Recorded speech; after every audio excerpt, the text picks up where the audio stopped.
Regarding the exposure of inner voices, the persona of the malicious female antagonist has crumbled. Meng Lan has transmigrated into a novel, embodying the role of the wicked. Supporting character, Shen Zhaozhao, who is the half-sister of the main heroine. Desiring nothing more than to bond with her powerful and elegant sister, Shen Wanwan, she is instead compelled by the system to continually challenge her. She deliberately orchestrates situations that lead to her sister's misfortunes, forcing her to walk to school, causing her dress to be ruined at banquets, various slanders, and even hiring individuals to harass her. However, she gradually realizes that the circumstances are not as they seem. The domineering elder sister, who should rightfully reprimand her, surprisingly permits and even collaborates with her provocations. Furthermore, her three brothers, each renowned as a genius in their respective fields, exhibit an inexplicable shift in their attitude towards her. The most astonishing revelation is that the powerful figure she intended to match with her sister unexpectedly confesses his feelings to her. Chapter 1. Transmigrating into the role of the malicious supporting character repository of thoughts. Meng Lan never envisaged that one day she would transmigrate into a novel. Did I end the blink of an eye? She found herself struck on the head by her phone, entering the pages of this book. Where was the promised car accident, thunder, or the alignment of 9 stars? Is this truly how one transmigrates? Absurd.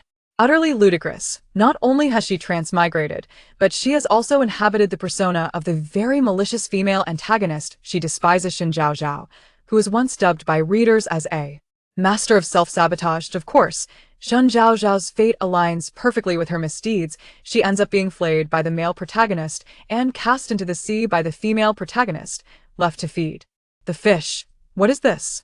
Deservedly so. 18 years ago, the youngest daughter of the Shen family in S City was tragically abducted.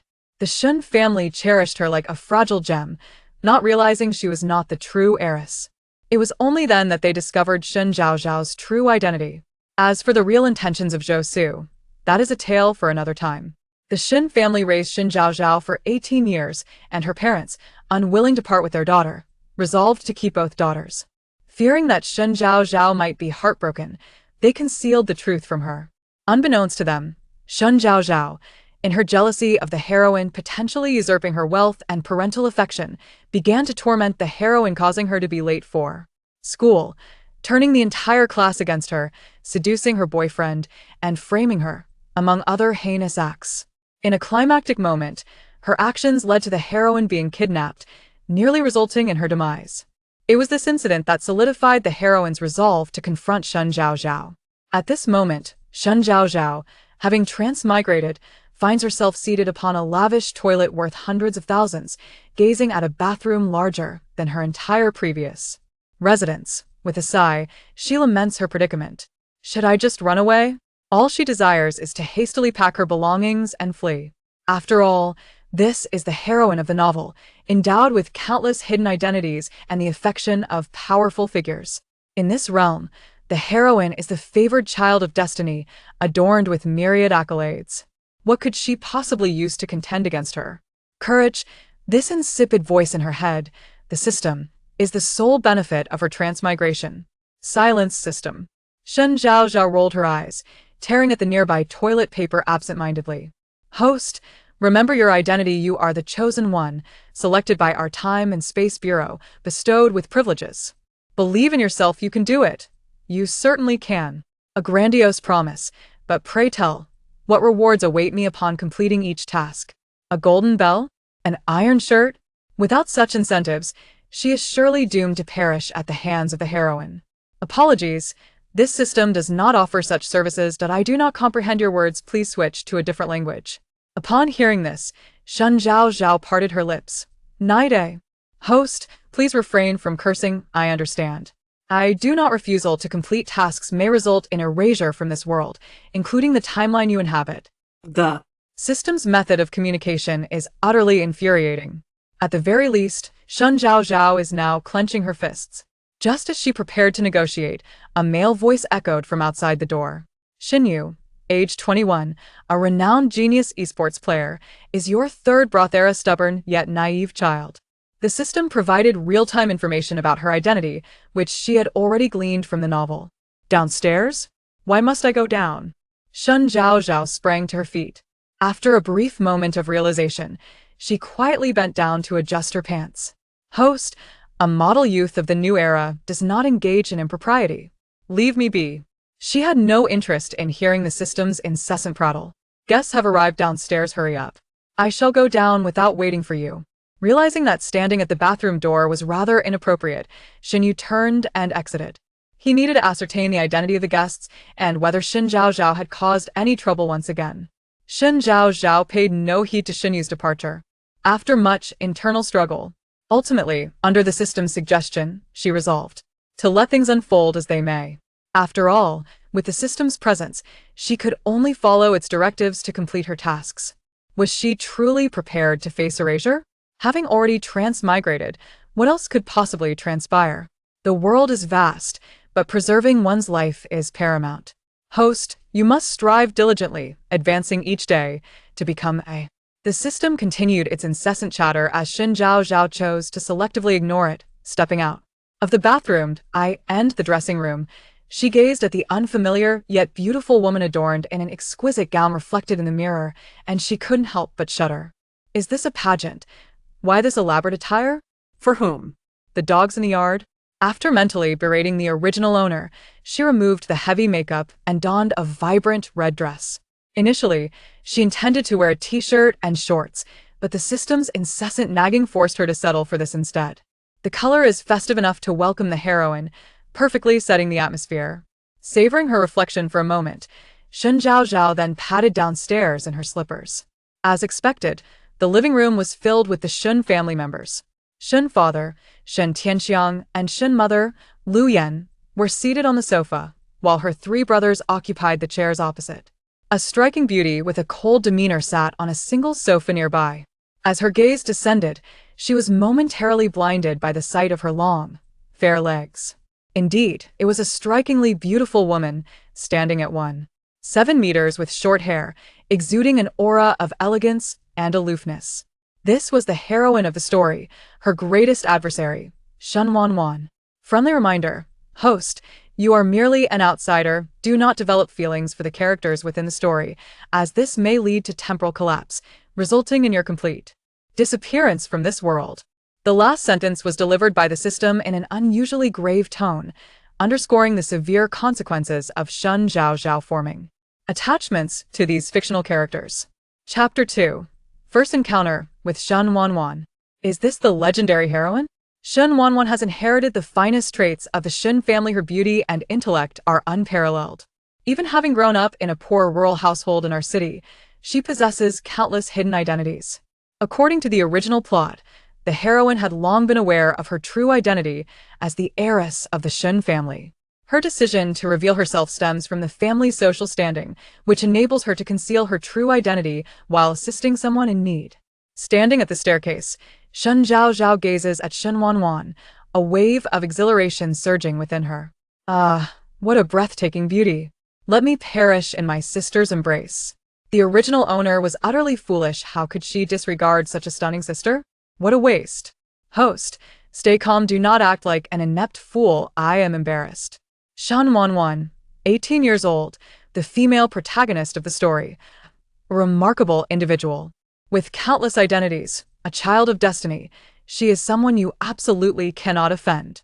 Shen Tianxiang, 51 years old, the head of the Shen family, the biological father of the female protagonist, the richest man in City S, and the former president of the Shen Group. Lu Yan, 50 years old, Shen Tianxiang's wife, the biological mother of the female protagonist, a kind and sentimental woman. Shen Qing, the eldest son of the Shen family, 26 years old, who inherited the Shen Group last year, becoming its new president and the youngest billionaire in City S. Dignified, composed, yet distant and hard to approach.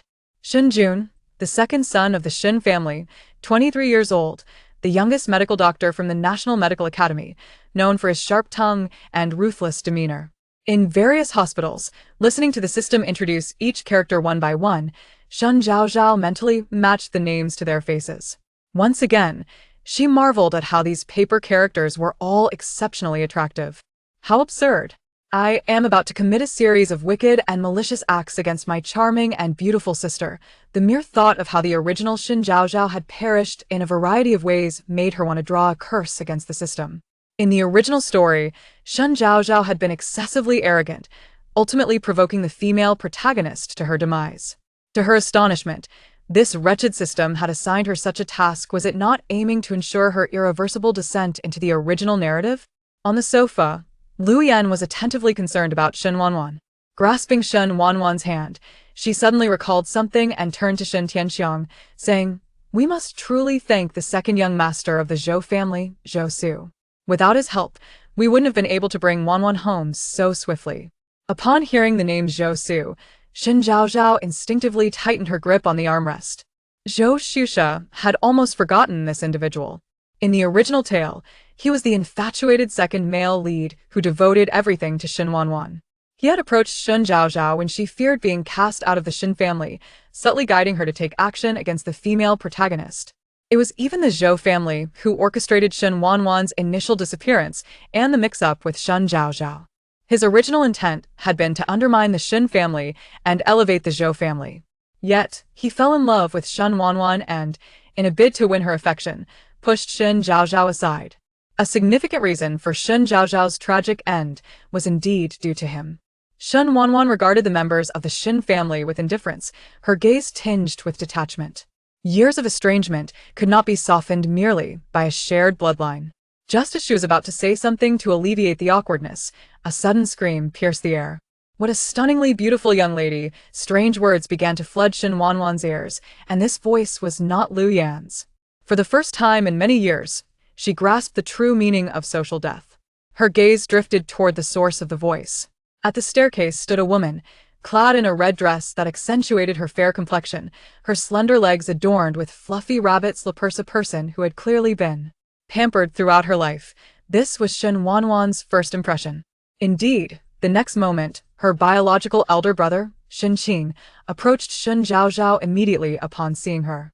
His voice was gentle, his tone warm. "Zhaozhao, have you awakened?"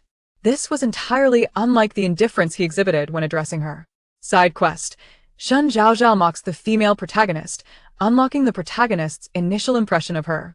As Shen Zhaozhao listened to the system's first task, she blinked in surprise. "Is this how it begins?" "I'm not prepared yet, cough. What should Shen Zhaozhao say?" Shen Zhaozhao deliberately raised her chin, looking down at Shen Wanwan with an air of arrogance. Then, with a feigned look of confusion, she asked Shen Qing, "Elder brother, I have never seen this young lady before. Dressed so plainly, could she possibly be a relative from the countryside? Look at her clothes, they are soiled. Chen Ma, please go to my wardrobe and select a few outfits for this young lady to change into. How can she wear such dirty clothes?" Shen Zhaozhao endeavored to emulate the original character's demeanor, presenting herself as a considerate and obedient young lady while a flicker of disdain flashed in her eyes. Internally, she felt as though she might well be on the brink of a mental breakdown.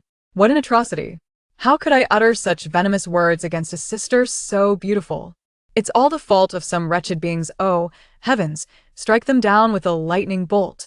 Host, don't be naive, the lightning will strike you instead. Shen Zhaozhao, the original character, had never lacked material possessions throughout her life, leading her to develop a class hierarchy mentality, always looking down upon those less affluent. Then the Shen family. She would put on a facade in front of the Shen family, but when they were absent, her true nature would reveal itself. Outside, people adore her for her status, and she grew increasingly spoiled. In contrast, Shen Wanwan, in an effort to match her adoptive parents' modest lifestyle, wore a simple white t-shirt today. Her jeans were faded and worn, and she sported a pair of canvas shoes, appearing indeed ordinary and unremarkable. Not wanting Shen Wanwan to feel uncomfortable, Lu Yan quickly rose and approached Shen Zhaozhao, explaining, "Zhaozhao, this is Wanwan, your sister. She will be living with us from now on, so you two must get along well. Mother, I understand your kind heart and desire to do good, but there are far too many children without parents in this country. How could you possibly take them all in?" Shen Zhaozhao's gaze fell upon Shen Wanwan, scrutinizing her before gently squeezing Lu Yan's hand in a show of concern. Similarly, Shen Wanwan was observing her, but unlike the veiled hostility in Shen Zhaozhao's eyes, hers were filled with confusion and curiosity. "Zhaozhao, you've misunderstood. Wanwan is your mother's biological daughter. Initially, Lu Yan took Shen Zhaozhao's hand, her expression filled with maternal affection as she recounted the mix-up regarding their daughters. As Shen Zhaozhao listened, her heart raced under the weight of Shen Wanwan's gaze. She is looking at me. She is truly looking at me. What could she be thinking? Did I go too far? Oh dear, I didn't mean it. Chapter 3. The skill of the pure white flower acquired. The moment the system's voice echoed, it signified the completion of her task. Shen Zhaozhao suddenly turned to Shen Wanwan, revealing a silent, foolish smile. Just as she intended to say more, the system's voice resounded once again. Side quest: preserve Shen Zhaozhao's original room, evoke the Shen family's affection for Shen Zhaozhao, and unlock the pure white lotus skill. As she spoke, she blinked, holding back tears. Her pitiful demeanor evoked an instinctive sympathy in those around her. She had indeed grasped the essence of the pure white lotus skill. How pretentious! Came the mocking voice from the system. Zhaozhao, you are still my daughter. How could I abandon you for Wanwan? Lu Yin felt a pang of heartache upon seeing her like this, immediately enveloping her in a comforting embrace. Zhaozhao, do not entertain such thoughts. You will always be a member of the Shen family, my brother's sister. Shen Qing gently ruffled her hair. Shen Yu stood up abruptly, casting a glare at Shen Wanwan. Zhaozhao, with me around, who dares to cast you out of the Shen family? Shen Jun added, after a nap. It seems you've lost your intellect. The task was not yet fulfilled, and Shen Zhaozhao continued her performance. When others were not looking, she flashed a triumphant smile at Shen Wanwan. Shen Wanwan inwardly sighed at her sister's apparent lack of wit. Her attention then shifted back to the strange voices she had just heard. Could it be that my sister has truly lost her mind? Have I not made my intentions clear enough for her to notice that I am deliberately making things difficult for her? Didn't they say my sister is exceptionally intelligent, a rare genius? Why does she seem a bit foolish? The voice echoed once more. And Shen Wanwan fixed her gaze on Shen Zhaozhao without blinking. The sound of Shen Zhaoyao's speech matched the voices she had heard. Yet Shen Zhaozhao had not spoken. As she pondered this, an unrealistic notion emerged in her mind. It seemed she was hearing Shen Zhaozhao's innermost thoughts. This was the only rational yet unscientific explanation. Shen Zhaozhao spoke again. As long as my parents do not abandon me, I will forever be their daughter. It seems you must have lived quite a difficult life, sister? Listening to her obedient words, Shen Tianxiang and Lu Yin felt a sense of comfort. As long as you two can get along, that's all that matters. What sister? I only have Zhaozhao as my sister. Could it be that she is coveting the Shen family's wealth and is here to impersonate a member of our family? Shen Yu remarked, casting a disapproving glance at Shen Wanwan, his tone harsh. He had always cherished Shen Zhaozhao. The moment he learned from Shen Qing that Shen Wanwan had approached Zhou Su with a paternity test, his dislike grew. Now, witnessing Shen Zhaozhao's submissive and cautious demeanor, his disdain for this biological sister intensified. These words sent a shiver down Shen Zhaozhao's spine, and she fervently shook her head in her mind. Third brother has become daft from gaming. This is your biological sister, a true powerhouse. Beware. Your momentary thrill in bullying your sister may lead to your own demise in the future. Hearing the inconsistency in Shen Zhaozhao's words, Shen Wanwan discreetly pressed her lips together. It was now evident that she could indeed hear Shen Zhaozhao's thoughts. Although the reason remained a mystery, she had no intention of disclosing this to anyone else. With that thought, she quickly scanned the other members of the Shen family, noticing that their expressions were quite normal. It seemed she was the only one capable of hearing Shen Zhaozhao's inner voice. Finding this out brought her some relief. Opposite her, Shen Zhaozhao continued to play the role of the dutiful daughter. Third brother, I know you care for me, but you must choose your words wisely. Sister is your biological sibling, and such remarks should not be uttered again. They may hurt her feelings. After offering this considerate reassurance to Shen Yu, Shen Zhaozhao turned her attention towards Lu Yin. Shen Tianxiang nodded in approval. Zhaozhao has grown up. Shen Yu, why don't you quickly apologize to Wanwan? Shen Yu snorted, I have matters to attend to. I'm leaving. Without waiting for anyone else's reaction, he turned and exited. Lu Yin glanced at Shen Wanwan with a faint smile. Wanwan, your third brother has quite the temper. Don't take it to heart. I want tea, Shen Wanwan replied expressionlessly. She had been preoccupied digesting the revelation of Shen Zhaozhao's thoughts and had not been attentive to Shen Yu's remarks. As she spoke, she produced a card and handed it to Shen Wanwan. This is 1 million, a welcome gift for you. Shen Zhaozhao's eyes widened at the sight of the card, her mind racing. 1 million. Wow. Oh my, I have never seen so much money in my life. If it were all in coins, it could surely crush someone.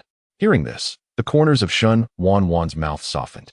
Accepting Shen Qing's card, she said, "Thank you, brother," her tone becoming somewhat warmer. After watching Shen Qing depart, Shen Xiang turned to Shen Wanwan. "Wanwan, you are still of school age. Zhaozhao is currently attending first high school. It would be fitting for you to transfer to her class." Shen Wanwan shifted her gaze from Shen Zhaozhao back to Shen Xiang, regaining her previous demeanor as she nodded distantly. "All right. Mother, where will sister stay? Perhaps you could return my room to her? After occupying her space for so many years, it is time to return it to her. However, I have lived in that room for many years, and there are many belongings. It will take a few days for me to sort my things before she can move in." Shen Zhaozhao spoke with a sorrowful expression, her tone laced with reluctance. Yet within, she raged. "In truth, I genuinely wish to change rooms. That enormous bathroom terrifies me at night. Unfortunately, I cannot switch now. Wait. What if my sister truly does swap with me?" Zhaozhao has become increasingly sensible lately. Just as Shen Zhaozhao finished her sentence, Shen Jun interjected, looking at her meaningfully. Had Shen Jun not suddenly spoken, Shen Zhaozhao might have forgotten about this younger brother of hers. He was the master of sarcasm. Having remained single due to his sharp tongue, that remark was indeed a veiled jab at her. "Mother, I wish to stay next to Zhaozhao this way. I won't have to trouble anyone, and it will be convenient for her to care for me." The usually taciturn and aloof Shen Wanwan suddenly spoke. This statement caught Shen Zhaozhao off guard. Had she not known that Shen Wanwan was not the type to be sarcastic, she would have thought it was a deliberate provocation. However, she quickly dismissed this feeling. With Shen Wanwan speaking up, she would not have to exert herself any longer. Lu Yin did not hesitate. "All right, the two rooms are of equal size. You can go take a look and see if you like it. If you need anything else, just tell your mother." MHM. Chapter 4. Intentionally falling down the stairs. This task is rather perilous. Shen Zhaozhao found herself once more at a loss for words amidst the system's various remarks. Were it not for her current position downstairs, she would surely engage in a theoretical discussion with the system. Just moments ago, she was cultivating immortality. Now, she was ascending to the heavens. One could only wonder if her fate would lead her to the underworld in the future, having crossed over into this narrative for less than 3 hours. This was the first instance she voiced her genuine sentiments from Meng Lan's perspective. After all, if every task were to arise as abruptly as the last, what if she failed to react in time and jeopardized her mission? Thus, it was imperative to eliminate such possibilities. Sister, Shen Wanwan, attuned to her thoughts, raised an eyebrow, suggesting that it would indeed be troublesome for Zhaozhao. Shen Zhaozhao linked her arm with Shen Wanwan's, sporting a foolish grin. "Sister, let's head this way." Noticing their sisterly camaraderie, Shen Xiang and Lu Yin had no intention of intervening. Side task: slander the female lead to push Shen Zhaozhao down the stairs, thereby reinforcing the female lead's White Lotus image. Goodness, this wretched creature is indeed adhering to the script. Why can't it just act like a decent being? Surely, falling down these stairs will result in injury. I am so small and helpless. Ding. The system has detected an indecipherable language and has initiated shutdown. Please complete the task before reactivating me. Such a plant. Reluctantly, Shen Zhaozhao found herself at the pivotal location for her descent down the stairs. At the bend of the staircase, she was perfectly positioned to obstruct the view of those below. She paused, turning to face Shen Wanwan, her eyes brimming with disdain. In a hushed tone only they could hear, she recited her lines from the script. Shen Wanwan. "Sister, do you truly believe that your laughable blood ties can usurp my place in the Shen family? Perhaps you ought to consider whether you are worthy of such a position."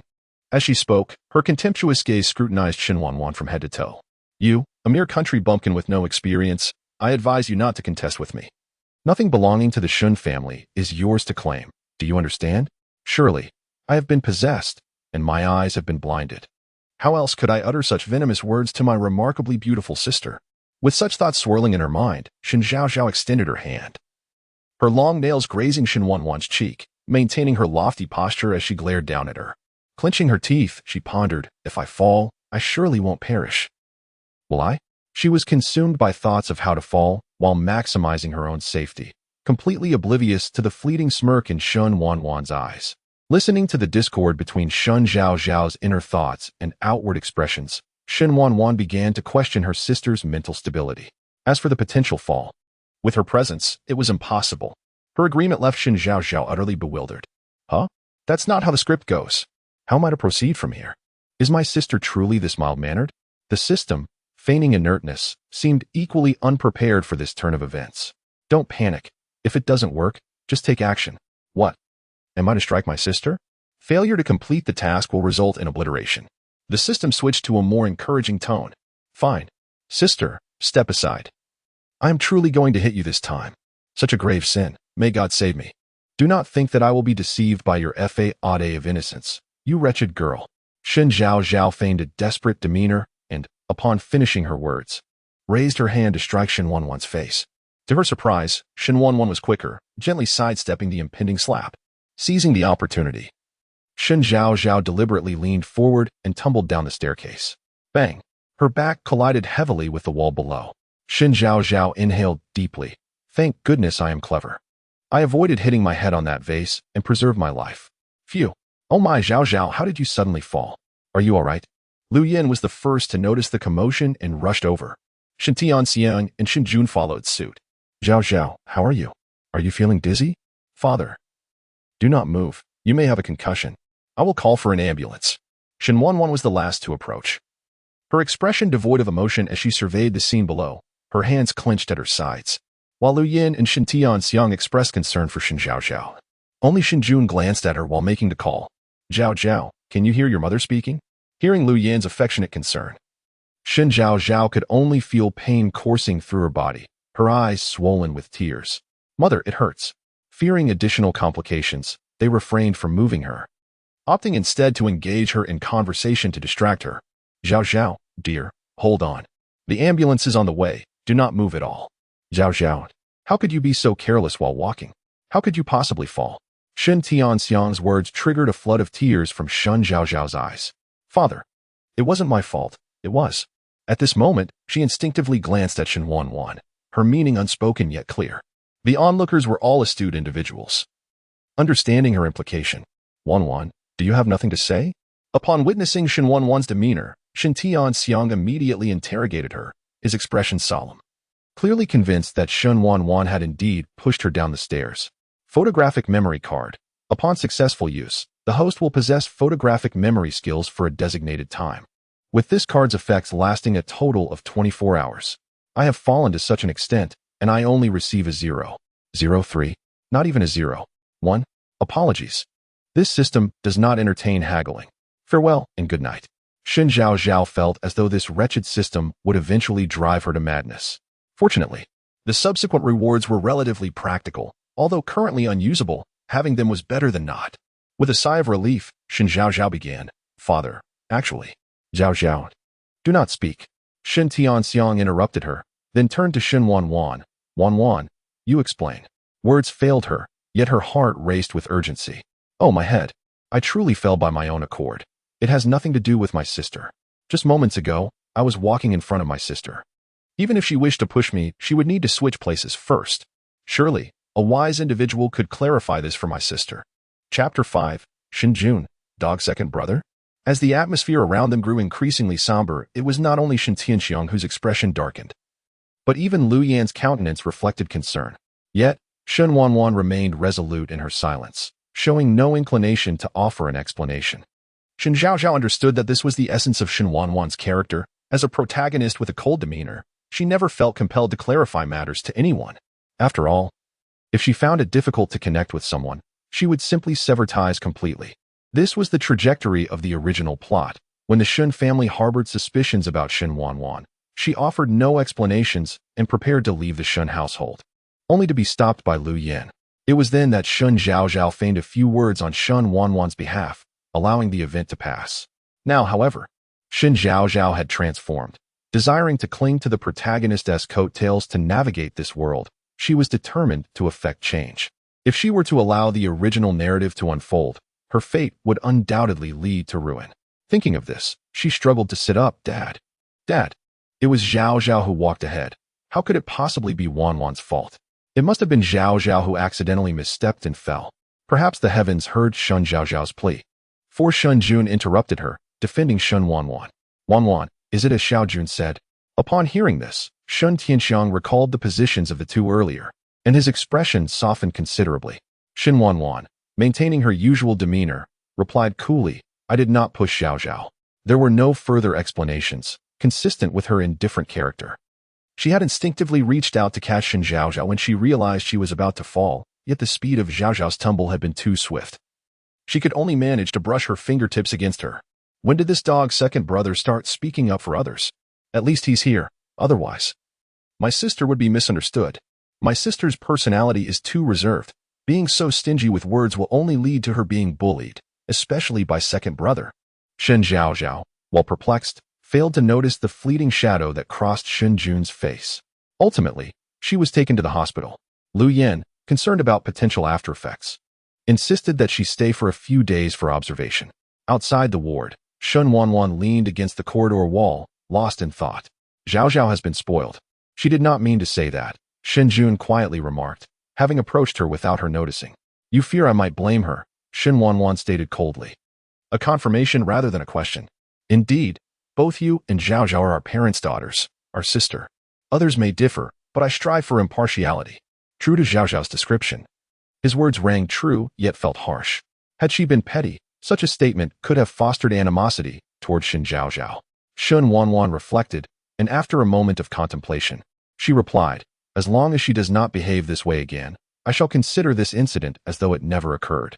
While her words suggested forgiveness, her heart bore no resentment toward Shen Zhaozhao. After all, she had heard Shen Zhaozhao's intentions to complicate her life and push her down the stairs. Had she not overheard Shen Zhaozhao's inner thoughts, she might have felt anger, but now only confusion lingered. Why did Shen Zhaozhao's words and actions diverge so significantly? It felt as though she had been compelled to vocalize those thoughts. Had she been threatened? Of course, such musings would remain unspoken to others. That is good. Shen Wanwan did not refuse. Thank you. It is the least I could do. Following this exchange, silence enveloped them once more. Shen Wanwan remained her usual reticent self, while Shen Jun pondered the recent events. How was it that he could hear Zhaozhao's thoughts? After Shen Zhaozhao's fall, it seemed he had indeed perceived her words. Noticing that their parents and Shen Wanwan had reacted with indifference, he realized that he must have heard Zhaozhao's inner voice. Without hesitation, he had instinctively spoken on Shen Wanwan's behalf, only to hear Zhaozhao's thoughts once again. Though such revelations incited a desire to confront Shen Zhaozhao, even the highly intelligent Shen Jun, who had accelerated through school, struggled to comprehend the mystical nature of it all. The only certainty was that he appeared to be the sole member of the family capable of hearing Shen Zhaozhao's thoughts. Following Lu Yan's directions, she found her room, pushed the door open, and turned on the light, momentarily taken aback by the decor. Expecting a color favored by Peppa, she was surprised to find a cool gray instead. The room was devoid of excessive ornamentation, featuring a large 2-meter bed with a black and white checkered quilt. Beside it lay a walk-in closet, stocked with garments aligned with her usual style. A semi-open balcony housed a long table with a computer, and the bathroom echoed the same minimalist design. Shen Wanwan rarely allowed herself a smile, but her eyes sparkled with delight. She had not anticipated such understanding from them, nor such thorough preparation. Suppressing the faint stirrings of familial sentiment, she settled onto the bed, sorting through her recent circumstances. Her primary concerns now revolved around two matters: the connection of that person to the first middle school and how she might locate him. Additionally, there was Shen Zhaozhao. Why was she able to hear Zhaozhao's thoughts? And why was she the only one in the Shen household capable of doing so? Was this truly a matter of the metaphysical? Had the initial misunderstandings between her and Shen Zhaozhao set the stage for their entangled fates? What unspoken burdens lay within Shen Zhaozhao's heart? Did it relate to her ability to hear Zhaozhao's thoughts? Meanwhile, in the hospital, once the nurse departed, Shen Zhao sat up in bed. The movement tugged at her injuries, causing her to wince in pain. Why does it hurt so much? After a moment of acclimatization to her body, she resumed speaking. System, what do you want? Why did I exhaust myself completing 3 tasks only to unlock a mere 0.03? At this rate, I will never finish the tasks in this lifetime. Calm down. The unlock time for this task is calculated based on the original plot's big data, ensuring fairness and your successful completion. And the rewards? Crunching noises. The same. Listening to the sound of it munching on chips. Shen Zhaozhao reached up to scratch her face. If completing all tasks meant certain death for Shen Zhaozhao, what about her? Would she truly die, or? This was the question that now consumed her. Without the system's tasks, she could entirely avoid following Shen Zhaozhao's path in the original plot. She could cling to the protagonist's coattails and lead a life of ease devoid of struggle. Yet now, her considerations had multiplied. Following the tasks would lead her to a dead end. If the system could not resolve this dilemma, She would need to devise a way to secure an escape route while fulfilling the tasks. From what the system had stated, Shen Zhaozhao felt somewhat reassured. Nevertheless, she resolved to cultivate good relations with both the male and female leads while executing the system's tasks. One last question lingered. How had she crossed over in the first place? I am sorry, but the real reason can only be revealed once you complete the tasks. Shen Zhaozhao. Chapter 6. Isn't this a bit too cruel? Do I really have to fall twice more? The next day. Host. The sun is already shining brightly. Hurry up and get out of bed to study. There is only a week left before school starts. The exemplary youth of today must be diligent, hardworking, and study earnestly. Early in the morning, Shen Zhaozhao was awakened by the incessant chatter of the system. She yawned and reached for her phone to check the time. It was 5 in the morning. And should you not consider where I am? This is a hospital. I am still unwell. Side mission. Shen Zhaozhao deliberately instructs the female protagonist, treating her like a servant to satisfy Shen Zhaozhao's sense of superiority. Please complete this as soon as possible. Shen Zhaozhao thought, is this how it's going to be? Is the sun rising from the west today? Zhaozhao is awake this early? Shen Jun's exaggerated voice, which he had intentionally refined, echoed from the doorway. Having been hospitalized, he had swapped shifts with a colleague. Never one to work night shifts, just to keep an eye on Shen Zhaozhao. Hearing his voice, she pressed her forehead, feeling a headache coming on. Yet she forced a touched expression. Second brother, you came to see me so early? Oh, dog brother, the third brother is better. He bought me a plethora of snacks yesterday. Unlike him, who only knows how to criticize me. I'll dig out my snacks from under the bed and feast once he leaves. Though her words expressed understanding and obedience, her heart was filled with sarcasm. As she spoke, a smile appeared on her face. Hearing her inner thoughts, Shen Jun's expression darkened. Don't smile, it's ugly. Then, to Shen Zhaozhao's astonishment, he accurately retrieved the large bag of snacks that Shen Yu had bought from under the bed. With a cold and indifferent tone, he uttered 2 words, confiscated. Shen Zhaozhao. Is Shen Jun a dog with a nose? How did he find it when I hid it so well? Did the heavens forget to give him a brain when they created Shen Jun, making him so insufferable? Shen Jun, smirking in a teasing manner, he said. For the next few days, you are only allowed to eat hospital food to lose some weight. Boom. Shen Zhaozhao felt as if a bolt of lightning struck her forehead. The heavens are out to get me. She had intended to play the victim further with Shen Jun, but instead, he pulled the blanket over her head, forcing her to sleep. Unconsciously, she fell asleep once more. At 8 in the morning, the ward door was pushed open again, and Shen Wanwan walked in. Today, she wore a knee-length black dress, exuding an aura of cold elegance. Looking at the face that resembled Lu Yin, a hint of jealousy flashed through Shen Zhaozhao's eyes. Weakly, she spoke, Sister. You came to see me. I'm really fine. You didn't need to wake up so early. Of course, if one were to ignore the blatant flattery in her heart, Shen Wanwan might have actually believed her performance. Oh my, the short-haired goddess is too stunning. Yang Jing, that worthless man, is not worthy of my sister. Xiao Jichen is better. They are equally exceptional and can appreciate each other. The blatant compliments flowed one after another, causing Shen Wanwan's ears to redden, though her expression remained composed. Meanwhile, her mind began to ponder. Who is Liang Jing? And who is Xiao Jichen? Do these two know me? How does she know about them? Sister, I have a scrape on my wrist. The doctor said I should avoid using it, so I might trouble you for breakfast. As Shen Zhaozhao listened to her own feeble words, she nearly couldn't contain her disgust. Ugh, with my acting skills as a delicate flower, shouldn't the Oscars award me a little golden man? What would you like to eat? To her surprise, Shen Wanwan readily agreed. Unbeknownst to her, Shen Zhaozhao had become quite special to Shen Wanwan. Even if their relationship was not of life and death intimacy, it was certainly closer than that of their blood relatives in the Shen family. Agreed? So easily. Why didn't she refuse me? My sister can't possibly be going mad? Shen Zhaozhao did not expect such a prompt agreement. She cleared her throat. Kanji would be good, so I'll trouble you, sister. Beside her, Shen Jun couldn't help but chuckle, having watched Shen Zhaozhao grow up.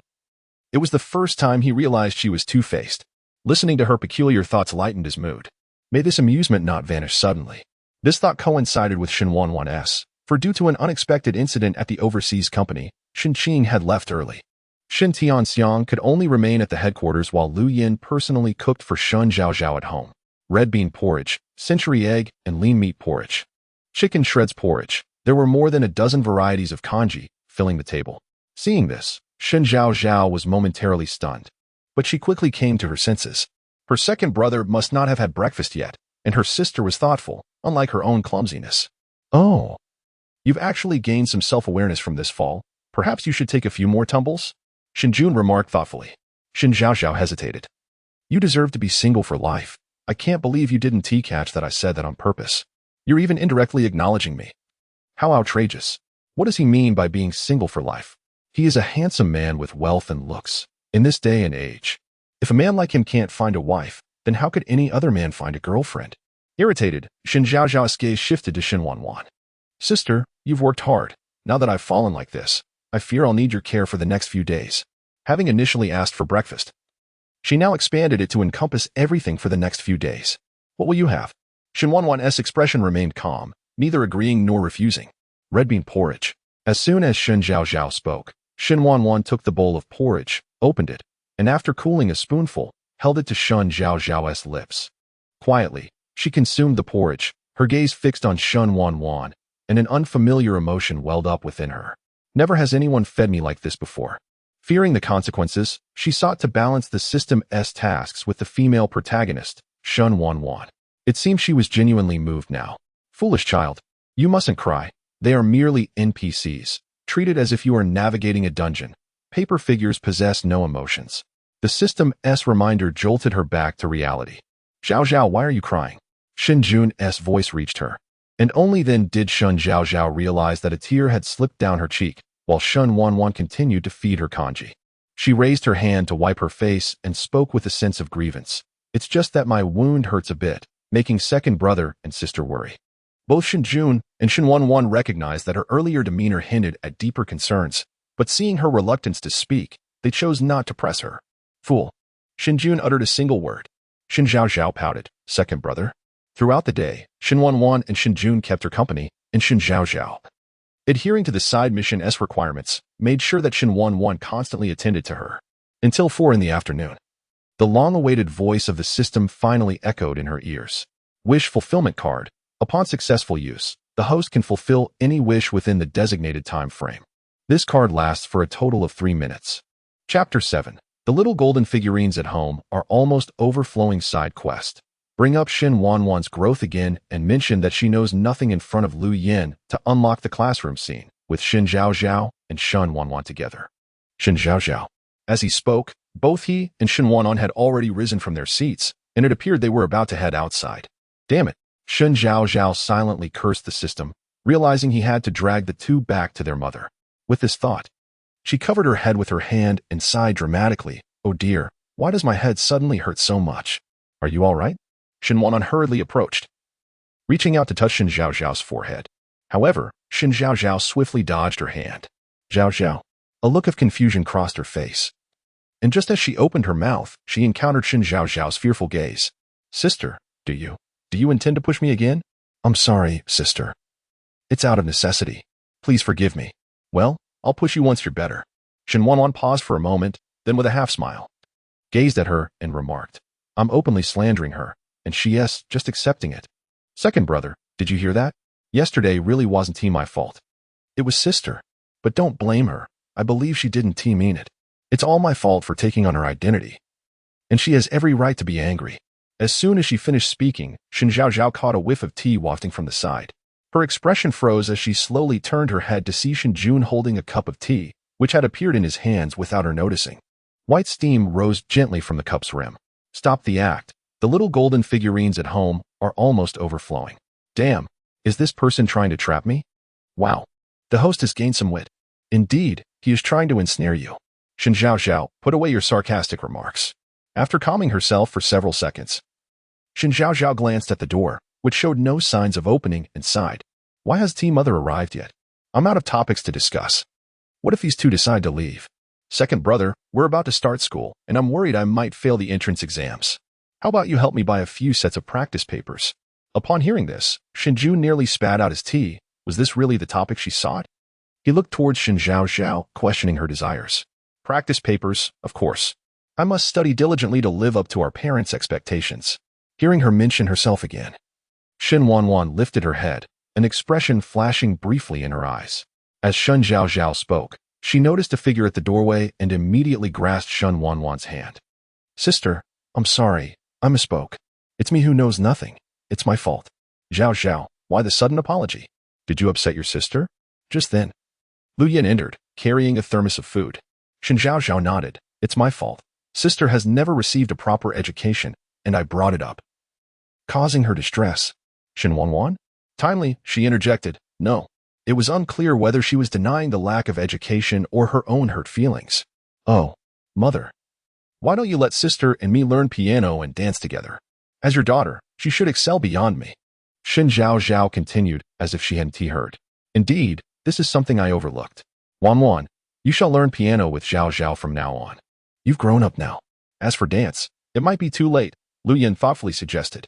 Shen Zhaozhao shook her head inwardly. Mother, you are mistaken. My sister is the only disciple of teacher Anna, qualified to teach students. The disparity between people is greater than that between humans and dogs. Suddenly, Shen Wanwan turned her gaze towards Shen Zhaozhao, unable to articulate her astonishment. Almost no one knew she was Anna's disciple. How did Shen Zhaozhao know? She recalled the names Liang Jing and Xiao Jichen mentioned by Shen Zhaozhao earlier, deepening her suspicions. Could it be that her sister possessed some foresight, which made her seem to target her on purpose? Shen Jun cast a discreet glance at Shen Wanwan. It appeared that this younger sister had an identity unknown to the family. He did not doubt the truthfulness of Shen Zhaozhao's words, as she had even invoked metaphysical concepts. What else might be impossible? Wanwan, do you dislike the suggestion your mother made? He inquired promptly, suppressing her chaotic thoughts. Shen Wanwan replied, It's all good. Zhaozhao, I'll be relying on you from now on. Mother, don't worry, I will take good care of my sister. Shen Zhaozhao said, her smile not quite aligning with her words. Shen Jun refrained from exposing her, handing her the now lukewarm tea. Drink less tea in the future. It affects your physical and mental health. Lu Yin remained oblivious to the sarcasm woven into their words. Host, he said you are a green tea. I'm not a fool. I figured that out. 2 days later, Shen Zhaozhao stared at the pile of practice papers on her desk, stretching wearily. Initially, her mention of practice papers had merely been a casual excuse, but unexpectedly, Shen Jun had gone to great lengths to procure so many. He had even kindly informed Lu Yin that she needed to study diligently. With the system's incessant reminders, she found herself reluctantly engaged in earnest study, embarking on a daily journey as a diligent student. Her industrious demeanor even caught the attention of Shen Qing, who typically focused solely on the company, leading him to arrange a video call for a heart-to-heart discussion. Only after confirming her well-being did he finally relax. How does it feel to be so accomplished? No. I suddenly feel as if the world should erase me. Pathetic. As a youth in this new era, how can you be so despondent? You should rise, strive forward, and contribute to the prosperity of our great nation. Shen Zhaozhao raised her hand in a lackluster applause, her expression devoid of vitality. You truly are an exemplary system, devoted to the cause. I admire you. Modesty.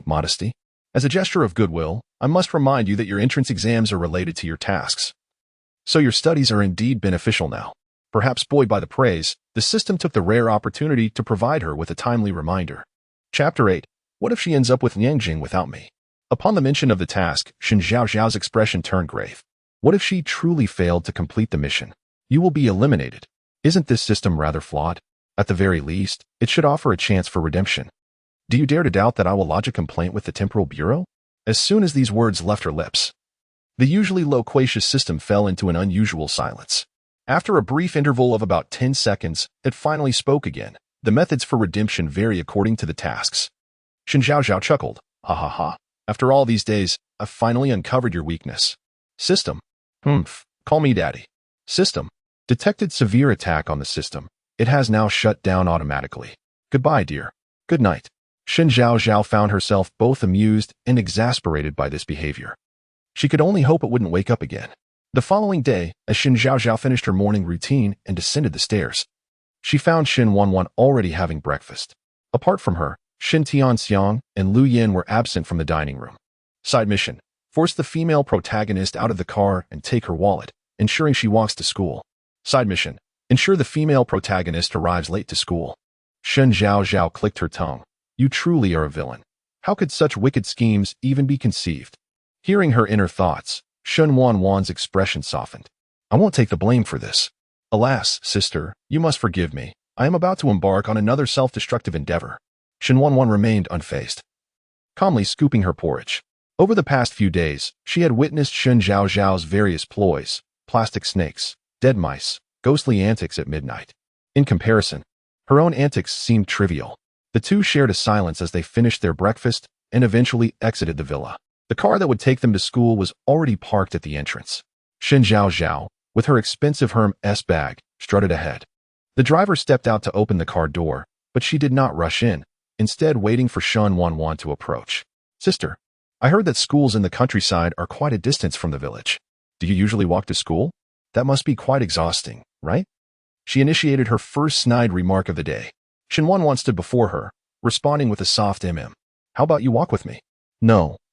Sister probably wouldn't adapt well. Mother mentioned I should help you acclimate, so perhaps you should walk to school alone." Shen Wanwan remained silent, simply gazing at her. Shen Zhaozhao felt a shiver run down her spine. "Oh no, what if my sister is so angry that she wants to kill me?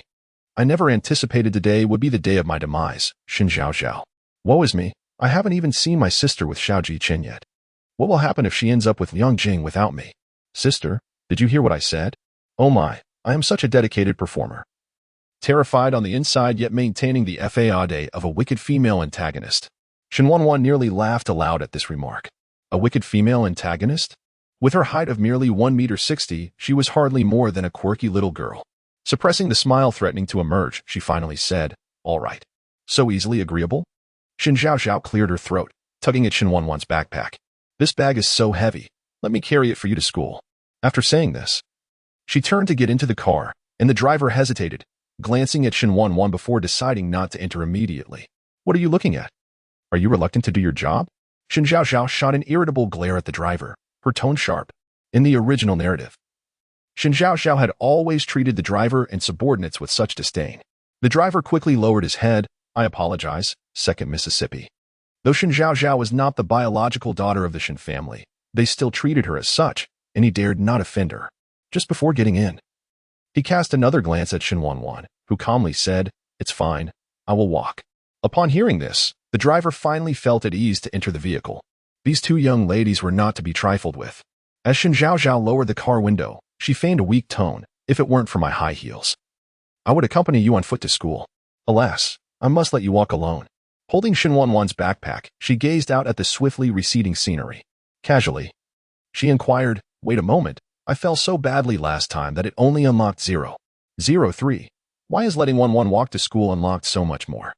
Upon questioning this, she suddenly realized that any task involving Shen Wanwan was unlocking at an astonishing rate. Yet, for her own tasks, it barely increased by 0.01.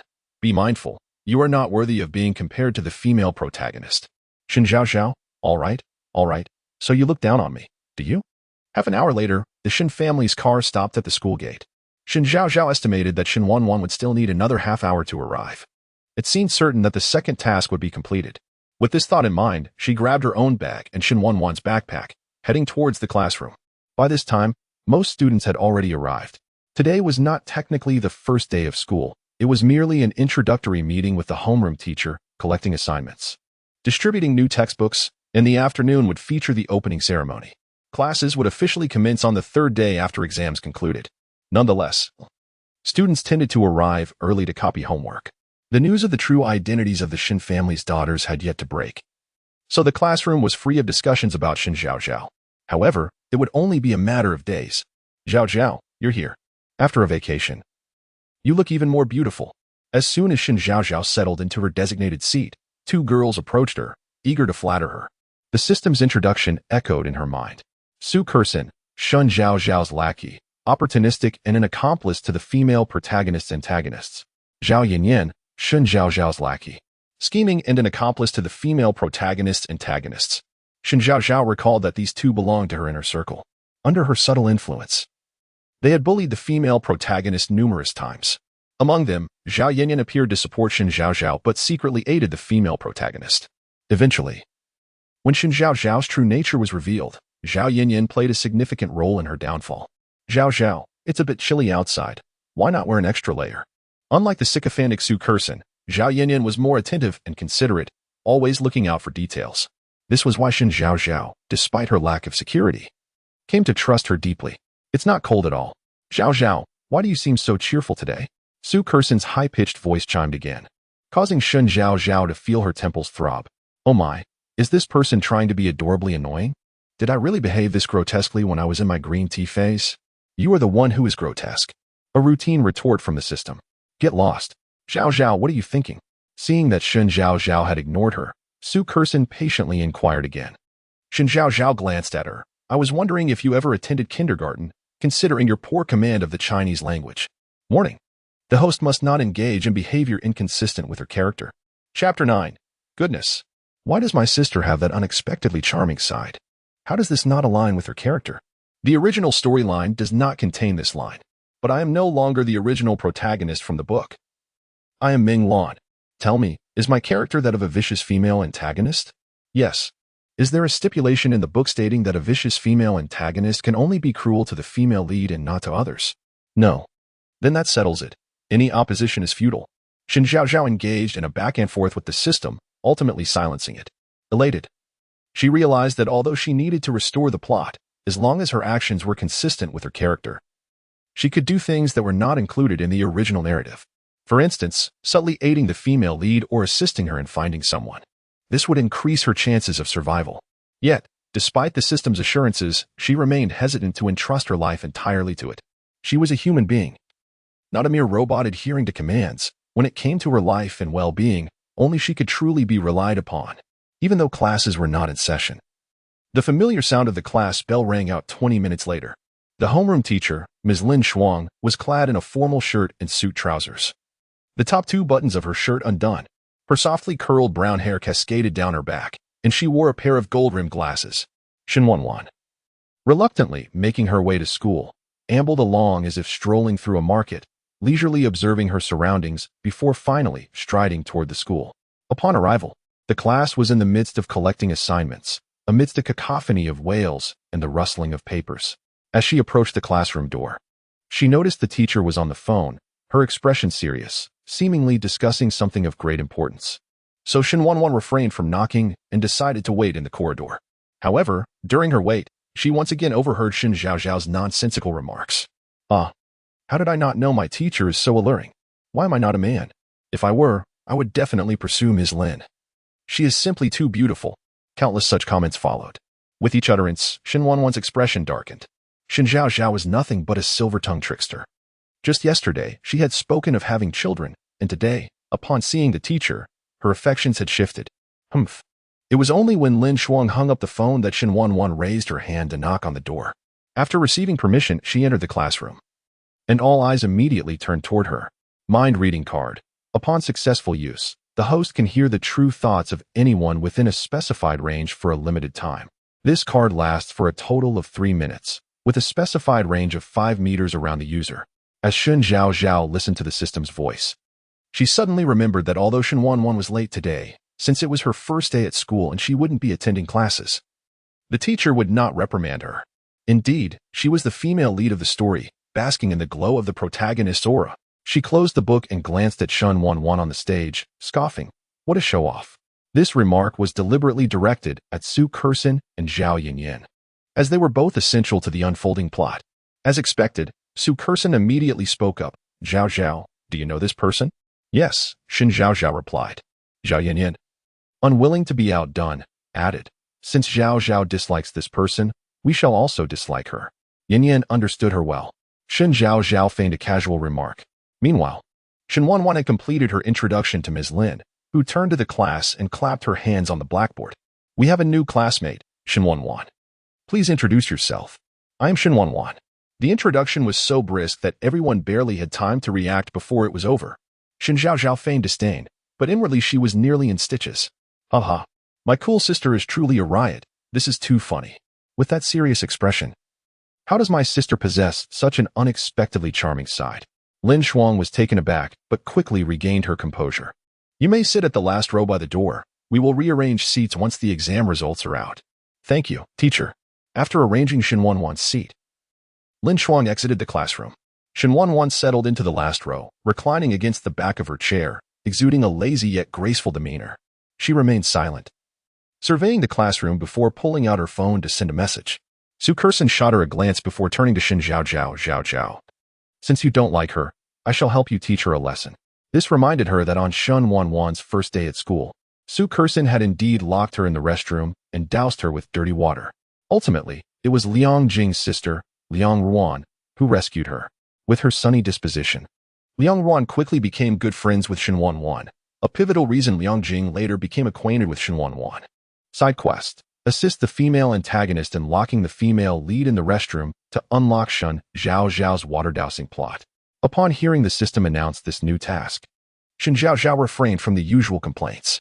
Otherwise, with Shen Wanwan's capabilities, if she participated in the exam, there would be no subsequent slander from Shen Zhaozhao. At this moment, she hesitated, not out of fear of failing, but rather out of concern that Shen Wanwan might fall ill. Previously, Shen Zhaozhao, like the system, had viewed these individuals merely as characters on a page. However, after living with them daily, she could no longer dismiss them as mere paper figures. After all, they were all flesh and blood, living beings. The thought of causing someone to fall ill was something she could not bear. Throughout the remainder of the time, Shen Zhaozhao pondered the matter. By the time the class bell rang, she still had not devised a satisfactory solution. Su Kerson evidently did not afford her any time. As soon as the bell rang, she dragged Shen Zhaozhao in front of Shen Wanwan, arrogantly kicking Shen Wanwan's desk. "You're Shen Wanwan, right?" Shen Wanwan lifted her head, initially meeting Shen Zhaozhao's gaze before turning to Su Kerson. "Is there something you need?" Indeed, there was something. But could they step outside to discuss it? No, she refused without a moment's hesitation. Since aligning herself with Shen Zhaozhao, Su Kerson had never been so openly rejected. She glared at her in frustration. What else with the attitude? "I told you I have something to discuss." Under ordinary circumstances, Shen Zhaozhao would have made a sarcastic comment about such an awkward scene. However, her mind was currently consumed with finding a solution. What to do? "My sister must go to the restroom. But, all right." Noticing Shen Zhaozhao's troubled expression and hearing her thoughts, Shen Wanwan readily agreed. Before Shen Zhaozhao could intervene, Shen Wanwan and Su Kerson stepped out one after the other. "This is bad." She furrowed her brow tightly and hurried to follow. Once inside, Su Kerson raised her hand as if to slap Shen Wanwan, but Shen Wanwan seized her wrist. With a stern expression, she questioned, "Are you out of your mind?" Shen Zhaozhao stood at the door, absent-mindedly watching the unfolding scene. Chapter 10. Shen Zhaozhao's transformation surpasses even the masters of Sichuan opera. This time, Shen Zhaozhao refrained from acting against Shen Wanwan, contemplating a method that would serve both purposes. Moreover, Su Kerson alone could hardly contend with Shen Wanwan. Perhaps if she remained inactive and prolonged this task indefinitely, she might avoid completing it altogether. After all, there would be time to address future matters later. However, in the next moment, the system's voice shattered her every consideration. "Host, please complete this side mission promptly. Countdown, 1 minute. Failure to complete the task on time will result in all previously unlocked progress resetting to 0. What on earth is this operation? This fool, even if I join in, we might not be able to defeat my sister. Sister, I can only apologize." Grasping Su Kerson, Shen Wanwan distinctly perceived her thoughts. She lifted her gaze to Shen Zhaozhao, observing her expression of struggle, which stirred something within Shen Wanwan. Since it had come to this, "Shen Zhaozhao, are you merely here to spectate?" Countdown, 30 seconds. "Forget it. Sister, I'm truly sorry. No, I am here to teach you not to covet what does not belong to you." In an instant, Shen Zhaozhao transformed her demeanor and swiftly approached Shen Wanwan, using all her strength to push her while she was still holding Su Kerson. Shen Wanwan's back collided forcefully against the restroom door, staggering a few steps before regaining her balance. Su Kerson reacted quickly, slamming the restroom door shut and propping it up with a nearby mop. "Fortunately, with you, Zhaozhao, this person is not so easy to handle," Su Kerson boasted. Yet Shen Zhaozhao's mood was far from jubilant. "I used so much strength just now, I must have injured my sister's back.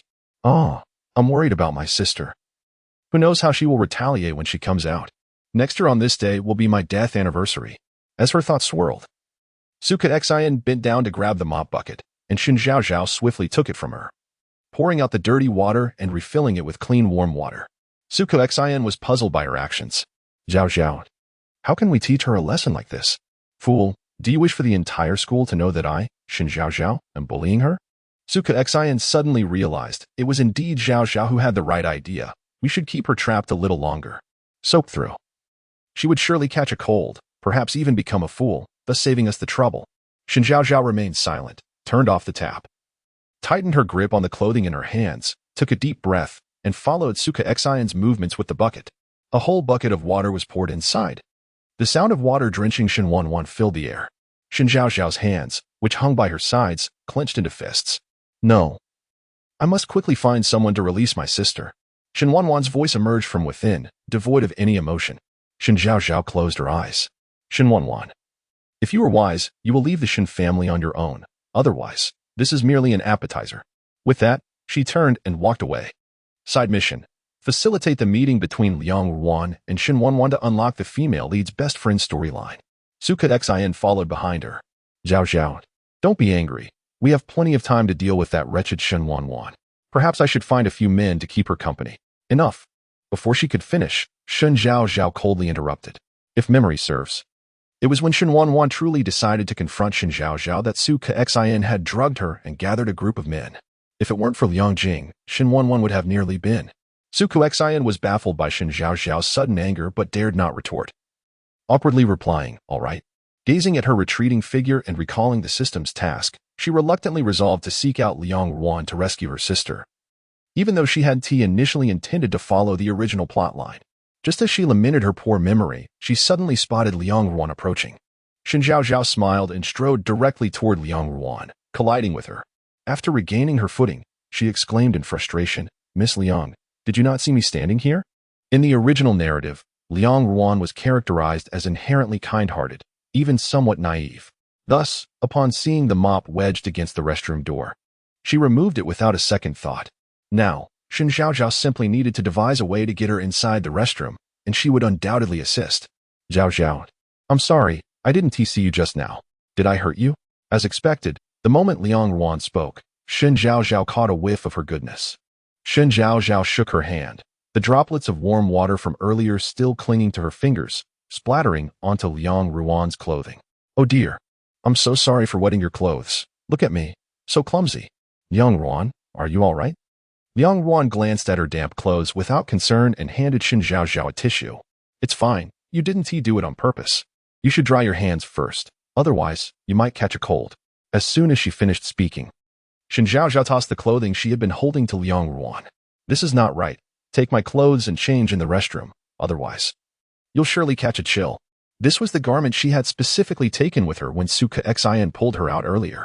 She had originally intended to give it to Shen Wanwan upon completing the task, but now, to facilitate the meeting between Shen Wanwan and Liang Ruan, she had to hand it over to Liang Ruan. Without waiting for Liang Ruan's response, she pushed her toward the restroom and turned to leave with her head held high. A few minutes later, Shen Zhaozhao stood in the shadows at the stairwell, watching as Shen Wanwan and Liang Ruan approached. She breathed a sigh of relief. Fortunately, although it deviated slightly from my expectations, I managed to push Liang Ruan into the restroom in time. Otherwise, my sister would have undoubtedly suffered. However, this time, I truly must oppose my sister.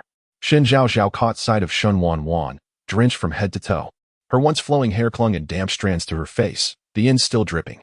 The majority of her clothing was soaked through, indicating she had done her utmost to evade the water.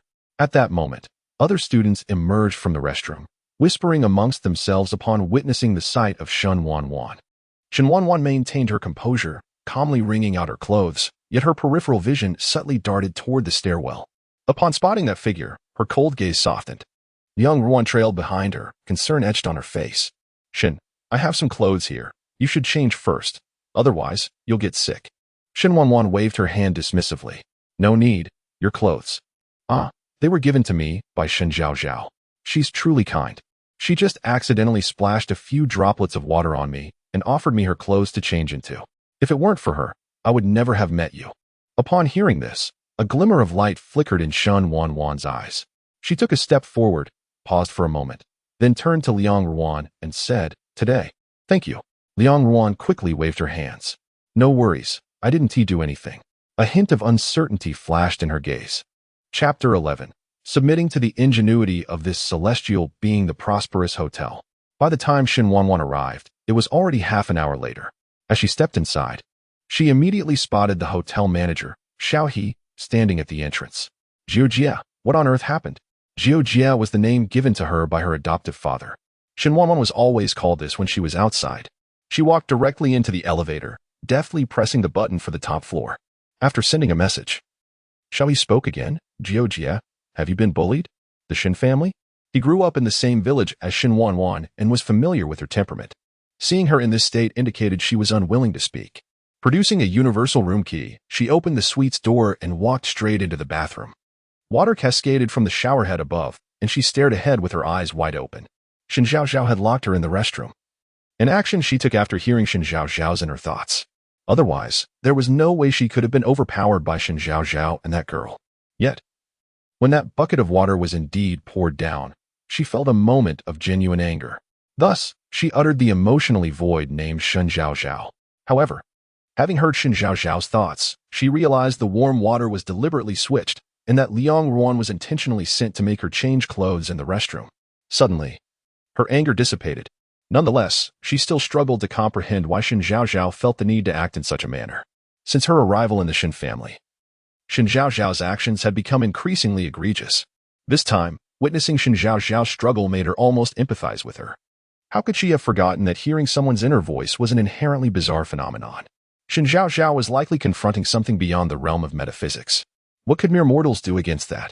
Furthermore, after bullying her, Shen Zhaozhao sought to atone for her actions, indicating that Shen Zhaozhao was not as she appeared. She mused, this time, it seems she is truly set against me. Reflecting on Shen Zhaozhao's last inner thought, a faint smile graced Shen Wanwan's lips, foolish, yet rather endearing. A gentle glimmer sparkled in her eyes. In the afternoon, the opening ceremony of the first high school commenced. All faculty and students were to arrive promptly at 1 o'clock in the auditorium. Shen Zhaozhao arrived at 12:40, compelled by the system's new task. Subquest: use laxatives to replace the speech opportunity of the new student representative, Wenxiang, laying the groundwork for Wenxiang to deal with Shen Zhaozhao in the future. Wenxiang, a reclusive girl of modest means, was known for her studious demeanor. Last semester, she achieved a perfect score of 733, ranking first in the school, making her the most likely candidate for direct admission to prestigious universities such as Beijing. Naturally, the school held her in high regard, and the opening ceremony was an occasion for her to represent the student body. In the original narrative, Shen Zhaozhao feared that the Shen family would gradually lose affection for her with Shen Wanwan's arrival, thus seizing every opportunity to showcase herself in front of the Shen family members. The opening ceremony was one such opportunity. As a captivating antagonist, Shen Zhaozhao possessed some degree of capability. Her own grades were slightly lower than Wenxiang's, and without Wenxiang, she would have been the one to speak on behalf of the new students. Therefore, Shen Zhaozhao administered laxatives to Wenxiang, rendering her unable to deliver her speech. The teachers, left with no choice, ultimately had to call upon Shen Zhaozhao as a last-minute substitute. However, this incident would eventually come to light for Wenxiang, leading her to muster the courage to confront Shen Zhaozhao for an explanation, only to find Shen Zhaozhao dismissive of her. Shen Zhaozhao even spread the word at school that no one was to assist Wenxiang henceforth. This resulted in Wenxiang being bullied by the entire school. And unable to endure it any longer, she contemplated suicide by jumping off a building, only to be saved by Shen Wanwan. Assisting Shen Wanwan in dealing with Shen Zhaozhao would undoubtedly create considerable trouble for the future Shen Zhaozhao. The thought of the chain reaction triggered by the completion of this task made Shen Zhaozhao sigh involuntarily. Yet, she refrained from negotiating with the system to see if this task could be bypassed. The obstinate system would undoubtedly respond that failure to complete it would result in annihilation by the world. Moreover, the task was too meticulously crafted, leaving no loopholes to exploit. She could only proceed with the task while keeping a vigilant eye on Wenxiang. With a resigned sigh, Shen Zhaozhao muttered, "System, activate the wish card. I require a gentle laxative."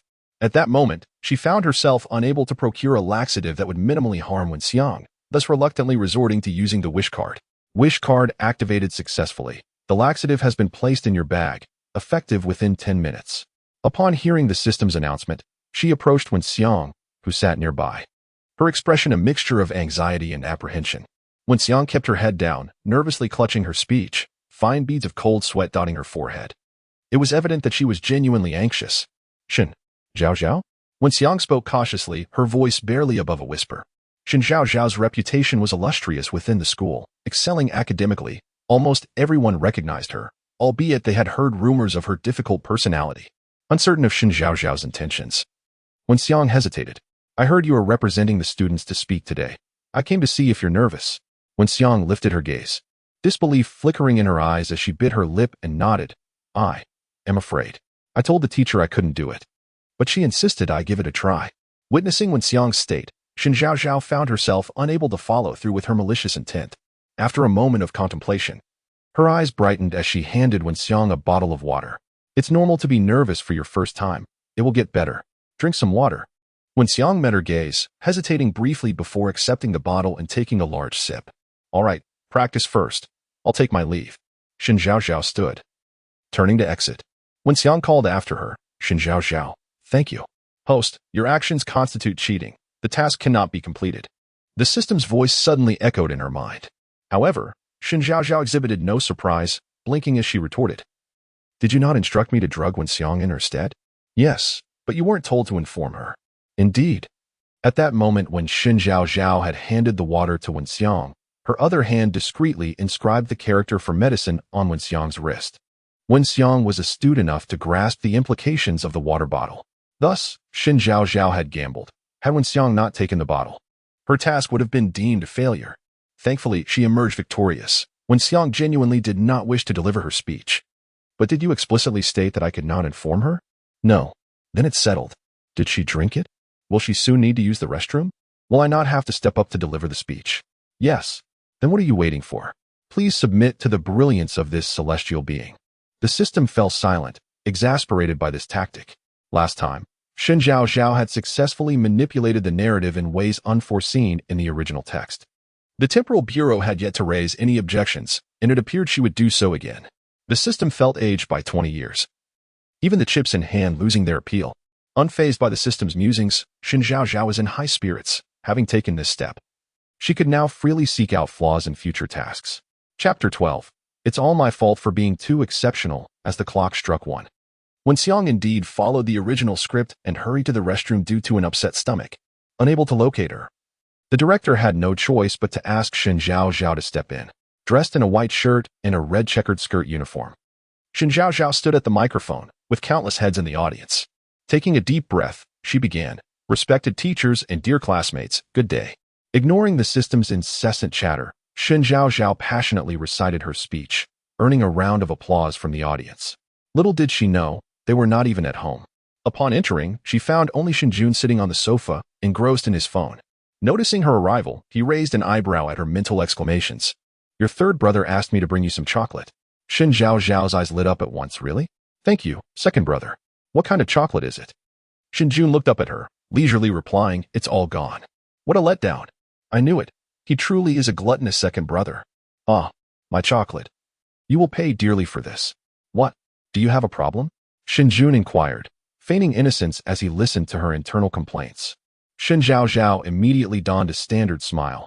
"No, it's the same whether second brother eats it or I do. I'm a bit tired, so I'll go rest now. Wait, I heard you have an exam tomorrow. Come over and complete this paper first."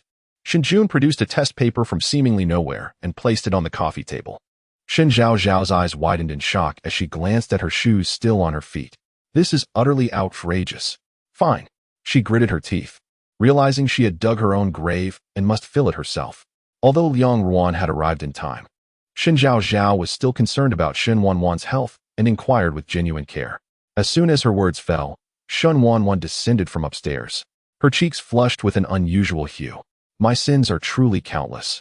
If only second brother Wu Ti have to go to the hospital tomorrow, then my sister Wu Ti have to suffer a fever for a whole day and night.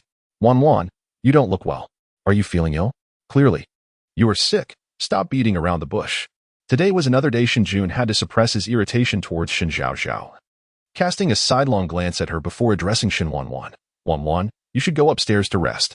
I'll fetch the medicine kit to check on you." "It's fine." Shen Wanwan was aware of her fever but felt capable enough, having taken medicine when she came down. "Sister Wanwan, if you're getting sick, you should see a doctor quickly. If your fever persists, it could turn into pneumonia." Shen Zhaozhao's concern did not escape Shen Wanwan's notice. She could sense the difference in Shen Zhaozhao's demeanor compared to a few days prior, especially the way she addressed her as Sister Wanwan. Shen Wanwan's thumb and index finger rubbed together in contemplation. "You, hurry and do the test paper, or I'll confiscate your snacks." Shen Jun poked Shen Zhaozhao's forehead with his finger. Shen Zhaozhao pouted in discontent. "Fine, I got it." Then she turned to Shen Wanwan. "Sister Wanwan, maybe you should skip the exam and rest at home for a few days. After listening to Shen Zhaozhao's subtle words for several days, Shen Jun surprisingly perceived sincerity in her tone. Don't worry, I can handle it. Seeing Shen Wanwan was still in good spirits, Shen Zhaozhao didn't press further, wary of their personalities being too different and raising suspicion. Without regard for the reactions of the two, she dashed upstairs. Watching her retreating figure, a smile crept into Shen Jun's eyes. With her presence, it seemed Shen Zhaozhao had undergone some transformation. Sometimes quirky, sometimes gentle, and at times particularly irritable. Hearing this, the cold contours of Shen Wanwan's face softened as she nodded. This is quite good. She had initially thought the Shen family would be difficult to get along with, but having arrived here, their constant care and the seemingly contradictory Shen Zhaozhao made her somewhat fond of this place. Upstairs, Shen Zhaozhao quickly changed into her loungewear, retrieved her books from her backpack, and sat at the desk. System, what rewards do I have available now? Photographic memory card, mind reading card, time freezing card. What are the functions of these? When the rewards were announced, her mind was preoccupied with other matters, and she hadn't listened attentively. Photographic. Listening to the system's introduction, a radiant smile blossomed on Shen Zhaozhao's face. It appeared that completing tasks had its perks after all, especially the final card, which was the ultimate safeguard for escaping danger. As long as she could run fast, peril would not catch up to her. With that thought, she cheerfully declared, use the photographic memory card. Photographic memory card activated successfully. A countdown of 24 hours begins now. Using this item constitutes cheating. And as a new generation successor of our nation, how can you? Keep talking, and I'll report you to the Time Bureau. Shen Zhaozhao had no time to argue with the system. She was flipping through her books as swiftly as possible. The school entrance exam was tomorrow, and given the system's temperament, it would certainly assign her a task related to the exam, even if it did not. Shen Zhaozhao was confident she could achieve second place in the whole school. She absolutely could not falter. The next day, as she settled into her seat in the classroom, the system's task notification arrived. Side mission, ensure Shen Zhaozhao ranks first in the entrance exam. Rolling her eyes, she thought, as expected, that pesky system. She continued to pull out the unfinished test paper, her gaze sweeping over it like a swarm of locusts, all of it embedding itself in her mind. Coupled with the material she had learned in the days leading up to the school year, she was well prepared for the exam. Shen Wanwan walked in as usual. Her complexion appeared fine, showing no signs of illness. Shen Zhaozhao felt somewhat relieved, thankfully. It was not as dire as in the plot where she had a fever for an entire day and night. Time always seemed to fly during exams. 1. Miss Shen, please be mindful of your character setting. The mission hasn't been completed yet. The system irreverently interrupted her words. And this time it was finally its turn to be audacious. Shen Zhaozhao rolled her eyes, adjusting her expression. Sister, it's just a minor exam. It doesn't matter if you don't do well. Everyone knows the education in the countryside is lacking. Once the results are out, I will speak on your behalf in front of Mom and Dad. Alas, it's also my fault. It's all because I am too exceptional. Shen Zhaozhao continued. Sister, don't worry. No matter what, you are still a part of the Shen family. Even if the Shen family is no longer yours in the future, I will not cast you out. Chapter 13. Reporting Shen Wanwan for cheating on the exam.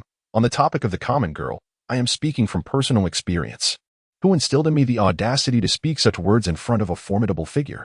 Such confidence makes you think you are the best? Concerned that her self-talk might leave her feeling lonely, Shen Wanwan kindly played along with her act. Shen Zhaozhao cast a glance at her, aware that her sister was uncomfortable.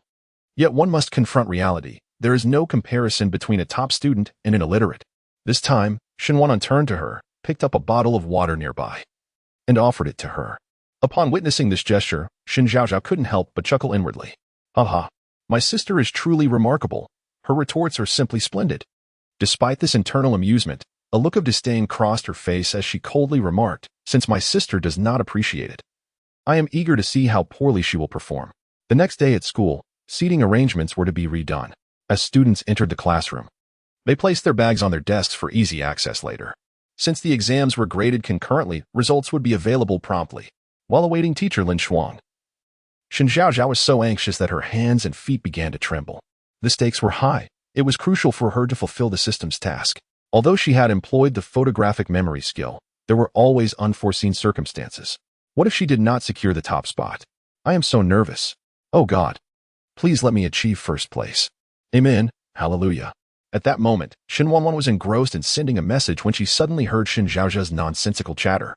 The content of her rambling made Shen Wanwan's lips curl into a smile. The loquacious Shen Zhaozhao was unaware that her true nature had already been exposed to Shen Wanwan. When their eyes met, she deliberately averted her gaze dismissively, a smirk playing on her lips. After Shen Zhaozhao had been muttering to herself for several minutes, Lin Shuang entered, holding a stack of exam papers. Shen Zhaozhao's eyes lit up at the sight. Here she comes, carrying the papers. This is a matter of life and death. The results of the entrance exam were in, and seating arrangements would be based on these scores. Without preamble, Teacher Lin Shuang opened the papers and began announcing the results. First place, Shen Zhaozhao. Upon hearing her name, Shen Zhaozhao exhaled in relief, her face breaking into a proud smile. As she stood, she deliberately cast a glance at Shen Wanwan, her eyes brimming with derision, as if to say, well, first place is mine. Noticing Shen Wanwan's lack of a significant reaction, Shen Zhaozhao begrudgingly shifted her gaze away. The wish card, upon successful use. The host may fulfill any wish within a stipulated time frame. This card lasts for a total of 3 minutes. Hearing the system's voice, Shen Zhaozhao gritted her teeth inwardly. You wretched creature, truly a despicable being. Every time it concerns me, it's 0, 0, 1, 0, 0, 2. Can you not raise the stakes a little more? And why is it always the wish card? Do you have no other rewards? Or are you pocketing my rewards? Be grateful. This was specially requested by me for you, and you will use it soon. Crack, crack. The system scoffed at her. Were it not for Shen Zhaozhao's laziness yesterday, sleeping like a log and refusing to wake, it wouldn't have exerted the effort to request this card on her behalf. On the podium, Lin Shuang had already picked up the second exam paper. Upon seeing the name, she adjusted her glasses in surprise and then directed her gaze to the last seat by the back door. Shen Wanwan, tied for first place, performed admirably. Shen Wanwan calmly got up and walked to the podium, thanking the teacher before descending, catching Shen Zhaozhao's enthusiastic thoughts and smirking. Ah, as expected of my sister. She truly is first place. Fortunately, I have been studying diligently these past few days. Otherwise, I would not have secured a tie for first. Side mission, accuse Shen Wanwan of exam cheating, unlock the entire class's plot related to Shen Wanwan. Just as Shen Zhaozhao was reveling in Shen Wanwan's success, the system's voice interrupted her. She froze momentarily, suddenly realizing that her arrival seemed intended to frustrate the protagonist or perhaps to challenge her. This system's tasks were becoming increasingly arduous, and if this continued, she would be courting disaster. The protagonist would surely follow the original plot and eliminate her. With this thought, Shen Zhaozhao suddenly stood up. No, just as she intended to have a serious discussion with the system, she noticed that everyone in the classroom, including teacher Lin Shuang, was staring at her in unison. Shen Zhaozhao felt embarrassed, her toes digging into the ground. Oh no, how could I forget that I am in class right now? Oh heavens, grant me a fissure in the earth to hide in. I do not wish to live anymore. It seems I can indeed excavate a pink castle even more extravagant than Peppa Pig's. Sigh, I have taught so many students. And you are undoubtedly the most foolish. A sarcastic comment from the system. Shen Zhaozhao, is there a moment when I should or shouldn't express my frustration? Huh, you silly girl. Shen Zhaozhao. Shen Zhaozhao, what is wrong? Teacher Lin's expression was impassive as she regarded her with a serious tone. Huh. Shen Zhaozhao stiffened, turning toward her, her mind racing with chaotic thoughts. Shen Zhaozhao, what are you even saying? With righteous conviction, she declared, Teacher, I suspect Shen Wanwan's scores are fraudulent.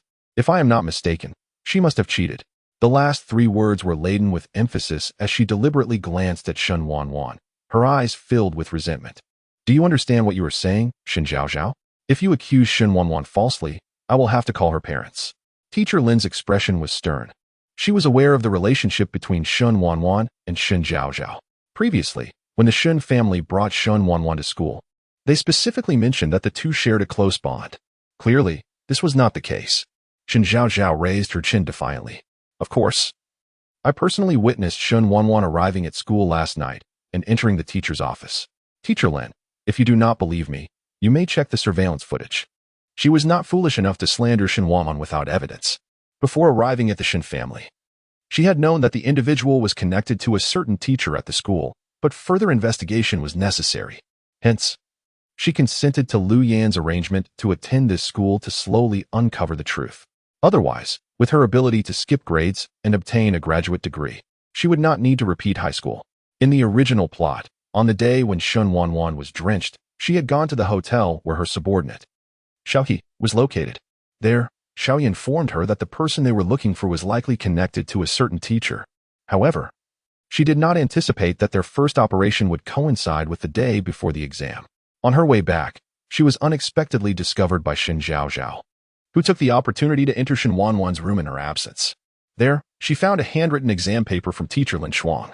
It was this paper that led her to conclude that Shen Wanwan would cheat during the exam. To eliminate Shen Wanwan, Shen Zhaozhao took a photo of this paper, saving it for the day the results would be announced to expose Shen Wanwan. Ultimately, Shen Zhaozhao did succeed in slandering her. Chapter 14. Does drinking more milk make you taller? Shen Wanwan indeed took the exam paper from teacher Lin Shuang. However, it was not just Lin Shuang's. In order to compare handwriting, she had collected handwritten papers from all the teachers. She merely glanced at it, completely oblivious to the fact that she was holding an exam paper. Perhaps it was due to her overwhelming concern for that person. Or perhaps it was simply the necessary progression of the plot that led to her being captured on surveillance, displaying a profile as she exited the office. Even though it was just a profile, it was sufficient for Shen Zhaozhao's accusations to succeed. Having transmigrated into Shen Zhaozhao, she had already fallen into a deep slumber the night before and thus had not seen Shen Wanwan. Now, she was merely following the storyline. Upon hearing Shen Zhaozhao's confidence, teacher Lin felt a twinge of doubt. She had indeed misplaced a handwritten exam. Yet, no one was aware of this incident. Could it be that Shen Wanwan had secretly taken it? She turned to Shen Wanwan and asked, Shen Wanwan, Shen Zhaozhao claims you cheated. Do you have anything to explain? Shen Wanwan stood up and replied, No. Shen Zhaozhao scoffed, I see you have nothing to say. After all, if you dare to do it, you must be prepared to face the consequences. Although she appeared fierce, her heart was filled with trepidation. Oh no, it's over, this time. Truly no one can help my sister. It's all that Lin Gao's fault. Why hide so well? It would have been better if my sister had found it easily. Lin Gao, wait, isn't he Lin Shuang's brother? No wonder Lin Shuang suddenly treated my sister so well. It must be because of Lin Gao. Shen Wanwan stood there nonchalantly. But upon hearing Shen Zhaozhao mention Lin Gao, her eyes widened in shock. Could it be that Shen Zhaozhao truly had some foresight? Even she had only begun to suspect the relationship between Lin Gao and Lin Shuang after seeing Lin Shuang's handwriting. How did Shen Zhaozhao know that the person she was searching for was named Lin Gao? How did she know that Lin Gao was Lin Shuang's brother? The multitude of questions made Shen Wanwan eager to question Shen Zhaozhao. Nevertheless, considering the situation, she had to suppress her curiosity. Resolving the matter at hand was of utmost importance. Zhao Yanyan, please continue distributing the exam papers. Shen Zhaozhao, Shen Wanwan, both of you follow me. Lin Shuang handed the papers to Zhao Yanyan and escorted Shen Zhaozhao and Shen Wanwan out of the classroom. As the three figures vanished from the doorway, the classmates immediately began to discuss the incident. Could it be true? Did Shen Wanwan really cheat? You don't know Shen Zhaozhao. The proud and arrogant eldest daughter of the Shen family wouldn't stoop to framing others. But Shen Wanwan doesn't seem like someone who would cheat. There's a saying that one must not judge by appearances. Don't you know this? Kursin retorted with a clipped tone, her confident demeanor suggesting that Shen Wanwan's guilt was already a foregone conclusion. As Zhao Yanyan distributed the papers, she pondered the situation. It was the first time she had seen Shen Zhaozhao harbor such animosity towards someone, even sensing a hint of hatred. Who exactly was this Shen Wanwan that could provoke such concern from Shen Zhaozhao? Meanwhile, Lin Shuang led Shen Zhaozhao and Shen Wanwan into her office. Perhaps due to the class being in session, no other teachers were present. She turned to the two and addressed Shen Zhaozhao first. Shen Zhaozhao, are you certain you want to report Shen Wanwan for cheating? Considering their relationship, Lin Shuang asked again. She couldn't comprehend Shen Zhaozhao's actions. Why be so antagonistic towards a sister? Of course, she did not oppose reporting cheating, but believed it should not be done so openly in front of the entire class, as it could deeply affect Shen Wanwan's psyche. If Shen Zhaozhao knew what Lin Shuang was thinking, she would surely remark, You're overthinking it, teacher. This one remains unfazed even if the world were to end. Shen Zhaozhao, with a sense of pride, gazed at Shen Wanwan and declared, Indeed. I will not shield Shen Wanwan simply because she is my sister. That would truly ruin her. Oh dear. I've convinced even myself with that statement. The wicked woman. The system exclaimed unexpectedly. Shen Zhaozhao rolled her eyes internally. Upon hearing this, Lin Shuang found merit in her reasoning, her expression softening considerably. You two stay here for a moment. I will check the surveillance. Shen Zhaozhao nodded obediently. Rest assured, teacher. I will keep an eye on my sister. Lin Shuang acknowledged her with a sound of agreement.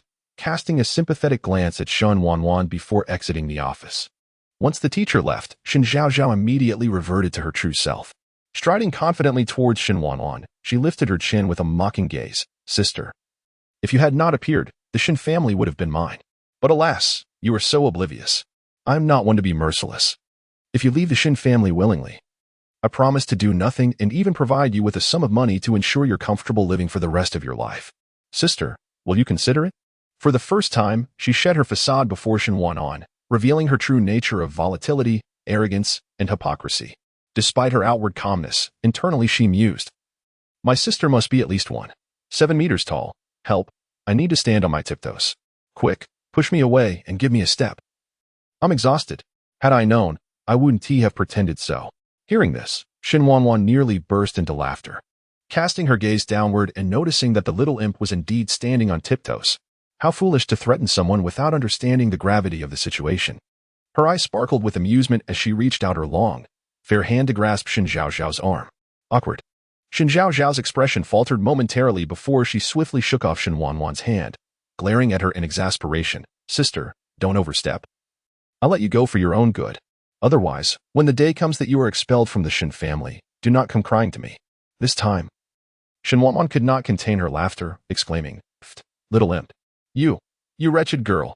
Shen Zhaozhao pointed at her, seemingly infuriated and at a loss for words. Yet internally, she lamented, Please, I know I'm short, but there is no need to keep bringing it up. I have my pride too.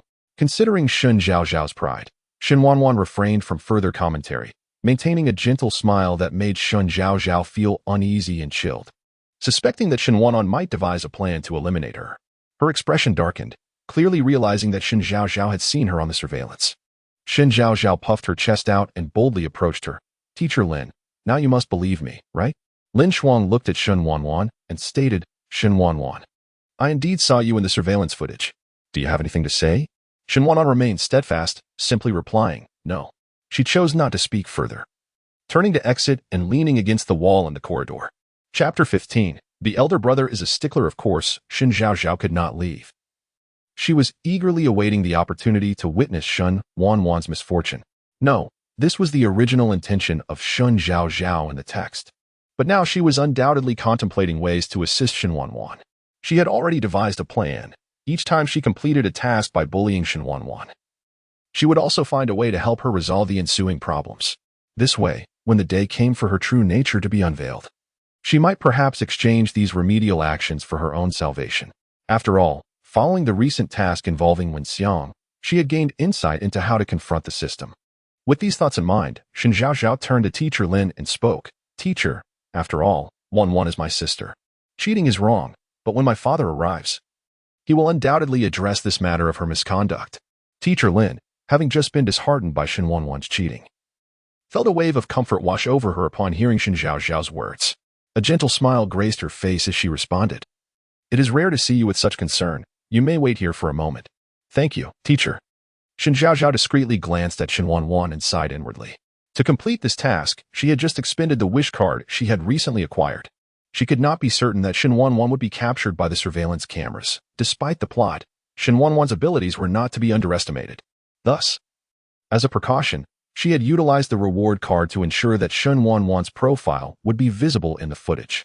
No wonder the system had indicated that she could use this card. It all made sense now. Meanwhile, Shen Wanwan stood in the corridor, gazing through the window at Shen Zhaozhao, her mind swirling with questions. How did she know about Lin Gao? Should she inquire about it? Would asking potentially harm Shen Zhaozhao in any way? For the first time in years, Shen Wanwan found herself hesitating due to another person. Shen Wanwan. A voice called from behind. It was Shen Qing. Shen Wanwan suppressed her thoughts and turned around, softly addressing him. Elder brother. Teacher Lin called me and mentioned that you cheated on the exam. Is that true? Shen Qing's expression was serious, his tone stern. In his eyes, Shen Wanwan could struggle academically, but cheating was absolutely unacceptable. After all, one's innate talent and moral character were two distinct matters. I did not cheat. Upon hearing Shen Wanwan's response, Shen Qing was about to say something further when Shen Zhaozhao's voice interrupted.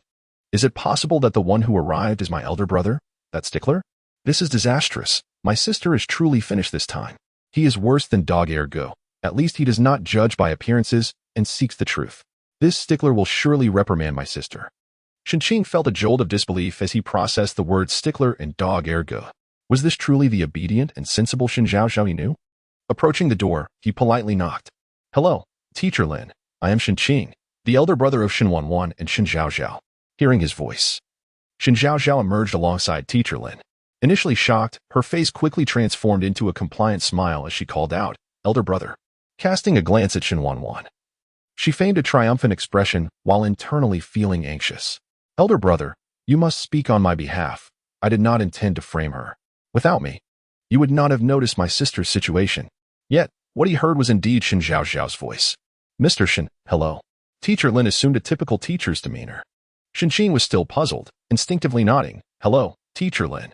Today, we released the exam results, and Shen Zhaozhao reported that Shen Wanwan cheated. I reviewed the surveillance footage in the teaching building and indeed saw Shen Wanwan enter my office. Since she has not provided an explanation and considering the gravity of cheating, I had to contact her guardians to determine how to proceed. I truly believe Shen Wanwan would not resort to cheating. Perhaps you could communicate with her? Shen Zhaozhao stepped closer to Shen Qing, her tone soft and hesitant.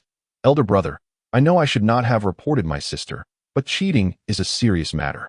Our parents have always taught us to be honest, so even if it angers my sister, I must speak up. Elder brother, it is my fault for not keeping an eye on her. Shen Qing remained silent, as Shen Zhaozhao's voice echoed in his ears. How can I subtly convey that my sister did not cheat? Elder brother, you must rely on your instincts from the business world to see the truth. My sister is the top student in the nation. She would never cheat. But if I do not act, how will her brilliance be recognized? The more he thought, the more perplexed he became. He turned to look at Shen Zhaozhao, who remained silent, intensifying his confusion. Was he truly hearing Shen Zhaozhao's inner thoughts? He glanced at Shen Wanwan, whose expression remained calm, as if she had not heard anything. Was he the only one able to hear her thoughts? But if Shen Zhaozhao knew that Shen Wanwan had not cheated, why would she report her? As he pondered, Shen Qing realized that Shen Zhaozhao was likely leveraging the report to draw their family's attention to Shen Wanwan. The more he considered this possibility, the more it resonated with him. After all, in his eyes, Shen Zhaozhao was a kind and obedient girl, cherished by them since childhood. The thought that she would willingly portray herself as the villain for Shen Wanwan's sake was heart-wrenching. The deeper he contemplated, the more he veered off course. If Shen Zhaozhao were aware of his thoughts, she would likely jump up and protest. Leave the Shen family? Nonsense. With the protagonist present. Were it not for the system, she would gladly cling to Shen Wanwan's leg. Seeing Shen Qing silent for so long, Teacher Lin pressed, Mr. Shen, how do you believe this matter should be handled? Finally, Shen Qing snapped back to reality, recalling Shen Zhaozhao's insinuations about tarnishing Shen Wanwan's reputation. He turned to Teacher Lin. Although Wanwan did enter your office, that does not necessarily imply she stole the exam papers. Teacher Lin paused, her gaze falling on Shen Wanwan. Shen Wanwan, why did you enter the teacher's office? Shen Wanwan cast a discreet glance at Shen Zhaozhao, who wore a smug expression. She finally spoke up. My phone was confiscated by the teacher, and I went to retrieve it. This was her prepared excuse. Having deliberately acted out at the school gate to ensure she had a plausible rationale in case she was discovered. She continued, Teacher, I can retake the exam under your supervision. If Teacher Lin had any lingering doubts, they vanished with this statement. After all, no matter how good Shen Wanwan's memory might be, it was impossible for her to memorize the content of all subjects overnight. Since she dared to propose this, it was evident she had sufficient confidence in her ability to answer the questions. If she could do so, why would she cheat? Very well, then. After this, please accompany me to continue your exam. Mr. Shen, I kindly request that you remain until Shen Wanwan completes her test. Chapter 16. Please call me the Golden Horse Best Actress. It should be a bother to Teacher Lin. In the future, if Zhaozhao and Wanwan encounter any issues at school, just give me a call. Shen Qing and Lin Shuang exchanged polite remarks. Zhaozhao, are you feeling unwell? Suddenly, as they walked towards the classroom, Shen Qing posed a question that left Shen Zhaozhao bewildered. She tilted her head towards him. Brother, I feel perfectly fine. Her voice was soft and meek, reminiscent of a timid little rabbit, starkly contrasting the turmoil raging within her. Indeed, Shen Zhaozhao was feeling quite agitated at that moment, for the system had just delivered an urgent message. Oh, my dear host, please complete the side quest promptly, otherwise, you shall be erased by the world. The snarky tone of the voice left Shen Zhaozhao utterly exasperated. A phrase of discontent lingered in her mind. Yet she hesitated to voice it. Better not speak it. You have 3 minutes remaining. Failure to complete the task will result in your erasure. Just the other day, it had reset. Now, it threatened annihilation. Alas, I am but the green leaf that compliments my sister, all for her sake. If only the system had a physical form, Shen Zhaozhao swore she would deliver a beating that would leave it unrecognizable. Despite her frustration, the task must be accomplished, and she found herself quickening her pace. Hearing her mutterings, Shen Qing couldn't help but smirk, utterly astonished that such words originated from his innocent and kind-hearted sister. In that moment, Shen Zhaozhao became alert. An NPC was conversing with her, regarding the plot. Regarding the plot. She smiled and replied, "Of course, I'm delighted. Ever since I was a child, I've longed for an older sister. How could I not be happy now that my dream has come true?" After this charade of pretense, Shen Zhaozhao's inner self reveled in triumph. It is indeed my sister who suffers from my antics. Foolish child. Crunch, crunch. The system chided while munching on potato chips. Shen Zhaozhao rolled her eyes internally. "Please refer to me as the Golden Horse Award Best Actress. Thank you." The system. Shen Qing. Renowned as a commercial prodigy, Shen Qing remained unfazed by any schemes or tricks. This was the first time he found himself at a loss. How could he articulate the bewildering revelation that he could suddenly hear his sister's innermost thoughts, only to discover that she seemed to be an actress? As Shen Qing pondered the absurdity of life, he and Shen Zhaozhao arrived at the classroom door. Shen Zhaozhao discreetly scanned her classmates, affectionately linking her arm with Shen Qing's, nearly brandishing a megaphone to announce, "This is my brother." Shen Qing patted her fluffy little head, sighing, "If you need anything, just call your big brother." After a brief pause, he added, "If you ever feel unwell, especially regarding your head, do let me know." Shen Zhaozhao, though puzzled, assured him, "Don't worry, brother, I'll take good care of myself." With that, the two, clearly on different wavelengths, concluded their conversation. As Shen Qing's figure disappeared at the staircase, Shen Zhaozhao turned to enter the classroom. As expected, her classmates were whispering among themselves. "Is that the young master of the Shen family? He is so handsome and dotes on Shen Zhaozhao so much. But why would he come here? Could it be that Shen Wanwan bullied Shen Zhaozhao and Shen Qing came to support her? How enviable. She is wealthy, attractive, excels academically, and has such a wonderful brother. She is truly a winner in life." Despite sharing the same surname, Shen Wanwan was caught cheating on an exam and could never compare to Shen Zhaozhao. Listening to the faint murmurs, Shen Zhaozhao's smile widened, her eyes gleaming with satisfaction. Just as she settled into her seat, Su Kursen and Zhao Yinyan swiftly approached her. "Zhaozhao, did Shen Wanwan really cheat?" Zhao Yinyan's voice was perfectly pitched to be heard by the entire class. Having just witnessed Shen Qing's affectionate gaze towards Shen Zhaozhao, she grasped the depth of the Shen family's adoration for her.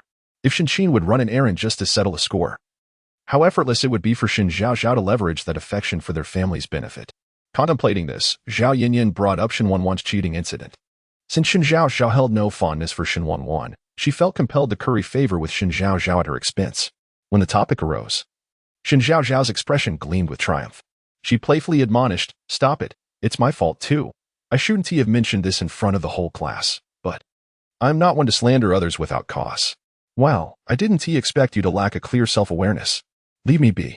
How could that be? The entire school knows that our Zhao Zhao is the kindest soul.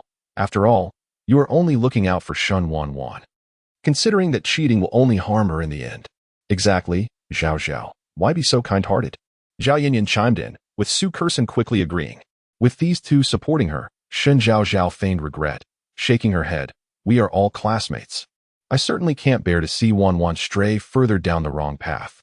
One might think she was saving the world. In my view, those who cheat like Shen Wanwan simply do not deserve to remain in our class. What do you all think?" Su Kursen grew more animated, standing up to shout in the classroom. "What Su Kursen said is right. We are in class 1, even if our grades are poor. We should never fall below 50 in the entire school, especially regarding something as disgraceful as cheating. We must resolutely oppose Shen Wanwan." Unexpectedly, she locked eyes with a boy who quickly turned shy. Shen Zhaozhao realized he might be harboring a crush on her. As this sentiment spread, other uninformed classmates joined in, chanting, "Yes, we must resolutely oppose Shen Wanwan. We must resolutely oppose Shen Wanwan. Host, can you hear your dear system speaking?" The response was a deafening silence. The system, observing through an external screen, noted that Shen Zhaozhao was lost in thought, entirely detached from the fervor in the classroom. Witnessing such a demeanor from Shen Zhaozhao, the system felt a pang of anxiety. Even the chips in its mouth had lost their appeal. Young lady, please don't act this way. It contradicts your quirky persona. Is it too much to ask you to speak up when needed? Chapter 17. The Greatest Fool. Dear child, your father has finally uncovered your flaw. How incompetent of you to not even introduce Li Fenglin. With a soft thud, Tongzi felt a sharp pang in her heart, and the chips in her hand clattered to the ground. She should never have shown concern for that wretched creature. Just look at the inanity of her words. Tongzi has been exasperated to death by the host. For inquiries, please burn paper offerings. When it comes to dogs, you were the foremost. Once reassured that Shen Zhaozhao is unharmed, the system relaxed and exchanged a few banterous remarks with her before proceeding with its duties. Li Fenglin, the third male lead in the original narrative, is a devoted admirer of Shen Zhaozhao, albeit a rather infatuated one. Such a man is not worth your time, for it would reflect poorly on your intellect. Shen Zhaozhao recalled Li Fenglin from her readings, apart from the female protagonist Shen Wanwan and the male lead Liang Jing. Only Xiao Jichen and Li Fenglin left a lasting impression. Xiao Jichen was memorable for being the only powerful figure in the tale. Once, the female lead seduced him to obtain something, thus intertwining their fates. Yet, the novel never clarified the nature of their relationship. Whenever Shen Wanwan encountered difficulties, Xiao Jichen was the first to offer assistance, seemingly indifferent to her connection with Liang Jing.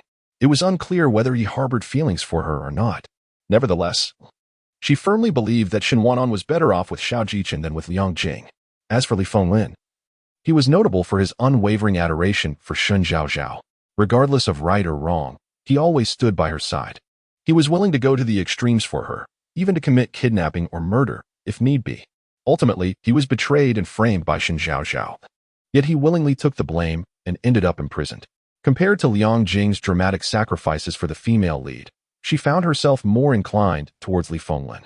She vividly remembered exclaiming that had she been Shen Zhaozhao, she would have undoubtedly chosen Li Fenglin.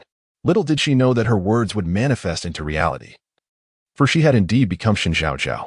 Ding, ding, ding. The sudden ringing of the class bell interrupted Shen Zhaozhao's reverie, cutting short the discussions among her classmates.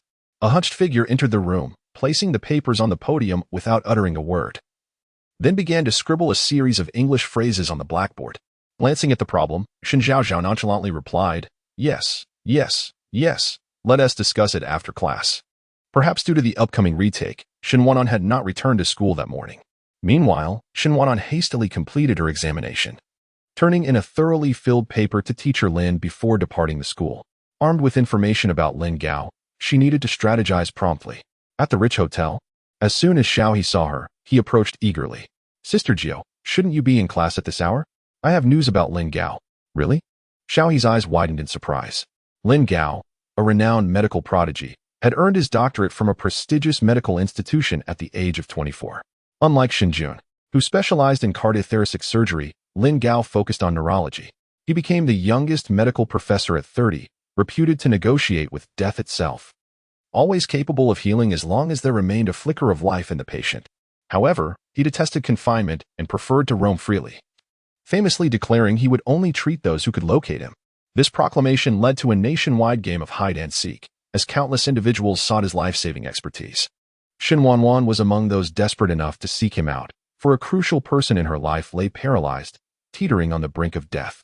Despite her extensive connections, no one seemed to know Lin Gao's whereabouts. Previously, due to the Shen family's circumstances, she had deliberately distanced herself from this area. Thus, she decided to present herself openly in S City as the genuine daughter of the Shen family. Originally, she intended to find Lin Gao and leave S City immediately. But the unexpected emergence of Shen Zhaozhao altered her plans. With an expression devoid of emotion, she issued her commands, which would have left Shen Zhaozhao in awe had she been present. This was indeed the commanding queen's sister, issuing orders from her lofty perch. At the airport in S City, Xiao Jichen stepped out of the terminal clad in a black coat. "Young master, it is said that Lin Gao's sister teaches at First High School," the man behind him whispered while carrying a suitcase. Upon hearing this, a glimmer of intrigue flashed in the depths of Xiao Jichen's eyes behind his golden-rimmed glasses. His deep, resonant voice emerged from his crimson lips. "I hear the Shen family is hosting a banquet tomorrow." "Indeed. Prepare a gift. When in someone else's territory, one must pay their respects." "Understood." Unbeknownst to the obedient Shen Zhaozhao, the greatest trouble of her life was already looming on the horizon. In the afternoon, Shen Wanwan entered the classroom with 5 minutes to spare before the lesson began, causing a momentary silence among her classmates. Noticing the concern in their eyes, Shen Wanwan's lips curled into a slight smile. She was no longer the same person as before. Recalling Xiao He's earlier inquiry, she now possessed an answer. We came to S City for Ling Gao, and once we find him, are we leaving immediately? She had resolved. She would not be leaving. Shen Wanwan, I believe you ought to consider dropping out. Since the establishment of First High School, there has never been a student caught cheating. Do not tarnish our century-old reputation with your indiscretions, Su Kerson exclaimed loudly as she stood to confront Shen Wanwan. Yet, her classmates, oblivious to the impropriety of their words, echoed her sentiments. Indeed, hurry and leave. Your presence is bothersome. I cannot fathom why the school admitted you. Just go away. One after another. They hurled accusations at Shen Wanwan, completely unaware of how far they had gone. Their righteous indignation painted Shen Wanwan as a villain in their eyes, a criminal of the highest order. In that moment, Shen Zhaozhao comprehended why the original character Shen Wanwan could never forgive these individuals. They were simply unworthy. Her expression darkened as she surveyed her classmates with narrowed eyes. Some were so agitated they stood from their seats, prompting her to internally scoff. A bunch of fools. Oblivious to being mere pawns. How utterly foolish. My sister is not someone you are fit to speak of. Completely forgetting that had it not been for her initial instigation of the plagiarism incident, this farce would never have unfolded. The system quietly remarked, the greatest fool. Chapter 18, What is happening? Is the plot unraveling? Her demeanor was normal, her tone unremarkable, so much so that it seemed almost unfamiliar. Shen Wanwan raised her gaze to meet hers, a glint of danger flickering in her eyes, evoking an instinctive fear that made one reluctant to look directly at her. Without uttering a word, a mere glance from her sent Shen Zhaozhao into a flurry of anxiety. Surely, my sister isn't contemplating violence against me. What are you looking at? You know, hitting someone is against the law. A fleeting hint of guilt crossed her eyes as she swallowed hard, feigning composure. Drink more milk, grow taller, and strengthen your bones. Shen Wanwan lightly patted her shoulder and sighed softly. Shen Zhaozhao was taken aback by this unexpected reaction. In the original story, Shen Wanwan was supposed to turn and leave at this juncture. What kind of twist is this? She would never admit to harboring enormous personal motives within this task.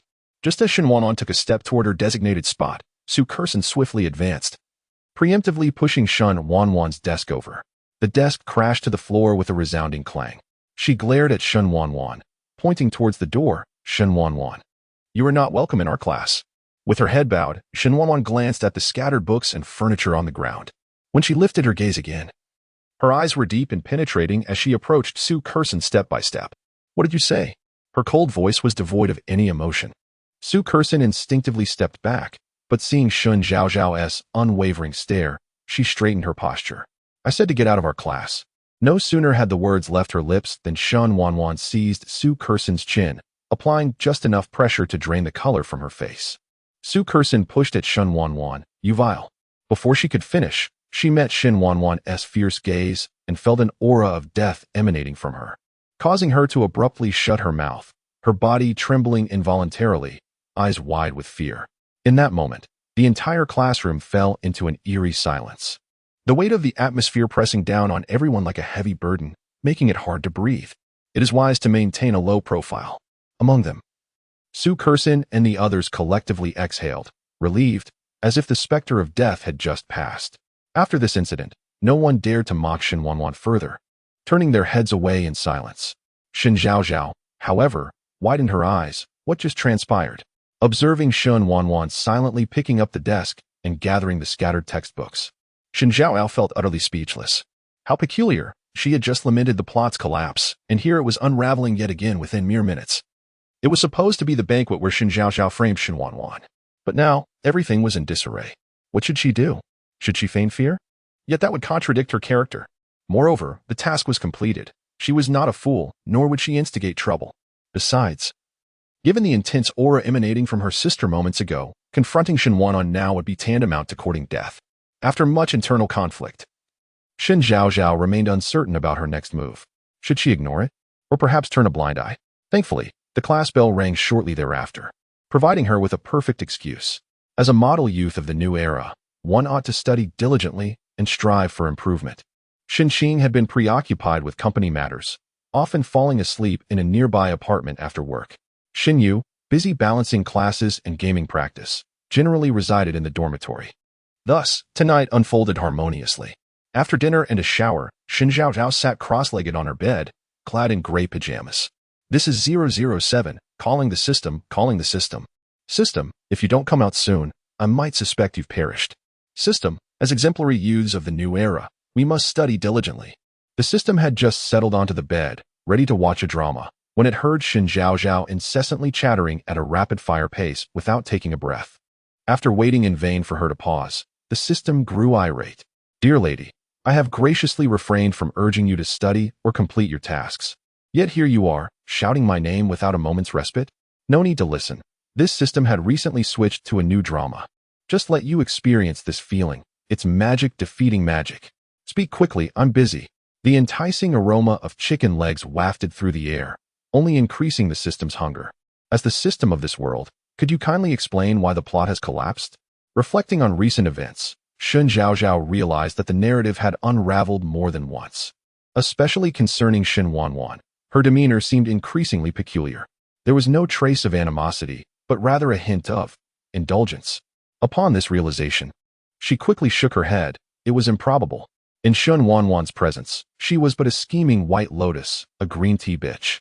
Unless Shen Wanwan had lost her mind, there was no way she would not harbor disdain for her. The system, now serious, replied, I have not detected any anomalies on my end. Indeed, there are inconsistencies in the plot, but the temporal authority has not indicated any abnormalities. Just continue with your business as usual. After speaking, the system took a large bite of chicken leg, satisfaction evident on its face. Hearing this, Shen Zhaozhao's eyes lit up. That was a plot point in the original narrative that stated she could not interfere with her actions. Agreed. The system, preoccupied with its meal, failed to recognize the potential gravity of its acquiescence. With the system's assurance, Shen Zhaozhao felt emboldened to act without restraint. Content. She reclined on her bed and began playing games on her phone. The following day, at 9 o'clock a.m., Shen Zhaozhao was forcibly dragged from her bed by Lu Yin before she even opened her eyes. She pouted, Mom, isn't today a day off? Why must I rise so early? Seeing her dazed expression, Lu Yan's eyes brimmed with affection as she gently replied, Tonight is the banquet revealing Wanwan's identity. You nearly forgot. Didn't you? Realizing the significance, Shen Zhaozhao blinked. Oh right, the banquet where I continually create chaos and bring about my own downfall. Thankfully, had her mother not reminded her, she might have completely overlooked it. She felt a wave of relief that her sister hadn't overheard. Otherwise, she would surely be upset with her. Pausing momentarily, a shadow fell over her mood. Mom, I've been trying to build a rapport with my sister these past few days, but she doesn't seem to like me very much. Perhaps I should just move out. Chapter 19. I, the malicious villain, am ready nonsense. Both you and Wanwan are my daughters. I treat you equally. How could I possibly send one daughter away for the sake of the other? Shen Zhaozhao nodded. Yes, mother, I understand. I will take good care of my sister and help her acclimate to our home as swiftly as possible. Hearing her obedient words, Lu Yin lovingly embraced her. Outside the door, Shen Wanwan, who had just arrived, raised an eyebrow at the exchange between Shen Zhaozhao and Lu Yin. This sister, whom she had unwittingly acquired, was truly a curious anomaly. After freshening up, the professional makeup team that Lu Yin had invited awaited in the living room. By the time Shen Zhaozhao descended the stairs, Shen Wanwan was already being styled. The living room was adorned with a myriad of exquisite gowns. Side quest, steal Shen Wanwan's evening gown. Note, do not diminish Shen Zhaozhao's favorability in Lu Yan's eyes. Shen Zhaozhao calmly sipped her juice. Realizing that today was filled with an endless stream of side quests to complete, each more kitsch and melodramatic than the last. In the living room, Lu Yin turned to Shen Wanwan. Wanwan, which gown do you prefer? Seated comfortably, Shen Wanwan politely glanced at Lu Yin and softly replied, They are all lovely. She had never placed much importance on such things. What do you think of this black gown? Lu Yin inquired, her gaze fixed on Shen Wanwan. Shen Wanwan glanced at the gown and nodded. It's nice. Just as she finished her sentence, she heard Shen Zhaozhao's inner thoughts echoing from the dining room. Here I come. I, the malicious villain, am ready. The black gown, right? It absolutely must be on me. Sister, I'm sorry, but the dress you like is destined not to be yours today. Shen Zhaozhao swallowed the last bite of her bun, downed her milk in one go, and wiped her mouth with her hand. Each step she took toward the living room imbued her with an air of confidence. She strode directly to the black gown, her hand caressing the fabric with evident delight. Mom, I truly adore this one. Mom, I still think the starry blue dress is more beautiful. Let us go with this instead. The two sisters spoke almost in unison, their eyes drawn to the distant blue gown. The words Shen Wanwan had just uttered about liking the black dress suddenly felt stuck in her throat. Lu Yin responded with an affirmative. All right, since Wanwan likes this one, let us go with it. After speaking, she turned to Shen Zhaozhao. Zhaozhao, you would look splendid in this long gown as well. Shen Zhaozhao felt utterly speechless, acutely aware of the phrase lifting a stone only to drop it on one's own foot. Why hadn't she waited a moment longer until Shen Wanwan began her styling to voice her thoughts? She had assumed Shen Zhaozhao's silence stemmed from fear of not looking good in the gown. Quickly, she reassured Shen Wanwan, hoping to bolster her confidence. Knowing the truth, Shen Wanwan struggled to suppress a smile. Yes, it looks good. How could my sister be like this? Even a Sichuan opera face-changing act wouldn't be this quick. No, I must wait until my sister is styled before speaking up to avoid unnecessary effort. Shen Zhao felt a pang of despair within, though her exterior remained composed. Grasping the black gown, she stole a glance at her own short legs, feeling even more disheartened. This isn't an evening gown. It's more like a floor-sweeping rag. Clearing her throat, Shen Wanwan declared, I'll wear this set. Please assist me with the styling. The stylist bowed. Miss, please have a seat. The stylist then picked up the starry blue dress right before Shen Zhaozhao's eyes and led Shen Wanwan to a nearby makeup area. Sister, if this continues, your mission will surely fail. Hearing the unmistakable glee in the system's voice, Shen Zhaozhao gritted her teeth. Mom, I just said I like this dress because it seems perfect for Wanwan. It would look stunning on her.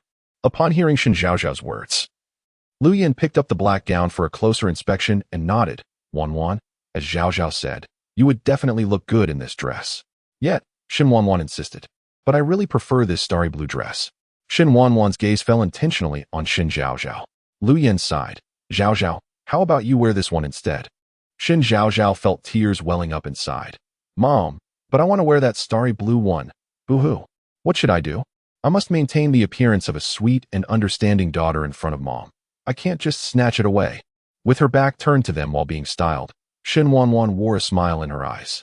Miss, your slender figure will be beautifully complemented by this little dress. It will showcase your delicate legs exquisitely. Let us go with soft curls for your hair. My sweet little fairy, you'll surely dazzle at the banquet. The stylist's flattery flowed freely. Anyone else would have readily agreed. Unfortunately, the person before her was the aloof Shen Wanwan, in a tone only the two could hear. Shen Wanwan instructed, style it according to the black gown. The stylist was taken aback, noticing through the mirror that Shen Zhaozhao was still trying to persuade Lu Yin. Understanding dawned upon her. You and your sister share a strong bond. Shen Wanwan remained silent, watching Shen Zhaozhao through the mirror, thinking, she is indeed my sister. On Shen Zhaozhao's side, she resorted to her best act of charm. Mom, my sister has a wonderful figure. She would look stunning in that black gown. Why not let her try it on? Lu Yin, already fond of her, surrendered completely to Shen Zhaozhao's plea. Looking at Shen Wanwan, she said, Wanwan, what do you think? I'm sorry, Mom, but I've already made up my mind. I will wear this. Seeing that Shen Wanwan was resolute, Lu Yin felt it best not to force her. All right, you both can choose whatever you wish. I want to interfere. To her, this was merely a normal exchange between two girls, and she hadn't considered any negative implications. Lu Yin turned to head upstairs to select her own gown. Once the living room was devoid of family, Shen Zhaozhao immediately revealed her arrogant demeanor. Striding over to Shen Wanwan, she seized the starry blue gown. Sister, I still think you're better suited for the black one. Let me wear this one. Fearing Shen Wanwan would disagree, she added, Mom just said that the black one is more suitable for you, so you should wear it. Shen Wanwan softly replied, all right. Shen Zhaozhao cast a puzzled glance at her. She had been fully prepared to tear the facade with Shen Wanwan. To her surprise, Shen Wanwan agreed so easily. This was entirely different from what she had anticipated. Why is my sister so accommodating today? Luckily, she didn't force me to swap. Otherwise, if she had given me that icy glare from yesterday at school, I would have surely been terrified. Shen Wanwan realized this comment referred to her demeanor towards Su Curson the previous day. Had she truly been that intimidating? She pondered.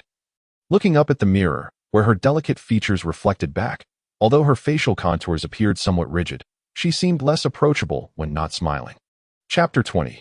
The True Golden Child. Shen Wanwan, as Shen Wanwan pondered whether she was being too aloof, Shen Zhaozhao was fervently praying in her heart. Oh God, today I must bully my sister countless times. Please ensure she navigates through this safely. Jesus, I beseech you, let my sister not harbor any thoughts of doing me harm. Why must I, a small and helpless creature, endure such trials? When Lu Yin descended the stairs once more, Shen Wanwan and Shen Zhaozhao had already begun preparing their looks. Beside Shen Zhaozhao lay a celestial blue dress, while Shen Wanwan was adorned with a flowing black gown. Zhaozhao, have you decided to wear this one? Yes, mother. Look at how exquisite my sister appears in this dress. It not only showcases her beautiful figure, but also conceals the sun-kissed skin she acquired from working in the fields. Upon hearing this, Shen Zhaozhao immediately lowered her head, a look of guilt crossing her face. I'm sorry, it's all my fault. If it weren't for me, my sister wouldn't have to endure such grievances. Lu Yin, offering comfort, replied, Zhaozhao, you mustn't blame yourself. If anyone is to be blamed, it should be your father and me for losing Wanwan. All right, remember to tell your mother if you need anything. Through the mirror, Shen Wanwan observed Shen Zhaozhao's performance, her eyes brimming with amusement. Had she not been attuned to Shen Zhaozhao's inner thoughts, she might have mistakenly believed her to be a mere shallow socialite. The Royal Clubhouse epitomizes opulence. It is an international elite venue often referred to as a den of luxury. Every first-tier city across the nation boasts its own Royal Clubhouse. Families hosting banquets here are renowned dynasties, prominently featured on the Forbes list. The most illustrious aspect of the clubhouse is the Sky Garden, a restaurant perched on the 17th floor, where each dish commands a four-digit price. Countless affluent families choose this venue to flaunt their status. Yet, the true identity of the club's owner remains a mystery. Tonight, the venue has been exclusively reserved by the Shen family. The entrance is lined with luxury vehicles, surrounded by reporters whose flashes illuminate the night. One after another, handsome men and beautiful women emerge from their cars and enter the clubhouse. Numerous executives and celebrities, previously seen on television, make their appearances, all in honor of the Shen family's gathering, with few daring to deny them respect. At 7 o'clock, a black Rolls-Royce pulled up at the entrance, causing attendees to instinctively step aside upon seeing its license plate, seemingly wary of offending those within. A novice guest, witnessing the spectacle for the first time, quietly inquired of a nearby individual, "Whose car is that? Why does everyone seem to avoid it? You don't know? This Rolls-Royce is one of a kind in the world, crafted using the most advanced technology by dozens of master artisans. It was originally a coming-of-age gift for the son of the Zhao family, rumored to be worth $1.55 billion. I can't believe the Zhao heir is attending the Shen family's banquet." Whispers of speculation circulated among the crowd, prompting another question: which family is more powerful, the Shen or the Zhao? Who can say? One is the wealthiest in S-City, and the other in Beijing. It's impossible to determine. I believe the Zhao family is more formidable. They are a century-old lineage with one branch in commerce and another in politics, far surpassing the Shen family.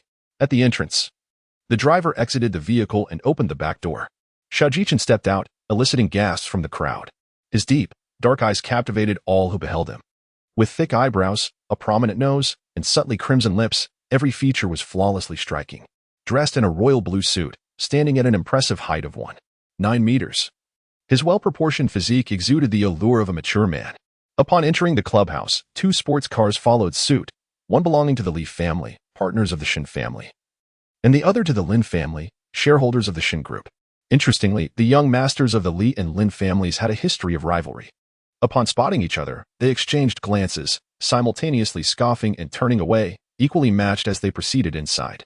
Soon, other smaller families from S-City began to arrive. The young lady of the Yun family, Yun Xiangxiang, emerged from her vehicle, and the surrounding flashes erupted into a frenzy. At merely 21 years of age, she had inherited the Yun family, rescuing it from the brink of bankruptcy and becoming S-City's youngest corporate chairperson. Will your wedding still take place as scheduled? The reporters pressed, seizing every opportunity for news.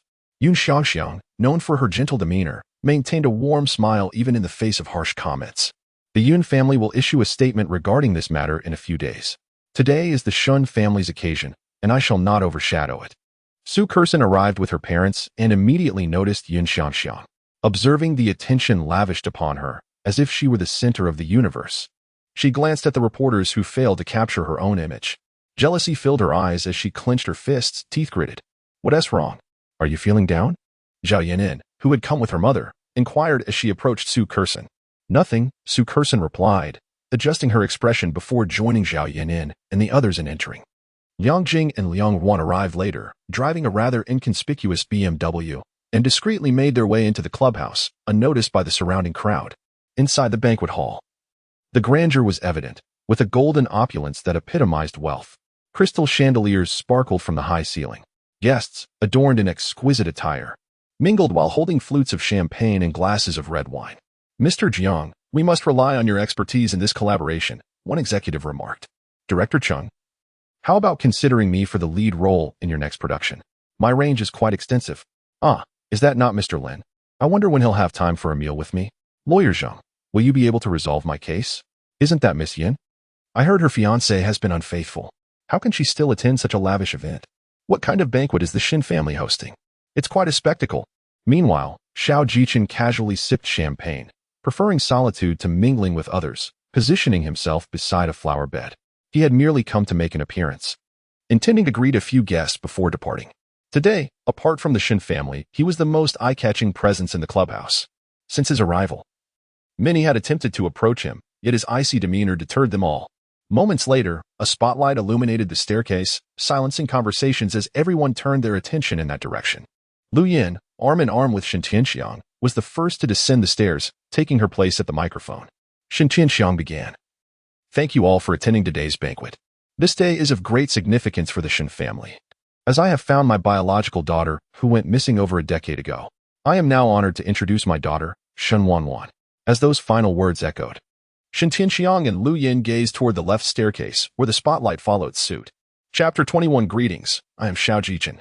Shen Wanwan, with her short hair elegantly swept back, revealed a full and delicate forehead, adorned at her temple with a black camellia. Beneath her slender willow-leaf brows lay a pair of indifferent black eyes. She wore a floor-length black gown, understated in decoration except for a belt cinched at her waist, accentuating her alluring figure, exuding an air of cool detachment. As she descended the staircase, she approached the space between Shen Tianxiang and Lu Yin, her red lips parting softly. "I am Shen Wanwan." Xiao Jichen observed the trio on stage with an impassive demeanor, betraying no astonishment like the others. He was merely present out of courtesy, uninterested in the proceedings. Just as he was about to step aside for a breath of fresh air, a sudden, impatient yet melodious voice pierced through the crowd. "Oh my goodness! This is my sister. She is truly stunning. I want to have children with my sister. Truly. She is the perfect embodiment of our parents' best traits. She is simply breathtaking." Xiao Jichen narrowed his eyes, instinctively scanning the crowd for the source of the voice. "How can my sister be so beautiful? This dress suits her perfectly." As if sensing a connection, he abruptly lifted his gaze towards the right side of the staircase, where a figure stood. After the speaker, Shen Qing, Shen Jun, and Shen Yu followed up the stairs, positioning themselves behind, serving as mere background for the occasion. Lu Yin turned to Shen Zhaozhao. Another beam of light illuminated Shen Zhaozhao as she gracefully descended the staircase. Her long black hair was styled with curling rods, and she adorned her head with a diamond hairpin. Her lively eyes sparkled with brilliance. She donned a knee-length gown in starry blue, its hem draped with a layer of sheer fabric, embellished with countless tiny diamonds. The strapless design showcased her elegant, alabaster neck, complemented by a blue gemstone necklace. On her feet were crystal shoes, reminiscent of a fairy inadvertently wandering into the mortal realm, radiating charm. Every movement captivated the audience. Shen Wanwan's gaze fell upon her, her previously cold expression softening. Indeed, this outfit was most befitting of Zhaozhao. Xiao Jichen's attention remained fixed on Shen Zhaozhao, his eyes reflecting curiosity and scrutiny. This voice. "Steady yourself. It would be mortifying to fall in front of so many people. Deep breath. I am the best." In a murmured mantra, Shen Zhaozhao managed to reach Lu Yin's side unscathed. She flashed a sweet smile to the crowd. "Hello everyone, I am Shen Zhaozhao." As she spoke, her gaze instinctively flicked to a distinguished man in the crowd. Captivated by Xiao Jichen's striking visage, surprise flickered in her eyes, her heart racing. "Mom, this man is incredibly handsome. The royal blue suit, he is the epitome of allure. What should I do if I want to pounce on him?" As their eyes met, Xiao Jichen could now ascertain that the voice he had heard earlier belonged to Shen Zhaozhao. Upon hearing the words "want to pounce," a subtle smile graced his lips. Shen Zhaozhao understood the meaning of a smile that could conquer a city. Her heart skipped a beat. My goodness, how can there be such an exquisite man in this world? Lost in the allure of the handsome gentleman, She remained oblivious to the threatening gazes from Shen Qing, Shen Jun, and the nearby Shen Wanwan, all directed at Xiao Jichin. Side quest: seize the opportunity for the female lead to perform the opening dance. Dance. Oh dear, thankfully I have learned this. Otherwise, it would be utterly embarrassing. Shen Zhao felt a surge of joy within, a sweet smile gracing her face as she approached Shen Tianxiang. Leaning in close, she whispered, "Father, how about I perform the opening dance? If my sister were to do it, wouldn't that be?" Her sentence trailed off, yet Shen Tianxiang grasped her implication. He turned to Lu Yin. "Ian, what do you think?" Since Shen Zhaozhao had previously suggested that Shen Wanwan join her for lessons, Lu Yin naturally agreed. She said to Shen Wanwan, "Wanwan, let Zhaozhao perform the opening dance tonight, shall we?" All right. For someone like Shen Wanwan, who preferred a quieter existence, this was splendid news. Without hesitation, she acquiesced. With everyone in agreement, Shen Qing, clad in a pristine white suit, approached Shen Zhaozhao, bowing graciously as he extended his left hand. With a smile, Shen Zhaozhao placed her right hand gently on his, and together they glided to the center of the banquet hall. Accompanied by soothing music and special lighting, they danced gracefully. Her hand clasped his, while his rested on her waist. They moved forward and backward, exuding elegance. The blue hem of Shen Zhaozhao's gown swayed with her movements, the tiny diamonds twinkling as though they contained the entire cosmos.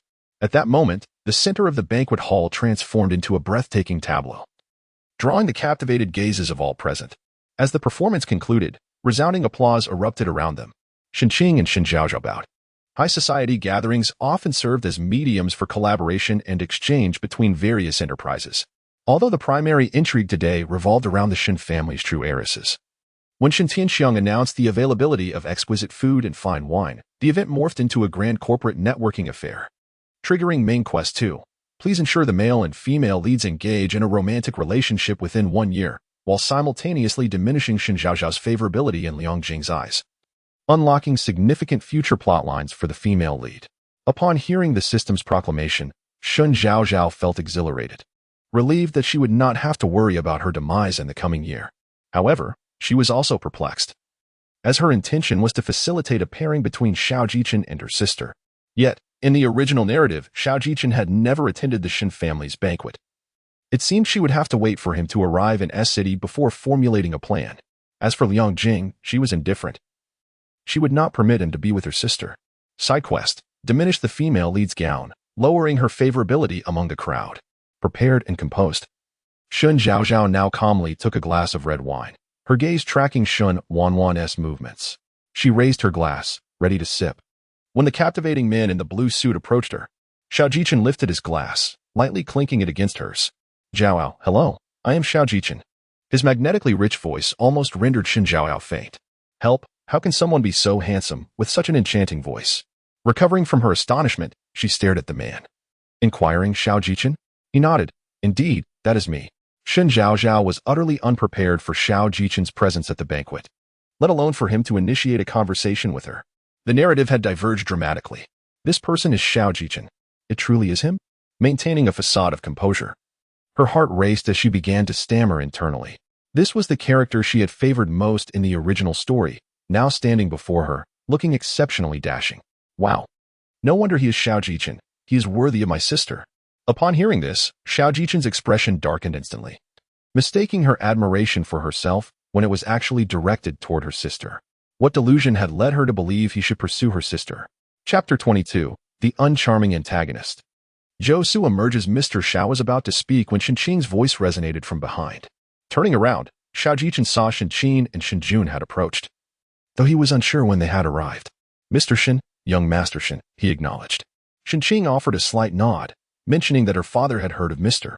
Zhao's presence and wished to have a word with him. In truth, it was not Shen Tianxiang who wished to meet him. Rather, it was Shen Qing's concern after hearing Shen Zhaozhao's innermost thoughts that prompted her to intervene, worried that Shen Zhaozhao might be enchanted by Xiao Jichin. Shen Jun shared a similar sentiment, silently grateful that others could not hear Shen Zhaozhao's musings. As soon as Shen Qing finished speaking, Shen Yu approached with a sour expression. Within the Shen family, he was the only one who harbored disdain for Shen Wanwan. Shen Qing cast him a glance before addressing Xiao Jichin. "Allow young Master Jun to escort Mr. Xiao. I shall join shortly." Xiao Jichin nodded in appreciation. "I am grateful for your assistance, young Master Shen." With a faint smile gracing his lips, Shen Jun replied, "Mr. Xiao is too courteous. As they watched the two depart, Shen Qing's demeanor shifted to one of seriousness as he turned to Shen Yu. Why do you wear such a grimace at a fine gathering? This was the first time Shen Zhaozhao had spoken her heart openly, agreeing silently with the words. After all, this is my sister's home. If anyone is an intruder, it should be me. Moreover, I have always been the one to make my sister suffer. I must find a way to ensure she no longer endures such hardship. If she were still engrossed in novels, it would be one thing, but these were real individuals before her. Furthermore, according to the original narrative, Shen Zhaozhao's bullying of Shen Wanwan would only escalate, and she found herself unable to act against them. She needed to devise a method to fulfill her mission without causing harm to these people. Shen Qing, attuned to her thoughts, harbored an entirely different perspective. Understanding Shen Zhaozhao's feelings, he felt a deep pang of sympathy and gently patted her fluffy head. With a side directed at Shen Yu, he remarked, Zhaozhao is our sister. And Wanwan is too. Both deserve equal treatment instead of favoritism. Do you understand? Afterward, he expressed his concern. Zhaozhao, if you face any bullying, please inform me, all right? Third brother, you must take care of yourself outside, Shen Zhaozhao replied, her concern easing Shen Yu's expression considerably. Rest assured, Zhaozhao, I shall take my leave now, she said, watching Shen Yu's figure vanish at the doorway. With thoughts of Xiao Jichen lingering, Shen Qing spoke, Zhaozhao, I must visit father. Will you be all right here for a while? He could have taken Shen Zhaozhao along, but out of consideration for Xiao Jichen, he decided to leave her for a bit. All right. Shen Zhaozhao eagerly awaited his departure, fearing that the side mission would soon be on a countdown. Indeed, just as she contemplated this, the voice of the system chimed in. Please complete the side mission promptly. There are 19 minutes and 33 seconds remaining. Sighing, she scanned the vicinity for Shen Wanwan's figure. Currently, Shen Wanwan was in a nearby garden, having retreated there to escape the flurry of sycophants that had approached her upon the revelation of her identity. Disdaining the insincerity of their flattery, she had sought refuge. Placing her glass on a nearby table, her thoughts were consumed with Shen Zhaozhao. I wonder what that foolish girl is up to. Should she not be making a spectacle of herself at this gathering? She mused. Surely she is not attempting to flirt with that man, is she? Mission.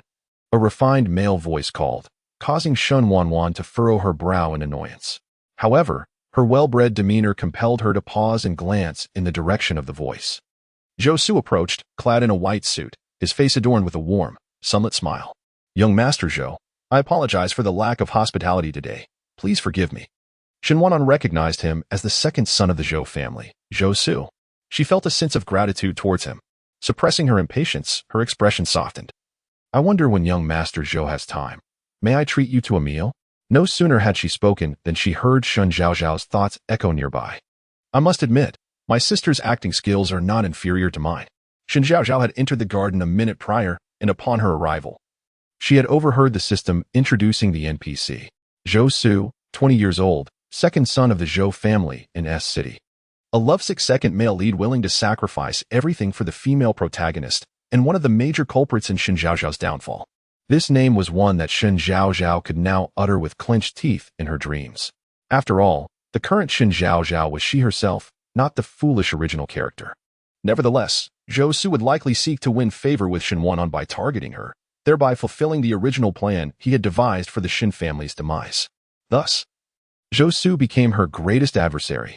Grinding her teeth, Shen Zhaozhao declared, Zhou Su, should you wish to eliminate me, do not blame me for striking first. She articulated this with the fiercest tone she had employed since entering the narrative. Shen Wanwan's gaze sharpened suddenly. What did Zhaozhao mean by that? Did Zhou Su intend to harm her?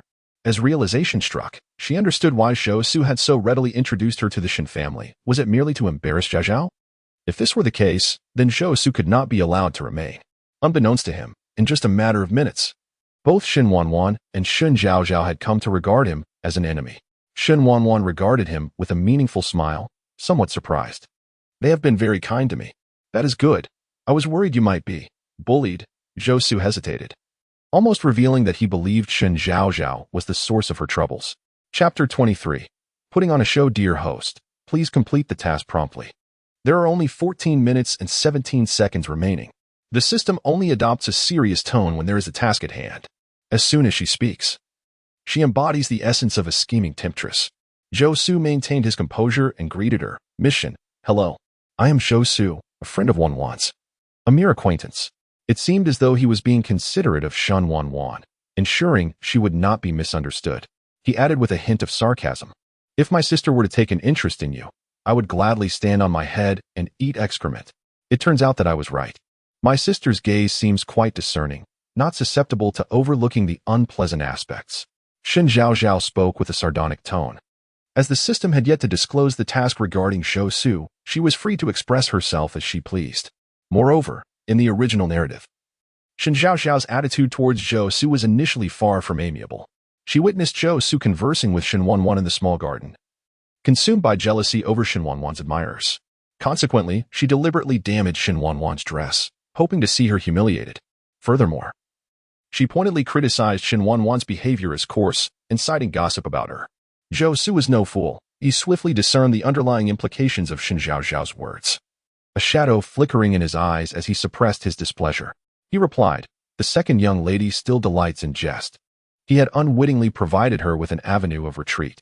Yet, today, Shen Zhaozhao had no intention of allowing him such an escape, quipping, "How could young Master Zhou possibly know that I take such pleasure in jesting with the petty-minded? Could it be that the elusive Tuesday Xiao is, in fact, the very embodiment of the legendary figure?" In those years, the Zhou family schemed to usurp the Shen family by plotting to abduct the newly born Shen Wanwan. Just as the Shen family was on the verge of locating Shen Wanwan, the then 5-year-old Zhou Su proposed a cunning plan of substitution. They procured an orphan, bereft of parents, to replace the genuine Shen Wanwan and deliver her to the Shen family. This individual was Shen Zhaozhao. This act marked the genesis of Shen Zhaozhao's eventual moral decay as Zhou Su drew close to her, subtly guiding her to inflict harm upon the Shen family step by step. Ultimately, in a bid to win Shen Wanwan's favor, she unhesitatingly betrayed Shen Zhaozhao. Little did Zhou Su anticipate that he would one day fall irrevocably in love with Shen Wanwan, to the point of no return. Even when Shen Wanwan and Liang Jing uncovered the Zhou family's conspiracy, they remained oblivious to the faude of this hypocritical scoundrel. After all, who could fathom that a 5-year-old child could harbor such profound intentions? Throughout the entire ordeal, Zhou Su maintained an image of innocence. At this moment, when Shen Zhaozhao spoke, even Zhou Su could no longer muster a smile. Considering the current circumstances and Zhou Su's identity, Shen Wanwan interjected, "Zhaozhao tends to speak in riddles. Do not take her seriously, young Master Zhou." Just as Shen Zhaozhao was about to retort, Shen Wanwan seized her hand, drawing her close, her gaze a silent threat. Shen Zhaozhao was taken aback by this look, and her words faltered. In that instant, she finally comprehended the feelings of Su Curson, her heart silently lamenting. "Oh, my sister, this man is a cunning wolf in disguise, a villain.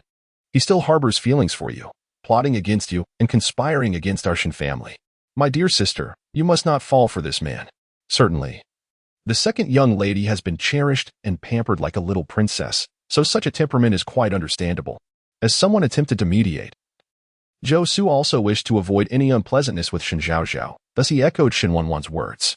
Realizing the underlying implication, Shen Wanwan instinctively rubbed her thumb and index finger together. Had she valued her blood relatives and been unable to hear Zhaozhao's true feelings? Her immediate reaction to such words would have been jealousy towards Shen Zhaozhao.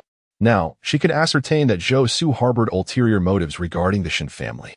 Zhou Su nodded in agreement. Shen Wanwan then spoke, "Second young Master Zhou, as our esteemed guest, please proceed."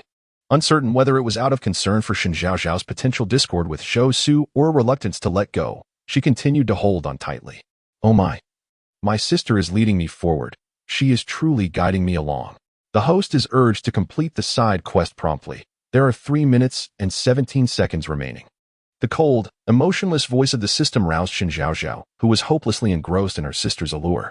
She sighed silently, contemplating, the daily grind of self-destruction. Some tasks simply must be accomplished. Is this dress sturdy enough? Could I possibly damage it with a single step? Would a tear count as ruin? Dear, our Time and Space Bureau has always upheld integrity in our dealings, refusing to accomplish tasks through cunning and opportunistic means. Creak, creak, creak. Upon hearing this, Shen Zhaozhao's expression twisted into a grimace, hoping fervently that my sister had donned appropriate undergarments. Otherwise, this skirt would surely tear apart. The thought of what was to come filled me with dread. I truly deserve my fate. Throughout the entire event, Shen Wanwan pondered. She remained uncertain about how to remedy the affliction of histrionics. The atmosphere in the garden was remarkably harmonious, with Shen Tianxiang engaging in conversation with Lu Yin and others. Shen Qing stood alongside several men clad in black suits, his serious demeanor indicative of discussions regarding collaboration. Shen Jun sat nearby in a rocking chair, furrowing his brow as he dealt with the woman standing before him. It appeared that Xiao Jichen had already departed, for Shen Zhaozhao scanned the area and found no trace of him. At this moment, she could not afford to dwell on such thoughts. Her gaze shifted to Shen Wanwan, who was still engaged in a somewhat aimless conversation with Zhou Su. Gritting her teeth, Shen Zhaozhao stepped on the hem of Shen Wanwan's gown. As Shen Wanwan continued to advance, the fabric tugged, producing a sharp sound. Snap! The wine glass fell to the ground, producing a crisp sound. Sister, how could it have fallen so suddenly? Shen Zhaozhao exclaimed in astonishment, her voice drawing the attention of everyone around. There lay Shen Wanwan on the ground, her long gown inexplicably torn, revealing her delicate, snow-white legs. Beside her, Zhou Su hurriedly removed her coat and draped it over Shen Wanwan, concealing the damaged area of the gown. In a gentle tone, she inquired, Wanwan, are you all right? Listening to his insincere tone, Shen Zhaozhao could not help but feel a surge of anger. Zhou Su, you scoundrel. If it weren't for that kick you delivered from behind, how could my sister have ended up like this? If I were to allow you to live until the age of 30, I would no longer bear the surname Shen. Just moments ago, she had meticulously calculated that the position where she stepped would only cause her skirt to tear up to her knees, and it certainly would not rip to such an extent. Had it not been for the fact that Shen Wanwan was wearing a pair of shorts underneath, she would have truly embarrassed herself today. If Zhou Su hadn't extended her foot, Shen Wanwan would never have fallen, leading to her current predicament. Were it not for the unfinished task at hand, she would have undoubtedly slapped Zhou Su for causing her sister to stumble. And now such a significant blame rested solely upon her. Zhou Su truly is quite cunning. Shen Tianxiang and Lu Yin hurried over at the swiftest pace to assist Shen Wanwan. With genuine concern, Lu Yin inquired, Wanwan, are you hurt anywhere? I noticed my ankle is swollen. It must be sprained. Waiter, please bring me an ice pack, Shen Tianxiang continued. Chapter 24. You are absolutely right. She is indeed remarkable. In the eyes of the Shen family, Shen Wanwan's fall is of little consequence. What truly matters is the safety of their kin, rather than any superficial reputation. Shen Qing inquired, is your arm injured? As he spoke, he removed his coat and tied it around Shen Wanwan's waist, handing over Zhou Su's coat with a cold, emotionless tone, expressing gratitude to Mr. Zhou for his garment. He had clearly heard Zhao Zhao's inner thoughts. Had it not been for Zhou Su, Wanwan would not have fallen. Zhou Su, oblivious to the scrutinizing gaze from Shen Qing, accepted the coat, replying, it's my fault. Perhaps if I had been more attentive, Wanwan would not have stumbled. I should have supported her, knowing she struggles with formal attire and high heels. Tears brimmed in Shen Zhaozhao's eyes, her face etched with guilt. As these words left her lips, a murmuring arose among the crowd, starting from an unknown source. Though Shen Wanwan is the biological daughter of the Shen family, she did not grow up within its embrace, and when compared to Shen Zhaozhao, sigh. In my view, with Shen Zhaozhao present, Wanwan's absence would make little difference. Shen Zhaozhao embodies the true essence of a refined young lady. The wish fulfillment card, upon successful use, the host can realize any wish within a designated time frame. This card lasts for a total of 5 minutes. Although Lu Yin was concerned for Shen Wanwan, she did not overlook Shen Zhaozhao. Noticing her guilt, Lu Yin quickly reassured, Zhaozhao, this was merely an accident. It is not your fault. With tears in her eyes, Shen Zhaozhao bit her lip. Sister, are you all right? Shen Wanwan remained silent, her expression impassive, her gaze indifferent, making it difficult for anyone to discern her thoughts. Upon hearing Shen Zhaozhao call her, Shen Wanwan finally looked up, responding, I'm fine. Shen Tianxiang and Lu Yin breathed a sigh of relief. Wanwan appeared to be her usual self, indicating no significant harm had befallen her. Shen Qing was the first to regain composure, addressing the onlookers, just a minor incident. I hope it hasn't disrupted your enjoyment. With that, he picked up a glass of wine from a nearby table, raised it to the crowd, and took the first sip. Others followed suit. Shen Wanwan replied affirmatively. Shen Zhaozhao rose and moved to the center of the garden, nodding slightly to the audience before taking a seat at the piano. The first movement of the piano concerto number 1 flowed from her fingertips. This wish fulfillment ability is truly remarkable. Look at this crowd, they must be dumbfounded. Indeed, the transmigrated Shen Zhaozhao could not play the piano, relying solely on a prop card to cheat. Fortunately, the system had assisted her twice, exchanging rewards for the wish fulfillment card. Otherwise, she would have been at a loss. It's all about me. Advising you to study hard would be beneficial. Yet you refuse to listen. It's your own fault. For the sake of the piano piece and the dance, I shall refrain from scolding you this time." The audience became immersed in the fluid melody, quickly dismissing the earlier incident of Shen Wanwan's fall. In a shadowy corner of the garden, Zhaozhao observed the girl at the piano, a gentle smile softening his deep gaze. "The second miss is truly exceptional," Zhou Su remarked in admiration. Then shifted his gaze to Shen Wanwan, adding, "Of course, had you grown up in the Shen family, you would undoubtedly be even more remarkable." He deliberately lowered his voice, ensuring only he and Shen Wanwan could hear. A flicker of disdain crossed Shen Wanwan's eyes. Did he truly believe she did not comprehend the implications of his words? Recalling the moment of her fall, her aversion towards Zhou Su intensified. Aware that Zhaozhao intended to step on her dress, her attention had been solely on Zhaozhao. Thus she failed to notice when Zhou Su extended his foot. Holding on to Shen Zhaozhao, she had feared that avoiding Zhaozhao would lead to her own tumble, allowing herself to fall instead. Upon hearing Zhou Su's feigned concern, Shen Wanwan found herself at a loss for words, fearing she might retch from disgust. Yet now, with Zhaozhao's piano piece aiding her composure, she could continue to play along with Zhou Su. Indeed, Zhaozhao is exceptional. As Shen Wanwan uttered this sentiment, it marked the first time she openly expressed admiration for Shen Zhaozhao.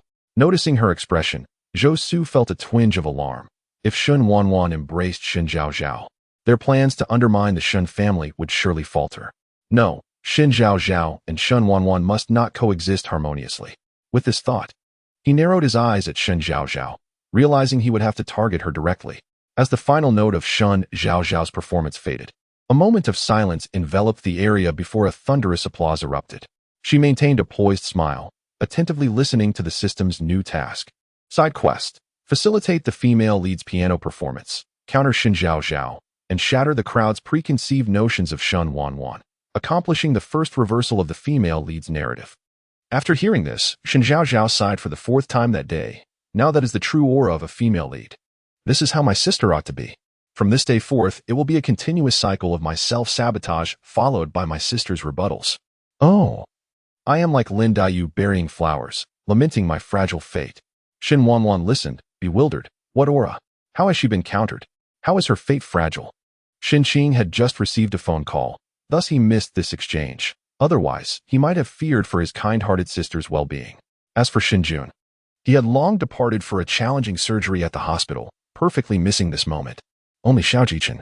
Upon hearing those words and recalling Zhaozhao's earlier deliberate act of stepping on Shen Wanwan's dress, seemed to grasp something, a subtle smirk playing on his lips. Zhaozhao, you are truly remarkable. You are indeed incomparable to that Shen Wanwan. Su Kersen hurried to Shen Zhaozhao's side, offering flattering remarks. She and Zhao Yanyan had always lingered beside their parents, finding little opportunity to make their voices heard in such gatherings.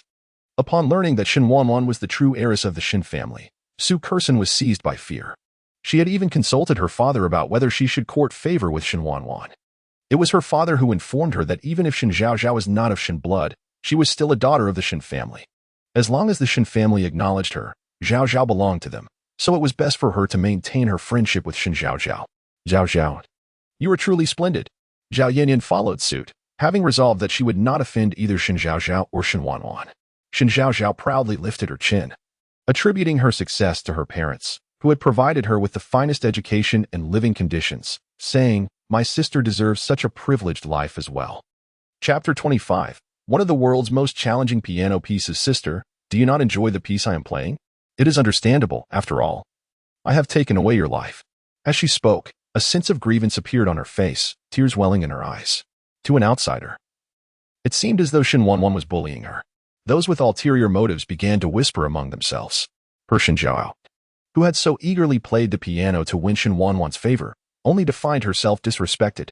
Clearly, Shen Zhaozhao's life in the Shen family was not easy.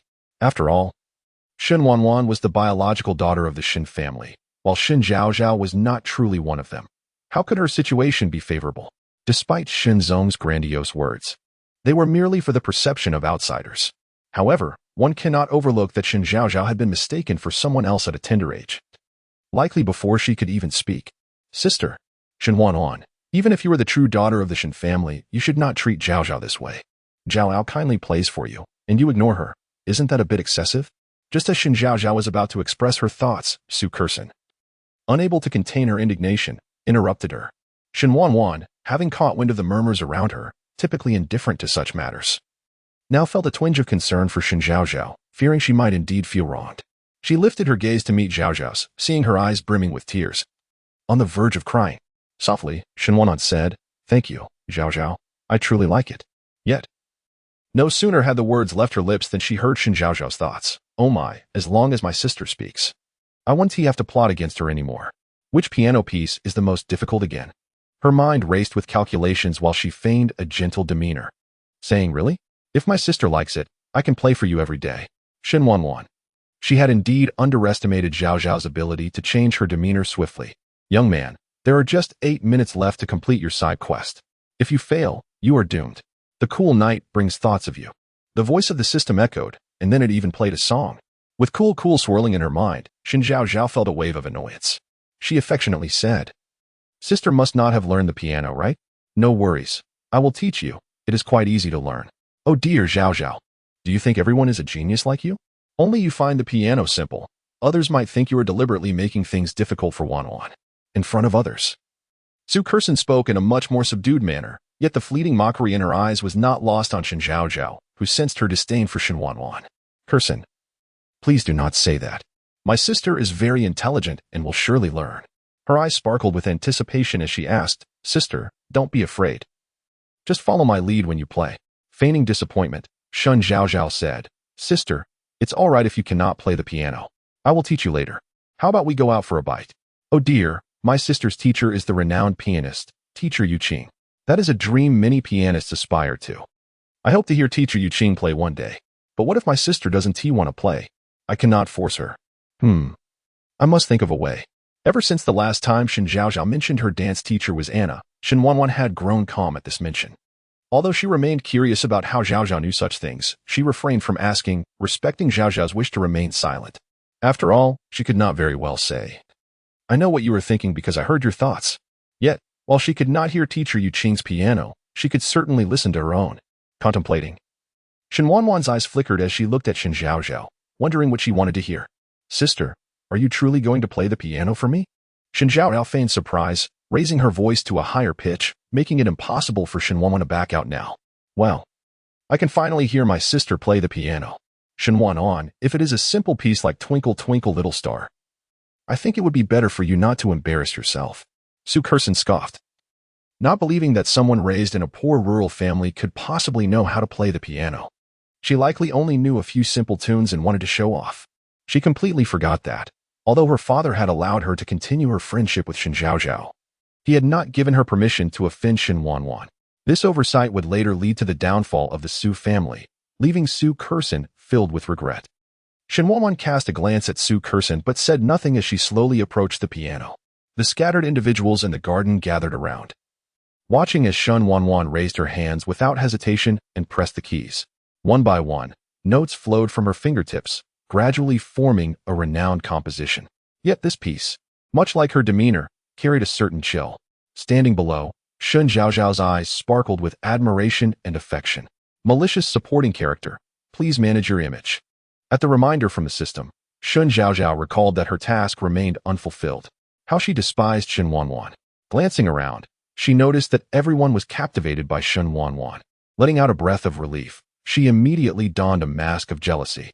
Unbeknownst to her, Shen Wanwan, while playing, had observed Zhaozhao's subtle expressions. Remembering Zhaozhao's earlier scheming, she smirked inwardly. Fool. However, Shen Wanwan's focus on Shen Zhaozhao meant she was unaware that Liang Jing and the crowd had been watching her intently. As the final note faded, silence enveloped the surroundings. Moments later, as if awakening from a trance, the crowd erupted into thunderous applause, even more prolonged than when Shen Zhaozhao had played. "Goodness, this is Chasing Snow, revered as one of the 10 most difficult piano pieces in the world. This piece can only be perfectly performed by the original composer and teacher Yuqing. Who would have thought Shen Wanwan could play it too? Who said that growing up in a rural area meant one could not play the piano? If she could not, then who could? This was of masterful caliber. I want to take Shen Wanwan as my teacher. Teacher, please accept me. Teacher." Su Kursen, listening, found it grating. "I told you Shen Wanwan could play the piano. She did it on purpose to embarrass Zhaozhao." "Enough," Zhao Yinyan whispered, fearing that if this continued, it would be Zhao who would be embarrassed. Yet Su Kurson remained unrepentant, mumbling, "But I am not wrong." Shen Zhaozhao heard the crowd's admiration with a grimace.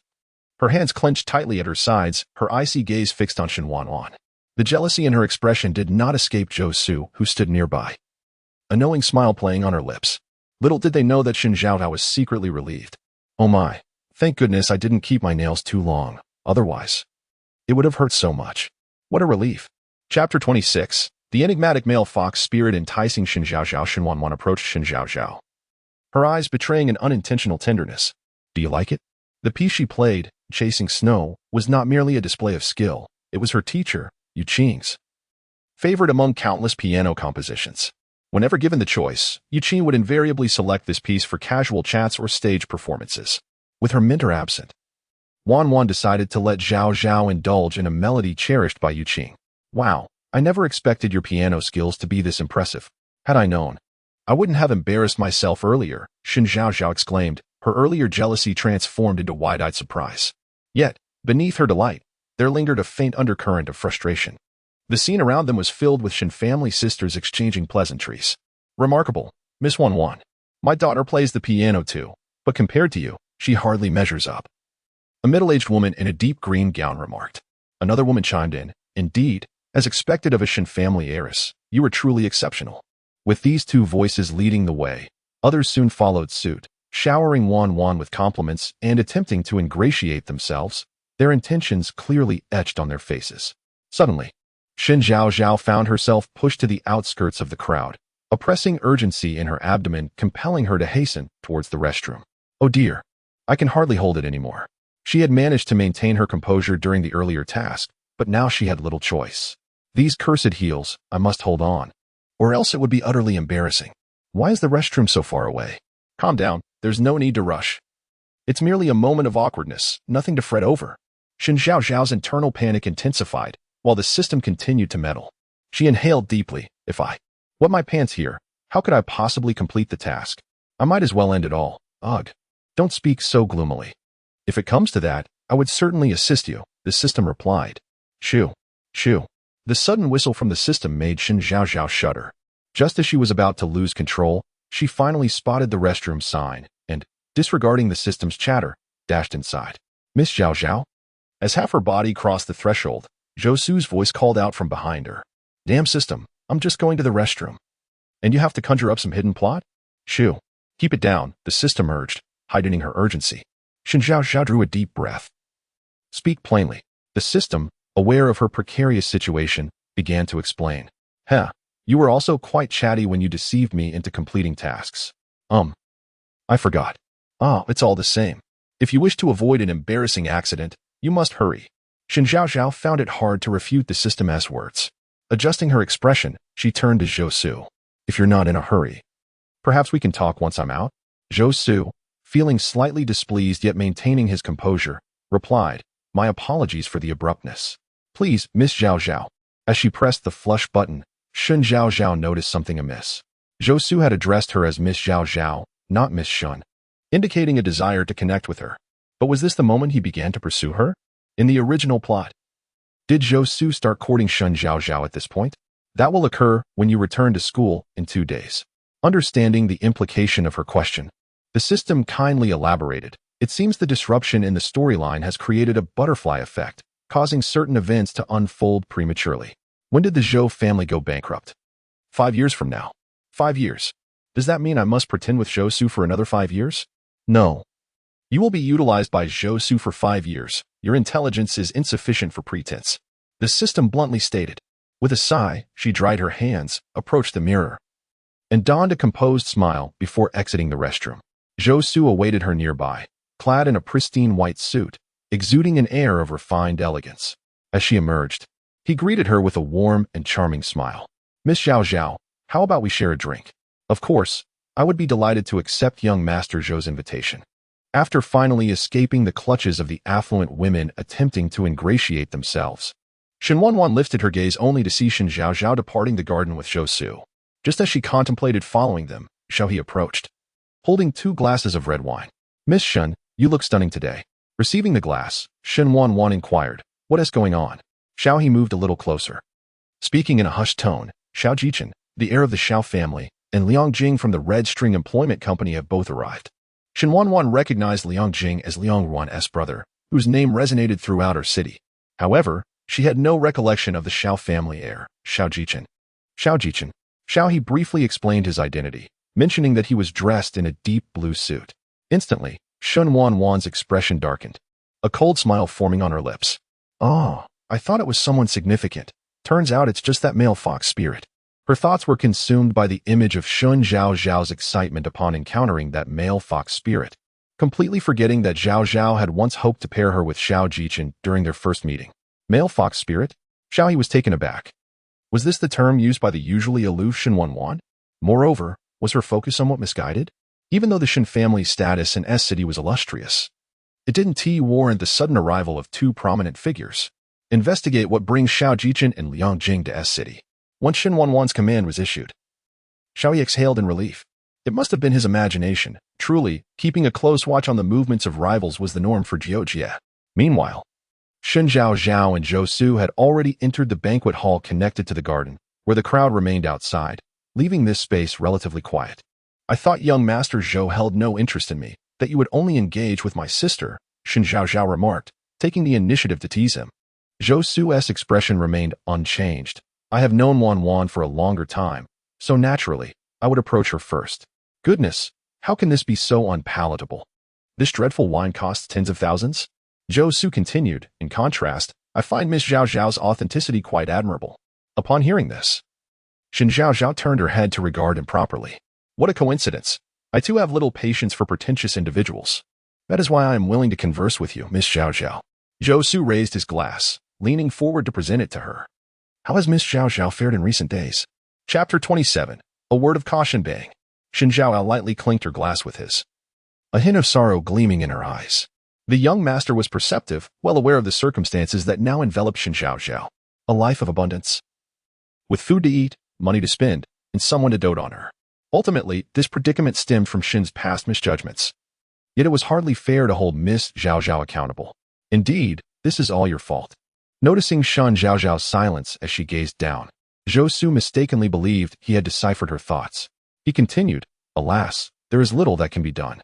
Should you feel troubled, do not hesitate to confide in me. While I may not be able to remedy your woes, I can certainly help alleviate your sorrow. No, you are the very source of my distress. Unbeknownst to them, not far away, Shen Wanwan stood in the shadows, absorbing Zhou Su's insinuations and Shen Zhaozhao's unspoken sentiments. Her brow softened with tenderness. Concerned that Shen Zhaozhao might fall prey to Zhou Su's manipulations, she had hastily dismissed Zhao He and rushed over, only to overhear this peculiar exchange. Although she was puzzled as to why Shen Zhaozhao would engage with someone she knew harbored ulterior motives, she sensed that Shen Zhaozhao must be grappling with her own unspeakable burdens. Thus, she chose to remain a spectator, allowing Shen Zhaozhao to navigate her own path, assured that she would protect her from any harm. Within the banquet hall, Shen Zhaozhao feigned attentiveness to Zhou Su's honeyed words. What was his sudden overture aimed at? As if awakening from a trance, she fixed a sharp gaze upon Zhou Su, bringing their conversation to the forefront. Of course, her demeanor was a fade. With the script in hand, she was acutely aware that Zhou Su's ultimate ambition was to engulf the entire Shen family. However, she could not afford to reveal this knowledge. Her reactions were merely those of a typical Shen Zhaozhao. Zhou Su's unexpected friendliness warranted scrutiny. After all, in their circle, genuine altruism was a rarity. She needed to remain cautious while gradually accepting Zhou Su into her fold. This was a delicate process, necessary to maintain the integrity of the original narrative. Most importantly, as long as Zhou Su believed in her, she could clandestinely orchestrate her own schemes.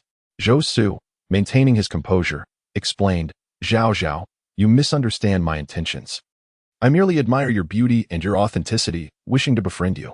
In simpler terms, he was captivated by her visage, with all other sentiments being mere pretenses. Yet, only such a narrative could hold water. Indeed, upon hearing his words, a flicker of pride danced in Shen Zhaozhao's eyes, categorizing Zhou Su among the men who were enamored with her. Perceiving her thoughts, Zhou Su pretended to be oblivious and reassured her, Zhaozhao, I harbor no malicious intentions.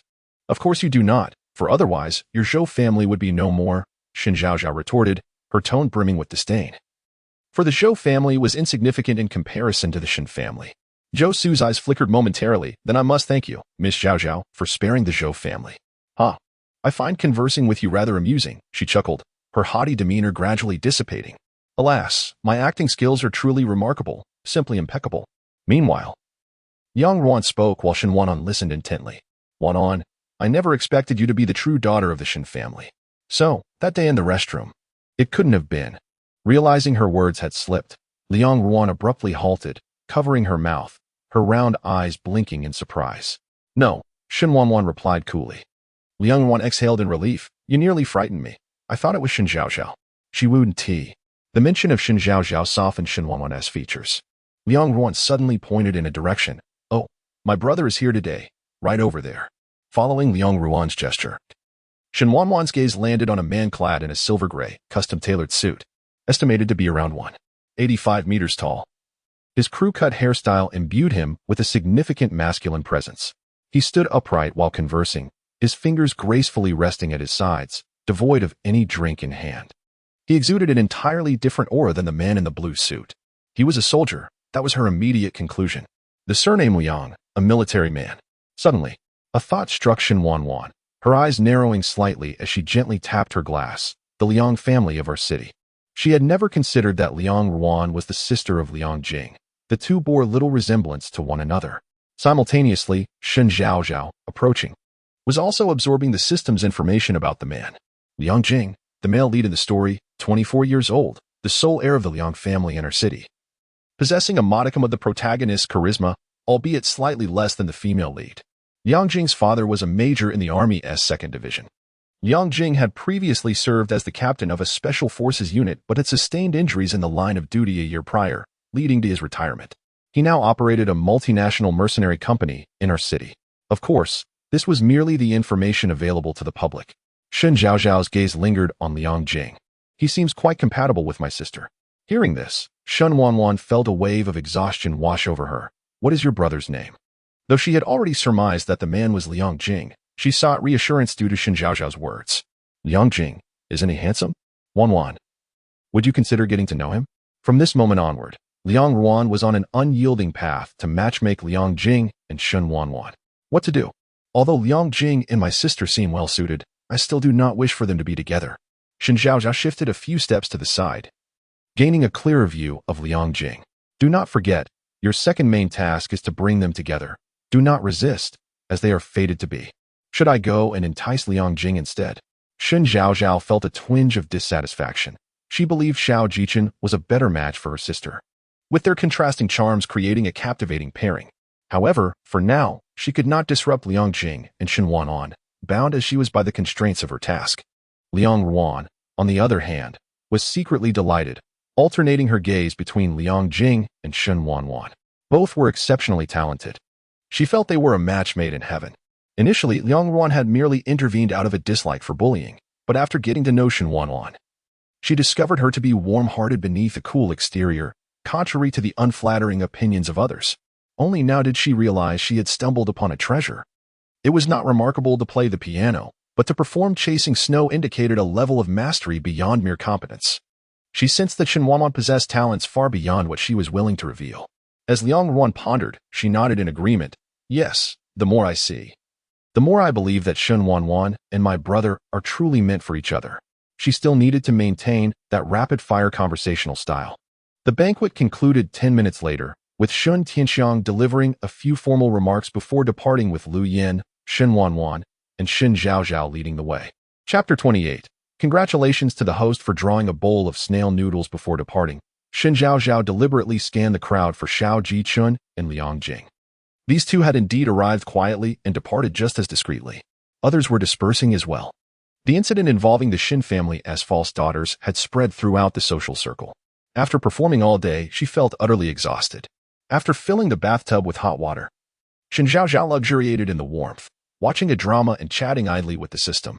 So, Xiao Jichen attended the banquet today as well. Could this be the reason for the plot twist? She couldn't help but sigh at the thought of Xiao Jichen's extraordinarily handsome face. If it weren't for her impending demise, she would undoubtedly pursue him. After all, being with someone so striking would not be a loss. Unfortunately, she didn't belong in this world and wouldn't linger here for long. I can't say for certain. I've explained that many significant plot points will unfold prematurely, the system replied. By the way, what is this lottery all about? Creek. This is a benefit provided by the Time and Space Bureau. The lottery pool contains countless cards, including items like wish fulfillment cards and escape cards. Each time a task is completed, there's a 50 chance of earning a lottery chance, and what you draw depends on your luck. Shen Zhaozhao's eyes sparkled. If I draw multiple wish fulfillment cards, can I use them to complete tasks? The system hesitated. Well, probably not. This was an excellent question. So much so that the Time and Space Bureau had no such clarification. Previously, hosts carrying out tasks had never raised this requirement. It was indeed Shen Zhaozhao with her unique thought process. A wicked smile spread across Shen Zhaozhao's face. Hee, then that must mean I can. Who said that? Then show me the rule that forbids it. Fine. The system once again succumbed to Shen Zhaozhao's cleverness. Now, let us proceed with the lottery. As soon as she spoke, a transparent screen materialized in her mind, resembling an electronic display from a game. It displayed the words, "Would you like to draw?" On the left was no, and on the right was yes. Without hesitation, she selected the right option. The screen began to scroll rapidly, various cards zipping past her. Shen Zhaozhao clasped her hands in prayer at her chest. Wish fulfillment in the next moment. A card appeared on the screen, accompanied by a line of text. Congratulations to the host for drawing a life-saving card. A life-saving card? What was that? What purpose did it serve? The system clicked its tongue, envious of Shen Zhaozhao's good fortune, and explained with a hint of sarcasm. Life-saving card. The host can choose to use it for themselves or for another. Upon successful use, as long as the patient has breath remaining, they will gradually recover until healed. Shen Zhaozhao smiled. This was perfect for her. Did it mean she wouldn't die? While the wish fulfillment card was good, it had a time limit, whereas this card was different. It could save lives without any time constraints. Let us draw again. With her words, the screen began to scroll once more. A few seconds later, another line of text appeared. Congratulations to the host for drawing a bowl of snail noodles. Upon seeing the word snail noodles, Shen Zhaozhao fell silent.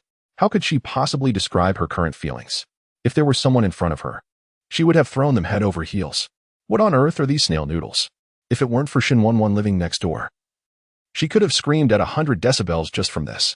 Calm down, with your dreadful luck. It would be strange to draw something good, the system countered. Feeling a sense of balance restored, it seemed clear that Shen Zhaozhao was not the type to possess good fortune. Indeed, her first draw was merely a fluke. Fine. Just speak. Shen Zhaozhao threatened, word by word. Since it's a lottery, it surely can't consist solely of good items. The system, adopting a more cautious tone, replied, well, let us go again. I refuse to believe I'll keep drawing snail noodles. Congratulations to the host for drawing a bowl of snail noodles. Shen Zhaozhao, continue, your lottery chances have been exhausted. Thank you for participating. Shen Zhaozhao found herself staring at 2 bowls of cooked snail noodles, plunged into a prolonged silence. Oh well, having something to eat is still good, she reassured herself. An hour later, Shen Zhaozhao lay flat on her bed, clutching her stomach. After consuming those 2 bowls of snail noodles, she felt as if she might burst. Gasping for breath, she admitted that, despite being overly full, the noodles were quite delicious. But what if, one day, she drew snail noodles consecutively for a dozen times? She simply wouldn't be able to finish them all. Realizing this dilemma, she shot up in bed, her expression conflicted. She couldn't possibly take a basket of snail noodles to sell on the street, or could she? As her thoughts grew increasingly absurd, the system finally interjected, unable to hold back any longer. Actually, you can store them with me. My time is frozen. So you can take them out to eat later just the same. Shen Zhaozhao. Why didn't you mention this earlier? You didn't ask. The system replied, feigning innocence. Taking a deep breath, Shen Zhaozhao glanced at the clock approaching midnight and decided not to engage further with this troublesome entity. After pacing around the room a dozen times, she finally went to wash up and prepare for bed. Monday, 6:30 a.m. With dark circles under her eyes, Shen Zhaozhao descended the stairs, yawning as she walked. Watch out. A sudden warning from Shen Wanwan startled her. Caught off guard, she lost her footing, teetering on the brink of falling. In an instant, Shen Wanwan reached out, pulling her into an embrace. Shen Zhaozhao felt as though she had collided with 2 fluffy clouds, and she immediately regained her composure, her cheeks flushing crimson. Inside her mind, a frenzy erupted. Hey, I'm losing my mind. Sister, you truly are both fragrant and soft. Goodness, my sister looks so slender, yet feels so comfortable. I'm smitten. It was Shen Wanwan's first experience being bumped into, and hearing Shen Zhaozhao's flustered thoughts brought a hint of shyness to her eyes. Noticing that Shen Zhaozhao showed no intention of moving, she finally spoke up. Aren't you getting up? Her typically cool voice carried an unusual tone. Ahem.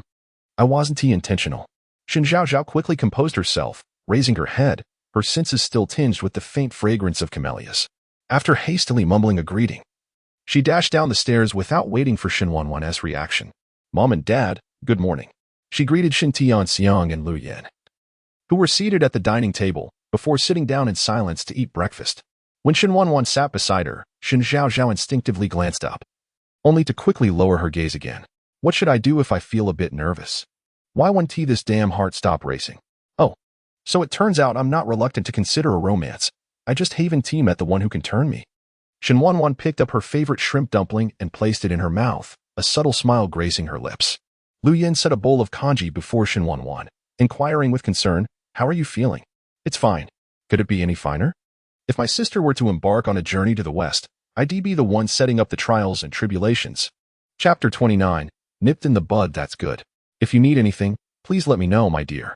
This is your home, and you needn't be formal with us. Understood? Lu Yan observed that Shen Wanwan's demeanor was consistently aloof, her expressions always subdued. She spoke sparingly, often minimizing her words. During the past few days at home, Shen Wanwan had chosen to remain in her room, which stirred a sense of concern in Lu Yan. She often pondered whether Wanwan still harbored resentment towards their family. Understood. Shen Wanwan replied, seemingly reading Lu Yan's thoughts. She added, the family is wonderful, and I truly enjoy it here. That's great. If there is anything inconvenient for me to know, you can also confide in Zhaozhao. Given your similar ages, I'm sure you share common interests. Which would ease my worries, Lu Yan suggested. Yes, rest assured, I will help my sister acclimate to the family soon. Alas, it seems she is only growing to despise the family. All right, let the children decide for themselves. You worry too much, Shen Tianxiang interjected. He then turned to Shen Wanwan and Shen Zhaozhao, noting that formal classes would commence this week. Initially, I intended for Wanwan and Zhaozhao to attend piano lessons together, but I didn't expect Wanwan to be so proficient. His eyes sparkled with surprise. While the Shen family traditionally prioritized character over talent, a well-rounded development was undoubtedly advantageous for the children. When he first learned of Shen Wanwan's existence, he had ceased to concern himself with such external measures. Last night's banquet had brought him an unexpected delight, thanks to Wanwan. Is there anything you particularly enjoy, Wanwan? If not, you can rest at home this weekend. Considering that Zhaozhao was still engaged in piano and dance lessons, he felt it necessary to inquire. Upon hearing this, Shen Zhaozhao's mind raced. She quickly chimed in, Dad, my piano skills are nowhere near my sister's level. She doesn't need to learn anymore. But I do need her help. She blinked and playfully pleaded. Please, if my sister skips her lessons, how will I manage later? How will I continue to tease her? No, we must nip this possibility in the bud. Oh dear, you needn't be reminded by me. You seem quite aware of the need to strive for the unfolding narrative. How reassuring. Enough of this nonsense. You have teachers for your lessons. Let Wanwan attend. Where else would the instructor be? Shen Tianxiang playfully admonished, his eyes sparkling with mirth. Her unreasonable request made him surrender. All right. I cannot win against you, but whether you go or not still depends on Wanwan. Upon hearing this, Zhaozhao immediately pouted and turned to Shen Wanwan, saying, Sister, please accompany me. That teacher is quite intimidating, and with you there, he surely won't scold me. I beg you. Her large, watery eyes looked at Shen Wanwan with a pitiful gaze, softening Wanwan's resolve. Not only had Shen Tianxiang surrendered, but Wanwan also relented. She sighed in resignation and agreed, All right, I will go. Thank you, sister. Shen Zhaozhao exhaled in relief. Good thing my act of feigning vulnerability proved effective. Otherwise, I would have had to devise a way to drag my sister along later. With her goal accomplished, she ceased further discussion. The system did not issue any new tasks, and she and Shen Wanwan traveled to school together. Their interaction during the journey was quite pleasant. Meanwhile, at the Shen group, in the Yaoang building, after finishing his morning routine, Secretary Xiao Wen knocked and entered. She placed coffee on Shen Qing's desk and presented a document before him. President Shen, this concerns the renovation project at the resort. There has been an issue. A stubborn resident refuses to vacate, causing delays in our preliminary work, resulting in losses of over 100,000 daily. The shareholders are concerned that this will affect the timeline, and recently, some discontent has surfaced. We cannot resort to coercion. Let our team explore alternative solutions. Once I finish my tasks in the coming days, I will personally assess the situation. Should any shareholder have objections? Let them come to me, Shen Qing responded. Zhaowen nodded, understood. She then placed another document before him. The Xinhua apartments have been completed. This was delivered by our partner, the Lu Group. Please review it. If there are no issues, we can hand over the new homes to the owners. Shen Qing perused the document, instructing to have professionals test for formaldehyde levels in all furnished units. If all is well, contact the owners to arrange the handover ceremony. Remember to present our gifts to each owner. These documents require your signature, Zhaowen said, presenting the remaining papers for his review. Shen Qing uncapped his pen, quickly scanning to confirm the contents were satisfactory before signing his name in elegant strokes. By the way, the Zhao Group has reached out, expressing interest in collaborating with us. Upon hearing the mention of the Zhao Group, an unpleasant image of Zhao Jichen flashed in Shen Qing's mind. Recalling Shen Zhaozhao's remarks about him the previous night stirred his discontent. Instruct the Zhao Group that the Shen family has no interest in collaboration. Before Zhaowen could relay the conditions from the Zhao side, Shen Qing had firmly declined. Though perplexed, Zhaowen complied, understood. Once outside the president's office, she contacted Zhao Jichen's assistant, Yin Shua, to convey Shen Qing's message. The call ended without incident, but Yin Shua was left frustrated on the other end. Gazing at the closed study door, he inhaled deeply and knocked. Come in. Yin Shua lowered his head. President Shen has declined. He couldn't fathom why the proposal put forth by his superior would be deemed unfavorable by Shen Qing, especially as it seemed a lucrative opportunity for the Shen family. How could Shen Qing dismiss a potential profit of billions without even a moment as consideration? Zhao Jichen seemed to have anticipated this reaction, pausing his typing. What projects does the Shen Group currently have? As an empathetic assistant, he added one final note. I will arrange for you to be on the same flight as President Shen. Zhao Jichen smiled slightly, refraining from further comment. Yun Shua quietly exited. But as he closed the door, he accidentally stepped on someone's foot. What are you doing? The man yelped in pain. Yun Shua quickly covered his mouth shut. The president is busy. We are here to find someone, right? Why has the president suddenly proposed collaboration with the Shen family? The man, Yi Rui's, was another assistant to Zhao Jichen, always accompanying him wherever he went. Chapter 30 Warning. The host's actions do not align with their character. Yin Shua pulled Yi Rui's to a place where they would not disturb Zhao Jichen, then spoke candidly. I suspect that the gentleman has fallen in love at first sight. Yi Rui's blinked. Are you joking? He did not attend the Shen family banquet yesterday, thus unaware that Zhao Jichen's gaze had been fixed on Shen Zhaozhao throughout the evening. Known for his composure and restraint, Yi Rui's, though the statement seemed far-fetched, understood its truth. What a pity. I am curious to know just how beautiful Miss Shen is. To capture the gentleman's heart so thoroughly that he would personally deliver gifts to her. Upon hearing Yi Rui's words, Yu Shua fell into deep contemplation. At that moment, Shen Zhaozhao and Shen Wanwan approached the classroom door, clearly overhearing their whispered conversation. Hey, have you heard? Shen Zhaozhao isn't the biological daughter of the Shen family. What is so surprising about that? I attended the Shen family banquet last night, and let me tell you. You would never guess that Shen Wanwan is the true heir of the Shen lineage. This plot is more melodramatic than a novel. If I were her, I would find a crack in the ground to hide in and never come out again. Shen Wanwan is no saint either. She cheated on her exams, unlike Shen Zhaozhao, whose grades are genuinely earned. Do you think Shen Zhaozhao and Shen Wanwan can truly coexist amicably?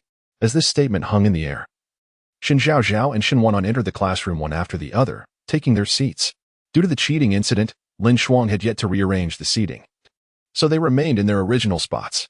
Shen Zhaozhao retrieved her textbook and scanned her surroundings, noticing numerous furtive glances directed at her, many of which were laden with ill intent. She rolled her eyes. Now they feel emboldened to stare so brazenly at me because they know I am not a Shen family member. It's also to blame on the former Shen Zhaozhao for her ignorance. Otherwise, she wouldn't have faced such hostility now. She referred to the original plot. Following the revelation that Shen Zhaozhao was not a Shen family member, both within the classroom and the upper echelons of society, many began to target her, subjecting her to both overt and covert trials. It was not until the Shen family intervened, with Shen Qing even addressing several companies, that the harassment subsided. Naturally, the repercussions of these events only deepened Shen Zhaozhao's animosity towards Shen Wanwan, leading her to become increasingly ruthless. Listening to Shen Zhaozhao's grievances, Shen Wanwan cast a sharp glance around the classroom. Unlike the previous days, now that her identity was known, those who met her gaze quickly averted their eyes. Mirroring their previous treatment of Shen Zhaozhao, he had arrived early and had been subjected to the classroom-esque discussions regarding Shen Zhaozhao and Shen Wanwan for the entire morning. Those who had once fawned over Shen Zhaozhao had now shifted their allegiances. Anger simmered within him as he directed his ire towards Shen Wanwan, seeking to defend Shen Zhaozhao. With his words, the classroom fell into an immediate hush. The next moment, Su Kersen chimed in, "Indeed. I never expected the eldest daughter of the Shen family would resort to cheating. You truly cannot compare with our Zhaozhao. Outside of the Shen family, her true nature is revealed once more." Hearing her words, Shen Zhaozhao turned to her and said, "Su Kersen, enough. We will find out if Sister Wanwan cheated when Teacher Lin arrives. There is no need to keep discussing it." "Zhaoao, what are you afraid of?" "Mr.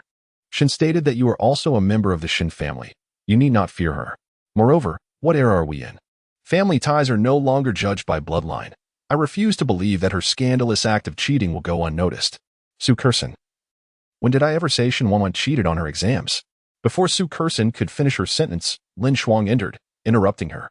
Still fearful of the teacher, she immediately fell silent, and the others dared not speak, except for Li Fenglin, who glared at Shen Wanwan with fury. Lin Shuang, holding papers and books, stood at the podium, her expression stern as she looked at Li Fenglin. "Li Fenglin, what are you doing? Sit down." First High School has a century-long tradition of rigorous academic standards and has produced numerous students for prestigious universities, which is why there is such strong opposition to cheating. With Li Fenglin's lead, other diligent students in the class echoed in agreement. "Yes, teacher, our class has always set the standard for the entire school. We cannot have cheating students." "Agreed. Even if Shen Wanwan is a member of the Shen family, cheating is cheating, and it is unforgivable." Bang! Lin Shuang's face darkened as she slammed her hand on the desk. "Everyone, be quiet. Look at how you are behaving. Shen Wanwan is your classmate. How can you speak of her like this, devoid of any camaraderie? A student who cheats does not deserve to be our classmate." Li Fenglin noticed Shen Zhaozhao, who was lowering her head, encountered Lin Shuang's gaze. Lin Shuang looked at the students in their uniforms and said, "Did I accuse Shen Wanwan of cheating on her exams?" She raised the paper in her hand and continued, "This is the test paper that Shen Wanwan rewrote in my presence, and it matches her exam answers perfectly. Additionally, she has solved other questions correctly. So do you think Shen Wanwan needs to cheat?" Upon hearing this, those who had just accused Shen Wanwan of cheating immediately lowered their heads. The other students looked on in astonishment, with one daring soul asking, "Teacher, does this mean we have another academic prodigy among us?" Lin Shuang nodded, "Yes. Shen Wanwan's academic performance is outstanding. She may very well become the new top student of the grade. I hope those who have slandered Shen Wanwan will apologize to her." After saying this, she shot a glance at Li Fenglin.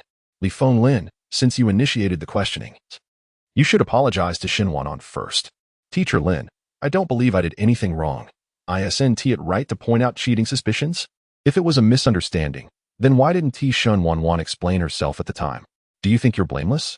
You incited the entire class to ostracize Shen Wanwan, which undermines class unity and could lead to her isolation, potentially resulting in more severe consequences. Is it truly a hardship for you to apologize?" Li Fenglin appeared oblivious to Lin Shuang's words, standing silently.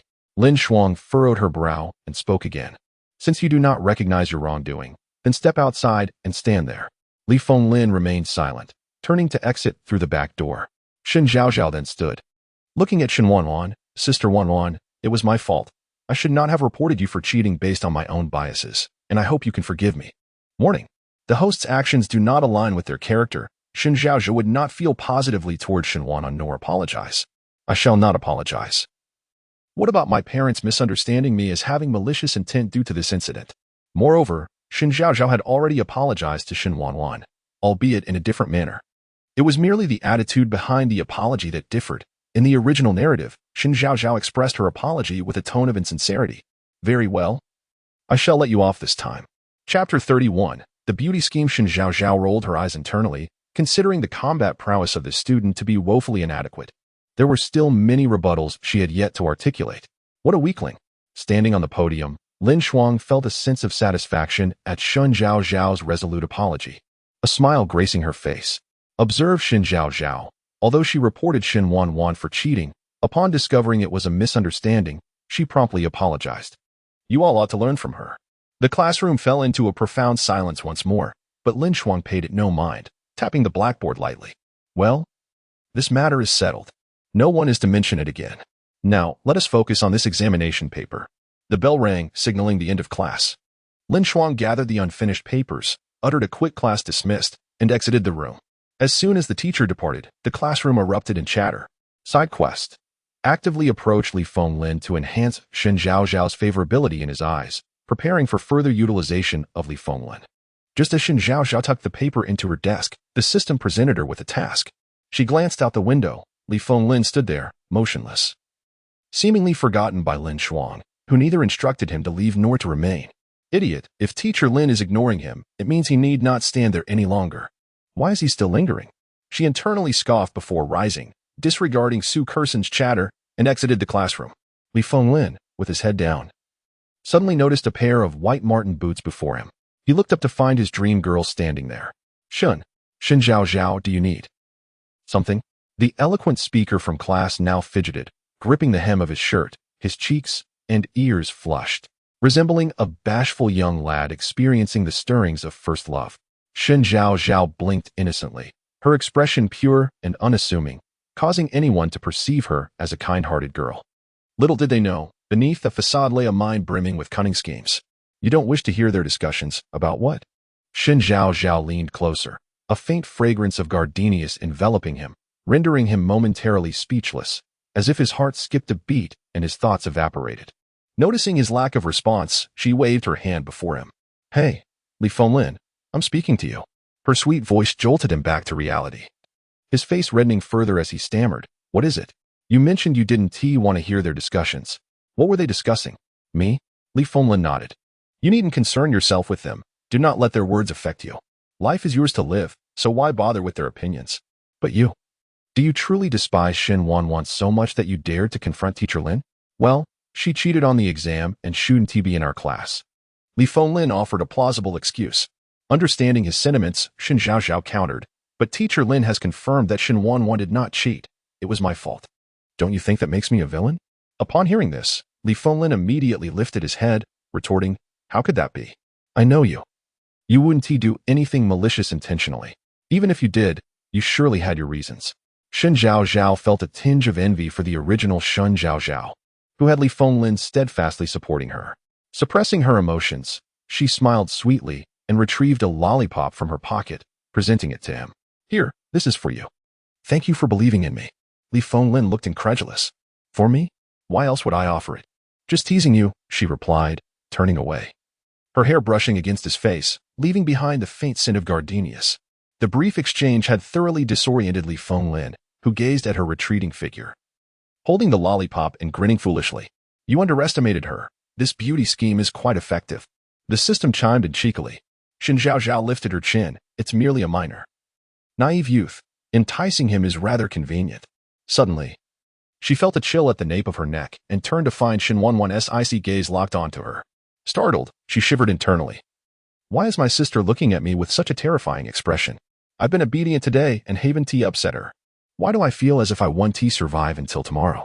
Swallowing hard, she timidly asked, Sister Wanwan, is something the matter? Shen Wanwan's expression was grim, her eyes trained on Shen Zhaozhao with an unfamiliar coldness. She remained silent.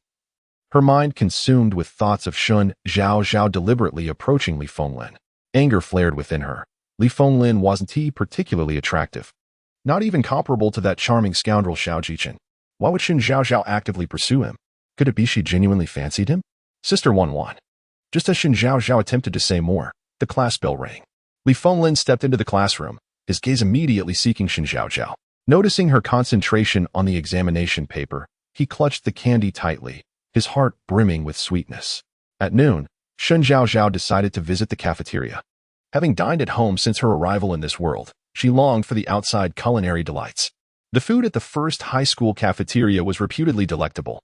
After sending a message to Shen Wanwan, she headed straight to the cafeteria. She refrained from informing Shen Wanwan in person, as the earlier look had frightened her. Entering the cafeteria, the aroma of braised pork ribs wafted towards her, brightening her eyes as she approached the serving counter. Auntie, I'd like 2 servings of braised pork ribs. The cafeteria staff were accustomed to the affluent students and never faltered in their service. With 2 generous servings of ribs and a bowl of rice in hand, Shen Zhaozhao happily found an empty table.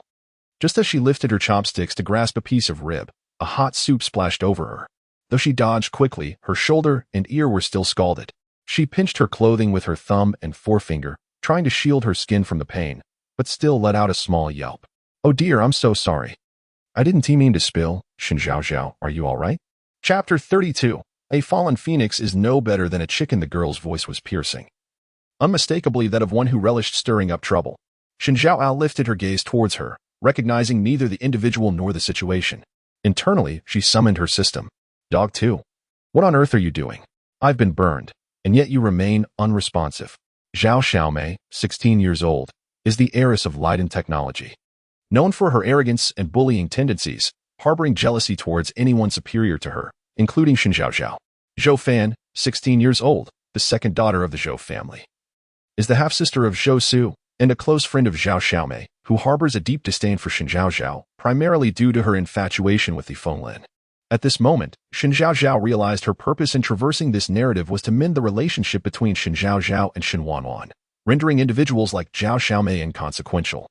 "Since they are irrelevant to the mission, may I act freely? Consider it compensation. Do as you wish, and if trouble arises, I shall handle it," the system proclaimed in an oddly authoritative AI manner. With this assurance, Shen Zhaozhao could not afford to dismiss the situation lightly. Rising to her feet, she directed her attention to Zhao Xiaomei, the scion of light and technology. Zhao Xiaomei tucked a strand of hair behind her ear, regarding Shen Zhaozhao with a haughty expression. "Oh, the esteemed Miss Shen recognizes a nameless girl like me? You are mistaken. It should be second Miss, merely a delusional sparrow aspiring to soar. A wretch unacknowledged even by her own parents." Slap. As Zhou Fan finished her taunts, Shen Zhaozhao swiftly delivered a resounding slap, causing her face to swell instantly. The fiery sting of pain registered, prompting Zhou Fan to scream. "Ah, Shen Zhaozhao, have you lost your mind? How dare you strike me, a girl of influence?" Slap. Shen Zhaozhao, demonstrating her resolve, struck her a second time. Her countenance darkened as she cast a frigid gaze at Zhou Fan. In a low, composed voice, she declared, "They say a fallen phoenix is no better than a chicken. The Shen family has not disowned me, so what audacity do you possess to lay hands upon me?" With this proclamation, she exuded an imposing aura, sufficiently intimidating both Zhao Xiaomei and Zhou Fan. She grasped Zhou Fan's cheek between her slender fingers, tilting her chin upward. Looking down upon her, "What do you represent to dare speak thus in my presence?" As she intensified her grip, Zhou Fan could barely endure before Shen Zhaozhao finally released her. Producing her phone, she dialed Zhou Su. "If you cannot keep your sister in check, do not blame me for disregarding our past camaraderie." It took Zhou Su a moment to grasp who this sister was. Why was Zhaozhao so incensed? Had my family mistreated her? Overlooking the familiarity in his tone, Shen Zhaozhao coldly responded, "You should be aware that my father has not forsaken me. Should Zhou Fan disturb me again, I will hold the Zhou family accountable." Without waiting for Zhou Su's reply, she hung up. Upon hearing her call, Zhou Fan was genuinely frightened. Retreating from the cafeteria in disarray, wordlessly, Shen Zhaozhao then turned her attention to Zhao Xiaomei. "Is light and technology truly formidable?"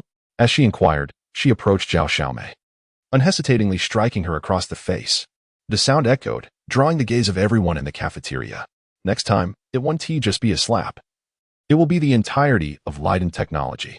Shen Zhaozhao spoke with utmost seriousness, her eyes glinting with a chilling resolve that filled Zhao Xiaomei with dread. Trembling uncontrollably, she was visibly shaken. Shen Zhaozhao reveled in her current display, scanning the faces of the onlookers, witnessing their expressions of apprehension. Her earlier phone call had been a deliberate act, meant to brandish the Shen family's name. She intended for everyone to recognize her as a member of the Shen family, a former young lady of the house, not one to be trifled with lightly. In essence, she was wielding the power of a tiger, albeit not out of fear, but rather to sidestep unnecessary conflict. As long as she bore the identity of the Shen family, few would dare to overtly bully her. She often needed to accomplish her tasks, and how could she afford to be bothered by such nuisances repeatedly? It was prudent to let everyone know she was the second Miss of the Shen family. Oh my, I suddenly feel rather impressive. Surely, I've frightened them. Alas, my poor ribs have gone cold. All because of these two. Would it not be more delightful to indulge in a few more pieces of meat instead? Get lost. Shen Zhaozhao's gaze fell upon the discarded ribs with a hint of sorrow, angrily directing her words at Zhao Xiaomei. Meanwhile, Shen Wanwan, who had been observing from the doorway, smirked softly and murmured, "Not too foolish after all." Seeing her sister return to purchase another meal, Shen Wanwan felt reassured and turned to leave. At that moment, Shou Fan and Zhao Xiaomei were seated in class, tending to their wounds. Shen Wanwan strode into the classroom, seizing Zhao Xiaomei with a firm grip. Startled, Zhao Xiaomei cautiously inquired, Miss Shen, what brings you here? Her demeanor was a stark contrast to how she had addressed Shen Zhaozhao earlier. If I ever witness you bullying Zhaozhao again, I shall ensure both the Zhou and Zhao families are expelled from S City. Do you understand? Unlike Shen Zhaozhao's makeshift threats. Shen Wanwan's words chilled Zhao Xiaomei to her very core. Fear radiated from within her. Had Shen Wanwan not been holding her, she might have collapsed to the ground. Zhao Xiaomei, apprehensive of a potential backlash from the Shen family, nodded vigorously. I won't dare again. This is the last time. She glanced at Zhou Fan, who mirrored her fear, simply nodding in agreement. Shen Wanwan finally released Zhao Xiaomei and departed the classroom. Once the teacher announced the end of class, numerous students hurriedly grabbed their bags and exited. Today was Shen Zhaozhao's turn for duty. She messaged Shen Wanwan not to wait for her. Once everyone had left, she took out a broom to begin cleaning the classroom. Half an hour later, after discarding the garbage bag, Shen Zhaozhao felt two hands grip her own. And before she could react, she was being pulled in a particular direction. As she observed the receding buildings, unable to escape their grasp, she resolved to remain calm. The system, watching the electronic screen, commented, have I mentioned this before? I seem to lack memory of it. Did you forget? Shen Zhaozhao mentioned it on the yacht. And it was just Shen Wanwan present. Liang Jing and Xiao Jichen were there as well. Never mind, with that dim-witted brain of yours. It's a miracle you can recall anything. Allow me to assist you. As the system's words concluded, a flood of memories surged into Shen Zhaozhao's mind, revealing the original plot. Chapter 33. Is it difficult to acknowledge one's own foolishness? What was merely brushed over in the original text now demands a full performance from her. Must it be so cliché? System, may I strike them? There are likely many of them. With your meager strength, you certainly would not prevail. No, are you suggesting I allow myself to be bullied without any defense? You won't actually be MMM'd, just adapt as needed. If you were truly to be beaten to death, I would collect your remains, and we could try again. Even in death, I would not perish. Shen Zhaozhao gritted her teeth, mentally uttering this phrase. As she communicated with the system, she was dragged into the storage room of the gymnasium, the most secluded and unmonitored spot in the school. It was now evening, and the setting sun cast a forlorn glow through the window, making the entire room appear even more desolate. She was roughly thrown to the ground in the corner. Besides the two who had brought her here, 4 or 5 others stood in the room. Unsurprisingly, the leader was also a woman, perched on a table with her legs crossed, regarding Shen Zhaozhao with an air of arrogant disdain. The upper half of her uniform was sleeveless, and a tiger's head was tattooed on her left shoulder. Shen Zhaozhao felt a strange familiarity. She had read about this person in the original book. Lu Qishan, 19 years old, a supporting female character from the original work, transferred from Jing City to S City, the daughter of a wealthy family, a quintessentially deranged persona. She harbors contempt for any girl who surpasses her, having once driven a girl to suicide in Jing City. As the system provided this introduction, Shen Zhaozhao quickly recalled the information about her. System, is this the person who conspired with Shen Zhaozhao to ruin the Shen group? Indeed. Do not be deceived by Lu Qingshan's seemingly foolish demeanor. She is quite astute. She is one of the 3 major antagonists in this narrative. Zhaozhao, it appears you have met your match. Please, I am a transmigrated individual with the script in hand. How can she possibly compare? Pretentiousness invites calamity. I will keep a vigilant eye on your situation. If necessary, I shall provide you with a card to ensure your wishes are granted.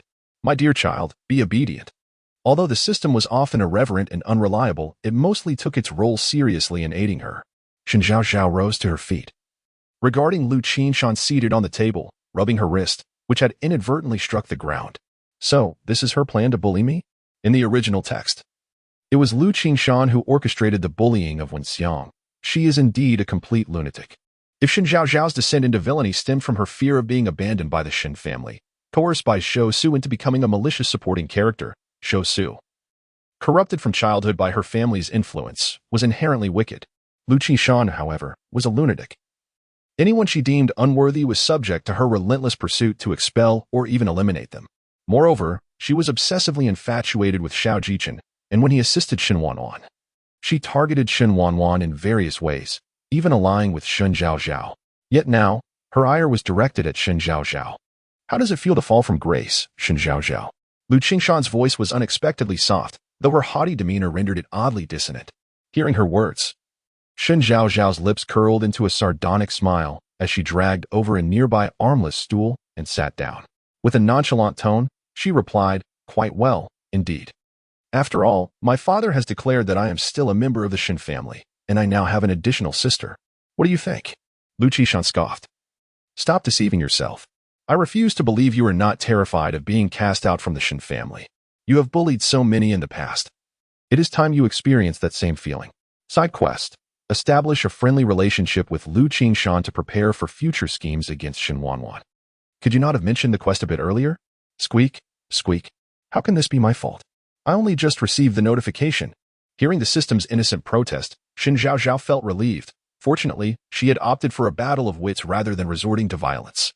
Otherwise, the mission would have certainly collapsed. Stop making excuses. You clearly lack the ability to confront her physically, hence the verbal sparring. The system silently undermined her. Shen Zhaozhao. Another day of wanting to obliterate this wretched system. Sisters, come now. Let our young mistress Shen truly experience what it feels like to be bullied. As Lu Qishan spoke, she activated the camera standing beside her. In that instant, Shen Zhaozhao understood her intentions, to strip her on camera and upload it online to ruin her reputation. However, whether it was the original Shen Zhaozhao or her current self, Lu Qishan would ultimately fail. The others in the room displayed smug grins as they approached. Lu Qishan, how did you find yourself exiled from Jing City to S City? Have you not learned your lesson? Where do you think you'll be banished next? The grasslands? The deserts? Or perhaps abroad? As the group drew closer, Shen Zhaozhao spoke calmly. The circumstances surrounding Lu Qishan's exile to S City were unknown to most. She had always boasted of her independence, claiming to have escaped from her pampered family to liberate herself. In truth, the entire Jing City was aware that she had bullied a girl to the point of suicide, which had impacted the IPO of Yunxiang Company, resulting in her family abandoning her to fend for herself in S City. Upon hearing this, Lu Qishan's expression shifted dramatically as she leapt from the table. Shen Zhaozhao, what do you mean by that? This time, it was Shen Zhaozhao's turn to cross her legs, nonchalantly resting her arms on the nearby table, adopting a posture of arrogant defiance. Let them leave, and I shall say nothing. All of you out. Without hesitation, Lu Qishan shouted for the others to exit. One girl, feeling emboldened by her connection to Lu Qishan, questioned, "Qishan, are you really going to let her go? You needn't fear, the Shen family. Get out." Realizing Lu Qishan was genuinely angry, they hastily vacated the room. This scene bore a striking resemblance to when Shen Zhaozhao and Su Kersen bullied Shen Wanwan, prompting Shen Zhaozhao to chuckle softly. No wonder my sister is willing to engage with us. She appears utterly foolish. At last, you acknowledge your own foolishness. How comforting it is to your father. What are you laughing at? What did your earlier comment mean? What do you truly know? Oh, I know quite a bit. Such as why you came to S City and what you did in Jing City, including the girl who took her own life. Enough. Lu Qishan interrupted sharply before Shen Zhaozhao could finish. Speak, what do you want? I will not disclose your secrets to anyone, but you must refrain from targeting me in the future. Additionally, when I require assistance, you must comply unconditionally, without question, otherwise, I shall ensure your reputation is tarnished nationwide. Will Yunxiang Company even survive its IPO then? After hearing her words, Lu Qishan fell into a deep silence. Shen Zhaozhao did not interrupt but patiently waited. After what felt like an eternity, Lu Qishan finally spoke. All right, I will help you. Chapter 34. A reunion with Xiao Jichin. Shen Zhaozhao smiled as she extended her right hand, wishing for a pleasant collaboration in the future. Lu Qishan regarded her with a complex expression but ultimately grasped her hand, responding in kind. Shen Zhaozhao was the last to leave, by the time she exited the gymnasium. It was already past 7. The sky outside gradually darkened, and she chatted with the system as she walked. System, I recall that in the original story, Shen Zhaozhao's clothing was partially torn. Does this count as altering the plot? I haven't made a judgment, so it doesn't count. However, you will need to remove your clothing shortly. What do you mean? Side quest. Shen Zhaozhao falsely accuses Shen Wanwan of colluding with Lu Qishan to bully her, diminishing Shen Wanwan's favorability in the Shen family's eyes. Understanding dawned on Shen Zhaozhao. In the original narrative, Zhou Fan, incensed after being slapped by Shen Zhaozhao, sought Lu Qishan's assistance for revenge. Coincidentally, Lu Qishan also harbored disdain for Shen Zhaozhao, leading to the earlier confrontation. Subsequently, Shen Zhaozhao adeptly resolved the situation using her connections within the Shen family. She had always believed that Lu Qishan was brought in by Shen Wanwan to complain to the family, resulting in a misunderstanding of Shen Wanwan. Ultimately, Shen Wanwan investigated and cleared Zhou Fan's name, prompting Shen Qing to take action against the Zhou family. While Zhou Su used an apology to cultivate a closer relationship with Shen Zhaozhao. With her thoughts clarified, Shen Zhaozhao sighed, limping into the restroom of the teaching building. When she emerged, she was transformed. The upper half of her t-shirt was in tatters, barely concealing her undergarments. The red plaid skirt was missing a significant portion. Her hair was disheveled, her face coated in dust, her arms and palms bruised, and a long wound marked her calf. Dried blood trickled to her ankle. She had lost her shoes and limped toward the school gate. Thankfully, the surveillance only began after she exited the building. Otherwise, her disguise would have faltered. Zhaozhao, you truly know how to be hard on yourself. The system, recalling Shen Zhaozhao's earlier actions in the restroom, felt a peculiar pride. Merely observing had been painful enough. One could only imagine her own discomfort. It was a mystery how she dared to inflict such harm upon herself. Understood. The system responded obediently. Upon seeing an Aston Martin parked at the school entrance, Shen Zhaozhao ceased her conversation with the system. Her expression shifted in an instant, her eyes brimming with tears, presenting herself as a pitiable victim. Before she could approach, the rear door of the vehicle swung open. Her gaze first fell upon a pair of black leather shoes, prompting her to frown. Wait, could it be my elder brother come to fetch me? In the Shen family, only Shen Qing, who worked at the company, would wear such exquisite Gucci shoes. Zhaozhao, a voice, both strange and familiar, resonated with an alluring timbre that captivated her. It was indeed Xiao Jichen, the man who had left her in awe at the banquet the previous night. Why is it him? Oh, this isn't my family's car. Shen Zhaozhao was utterly astounded. Although 7 o'clock was not particularly late, she was still a young girl. Her family seemed overly trusting, at the very least. They should have sent a driver to escort her, right? Unbeknownst to her, Shen Qianxiang and Lu Yin had embarked on an impromptu trip earlier that afternoon and were currently on a plane. Shen Qing was preoccupied with a meeting regarding an acquisition, while Shen Jun was engrossed in research at the hospital, neglecting his own well-being. Shen Yu had been residing at the training base due to upcoming competitions. Xiao Jichen's initial glance at Shen Zhaozhao was one of delight, quickly shifting to concern for her physical state. It's nothing, just a minor mishap. I thought it was my family's car. I mistook it. My apologies. Shen Zhaozhao waved dismissively, but as she did so, she inadvertently winced, her injury flaring up. This is hardly a trivial issue. I will take you to the hospital. No. Need. Before she could finish, Xiao Jichen approached and firmly guided her into the car, his hand pressing on her shoulder. Yun Shuo, ever perceptive, started the engine swiftly, providing her with no opportunity for dissent. The scenery outside blurred as they drove. Why am I running into Xiao Jichen instead of my sister? This situation is utterly baffling. She failed to notice Xiao Jichen beside her, grinning in delight as he overheard her internal musings. I just sent a message to President Shen, explaining your situation. Were you bullied? No. The thought of having to feign vulnerability before her family and slander Shen Wanwan silenced her objections. As a member of the Shen family, how could anyone dare to bully you? Perhaps they have the audacity. Shen Zhaozhao realized her mistake only after speaking. She could not appear pitiful in front of Xiao Jichen, especially since she intended to match him with Shen Wanwan. If he misinterpreted Shen Wanwan as a malicious woman, that would be disastrous. Thus, she quickly altered her narrative. After all, Xiao Jichen was not part of her mission's scope. She could say whatever she wished. This Xiao Jichen seems perfectly suited for my sister. They make a stunning pair. Xiao Jichen fell silent, his brow furrowed in deep contemplation. What was it that led Shen Zhaozhao to so firmly believe that he and Shen Wanwan were a match made in heaven? The journey continued in silence until they reached the hospital entrance. Considering her uncertain condition, Xiao Jichen directly contacted the hospital director. The heir of the Xiao family arriving personally caused the already off-duty director to rush back in haste. Upon exiting the vehicle, Xiao Jichen draped his coat over her shoulders and swiftly picked up Shen Zhaozhao, striding toward the entrance. Really, I'm not that serious. I can walk on my own. Shen Zhaozhao felt uncomfortable being held by an unfamiliar man, even one as handsome as Xiao Jichen. Moreover, she spoke the truth. Her wounds were self-inflicted, and she understood they were not severe, merely appearing alarming. We will discuss it once your brother arrives. His tone brooked no argument. As they entered the lobby, uncertain of their next steps, they encountered Shen Jun and several doctors emerging from within. Xiao Jichen's striking presence caught Shen Jun's attention immediately, and he rushed over, confirming it was indeed Shen Zhaozhao. Zhaozhao. He hurried closer, concern etched on his face. Shen Zhaozhao's eyes glistened with tears as she weakly called out, second brother. Come with me. Shen Jun, focused on her injuries, bypassed any inquiries about Xiao Jichen's presence and led them directly to his examination room, where he retrieved a medical kit to carefully assess Shen Zhaozhao's wounds. Chapter 35. Who is responsible for this? As Shen Jun tended to Shen Zhaozhao's wounds on her legs and arms, he inquired about the circumstances surrounding her injuries. She cleverly refrained from directly accusing Shen Wanwan, but instead employed insinuations that would subconsciously lead others to suspect her. After all, the only person in the Shen family with a conflict with Shen Zhaozhao was Shen Wanwan. However, she was unaware that Shen Jun could hear her thoughts.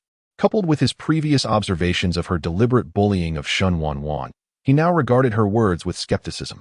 Upon inspection, he discerned that her injuries were not severe and that some of the cuts were not inflicted by an outsider. He had likely surmised that this was yet another self-staged drama by Shen Zhaozhao. What is going on? Even a dog like Shen Jun should show some concern for me at a time like this, she thought. Could it be that he has realized these injuries were self-inflicted? Hearing her thoughts, Shen Jun's expression darkened and his grip tightened. Shen Zhaozhao winced involuntarily. Does it hurt? He asked. She nodded, tears brimming in her eyes. If it hurts, perhaps you will learn a lesson, Shen Jun remarked coldly, easing his touch. Yet, he felt anger bubbling within him. No matter how much Shen Zhaozhao misbehaved, he could overlook it as long as it did not cross the line. But mocking her own body was unacceptable. Yet, he could not voice his frustrations and was left simmering in silence. Shen Zhaozhao, in turn, concealed her embarrassment with tears, impressively managing to shed so many. Finally, 20 minutes later, Shen Qing arrived in haste, just as Shen Jun finished treating the injuries. Elder brother, I leave Zhaozhao in your care. I have a surgery to attend to, he stated. Understood. I don't recognize that person. They took advantage of me. She recounted her encounter with Lu Qishan, omitting the collaborative aspect and embellishing the details. Shen Zhaozhao also deliberately mentioned the matter of the true and false daughters of the Shen family, ensuring that anyone who listened would inevitably think of Shen Wanwan. Elder brother, even though they say that, I firmly believe it has nothing to do with my sister. I trust her. Upon hearing this, Shen Qing immediately associated the incident with Shen Wanwan, his heart filled with doubt toward her. Yes, my sister would never resent me for taking her identity, Shen Zhaozhao affirmed vigorously.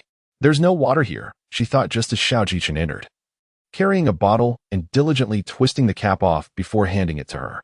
You must be thirsty, he remarked.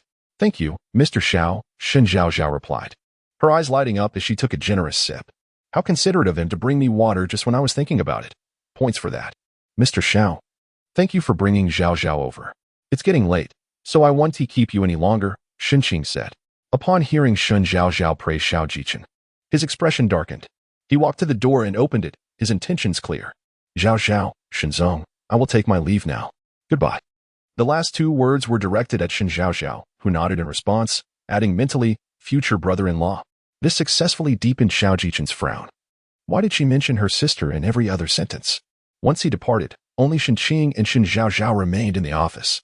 I don't know either.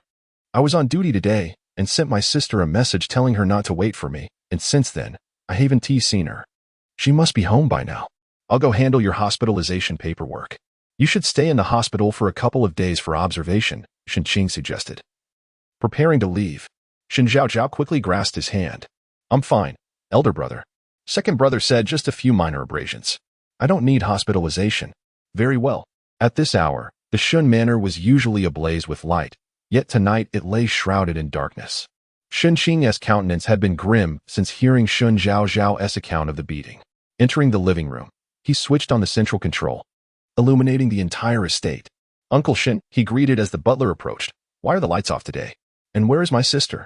She pulled out her phone to call Shen Wanwan, the ringtone echoing behind her. Sister, you didn't know?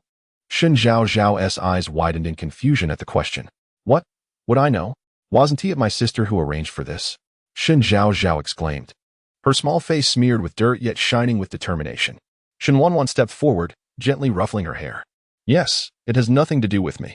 She then turned to Shen Qing, who regarded her with suspicion, and declared, I will investigate this matter thoroughly and provide Zhaozhao with an explanation. Despite her assurances, Shen Qing remained unconvinced. Zhaozhao, you must be tired today. Go upstairs and rest well. Don't attend school for the next few days. Okay, elder brother, sister. Good night. Good night, they replied in unison. As Shen Zhaozhao ascended the stairs, Shen Qing, turned to Shen Wanwan. Where were you today? His tone was markedly different from when she was present. Personal matters. What personal matters? I don't wish to discuss it. Shen Wanwan met Shen Qing's gaze, her eyes devoid of guilt or fear. I will investigate this matter concerning Zhaozhao. I do not wish to be implicated. With that, Shen Qing turned and descended the stairs. Shen Wanwan remained in place, her head lowered as she softly uttered a single word, okay. Meanwhile, Xiao Jichen sat in his car, his expression dark as Yun Shuo sensed his mood and drove in silence. Investigate who was responsible for this incident, he ordered. Understood. Yun Shuo realized that his master had genuinely taken an interest in Shen Zhaozhao. Otherwise, he would not have arrived an hour early to wait at the gate of the first high school, merely to catch a glimpse of her. Chapter 36. What time does my sister intend to act? Shen Wanwan emerged from the bathroom, clad in a bathrobe, retrieving a bottle of red wine and a stem glass from her modest liquor cabinet. She made her way to the rocking chair on the balcony, where a picturesque view unfolded before her, the azure lake illuminated by streetlights, surrounded by lush greenery, occasionally interrupted by the distant chirping of cicadas. The deep crimson liquid exuded a rich, inviting aroma. Suddenly, the tranquility of the moment was shattered by the abrupt ringing of her phone. Glancing at the screen, she swiped to answer. Jiojia, everything is prepared here. Are you certain you wish to proceed? We must find Lin Gao. Understood. Please investigate what transpired after school today at the first middle school. As she recalled Shen Zhaozhao's injuries and her torn clothing, Shen Wanwan's eyes grew cold, her tone icy. Xiaohe, perplexed, inquired, Jiojia, could you provide a more specific scope? There are thousands of students at the first middle school, each could have encountered different situations. It is impractical to investigate them one by one. Look into Zhaozhao. At the mention of this name, Xiaohe's eyes brightened. Jiojia, are you finally planning to take action against Shen Zhaozhao? That little sparrow has been occupying the nest for far too long. You. Silence. Zhaozhao was bullied last night. Find out who did it and inform me. Shen Wanwan took a sip of her wine after speaking. Xiaohe sighed, his tone earnest. Jiojia, Shen Zhaozhao is spoiled and arrogant, and she loves to play the victim. I recall you despising such individuals. Her whimsical thoughts and duplicitous demeanor are what I find intriguing. Zhaozhao is not that kind of person. I wonder what spell Shen Zhaozhao has cast upon you to endear yourself to her in such a short time. On the other end, Xiaohe stared at the darkened screen of his phone, rendered speechless. At 9 in the evening, Shen Zhaozhao stared in silence at the tablet displaying a dismal score of 0 to 13. Goodness, with such a performance. TSK. I could play better with my feet. The sudden voice of the system startled her. What on earth were you doing? I called for you over 100 times. And you ignored me. Apologies, I was undergoing a system-wide update. What is it? Do you need to summon your father? Did the previous task get completed? Wish fulfillment card. Upon successful use, the host can fulfill any wish within a specified time. This card lasts for a total of 10 minutes.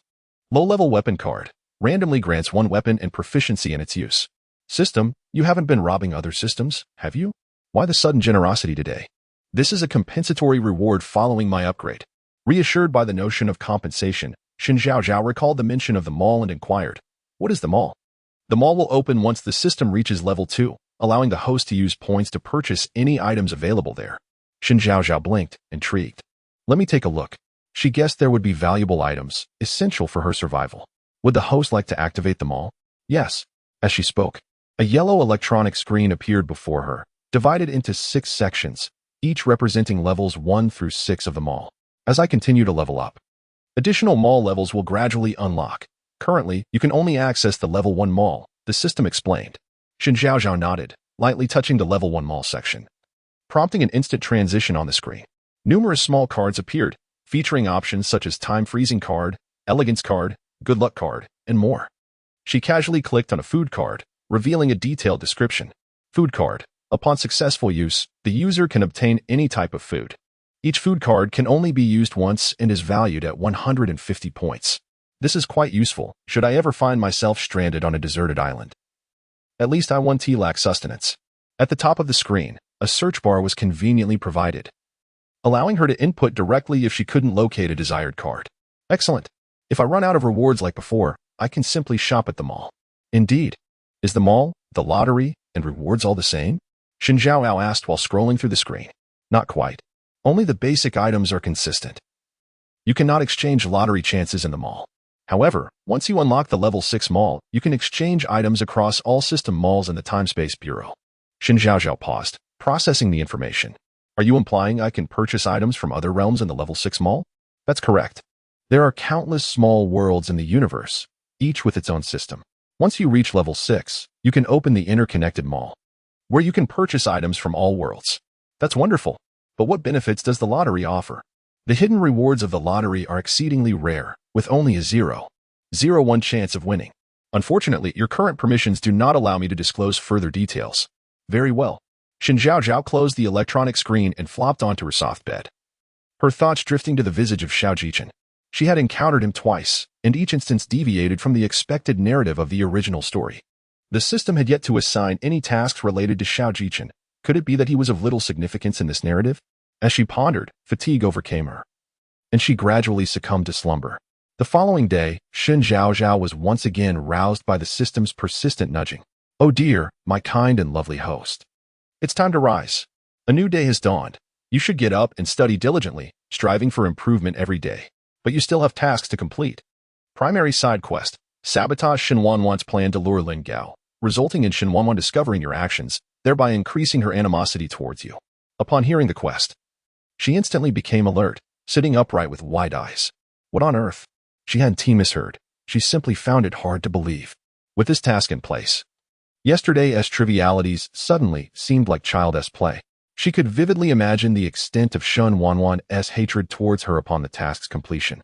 Taking a deep breath, Shen Zhaozhao reluctantly asked, "Can I use the wish fulfillment card to forego this task?" "Not an option, I'm afraid. This is a critical side quest.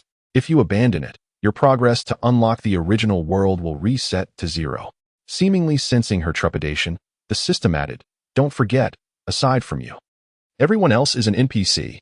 Shen Zhaozhao rubbed her face with both hands, her voice muffled as she replied, "I haven't forgotten, nor dared to forget." Suppressing her underlying fear and reluctance, she rose to wash up. What time does my sister intend to act? Chapter 37. The Sincerity of Zhou. The Radiance of Colorful Light.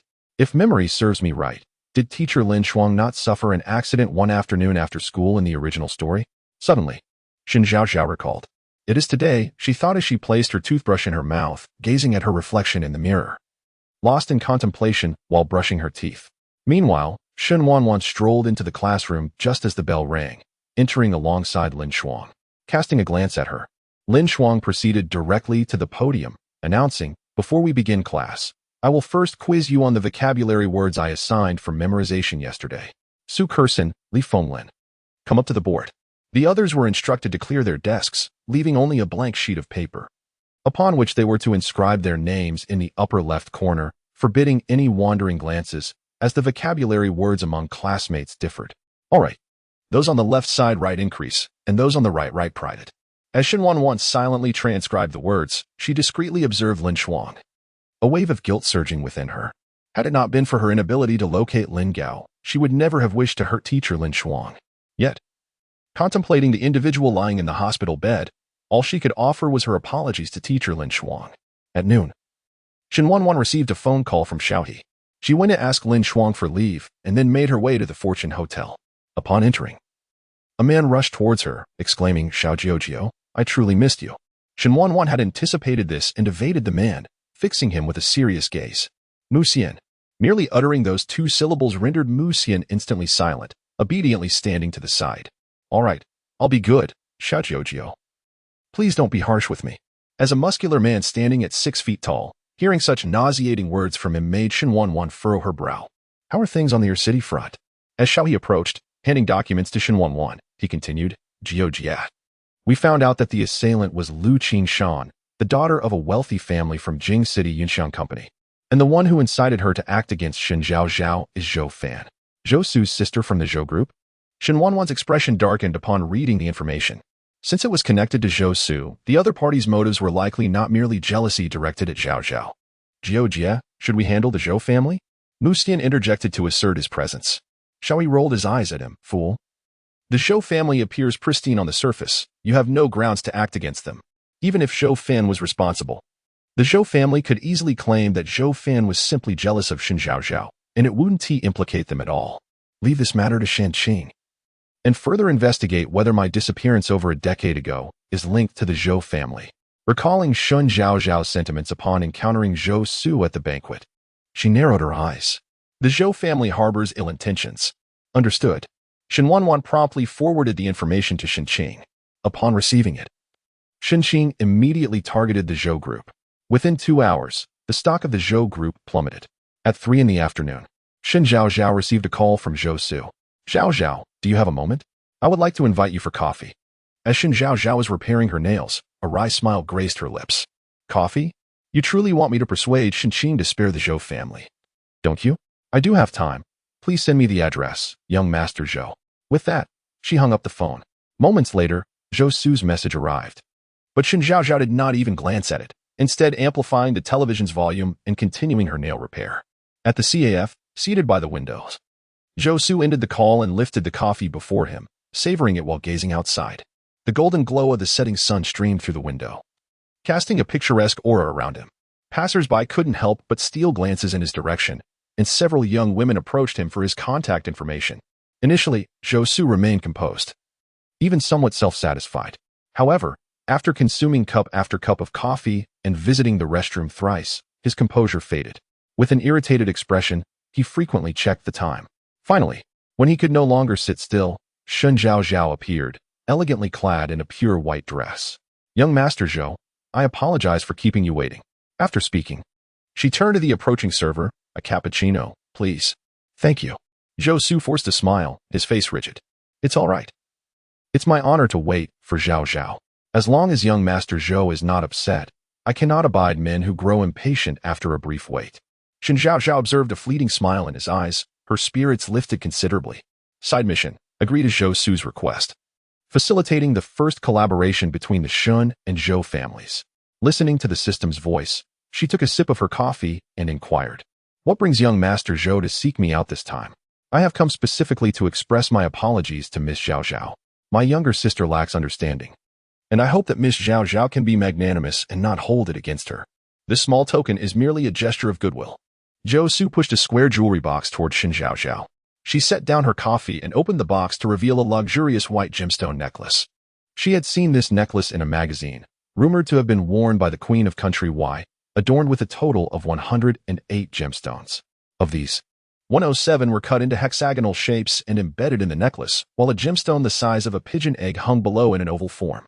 The entire necklace shimmered with a kaleidoscope of colors under the light, having once been sold for over 9 million by a wealthy merchant. To her surprise, it was in Zhou Su's possession. Contemplating this, Shen Zhaozhao displayed a look of delight. Is this the radiance of colorful light? I never imagined this necklace would be with young Master Zhou. Such a lavish gift, I cannot accept. Zhou Su maintained an expression of apology. The individual who caused harm to Miss Zhaozhao last night was my younger sister Zhou Fan. This necklace is merely to make amends. What? Are you saying that Lu Qinshan abducted me yesterday because of Zhou Fan?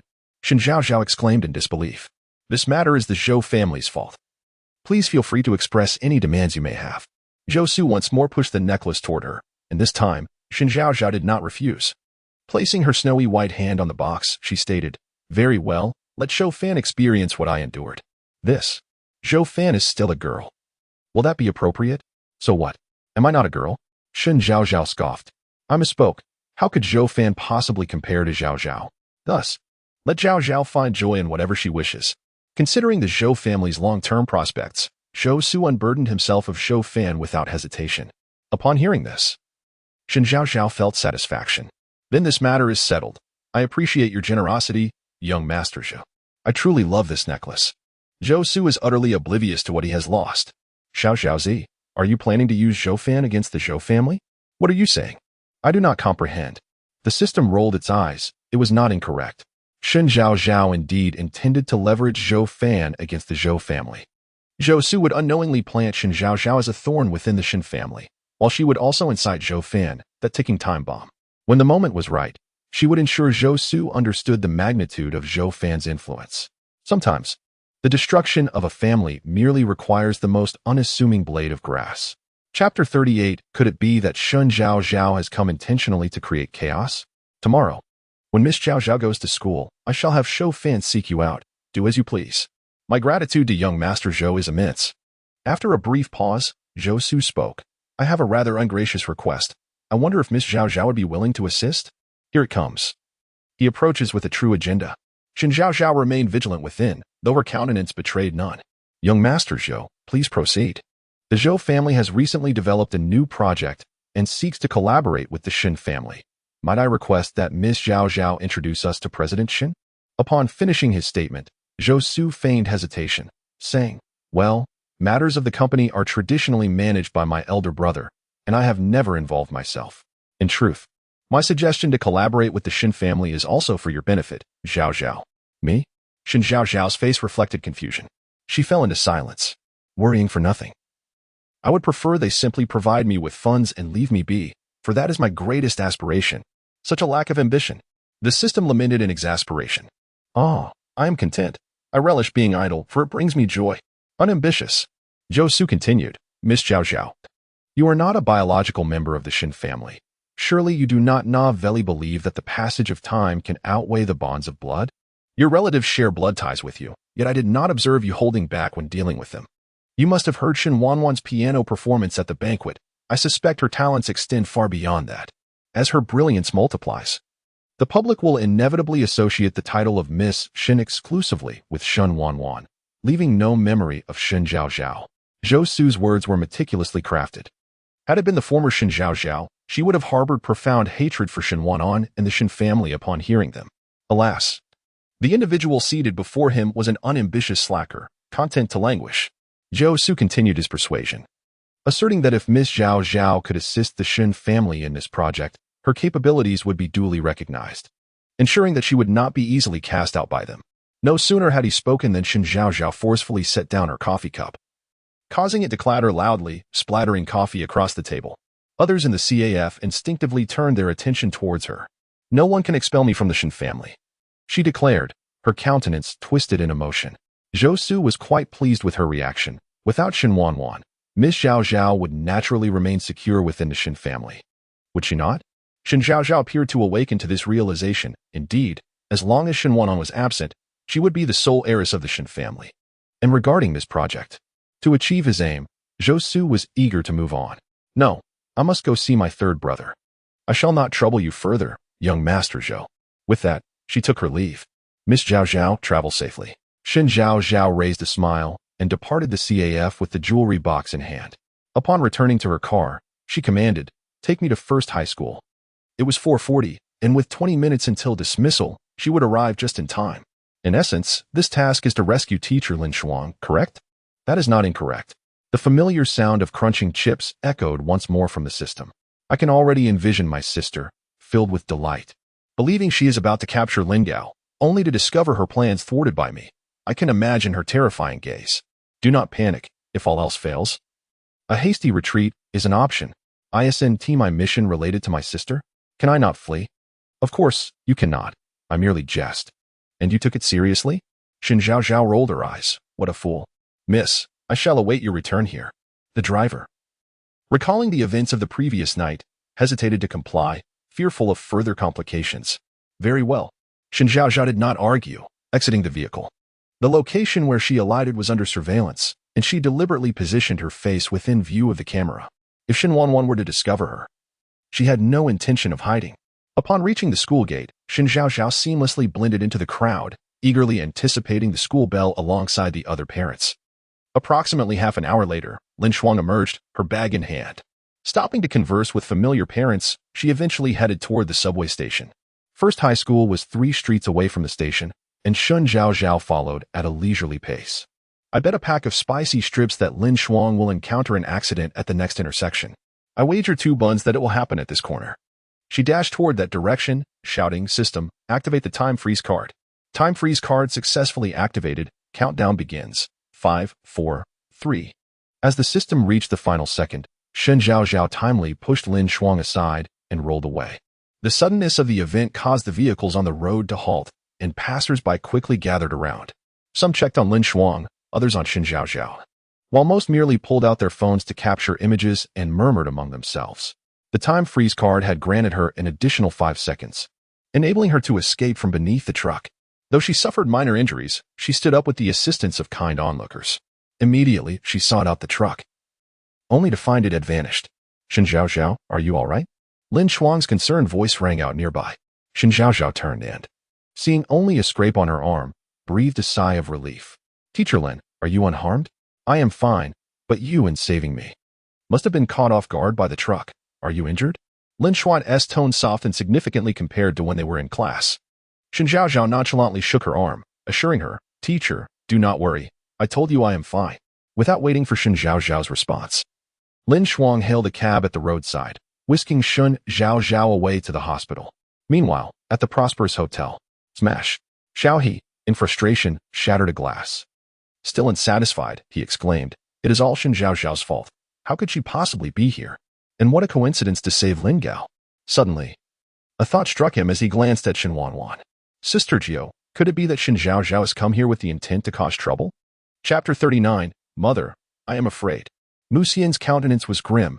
Orchestrating an accident in City S was no trifling matter. With their operation thwarted, they now faced the additional burden of concealing the driver while evading the police's scrutiny, an intricate predicament indeed. Xiaoyi nodded in agreement, Jia.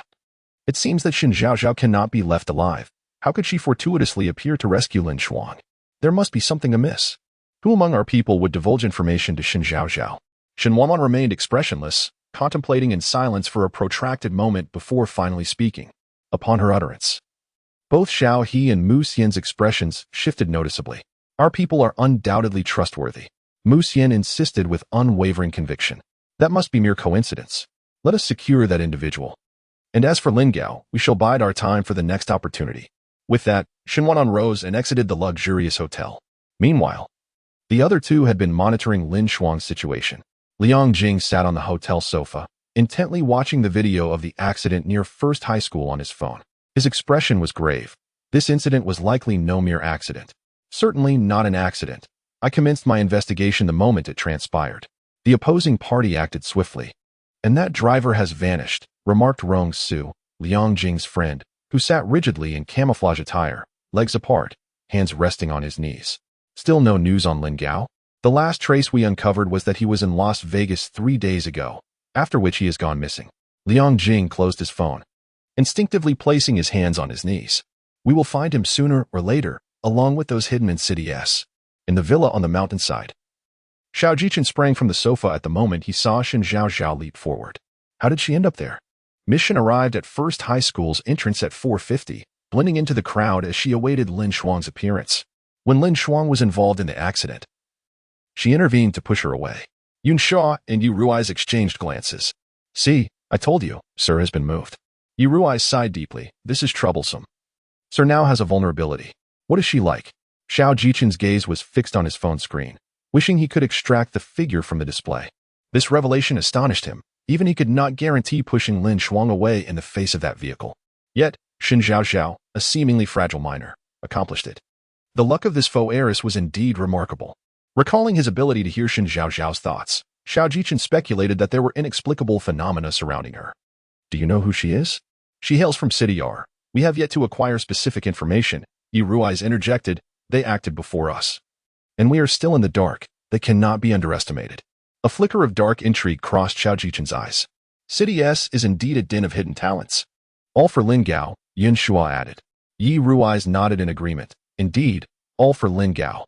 Meanwhile, Shen Zhaozhao, under Lin Shuang's insistence, was subjected to various medical examinations. Observing her swift and decisive handling of payments and queuing, Shen Zhaozhao felt a pang of nostalgia. Teacher Lin truly keeps her word. Her efficiency is commendable. I've already completed 3 or 4 tests in such a short span. This is the care from your teacher. Do not take it for granted. By the way, have you prepared for the inquiries from Shen Wanwan? The mere mention of this made Shen Zhaozhao's head throb. In the original narrative, she had not saved Lin Shuang but had instead collided with the vehicle orchestrated by Shen Wanwan while driving under the influence. Fortunately, neither she nor the driver suffered harm. Under Shen Wanwan's arrangement, the driver forgave Shen Zhaozhao. The Shen family intervened to resolve the matter. However, Shen Zhaozhao was also the catalyst for Shen Wanwan's mission's failure. When Shen Wanwan confronted her about the drunken driving, Shen Zhaozhao, unable to tolerate the accusation, retorted that it was intentional, aimed at causing trouble for the Shen family. Enraged, Shen Wanwan struck Shen Zhaozhao across the face, escalating their conflict into a bitter feud. Stop it, I'm about to get beaten. Oh dear. Beep. before Shen Zhaozhao could finish her thoughts. An alarm sounded from the machine she was undergoing a CT scan with. Instinctively tense, she thought, wow, has human technology advanced to this level? Did you get detected? The system, engrossed in watching empresses in the palace, rolled its eyes. You should indeed check your head. It's filled with mush, which is rather concerning. As the system finished speaking, the doctor in the CT room reassured her, no need to panic. It's an issue with the equipment. I'll recalibrate it. All right. Shen Zhaozhao felt relieved. After completing all her examinations, it was already 6 in the evening. Shen Jun accompanied her through the procedures, ensuring her safety before hastily attending to a scheduled surgery. Teacher Lin, would you like to have a checkup as well? Observing Lin Shuang's arm injuries, Shen Zhaozhao expressed her concern. Are you hungry? Let's grab a bite. Having only sipped coffee that afternoon, her stomach protested after the day's tribulations. Lin Shuang nodded, sure. As Shen Zhaozhao approached the increasingly familiar estate, a sigh escaped her lips at the thought of the impending confrontation. Why can't I get along harmoniously with my sister? The creator of this narrative, Hong Guizi, made her smile. I must have a profound conversation with him. Go on. Xiao Zhaozi, don't forget you still have 2 tasks pending. Shen Zhaozhao took a deep breath, steeling herself, and ventured inside. Upon entering the living room, she instinctively searched for familiar faces, only to find that all the servants, including butler Shen and Aunt Shen, were absent.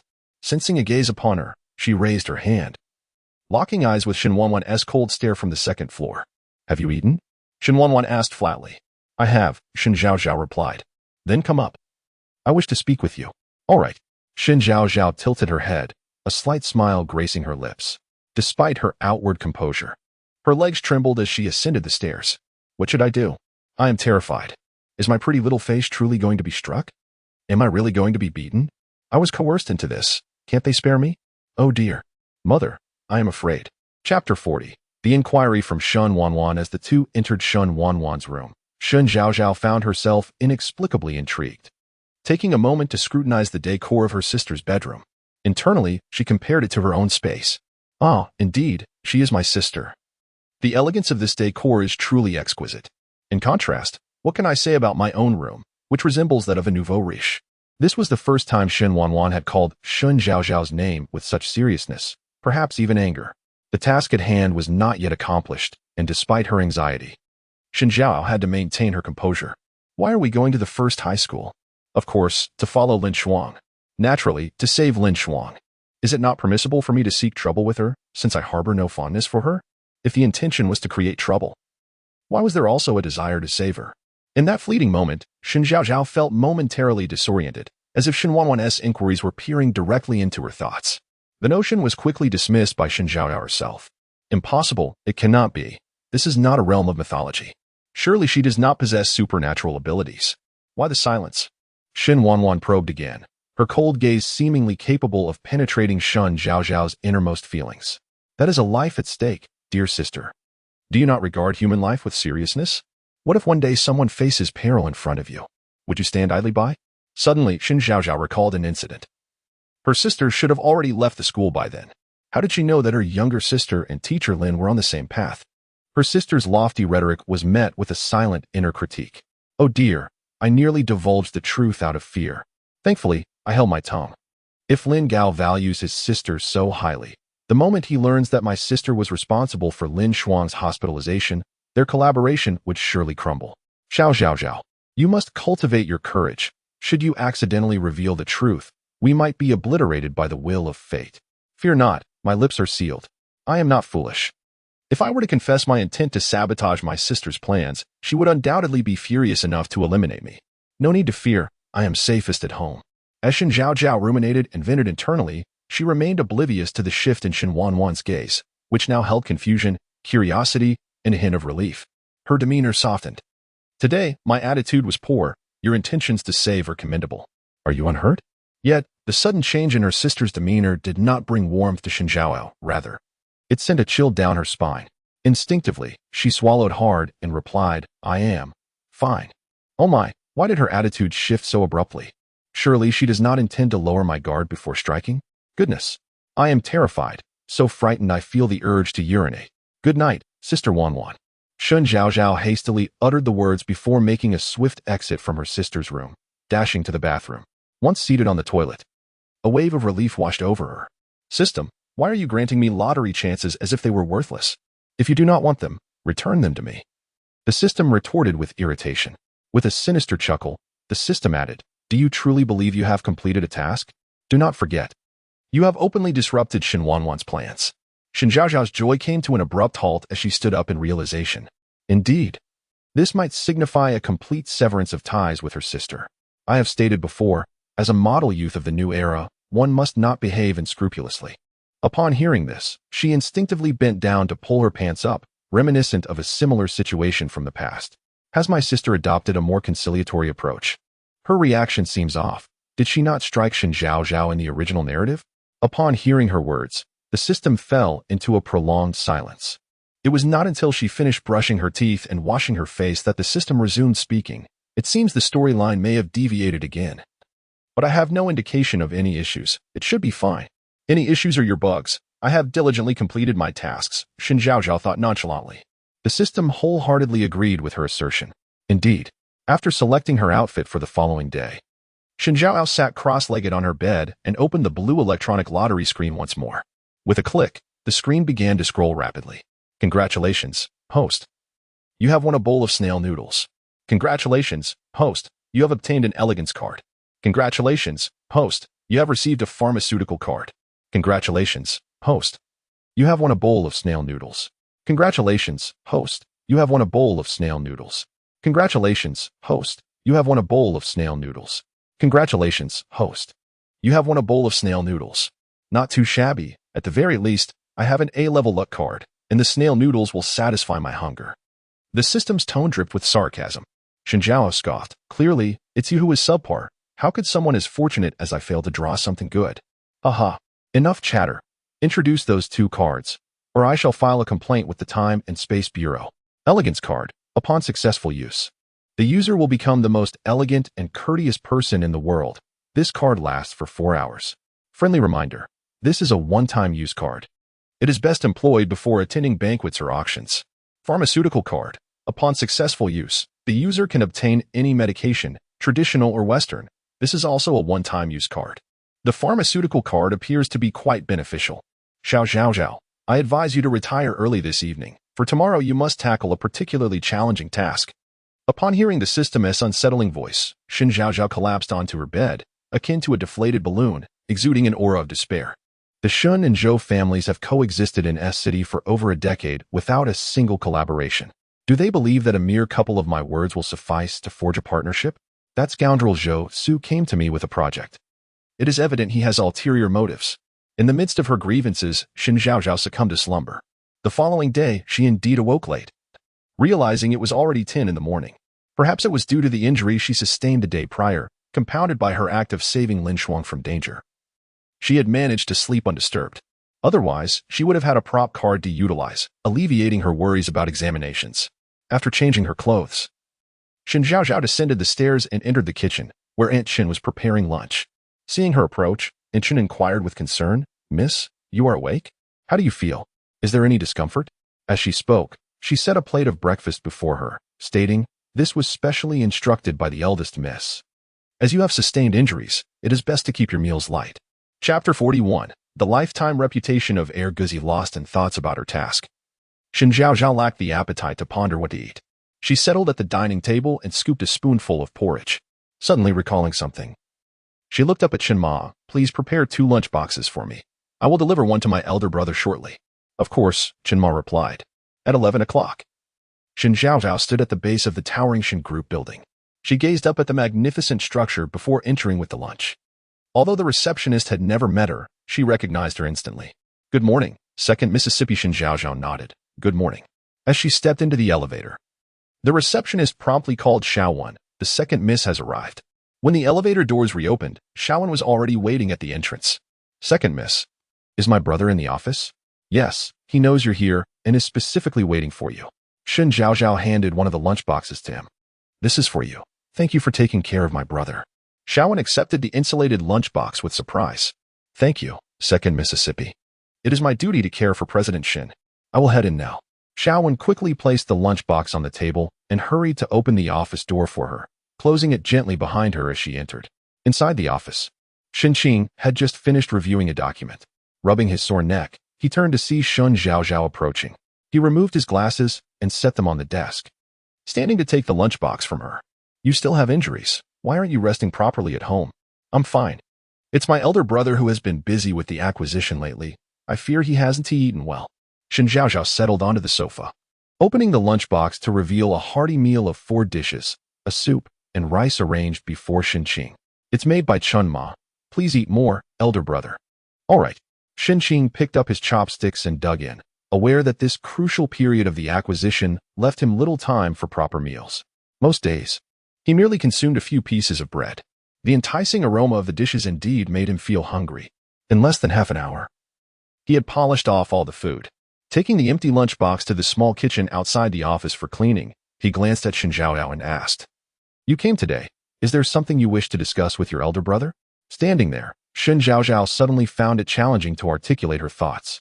Well, there is an idea I would like to share with you. Speak. Though Shen Qing was typically stern and serious, he was rather indulgent towards Shen Zhaozhao.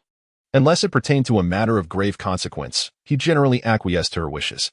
After much internal debate, Shen Zhaozhao finally spoke. Yesterday, Zhou Su from the Zhou family requested to meet with me. From her demeanor, Shen Qing discerned that Zhou Su's intentions were likely more than just an apology. What else did he say? He mentioned that the Zhou family has discovered a new project and wishes to collaborate with us. Old dang. Are you here to persuade Shen Qing? Is this how you do it? Ignoring the interruption, Shen Zhaozhao maintained her steady gaze on Shen Qing, her eyes reflecting a clarity as pure as a tranquil spring. What are your thoughts? Rather than refuting her, Shen Qing inquired about her perspective, a sign of his respect for her opinion. I agreed to persuade you to collaborate with the Zhou family. Zhaozhao, do you even realize what you are saying? You've exposed yourself. This mission will surely fail. My lifetime reputation as heir Guzi could be obliterated because of this little eunuch. How unjust is the heavens. The incessant chatter from the system left Shen Zhaozhao exasperated. Were it not for her focus on Shen Qing, she would have scolded the foolish entity for being so clueless. Do you realize that the Shen family has never collaborated with the Zhou family in all these years? Shen Zhaozhao nodded, understanding. Shen Qing dried his hands with a towel, his expression solemn as he regarded her. Then you still wish to pursue collaboration with the Zhou family? Shen Zhaozhao nodded again. Elder brother, who says only the Zhou family can engage in underhanded tactics. We are capable of it too. Hearing this, Shen Qing's lips curled into a smile as he affectionately ruffled her hair. Zhao has grown up. With this remark, the system ceased its incessant chatter, falling into silence for a moment before launching into another round of complaints. My goodness, Zhaozhao, your heart is quite ruthless. You intend to undermine the Zhou family covertly. No, I disagree. This was never part of the original plot. Your actions do not align with your character. Shen Zhaozhao could no longer endure the interruptions. Elder brother, I need to visit the restroom. Shaowen, please escort Zhaoyao. Shaowen promptly stood up. This way, 2nd Mississippi.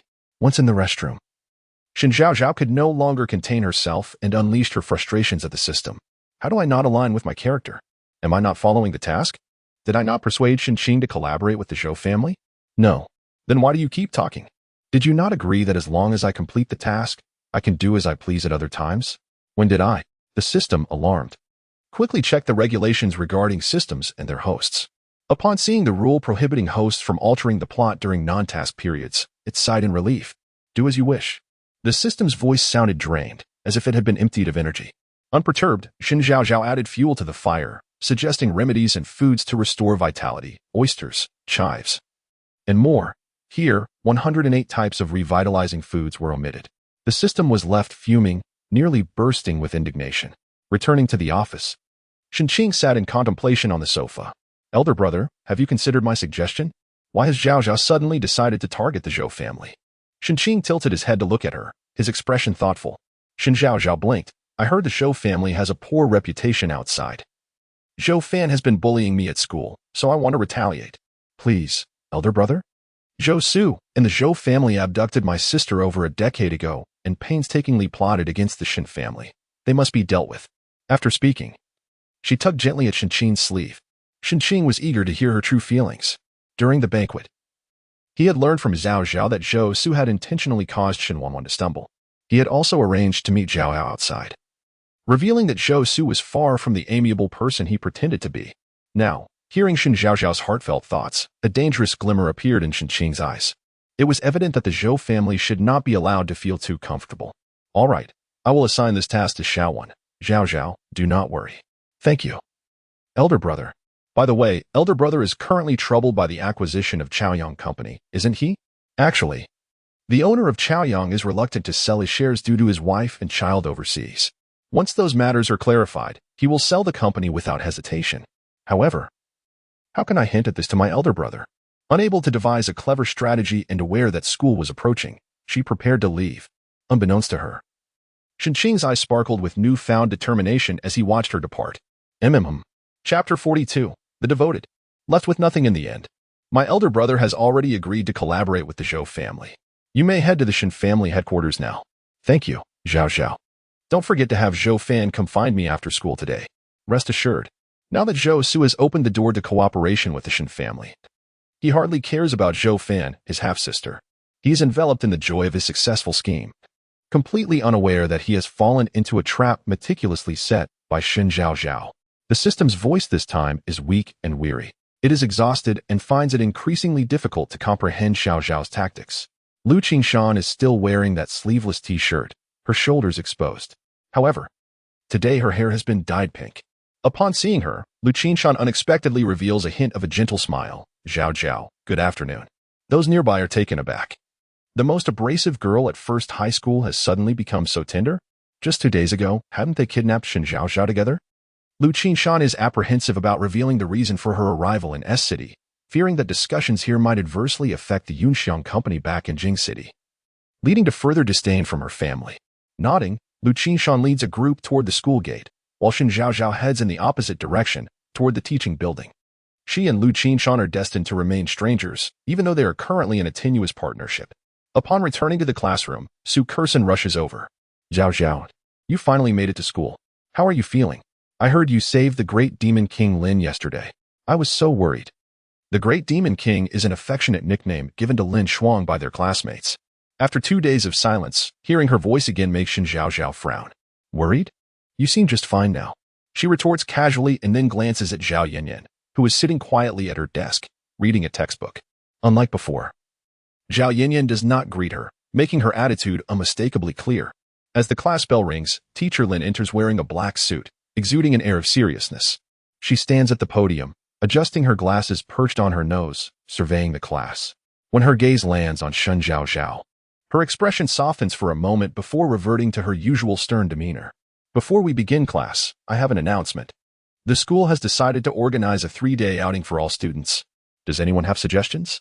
2 years ago, a tragic incident occurred at a high school in S City, where 4 students collectively jumped from a building, causing a nationwide uproar. Although they were ultimately rescued, the Ministry of Education took the matter very seriously, even convening a national meeting of education ministers in Jing City. When school resumed in September, all students noticed a marked change. Not only were teachers no longer monopolizing extracurricular classes, but even those known for extending class time adhered to the schedule.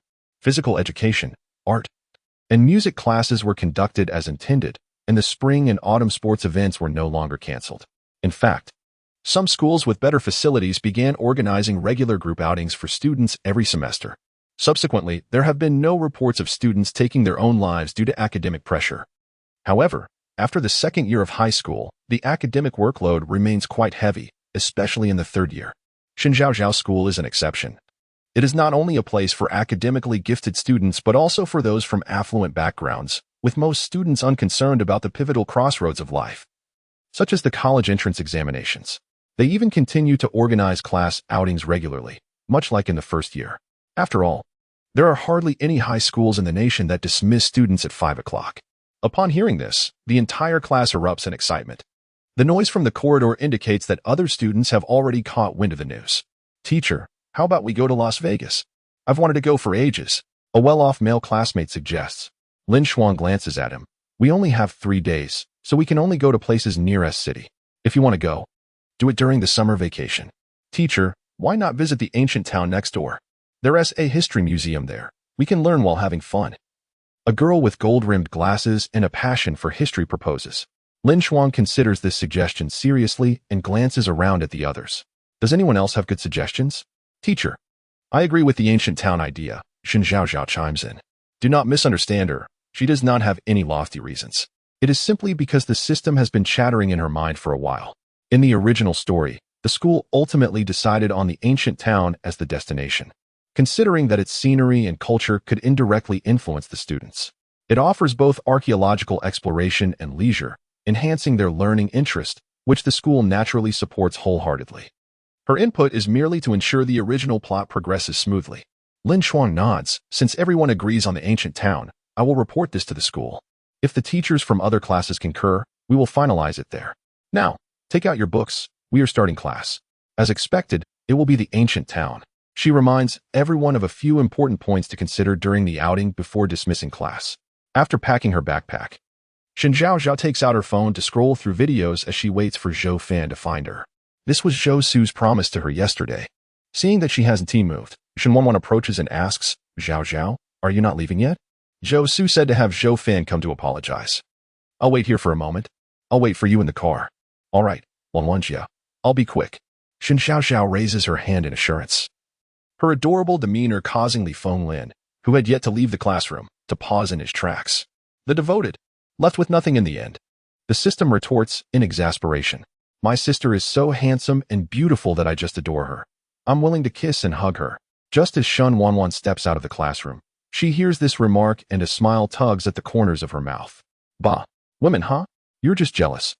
Unable to reach the grapes, so you say they're sour, single dog. Wait, why is there no task today? This doesn't align with your character design. Xiao. Refrain from personal attacks. Rest assured, tasks will inevitably arise. Shen Zhaozhao senses a chill in the system's tone. Typically, calm seas foretell a brewing storm. Could this system be holding back a major surprise for her? Zhao, it's after school. Aren't you leaving? Li Fenglin inquires cautiously, approaching her with his backpack. He has been nervously clutching the lollipop she gave him that day in his pocket.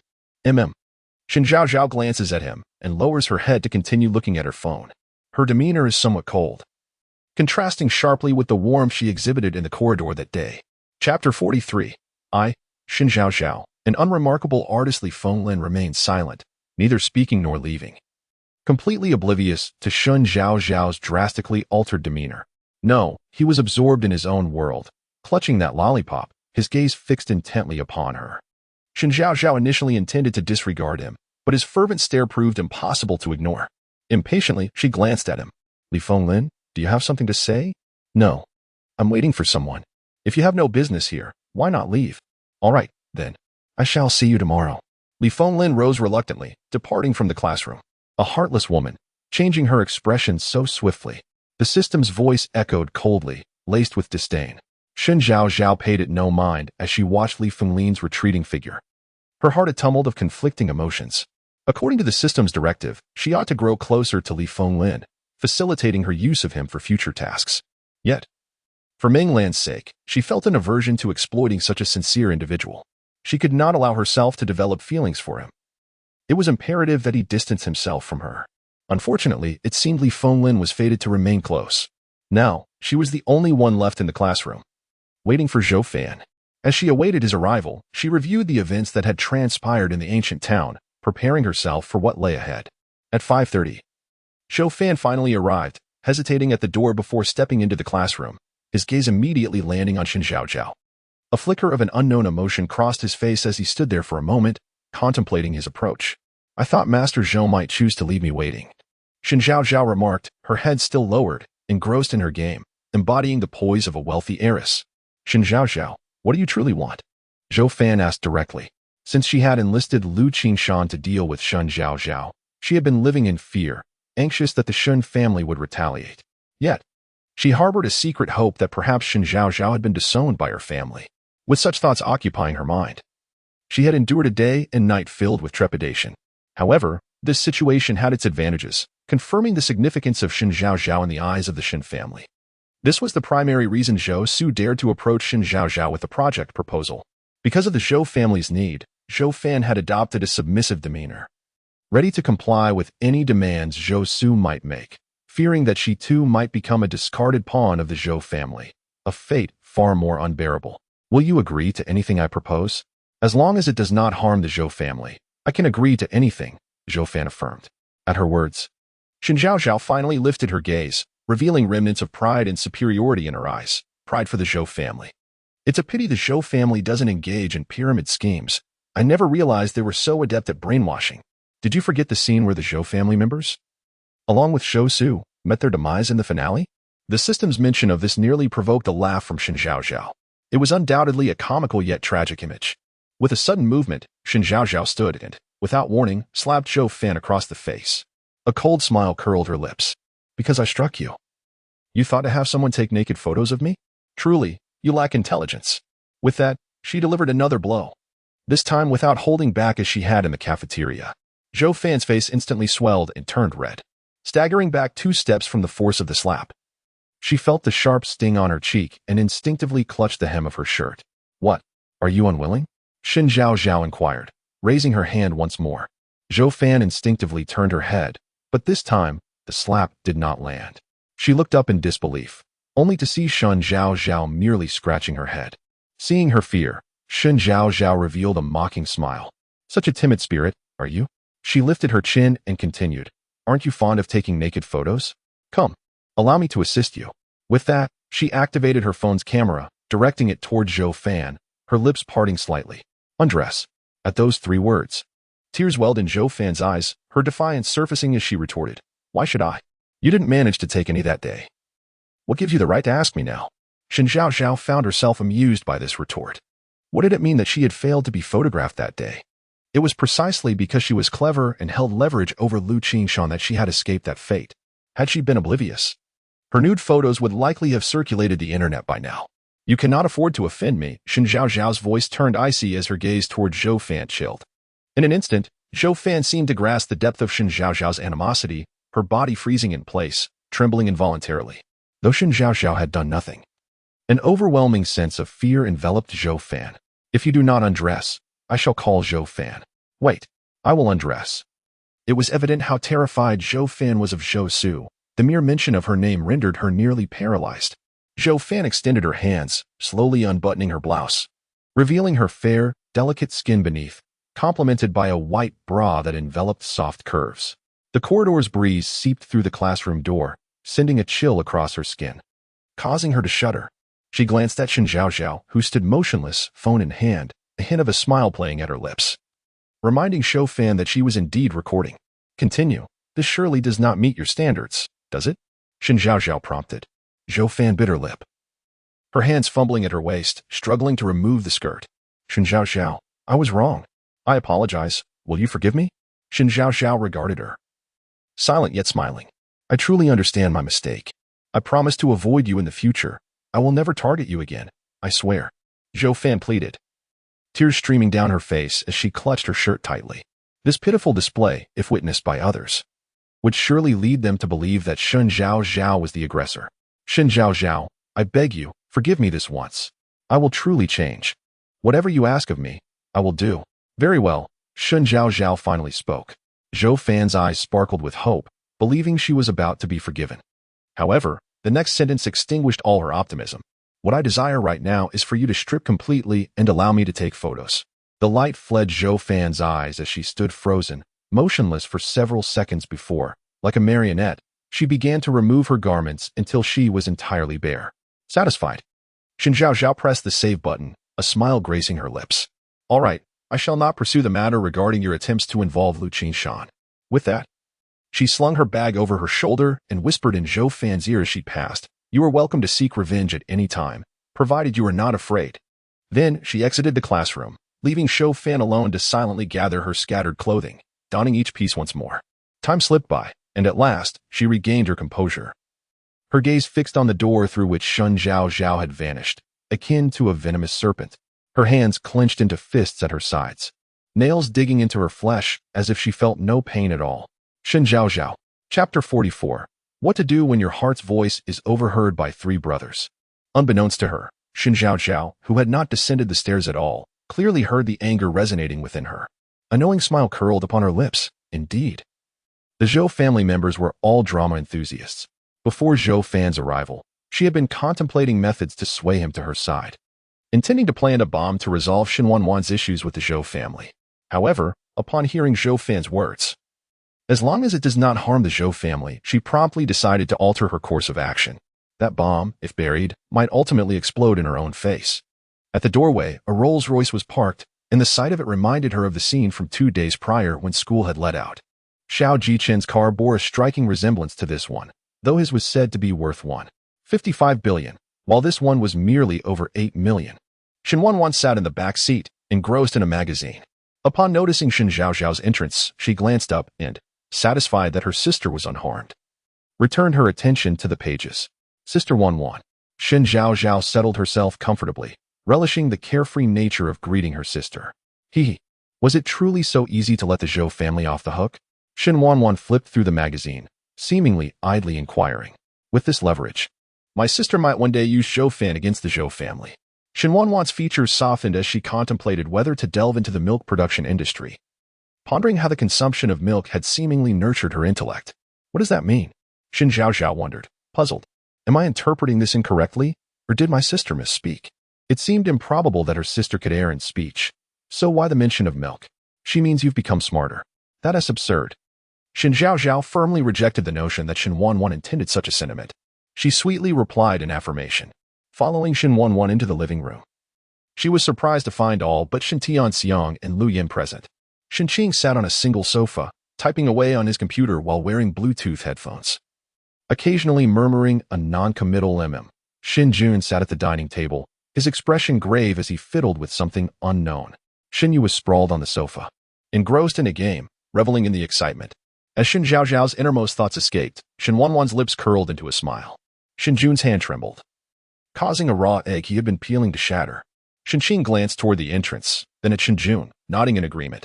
Indeed. The term Zhaozhao suited her well. The second brother was both sharp-tongued and rather mischievous. Only Shen Yu remained oblivious, too engrossed in his game to notice. Big brother. Second brother. Third brother. Shen Zhaozhao took the lead in addressing them, while Shen Wanwan maintained her silence. Shen Jun turned, resting his hand holding a pair of tweezers on the back of his chair, gazing at Shen Zhaozhao. Zhaozhao, you seem to be feeling unwell lately. I've prepared this raw egg for you. Do come and try it. From his eyes, Shen Zhaozhao could only read malice, and with gratitude she responded, thank you. Second brother, but such delicacies are better savored by you. Ah, we are all cunning foxes here. The moment you spoke, I sensed your ill intentions. Last time, you devoured all the snacks that third brother bought for me. How excessive. A glimmer of light flashed behind Shen Er's glasses. Oh, and I forgot to mention, your injuries have yet to heal, so I took the liberty of removing all the snacks from your room. Shen Zhaozhao. All right. You wish to play this game, do you? Just wait until I take something of yours. But wait, does this dog even have a weakness? Despite Shen Yu's impulsiveness and lack of cunning compared to Shen Qing and Shen Jun, he was the one who cared for Shen Zhaozhao the most. He worried that Shen Zhaozhao might be bullied by Shen Wanwan and feared that the love and affection from the Shen family would diminish now that Shen Wanwan was present. Because he understood Shen Zhaozhao's feelings, he had always harbored an aversion to Shen Wanwan. His fears stemmed from the notion that interacting with Shen Wanwan would divert Shen Zhaozhao's affection towards her. Third brother, I always knew you were the best. Shen Zhaozhao exclaimed toward Shen Jun. After speaking, she noticed Shen Wanwan from the corner of her eye and turned to Shen Yu, saying, Third brother, what you're doing is not right. Her abrupt accusation left Shen Yu bewildered. What? Is buying you snacks wrong? Ignore what second brother said. He's merely jealous of you. He has no snacks, so he resorts to stealing yours. Shen Yu assumed Shen Zhaozhao was hesitant to indulge in snacks due to Shen Jun's remarks and attempted to console her. Shen Zhaozhao shook her head. That's not it. Why do you not call her sister Wanwan? She's your biological sister, is she not? You always seem so fierce towards her. This is not right. You ought to treat sister Wanwan with more kindness. Her words left all four, including Shen Wanwan, in a state of shock. Shen Qing nodded approvingly. Zhaozhao is right. Wanwan is also our sister. Xiaoyu, you cannot show favoritism. When had Zhaozhao become so understanding? Shen Jun regarded her with a bemused expression. Shen Wanwan's emotions were complex at this moment, although she had always been able to hear Shen Zhaozhao's thoughts. She had never experienced her sister speaking up for her so openly before. It felt as though Shen Zhaozhao had been somewhat different these past few days, rarely targeting her. If the system could hear this, it would certainly retort, it is not that she no longer targets you. Rather, she is biding her time for a grand move. Third brother, are you listening? Noticing Shen Yu's lack of response, Shen Zhaozhao approached him, tugging on his arm. Shen Yu, typically at a loss when it came to her, did not wish to concede so easily and awkwardly replied, "I'll head upstairs first." With that, he shook off Shen Zhaozhao's hand and proceeded up the stairs. Watching his figure disappear around the corner, Shen Zhaozhao's eyes twinkled with delight. Her third brother was simply stubborn, like a stubborn mule, she added silently, for when his obstinate temperament flared up, he heeded no one's words. Yet, his silence as he ascended the stairs indicated that he had indeed listened. Acceptance of Shen Wanwan was merely a matter of time. Shen Qing increasingly felt that Zhaozhao was correct. Shen Yu's temperament truly resembled that of a stubborn mule. He looked toward Shen Zhaozhao and Shen Wanwan, remarking, "He is just being obstinate. Do not concern yourselves with him. Let us proceed to dinner." Chapter 45, Hellish Difficulty. A new side quest, September 12th, 6:07 a.m. In a resplendent room, a petite girl lay on a soft lavender bed. Shen Zhao slowly opened her eyes, greeted by the soft, yellow light emanating from the bedside lamp. After a few moments of awakening, she stretched her fair, delicate arm to grasp her phone, glancing at the time with a soft moan. Ugh, is the sun rising from the west today? Or have I lost my vision? How can I see little Zhao awake? Could it be that under my persistent influence, you finally decided to strive for greatness? Oh my, I am so moved. With a sleepy, slightly hoarse voice, she rubbed her eyes and yawned, then inquired about her current rewards. Certainly. Mind-reading card, photographic memory card, life-saving card, wish fulfillment card, weapon card, medicine card, elegance card, 1 lottery draw, 15 points, and 6 bowls of snail noodles. You have quite a few assets now, but they may not suffice. If you encounter a challenging task, you will be left defenseless, relying solely on your rewards, which may not be enough. Shen Zhao nodded in agreement with the system's words, pondering how she could predict when these tasks would arise. After a pause, she asked, "Is there any other way to acquire these rewards besides completing tasks? Achieve the heavenly Tao's recognition in this small world to gain fortune. Not only will your rewards double, but new hidden features may also be unlocked." Hidden features? Apologies, your permission level is insufficient to access that information. Feeling disheartened, Shen Zhao buried her face in the blanket, mumbling, "Then you might as well not mention it. The heavenly Tao only protects the male and female leads. And here I am, opposing them. Thus, diligently completing tasks is your only path to survival." The system observed with an amused expression, entirely unconcerned. Sigh, such a diligent worker. Shen Zhao remained silent for a few minutes before reluctantly accepting this reality. She rose to wash up. After changing into a set of athletic wear, she carried her neatly packed small suitcase downstairs, where Shen Qing and others were having breakfast. "Good morning, Zhao." Shen Qing greeted first. "Good morning, big brother, second brother, Sister Wanwan." She placed her suitcase aside and took her seat, as Aunt Shen served breakfast before her. Noticing the milk that was exclusively hers, she couldn't help but twitch her lips. Didn't they say drinking more milk was beneficial? Why weren't her siblings drinking any? Drinking milk every day. I feel like I'm turning into a cow. I don't need to grow my brain. Shen Jun leisurely sipped his porridge, as if savoring a divine elixir. What does that mean? Why is it related to the brain again? Suddenly, Shen Zhao recalled the system's taunt. Perhaps it is implying that your lack of intellect necessitates more calcium. Considering this, she glanced at Shen Wanwan, who was eating breakfast with her usual indifference. She then looked at Shen Jun, who was also watching her, a mischievous smile in his eyes. No way. Is this dog truly suggesting I lack intelligence? Ah, Zhao, you won't guess that I encouraged you to drink milk for a reason, will you? Shen Jun teased, poking her forehead. Shen Zhao, what to do? I can't believe this charming and lovely girl is being pushed to the brink of wanting to hit someone. You really are something. Zhao, your second brother doesn't speak much. If you wish to hit me, I'll help you. Shen Qing suddenly offered. Shen Wanwan also chimed in. Feel free to take action. Just look at you. With no brains, everything is written on your face. Look at how tightly you're gripping those chopsticks. Had it not been for the system's reminder, Shen Zhao would not have noticed how forcefully she was holding the chopsticks. Soon enough, I'll definitely knock that dog of a second brother down and he won't be able to get up again. Breakfast passed as they shared laughter and banter. Shen Yu stood at the staircase, listening to Shen Jun and Shen Zhao engage in their playful battle of wits, occasionally joined by Shen Qing and Shen Wanwan. He couldn't help but smile, realizing that this life was truly pleasant. At 7, Shen Zhao and Shen Wanwan were driven to the entrance of First Middle School. Dozens of buses were lined up, each labeled with its respective class, and the homeroom teachers stood beside them. Many students had already arrived and were gathering in small groups at the gate. I heard a student's parent knew we were going to the ancient town and booked the entire place for us. The expenses for this trip are also covered by that parent. What a generous gesture. Our school must have many wealthy families. Otherwise, we wouldn't enjoy such a fine educational environment. I heard there's a museum in the ancient town too. We can feast our eyes. Bookworm, what time is it? And you're still thinking about studying? Finally, we can enjoy the snacks at the ancient town, sweet potato skins and grilled durian. Here I come. At 7:30, everyone found their respective buses and boarded. At 7:40, the buses began to enter the highway, heading toward the ancient town. Shen Zhaozhao, having woken up a bit too early, casually chose a seat and fell asleep again. When she next opened her eyes, it was Li Fenglin's gentle voice that roused her. Zhao, wake up, we've arrived. Li Fenglin kept his distance, calling her softly. Little Zhao, hurry up, your task awaits. The system's voice boomed suddenly, startling Shen Zhaozhao wide awake. What the heck? Are you trying to scare me to death, only to have me recognize you as my father again? Side quest. Prevent Shen Wanwan from saving someone. Unlocking the plot of Shen Wanwan meeting Xiao Li in Jing City. Xiao Li, the grandfather of Xiao Jiqing, initially. Shen Wanwan met Xiao Jiqing when she stole something from him.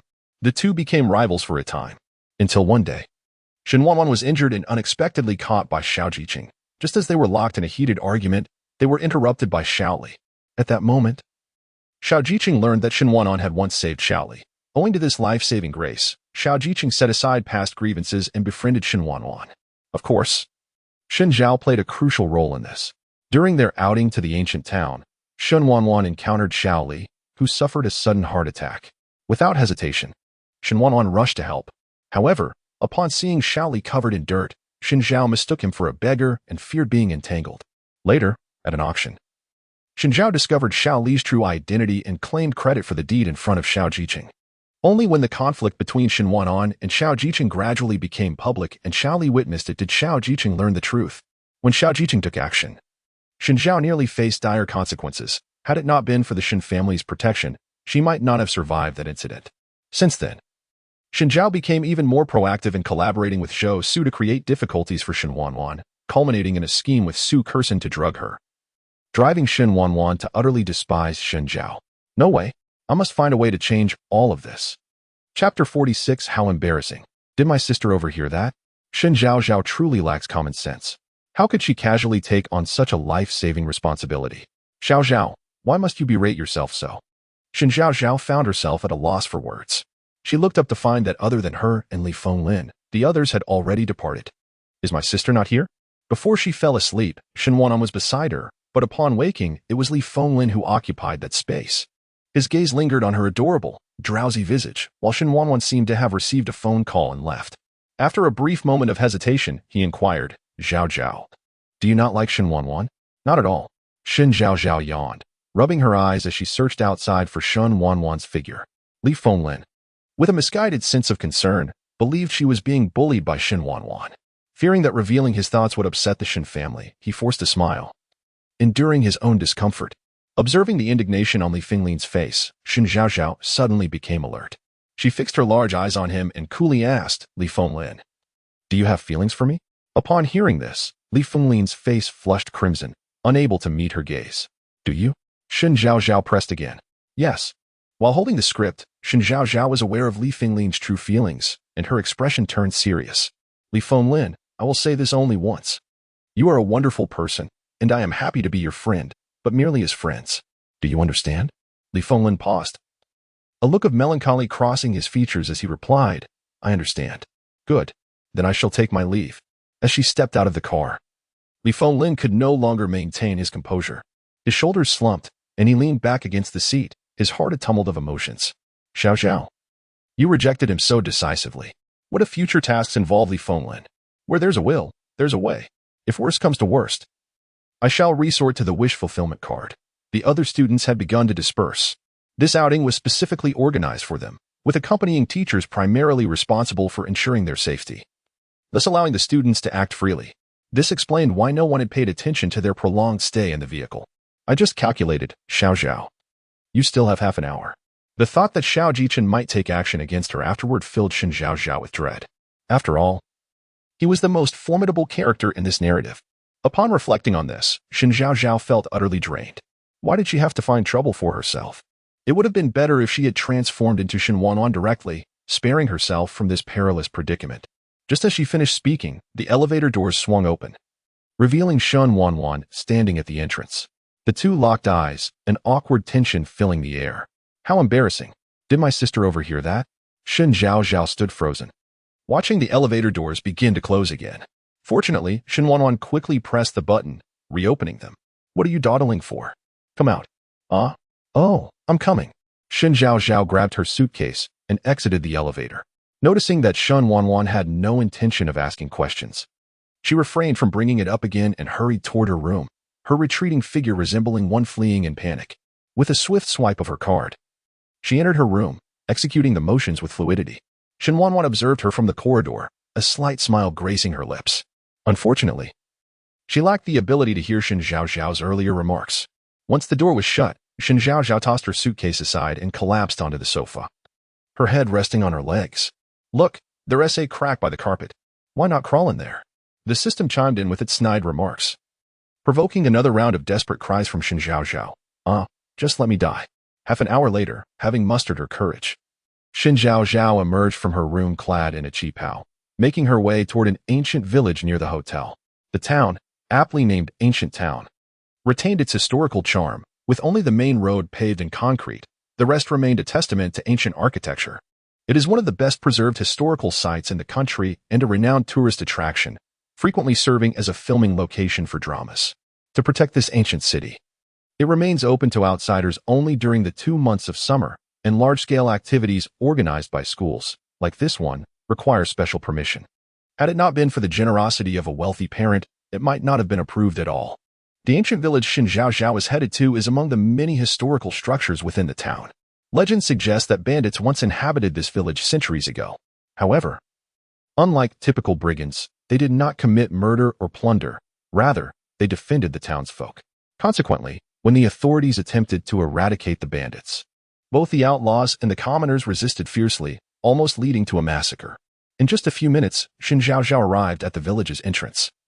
Flanked by stone walls with a pair of wooden doors standing in the center, nothing like the grand iron gates depicted on screen.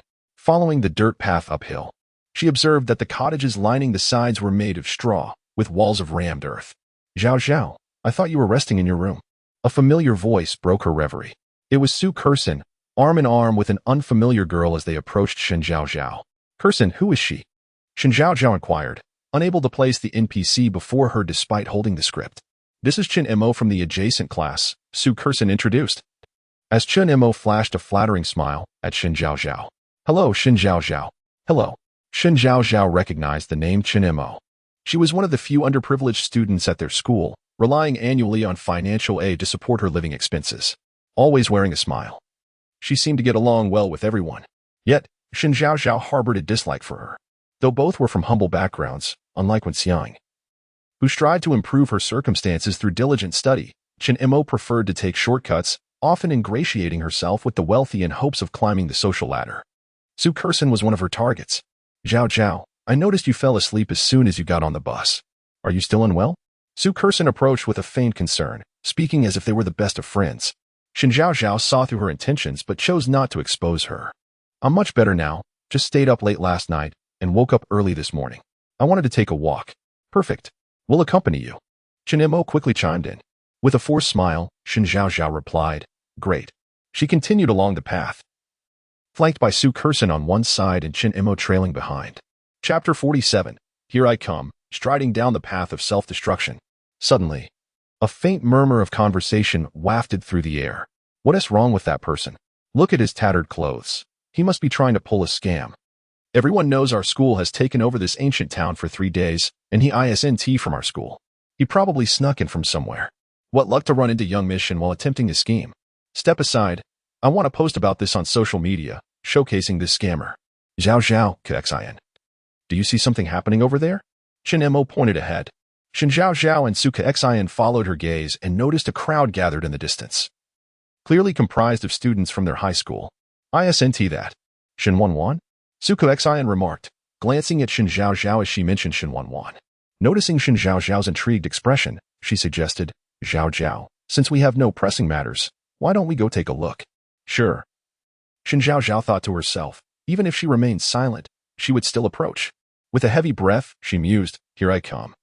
embarking on the perilous road of self-destruction. Good luck, she whispered. As the trio approached, the crowd parted to allow Shen Zhaozhao through. In the center of the throng lay an elderly man clad in athletic wear, appearing to have fallen, his body coated in mud and grime. His face was ashen, and he seemed to be drawing shallow breaths, evidently faint due to illness. Yet, the surrounding students, lacking medical knowledge, remained oblivious to his condition, assuming he was merely feigning to scam them. Shen Wanwan knelt beside the elderly man, gently laying him flat and examining his eyes. This is a life at stake. I fear I might face divine retribution for failing this task. Don't hesitate. As long as Shen Wanwan is here, you won't perish. But if you fail to complete the task, you will face dire consequences.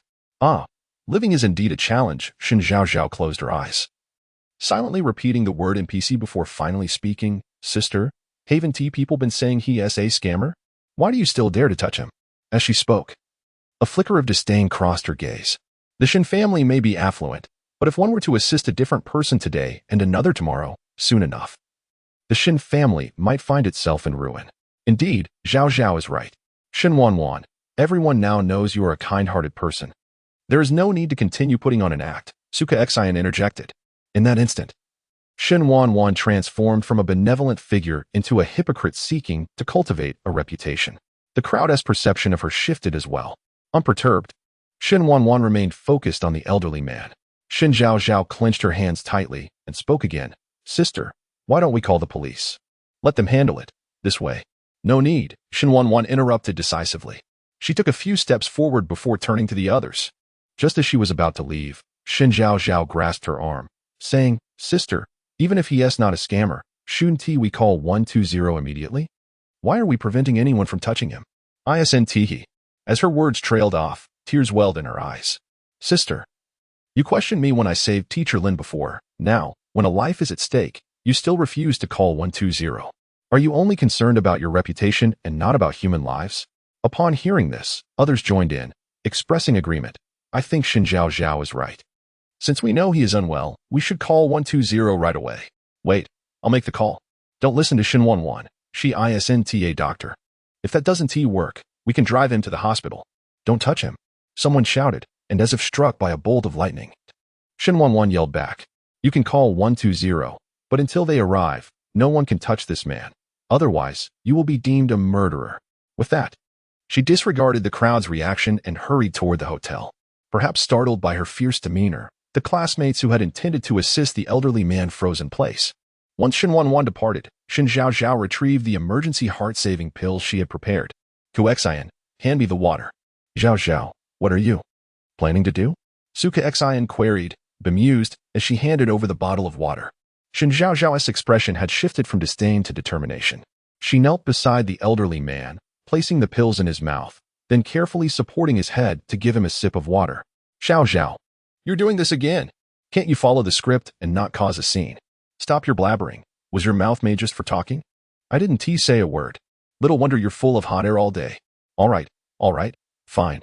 Just remember, when you get warned, don't come crying to me. Daddy won't help you. The system, exasperated, struggled to articulate its thoughts, taking deep breaths before angrily tearing open a bag of chips. You ungrateful wretch. Ungrateful wretch. Once Shen Zhaozhao confirmed that the elder had swallowed the medication, she gently laid his head back down. She then turned to Suku Xian, commanding, call 120. Suku Xian hesitated, disbelief etched across her face. Zhaozhao you. Call 120. Don't make me repeat myself. Her face hardened as she scanned the crowd. Until the ambulance arrives, no one is to touch him. With that, she sprinted off in the direction Shen Wanwan had taken. Suka Xian watched her retreating figure, her confusion deepening. It felt as though Shen Zhaozhao had changed. The old Shen Zhaozhao would never engage in such superfluous acts of kindness. Xian, should we call 120? Shen Mo asked. Yes. Suka Xian retrieved her phone, dialing the emergency number. Meanwhile, as Shen Zhaozhao entered the hotel, Shen Wanwan had just stepped into the elevator. Memorizing the floor, she took the adjacent elevator to the second floor. Contemplating her mission, she silently declared, System, activate the wish card to ensure my sister cannot open the door once she enters. Wish card activated successfully. Countdown. 9 minutes 59 seconds, 9 minutes 58 seconds. The task merely instructed her to prevent Shen Wanwan. It never stipulated that she had to confront her directly. With the wish card successfully engaged, Shen Wanwan was now trapped within her room. Shen Zhaozhao could feign ignorance, ensuring that even if Shen Wanwan became angry, the blame would not fall upon her. Pleased with her cleverness, she couldn't help but smile, thinking she had achieved her goal while avoiding Shen Wanwan's disdain. A true win-win situation. A grin spread across Shen Zhaozhao's face. Oh my, I am quite the clever little fox. Huh, self-satisfied fool. The system retorted sarcastically. Didn't you say you wouldn't talk to me? This wretched mouth of mine. Chapter 48. Shen Zhaozhao's Dilemma. Shen Zhaozhao strolled leisurely to apartment 204, where Shen Wanwan resided, only to find the black door firmly shut. She raised an eyebrow. Just as she suspected, Shen Wanwan had yet to emerge. Just as she was about to knock, an explosive sound erupted nearby. Bang! It was Shen Wanwan, forcefully kicking the door. Shen Zhaozhao cleared her throat, maintaining a calm demeanor, and spoke softly. Sister, why are you suddenly so angry? Even if my previous remarks were perhaps ill-timed, you cannot. Shen Zhaozhao. Shen Wanwan's furious voice echoed. Open the door. I know it's you. Shen Zhaozhao blinked in surprise. Oh dear, has my sister figured it out? No. She must simply assume it was me appearing at this moment. Yes, that must be it. Shen Zhaozhao, you may indulge in your antics at any other time, but this is a matter of life and death. Listen to your sister and open the door. Shen Wanwan's tone softened abruptly, attempting a more conciliatory approach. Alas, I wish I could open the door, but alas, I cannot. However, bang. Shen Zhaozhao, do hurry and unlock the door. She keenly sensed Shen Wanwan's urgency, her own thoughts abruptly interrupted. In contrast to Shen Wanwan's desperation, Shen Zhaozhao remained composed. She had administered a quick-acting heart medication to Xiaoli, who was now stabilizing. Such is the nature of heart patients, timely medication can sustain them until an ambulance arrives. Moreover, in the original narrative, Shen Zhaozhao had indeed delayed Shen Wanwan for a few minutes, yet Xiaoli was ultimately saved. Thus, she felt no need for haste. As she spoke, she pressed the doorknob, subtly indicating to Shen Wanwan that she was indeed unable to open the door. Addressing the closed door, she said, Sister, someone will be here shortly. Please hold on a moment. A minute later, a man and a woman exited the elevator. After a brief inspection, the man remarked, Miss, I apologize, but there seems to be an issue with the internal lock. We will need to disassemble it for further examination. Oh, I see. Sister, don't worry about that person. The ambulance will arrive shortly, and he won't perish. You should stay calm inside for a while. Should I inform my sister that she could climb down from the second floor? But descending from the second floor, no matter how agile my sister is, she would surely sustain injuries. What should I do? To tell or not to tell? Inside the room, Shen Wanwan, clutching a small black bag, glared at the closed door. Her expression darkened. She had just assessed the elderly man's condition, realizing he could last no longer than 15 minutes. The reason she refrained from calling 120 was that it would be too late. She could make it in time. However, she had not anticipated being locked inside. Amid her mounting frustration with Shen Zhaozhao, she suddenly perceived Shen Zhaozhao's thoughts. Glancing at the time, she noted there were 9 minutes left. Following Shen Zhaozhao's mental cues, she approached the window, opened it, and spotted a drainage pipe extending from the rooftop down the side of the building. Without a moment to spare, she clenched the fabric bag with her teeth and leaped through the window, grasping the pipe for support as she descended. Outside, just as Shen Zhaozhao hesitated, the system interjected, Zhaozhao, do not forget your task. Prompted by this reminder, Shen Zhaozhao suddenly realized. Yes, she still had a mission. Her task was to facilitate the acquaintance of Shen Wanwan and Xiaoli. With that in mind, she quickly called out, Sister, you. As her words escaped her lips, the cold, emotionless voice of the system echoed in her mind. Fearing retribution from Shen Wanwan later, Shen Zhaozhao turned to the staff and urged, Please expedite the repairs. I require an explanation. Shen Wanwan was far too astute. She needed to act swiftly to amend the situation. Xiaolan Lan, remember, you are not a denizen of this world. They are merely characters on paper. Your NPCs for mission completion. Do not invest your emotions. The system suddenly interjected this statement, perhaps aware it could not deter Shen Zhaozhao. The system refrained from making any further comments that deviated from its character. After all, it had not received any warnings from the Time-Space Bureau, allowing it to turn a blind eye. Rest assured, all my actions are for self-preservation. I am not foolish. Yet, what she truly felt remained a mystery known only to her. Shen Zhaozhao's gaze darkened, her lips pressed tightly in contemplation. Meanwhile, having jumped from the second-floor window, Shen Wanwan disregarded her bruises and sprinted toward the ancient village. At the last possible moment, she reached the elderly man. She quickly assessed his condition. Noting a marked improvement, he no longer bore the pallor of impending doom, and his breathing had steadied. A flicker of confusion crossed her eyes. Yet she refrained from questioning him. She opened the black bag to reveal a meticulously arranged array of silver needles, swiftly taking one without a second glance as she plunged it into the man's head. Shen Wanwan, what are you doing? We've already called 120. Why are you meddling? Su Kuxian had never encountered such a situation and was worried that Shen Wanwan's actions might lead to dire consequences for them all. As she spoke, others chimed in. Indeed, you won't let us take him away, yet you are recklessly administering needles. We all witnessed this. It was solely Shen Wanwan's doing. If anything goes awry, do not implicate us. Exactly. Shen Wanwan, perhaps you should wait for the doctor. The clamor grew louder. Yet Shen Wanwan appeared to be deaf to their protests, continuing her needlework. Finally, upon administering the last silver needle, she released a sigh of relief. She had saved this man's life. After approximately 10 minutes, she meticulously withdrew the needles, just as the ambulance arrived. As a doctor clad in a white coat stepped out, Su Kuxian rushed over. Doctor, please check on that elderly man. Our classmate has been meddling with him, and he still hasn't regained consciousness. With that, she effectively shifted the blame for Xiaoli's collapse onto Shen Wanwan. The doctor followed her gaze, spotting the young girl still extracting needles, and his expression soured.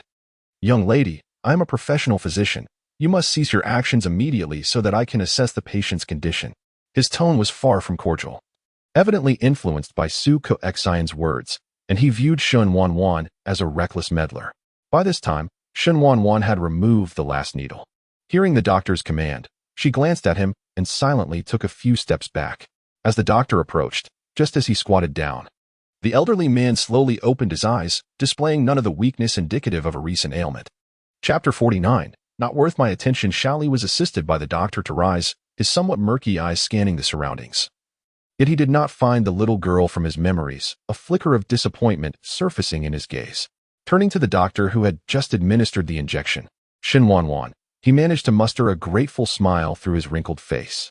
Although Xiaoli had suddenly fallen ill, he had not completely lost consciousness.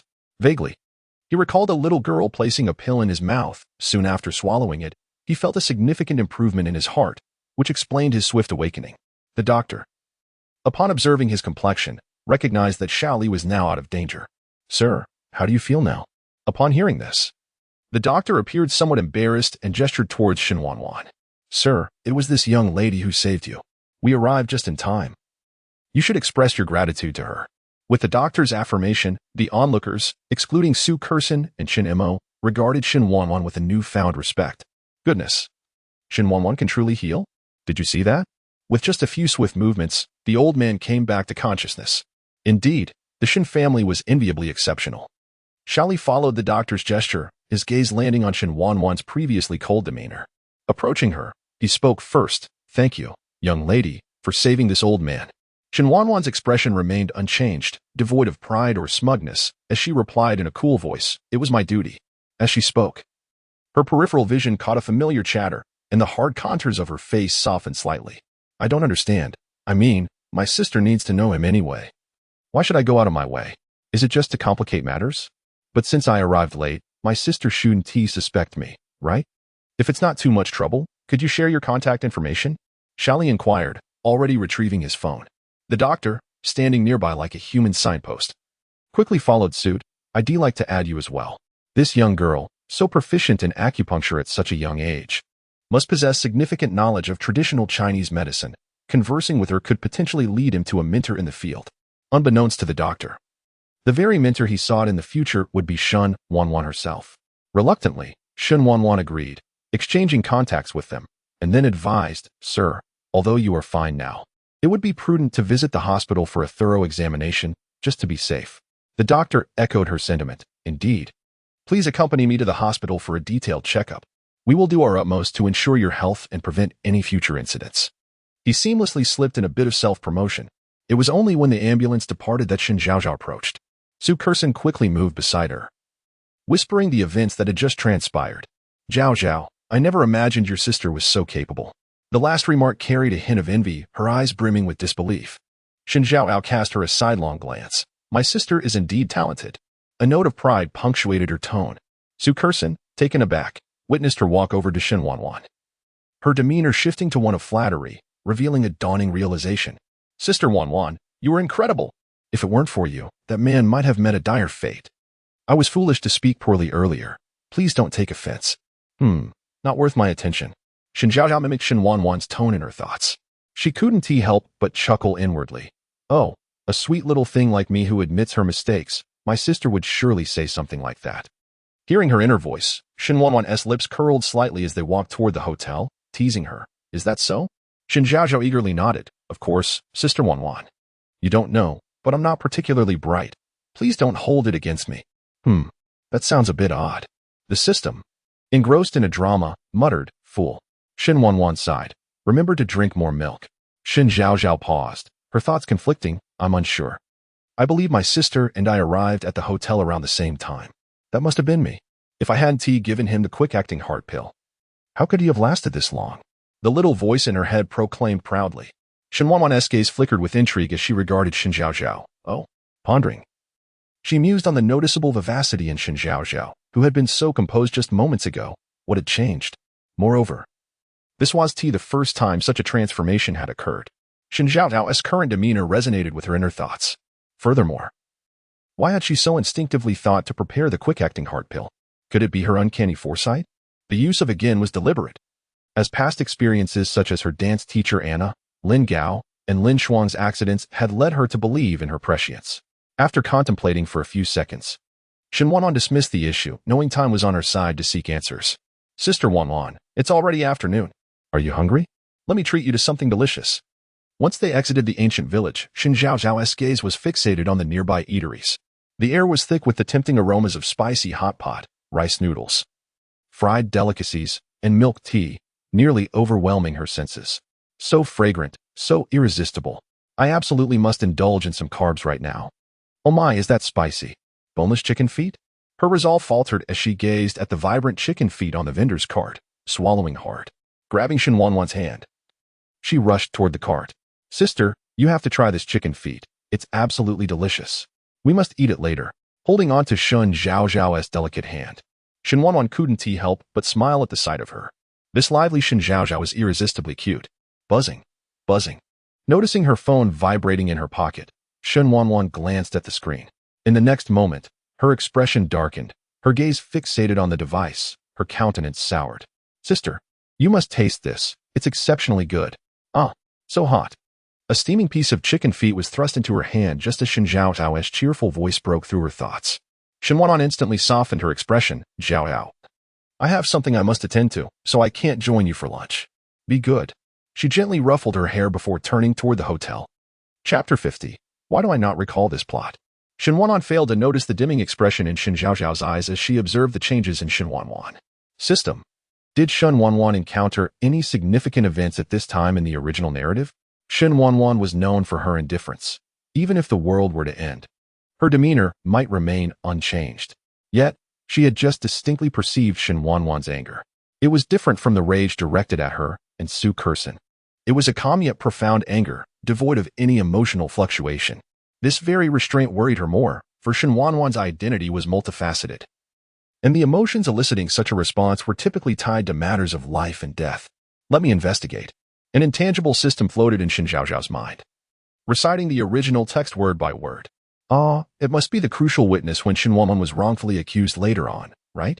Indeed. Shen Zhaozhao popped a chicken claw into her mouth, feeling as though she could assist her sister.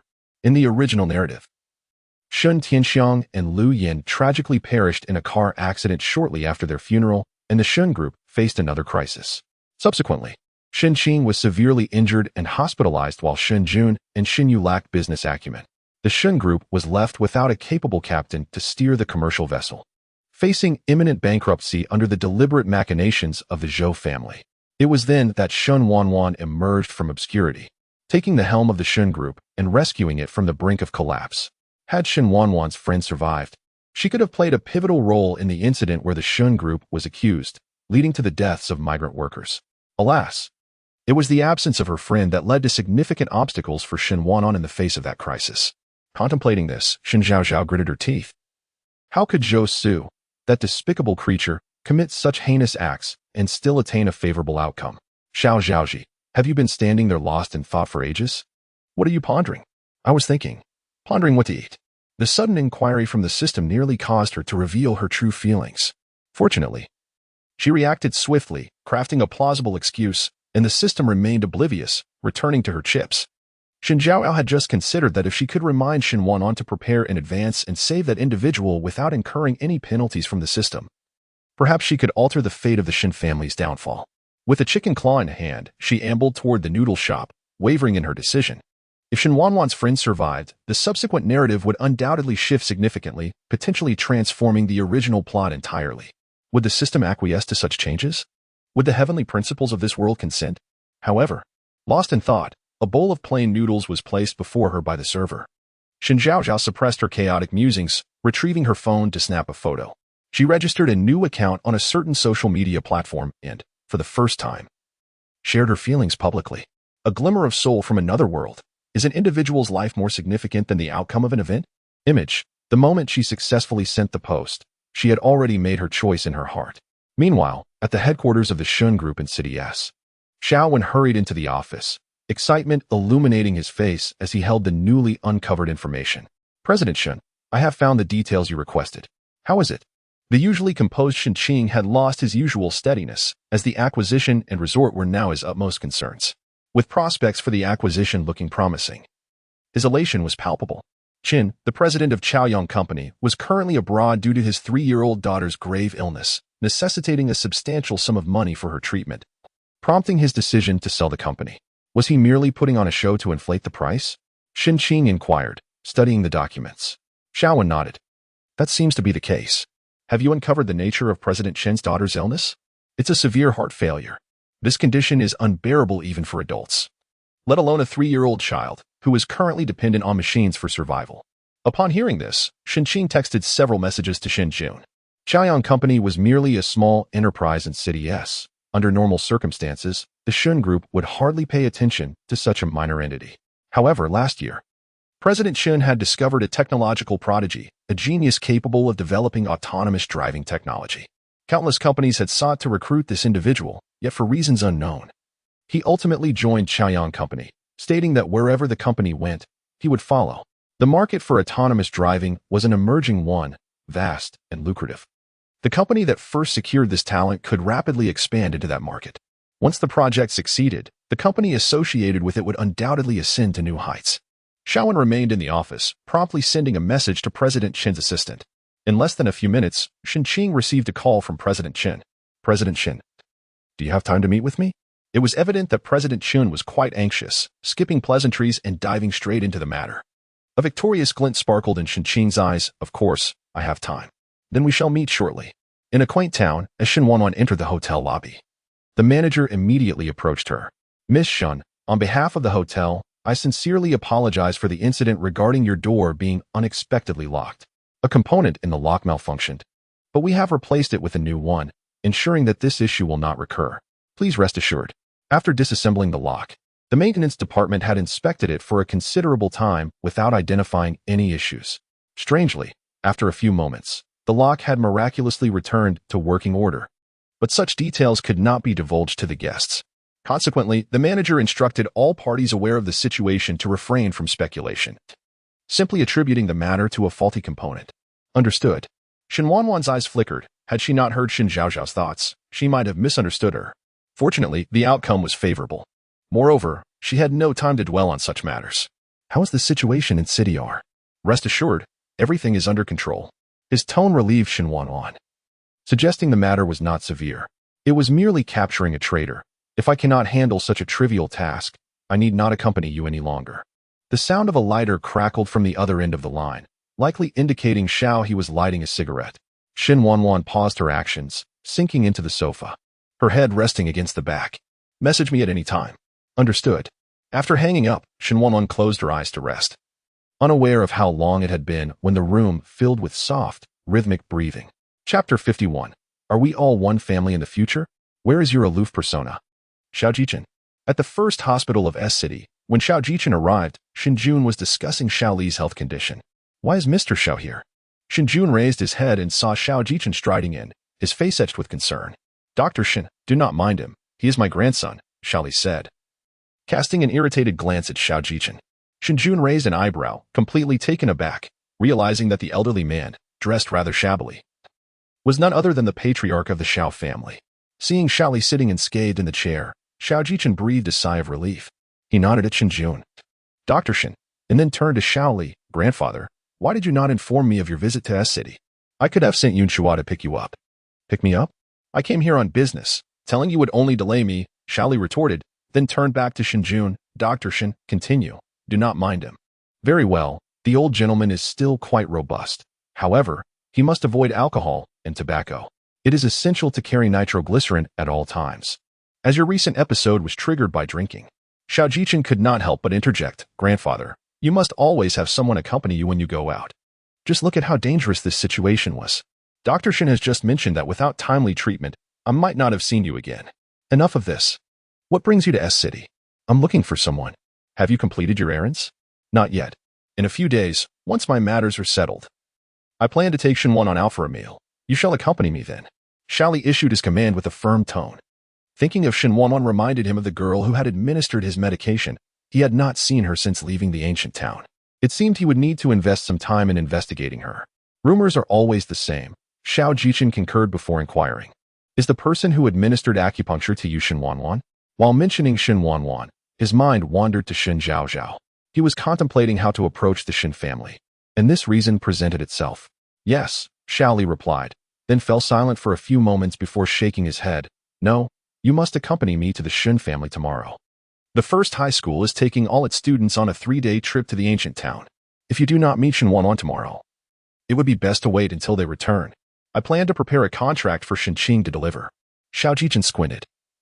It seemed the collaboration with the Shen family was destined. Hearing Xiaoli agree, he responded, rest assured, if the Shen family requires assistance, the Xiao family will surely lend a hand. A glimmer of light flashed in Xiao Jichen's eyes. After all, we are all one family in the future, and thus we must assist one another.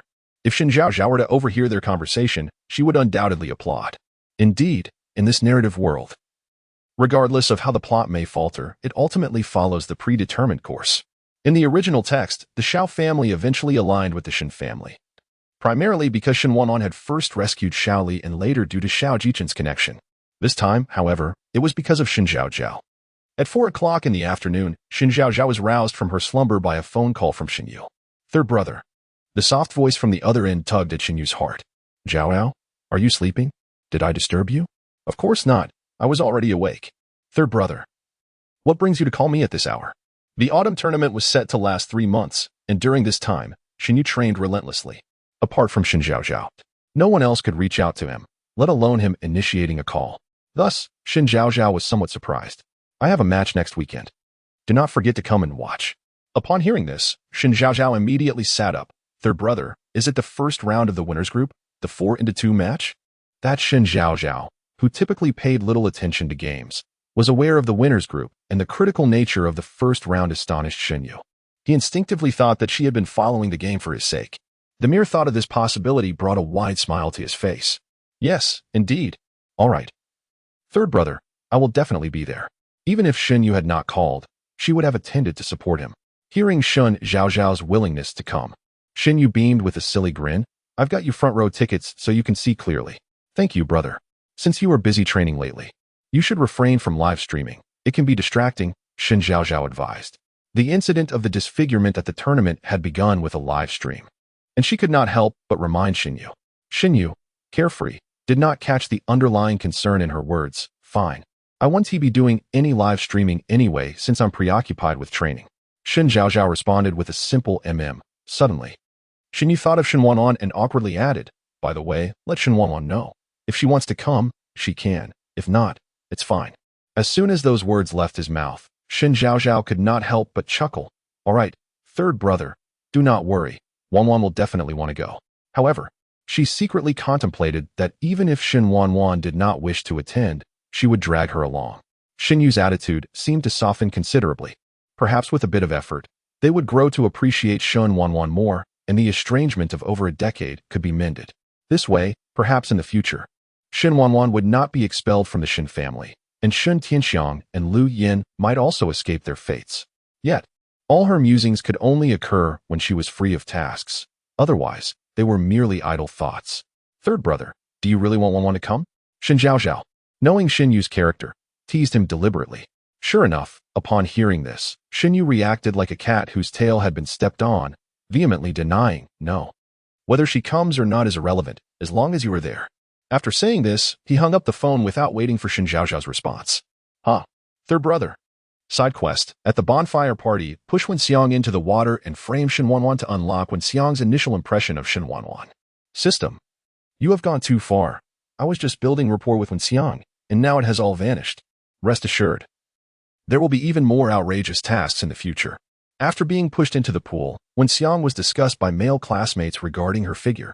This episode was witnessed by Lu Qingshan, who, succumbing to her twisted psyche, began to bully Wen Xiang for an extended period, all the while implicating Shen Wanwan as the one responsible for pushing Wen Xiang into the water. Thus, Wen Xiang blamed all her misfortunes on Shen Wanwan. It was only when she attempted suicide and was saved by Shen Wanwan that Shen Zhaozhao became entangled in the matter. Reflecting on this troubling narrative, Shen Zhaozhao sighed repeatedly, akin to an elderly man lamenting. Alas, alas, what's wrong? Do you not wish to proceed? The system, adopting a domineering tone, asserted its perceived authority. Could there not be a task of higher intelligence? Darling, due to your limited intellect, the tasks are correspondingly simplistic. Shen Zhaozhao. Another day of wishing to change systems. Chapter 52. Fortuitous luck? S-rank reward, doubling card. The phone began to vibrate. A message from the president of the student council in the school group chat. Dear students, the bonfire party will be held at Jingxin Lake, starting promptly at 8 o'clock. You are welcome to join. The location for the large escape room event is in the small castle at the center of the ancient town, beginning at 7:30. There are a total of 50 spots available. Those interested can contact the head of the arts department. For more activities and registration details, please check the student council's official account. An introverted person like Wen Xiang would certainly not opt for the escape room. She would most likely choose to go to Jingxin Lake and find a quiet corner to sit in solitude. Collective activities were not something she would actively participate in at this point. Shen Zhaozhao yawned and listed the tasks she needed to accomplish in the near future. First and foremost was helping Shen Wanwan uncover the traitor and rescue her friend. Next, she needed to watch Shen Yu's esports competition. Additionally, she had to persuade the stubborn resident to ensure that the project would not be seized by the Zhou family. The remaining time was to be spent attending classes and extracurriculars such as dance and piano. When viewed in this light, it became evident that the upcoming month would offer no moments of respite. Shen Zhaozhao glanced at her phone. It was only 4:30, and there was still quite some time until 8. Little Tongzi, who do you think is busier, me or the national leaders? Shen Zhaozhao, one must possess self-awareness. You are not worthy of being compared to the national leaders. No need to elaborate. This was merely the lingering dramatics of a domineering CEO character. Lottery. Shen Zhaozhao was too lazy to argue, and, recalling she had 4 more chances to draw, she decided to proceed. Upon seeing the familiar electronic screen, she pressed yes. The screen began to scroll rapidly. Moments later, the rewards appeared on the screen. Congratulations, host, you have drawn a wish fulfillment card. Yes. Congratulations, host. You have drawn a clothing card. Yes. Congratulations, host, you have drawn a medicine card. Yes. Congratulations, host, you have drawn an S-rank reward, the doubling card. Initially composed, Shen Zhaozhao shot upright upon seeing the last reward. Throwing her head back in laughter, she exclaimed, ha ha ha, dog-eared Tong. You said my luck was poor. Just look at this. Look at what an S-rank reward truly is. Without needing the system to explain, she already understood the significance of this card. Tongzi, still munching on a chip, widened its eyes in disbelief as it processed the large bolds displayed on the screen. No way. Zhaozi, what kind of luck have you stumbled upon? Can't you speak properly? This is what they call a lucky break. Ugh. Wish fulfillment card. Upon successful use, the host can fulfill any wish within the specified time. This card lasts for a total of 10 minutes. Basic clothing card. Upon successful use, the host can acquire any one piece of clothing. This card is a one-time use item, lasting 1 hour. Note, the clothing card encompasses all seasonal attire, including but not limited to spring, summer, autumn, and winter. Medicine card. Upon successful use, the host can obtain any type of medicine, whether traditional or Western. This card is also a one-time use item.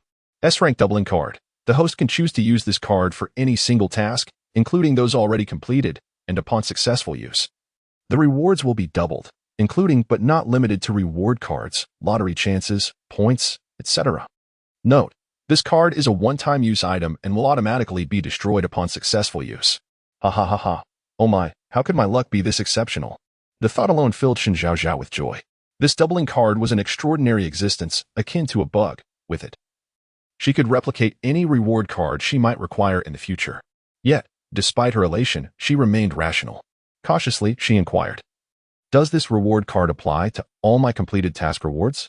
Indeed, you can select to double the rewards from any task, from the very first task you completed to the most recent. It puzzled her. The probability of drawing an S-rank reward was merely 0.1. According to the Time and Space Bureau's parameters, she should have drawn such a reward in the later months, yet here it was, now. I am truly clever and wise. As enchanting as the moonlit night, unparalleled in brilliance. Shen Zhaozhao reveled in her own excellence. She had previously fretted over the absence of powerful cards in future tasks, yet unexpectedly, she had received an even more formidable card. Truly, fortune favors the prepared. Had it not been her first time traversing this narrative and her unfamiliarity with the Time and Space Bureau, she might have thought they were deliberately helping her cheat. At 7:30 in the evening, Shen Zhaozhao arose from her bed, washed her face in the bathroom, and exited her room with her room card in hand. Though the sky had darkened, the nightlife in City S was just beginning. The ancient town streets were lined with lampposts, each household aglow. And the air was filled with the enticing aromas wafting from the night market stalls. Despite the late hour, the weather remained warm. Participants for the bonfire party streamed out of the hotel toward Jingxin Lake. This lake, naturally formed, lay to the right of the ancient town, requiring approximately 15 minutes by bicycle from their hotel. She found a bicycle downstairs, and as she sat upon it, she couldn't help but smirk. The original owner would likely not even have glanced at it, let alone ridden one. Shen Zhaozhao could hardly have imagined that she would ever ride a bicycle in her lifetime. Shen Zhaozhao has been spoiled. She has never faced the harsh realities of society. The system interjected softly. Meng Lan's Shen Zhaozhao nodded in agreement. You speak the truth. The ancient town shone brightly under the evening lights, and the gentle evening breeze was delightfully refreshing. She pedaled straight to Jingxin Lake, where a good number of people had already gathered. Some strummed guitars, others engaged in conversation, while a few shared kisses. Shen Zhaozhao quickly surveyed the area.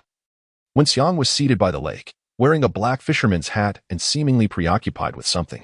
Not spotting Shen Wanwan, she made her way toward Wenxiang. Shen Zhaozhao? Wenxiang noticed someone approaching and looked up, observing Shen Zhaozhao casually sitting beside her. Since their encounter at the opening ceremony, Wenxiang had grown somewhat accustomed to Shen Zhaozhao. Good evening, she greeted. Good evening, Shen Zhaozhao replied. I have come to bully you, my sister. Wenxiang, clad in a cream-colored, knee-length dress, subtly shifted closer to Shen Zhaozhao while holding a book. Are you all right after last time? Shen Zhaozhao referred to the incident during the opening ceremony when Wenxiang had taken a laxative. Wenxiang shook her head. I'm fine. I owe you for that. No need for thanks. After all, I will soon wrong you again, Shen Zhaozhao added silently in her mind. As she gazed at the clear waters of the lake, her mind raced with strategies to salvage this task, striving to ensure Wenxiang would not suffer too much embarrassment. However, before she could formulate a plan, Shen Wanwan and Liang Ruan approached one after the other. Shen Zhaozhao, Wenxiang, you two are actually sitting together? Chapter 53. The unsatisfactory feeling of mischief aside from Shen Zhaozhao and Wenxiang.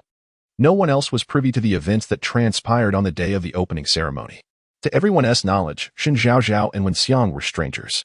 Hence, Liang Ruan was taken aback to see them seated together. Given Shen Zhaozhao's disposition, one would assume she would prefer not to engage with someone of Wenxiang's humble background. It seems that Shen Zhaozhao has undergone some transformation this semester. Liang Ruan mused. Engaging in idle chatter, Shen Zhaozhao spoke with a nonchalant demeanor. Liang Ruan nodded, expressing her concern. It would be best if you two kept your distance from the water. Should you accidentally fall in, it would be quite difficult to rescue you in such murky depths. Shen Zhaozhao thought to herself, can't this person wish us some good fortune? Nevertheless, she does have a point. Someone will indeed fall in shortly. You. Come here. Upon hearing Shen Zhaozhao's inner thoughts, Shen Wanwan's expression darkened, and she spoke sternly. She was worried that Shen Zhaozhao might intentionally trip down the stairs again, as such self-destructive antics were characteristic of her sister. Since her sister had spoken, we should indeed keep our distance, Wenxiang. If Wenxiang stands up, I can push her and frame it for my sister. This requires quite a bit of cunning. Shen Wanwan furrowed her brows upon hearing Shen Zhaozhao's thoughts. Was she to push Wenxiang? Or was she contemplating pushing herself? But why would she do that? Confusion clouded her mind as she struggled to comprehend Shen Zhaozhao's intentions, her instincts warning her that it could not bode well. Unbeknownst to Shen Zhaozhao, her ulterior motive had been laid bare. She obediently rose to her feet, supporting herself with her hands on the ground. With a frown, she inadvertently let out a hiss. Ouch! Zhaozhao, what's wrong? Wen Xiang, closest to her, immediately approached with concern. Shen Wanwan quickly joined her, both gazing at Shen Zhaozhao. Did you twist your ankle? Shen Zhaozhao detected a hint of tenderness in Wen Xiang's cool voice and sighed inwardly. In truth, not at all. I merely needed a convenient pretext for my mischief. A glint of cunning flashed in Shen Wanwan's eyes. Can you still stand? Shen Zhaozhao feigned great pain, her big, watery eyes looking pleadingly at Shen Wanwan. I can't, sister. It seems I've twisted my ankle. It truly hurts. Could you assist me? Using Shen Wanwan's support to rise, the moment Shen Zhaozhao released her grip, her right hand swiftly pushed Wen Xiang into the lake. With a splash, the water erupted. Oh my! Wen Xiang, aghast, drew the attention of all nearby. Damn it! My hand trembled while pushing her. Should I go rescue her? Shen Zhaozhao knew Wen Xiang would be fine, yet a twinge of anxiety gripped her. This was a person. She had just pushed someone into the water. She had never done such a thing in either this life or her previous one. And she could scarcely articulate the tumult of emotions within her. No, I cannot intervene. The task remains unfinished, and to save her would equate to failure. The system promptly reminded her. Damn it! Shen Zhaozhao cursed inwardly, turning to Shen Wanwan. Oh dear sister, how could you suddenly push classmate when into the lake? She feigned innocence, tugging at Shen Wanwan's arm, continuing, Sister, Wen Xiang cannot swim. What shall we do now? Perhaps you should save her. Having grown up in the countryside, you should be quite adept at such matters, shouldn't you? It turns out that engaging in such antics truly induces anxiety. Sister Wanwan is remarkably composed. If this continues, Wen Xiang may truly be in peril. Why has my sister acted yet? I'm getting anxious. Shen Wanwan cast a meaningful glance at her, then, without hesitation, leapt into the lake. Her agile movements left Shen Zhaozhao in a state of astonishment. Wow, Sister Wanwan is incredibly impressive. Her skills are nothing short of professional. Accompanied by a stream of praise, Shen Wanwan successfully pulled Wen Xiang from the water. With haste, Shen Zhaozhao removed her black sun protective jacket and draped it over Wen Xiang. Feeling relieved, fortunately, I wore a jacket today. Wen Xiang's wardrobe malfunction isn't too severe. Otherwise, my transgressions would be significant. As Wen Xiang was not a strong swimmer and the incident was sudden, she struggled briefly before choking on water. When she finally coughed up the excess water and opened her eyes, the first face she saw was Shen Zhaozhao's. Zhaozhao, Wen Xiang, are you alright? It's all my fault for not catching you in time. Wen Xiang shook her head. The once gentle breeze had transformed into a chilling gust, prompting her to clutch her jacket tighter. Shen Wanwan, why did you push me? Despite being submerged, Wen Xiang had heard Shen Zhaozhao's accusations clearly. She looked perplexed, timidly voicing her question. Shen Zhaozhao had swiftly covered Wen Xiang. Yet a crowd of onlookers had gathered, their gazes fixed on the scene. Goodness, even if it's hot, surely classmate when isn't naked? A voice from the crowd broke the tension, causing everyone's attention to focus on Wen Xiang.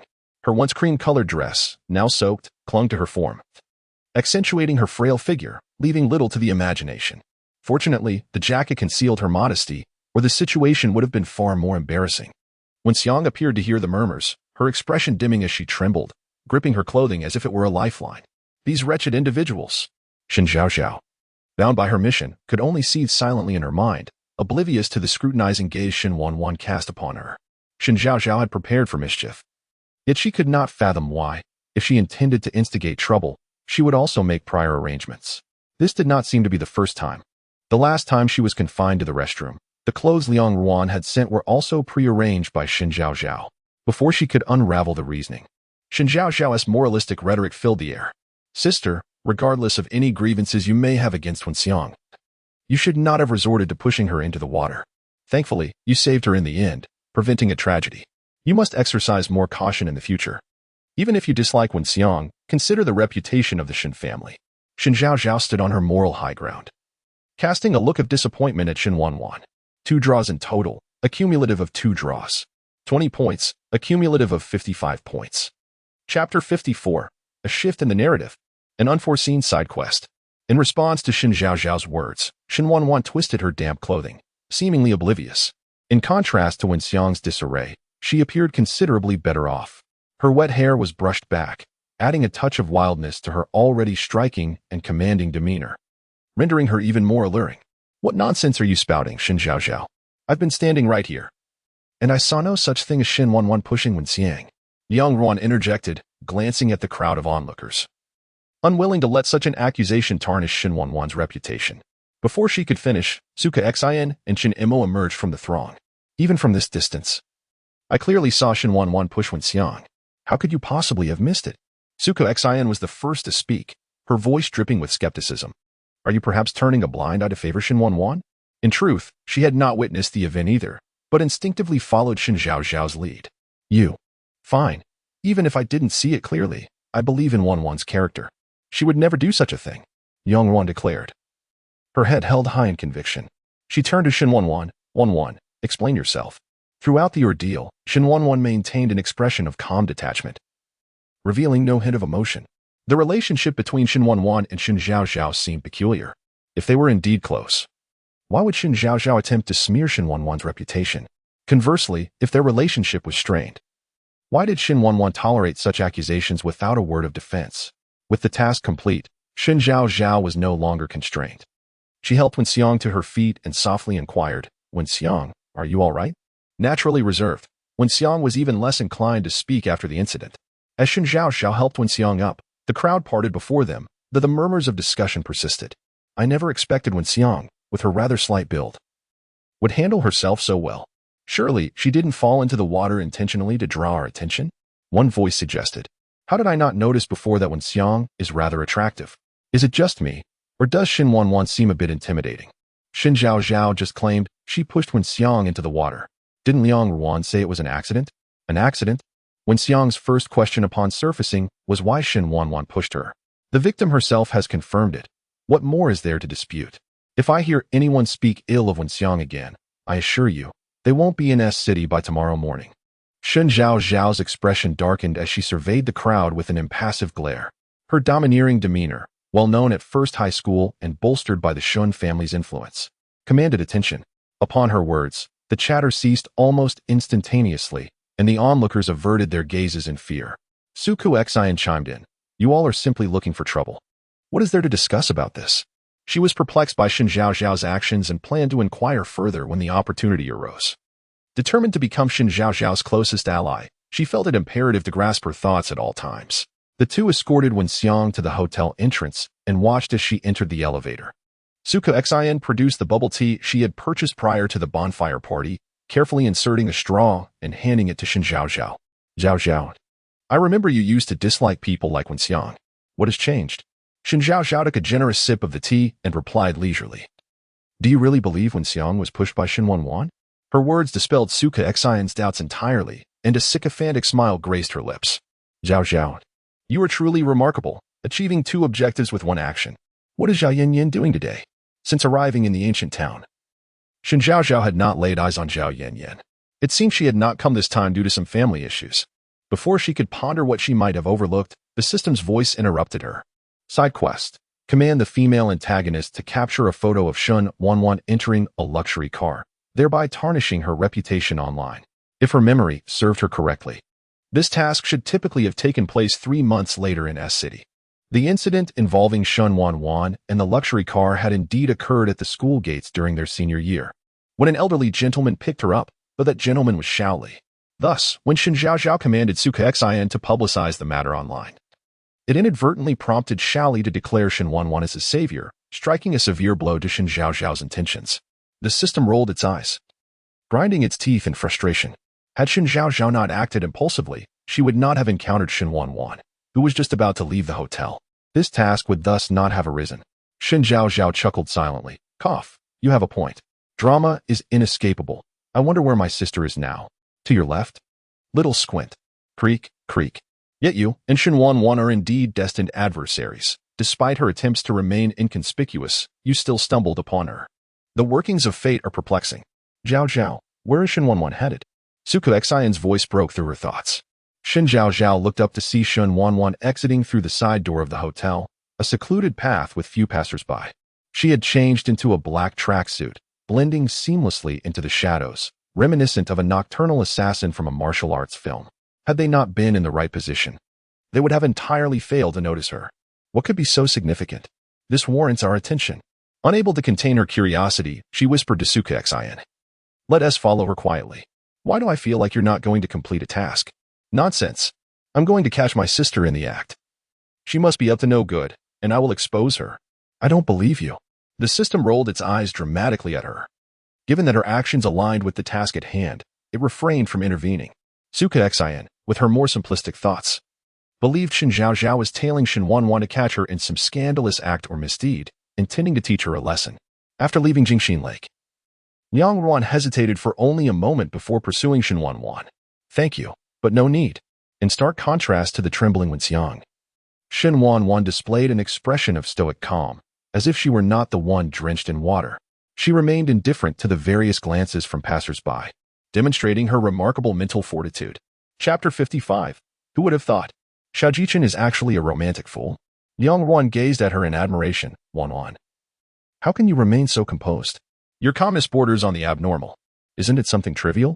But Shen Zhaozhao and the others are slandering you so blatantly. Don't you feel angry? At this remark, Shen Wanwan abruptly halted, lowering her gaze to meet Liang Ruan's eyes. In an unusually serious tone, she asked, You don't truly believe I pushed Wenxiang, do you? Of course not.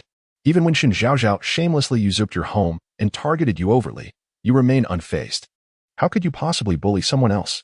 It was unclear whether it was the name Shen Zhaozhao or Liang Ruan's words that struck a chord within Shen Wanwan. Her expression softened, a subtle smile curving her lips as she replied, Thank you. Pausing for a moment, she clarified, Shen Zhaozhao has not bullied me. She is merely a foolish little girl devoid of common sense. Internally, she added, I thought I was quite benevolent, yet you seem even more kind-hearted. It's truly foolish to be so unconcerned about such matters. Liang Ruan sighed in exasperation, clearly misunderstanding Shen Wanwan's character. Kind-hearted? Shen Wanwan cast a glance at her own hands, a flicker of sarcasm gleaming in her eyes. She was among the least deserving to speak of kindness in this world. Upon returning to her room, Shen Wanwan drew the curtains, shedding her damp clothing before stepping naked into the bathroom. As she passed the mirror, her reflection revealed a myriad of intricate scars adorning her skin, a tapestry of wounds that belied her youthful age. Buzz. The sound of her phone vibrating filled the room as a slender, fair hand pressed the answer and speaker buttons. Xiao Yi's voice emerged from the device. Jia. I couldn't stop Musien. He has gone to find you. Shen Wanwan calmly wiped the droplets from her skin. How are things in her city? Everything is normal for now. You need not worry. By the way, the USB drive is in Xiao Jichen's possession. He is not an easy opponent to deal with. Xiao, he said, his expression laden with concern. Shen Wanwan paused, as if a thought had crossed her mind. She narrowed her eyes. Just a male vixen. He is manageable. Her tone was chilling, akin to discussing a lifeless entity. Xiao Yi shuddered slightly on the other end of the line. Perplexed by Jia's sudden animosity towards Xiao Jichen, he felt an unshakable sense that she wished to eliminate him. Xiao Jichen is currently residing at the Shirshu apartment in S City. Jia, I wish you success. With that, he hastily ended the call. He dared not speak further when she was angry, fearing her wrath. Dressed in a convenient black tracksuit, Shen Wanwan descended the stairs via the emergency exit, deliberately evading the hotel's surveillance as she exited through a side door. Little did she anticipate that Shen Zhaozhao would be nearby. As soon as she stepped outside, she heard Shen Zhaozhao's excited thoughts. Listening to her gossiping tone, Shen Wanwan felt for the first time that Shen Zhaozhao possessed some intelligence. She stood in the shadows, observing Shen Zhaozhao, who was also gazing in her direction, yet oblivious to her scrutiny. It appeared that Shen Zhaozhao had resolved to follow her. Shen Wanwan hesitated for a mere few seconds before deciding to proceed with her plan. Musien awaited her nearby. She had countless methods to shake off Shen Zhaozhao. After all, tracking Xiao Jichen was no simple feat, and missing this opportunity could mean there might not be another. Meanwhile, Xiao Jichen, the sole heir of the Xiao family, brazenly lingered in S City without any intention of leaving. Did he truly fear that no one would attempt to assassinate him? Unbeknownst to him, Yun Shua and Yi Rui's were grappling with the same dilemma. The Xiao family was divided into two branches, one in politics and the other in business. With an esteemed elder who had witnessed the founding of the nation, holding significant influence in Jing City, the political branch was manageable. But the business branch led by Xiao Jichen's father was more complex. Beneath the surface of legitimate enterprises, there were also some legally dubious undertakings abroad. This was the reason for the establishment of those mercenary companies. In essence, former assassins now operated under the guise of legitimate business, still engaging in life-and-death dealings for profit. As the spotlighted heir of the Zhao family, Zhao Jichen was viewed as a prime target. Thus, he was accompanied by Yun Shuo and Yi Rui's wherever he went, with his whereabouts kept unpredictable to mitigate risks. Yet, despite residing at the Shishu apartment in S-City for nearly a week, there was no inclination to change locations. Yun Shuo and Yi Rui's were growing anxious. Go persuade him. It's time for the sir to relocate, Yi Rui's urged, poking at Yun Shuo. Yun Shuo shrugged. What can I do? He is a romantic fool. What? A femme fatale. Yi Rui's gritted his teeth. The USB incident has leaked. It contains. Shut up.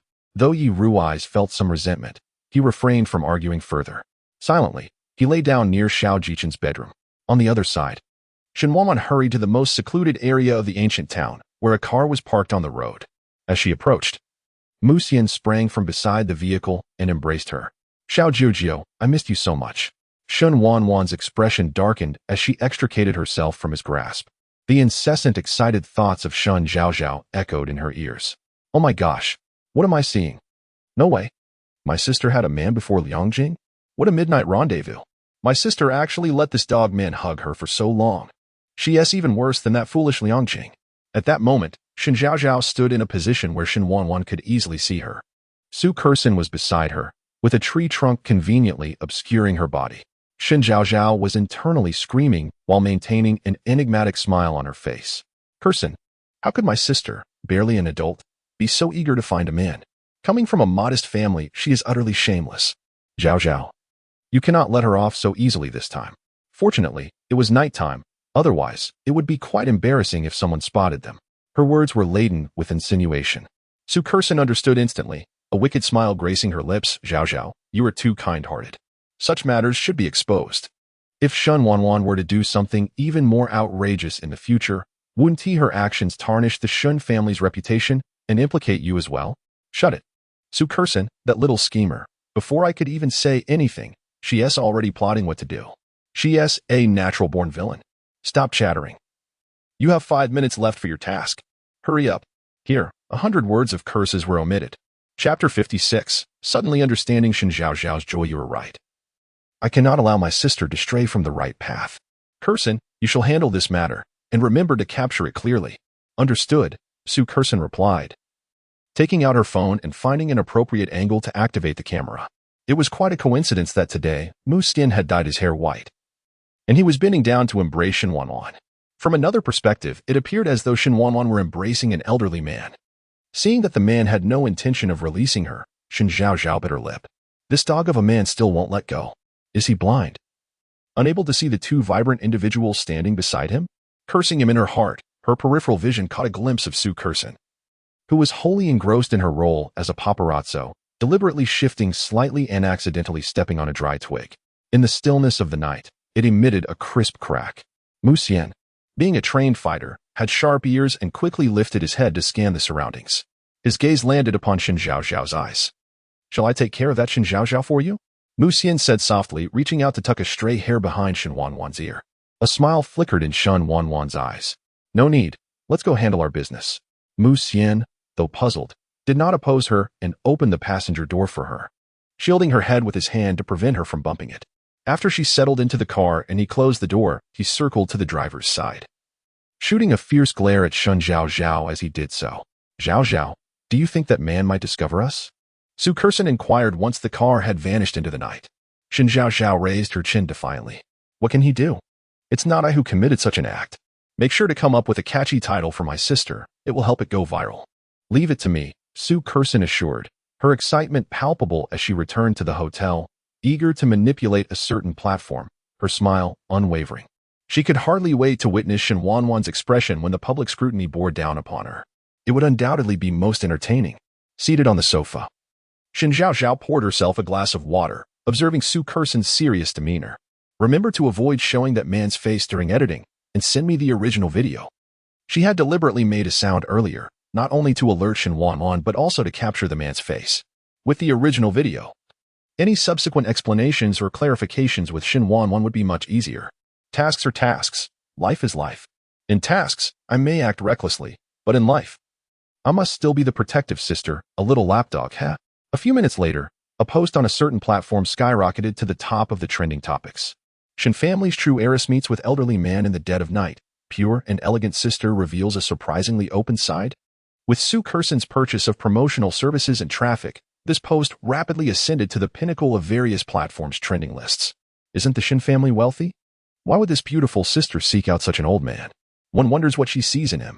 Perhaps there's some hidden identity? I fail to comprehend the aesthetics of contemporary youth.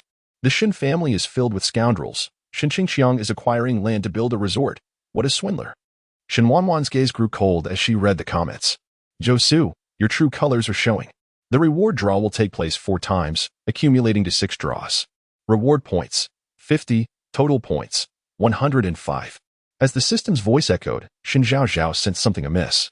You little rascal, speak. Do you have some scheme? What nonsense are you spouting? What is the sudden increase? The system, startled by her abrupt tone, trembled, scattering chips everywhere in its fright. Previously, the increments were so minuscule, now it's leaped from 143 to 1.6. This is not your usual style. What scheme do you have? Good memory. Rest assured. This is the normal reward structure. The reasons will become clear to you later. Shen Zhaozhao chose not to press further, knowing she would eventually discover the truth. Yet, inexplicably, a sense of foreboding stirred within her. Meanwhile, in the Zhou family's villa, Zhou Su observed the trending topic on his computer screen, a smug smile gracing his face. Second young master, we've traced the IP address of the post to an ancient town, came the voice of his secretary over the phone. It seemed Shen Zhaozhao truly despised Shen Wanwan, willing to jeopardize the Shen family's reputation. Zhou Su had no need to guess. No one besides Shen Zhaozhao would dare to bring the Shen family into such public scrutiny. A raspy voice interrupted his thoughts. Zhou Su immediately hung up the phone and stood to bow. Father. Zhou Zhenkong paid him no mind, bypassing him to take the chair Zhou Su had vacated. How's the collaboration with the Shen family proceeding? Zhou Zhenkong nodded slightly. I hear that President Chun has decided to sell M.R. to Shen Qing. M.R., also known as Chaoyang, was recently the subject of a bidding war among various companies. It was unclear how Shen Qing managed it. All that was known was that President Chun had made a phone call to Shen Qing, and after their meeting, he consented. Useless. Zhou Zhenkong shot him a disdainful glance. Contact Shen Zhaozhao and see if there's any room for negotiation before signing the contract. Understood. The resort project is still in contention. Once the acquisition concludes, Shen Qing will likely make a personal visit. I hope that this project ultimately belongs to our Zhou family. Rest assured, father. Zhou Zhenkong rose, casting a brief glance at Zhou Su before exiting. As the study door closed behind him, Zhou Su's expression turned inscrutable, his clenched fists betraying his tumultuous thoughts.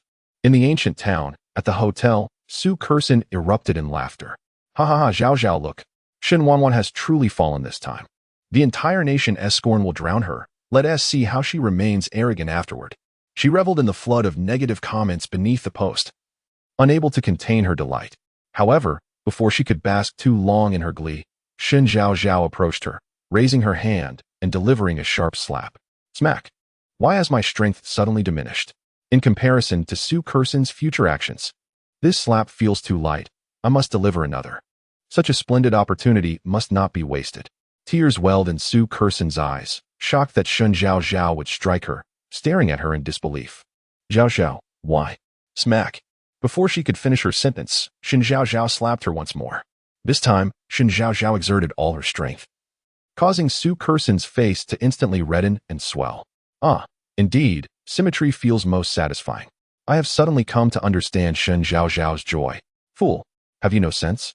You directly exposed Shen Wanwan's identity, putting our Shen family in jeopardy. Chapter 57. Did Shen Wanwan bully Shen Zhaozhao? Zhaozhao, I apologize. It was unintentional. I simply forgot. Su Kerson explained, covering her face. Shen Zhaozhao's expression darkened slightly. Fortunately, it was not a grave matter. She only hoped it wouldn't affect my company. Her tone softened, as she understood the strategy of giving a slap and then a sweet date. Zhaozhao, do not worry. The one at fault is Shen Wanwan, not you. Even if we hadn't encountered her meeting with an older man today, someone would have discovered it eventually. In my opinion, the Shen family should be grateful to you for stopping Shen Wanwan before she could commit something even more outrageous. As soon as she finished speaking, Shen Zhaozhao shot her a glance. Kerson, you filmed this video. Please do not misstep. Su Kerson quickly responded, of course, rest assured, Zhaozhao. The video is indeed for me. After Shen Zhaozhao spoke, Su Kursen immediately looked up at her, disregarding the pain in her cheeks, and beamed with ecstatic delight. Zhaozhao, do you mean? Exactly what you think, Zhaozhao replied. Thank you. It's a trivial matter. It is getting late. I need to rest. At that moment, having secured the collaboration, Su Kursen could scarcely contain her admiration for Shen Zhaozhao. Upon hearing she wished to rest, she quickly stood up. Then please take care and good night. She paid no mind to Shen Zhaozhao's lack of response and left with a beaming face. Watching her retreating figure, Shen Zhaozhao revealed a knowing smile. She would keep a watchful eye on Su Kursen. Meanwhile, on the other side, Mu Xian drove towards the Shirshu apartment. Xiao, that Shen Zhaozhao is clearly following you with ill intentions. How could you let her off so easily? In his memory, Shang Jiu had always been a decisive person who detested individuals like Shen Zhaozhao with their young lady temperament. In the past, she would have dealt with Shen Zhaozhao long ago and would not have allowed her to act so arrogantly for so long. Unbeknownst to Mu Xian, the current Shen Wanwan resembled a foolish ruler blinded by lust. Whenever she encountered Shen Zhaozhao, she would consistently indulge her beyond reason. At this moment, Shen Wanwan's mind was preoccupied with Shen Zhaozhao's nonsense sentiments. She was not inherently bad. In fact, she was somewhat foolish, Shen Wanwan added in her thoughts. Mu Xian glanced at her, astonished. Xiao, who has taken over your body? That Shen Zhaozhao is clearly targeting you. Last time, when they orchestrated the car accident for Lin Shuang, Shen Zhaozhao deliberately sabotaged their plans. I heard from Xiaohe that she even splashed water all over you. At the banquet, she intentionally ruined your outfit. Such incidents are countless, and now she is brazenly following you, clearly with malicious intent. Shen Wanwan casually glanced at Mu Xian, who immediately recoiled. Xiao, do not blame me for being verbose. I have a strong feeling that Shen Zhaozhao will be a significant problem. He turned to see Shen Wanwan feigning sleep with her eyes closed. A few minutes later, the car halted not far from the Shirshu apartment. As the vehicle stopped, Shen Wanwan opened her eyes. Are we there? Yes, we received word that Xiao Jiqing has been residing here since arriving in S City. It is said that his grandfather currently lives here as well, Mu Xian continued. Xiao Jiu, with Yun Shuo and Yi Rui's both present. Acquiring the USB drive may not be easy. They were unaware of where Xiao Jiqing had concealed the USB drive and could only search inch by inch upon entering. However, this meant she would need to remain inside for an extended period, increasing the likelihood of being discovered by Xiao Jiqing and his associates. If it were that easy to obtain, it would have been taken long ago. Shen Wanwan retrieved a silver mask from the back seat and donned it. Aside from their own people, no one knew Shangjiu's true appearance. Yet, upon seeing the silver mask, everyone would recognize the individual as Shangjiu. Be cautious. If things go awry, retreat. We will devise another plan next time. Understood. As Shen Wanwan opened the car door, her foot barely touched the ground when Mu Xian's phone rang with an urgent call from Xiaohe, a missed call. She glanced at the time and turned to Mu Xian.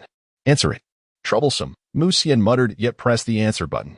Xianer, has Jiujia taken action? Not yet. That is fortunate. Tell Jiujia that action cannot proceed today. Mu Xian handed the phone to Shen Wanwan, who did not take it but spoke directly. The reason? If we proceed, Xiao Jiqing may deduce your identity. Mu Xian's expression soured. It was undoubtedly Shen Zhaozhao's doing. This woman was nothing but a disaster. As soon as the words left his mouth, he received Shen Wanwan's piercing glare. Not a disaster. Mu Xian fell silent.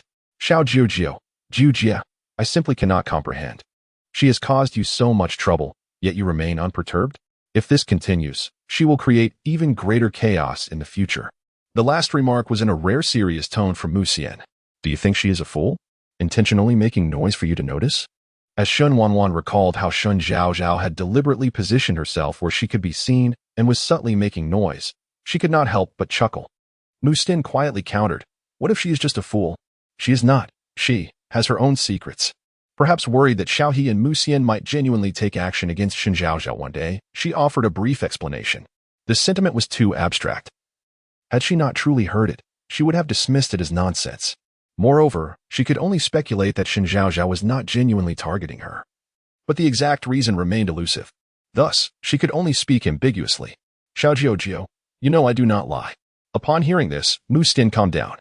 Having grown up alongside Shangjiu, he understood her. She had little regard for deceit. Could it be that Shen Zhaozhao was genuinely not intentional? Not an issue. With the conflict regarding Shen Zhaozhao resolved, Mu Xian reverted to his usual frivolous demeanor. Not far away, at the Shirshu apartment, Yin Shuo knocked on Xiao Jiqing's bedroom door. "Sir, there is trouble with the Shen family." Xiao Jiqing immediately lifted his head. "What happened?" "Someone has posted online about Shen Wanwan, claiming she is engaging in clandestine meetings with older men, alleging her personal life is in disarray. The reputation online is quite poor," Yin Shuo said as he handed his phone to him. Upon merely glancing at the title, Xiao Jiqing furrowed his brow. "Have you found out who did this?" "Yes.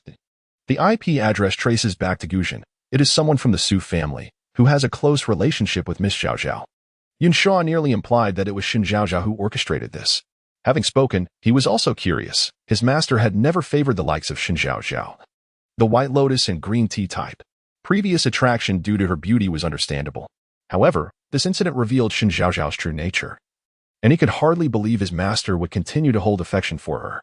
Yet, the next moment, Xiao Jiqing's words left Yin Shuo feeling helpless and speechless. Did Shen Wanwan bully Shen Zhaozhao? Yin Shuo was taken aback. No, not at all. Keep an eye on it. If the Shen family bullies Shen Zhaozhao over such trivial matters, immediately bring her away. Yin Shuo, suddenly understanding what Yi Rui's meant by a beautiful woman brings disaster. Understood. Chapter 58. How to cope with being terrified by my older sister. In the Shen household, Shen Jun had just awakened to the barrage of news flooding the internet.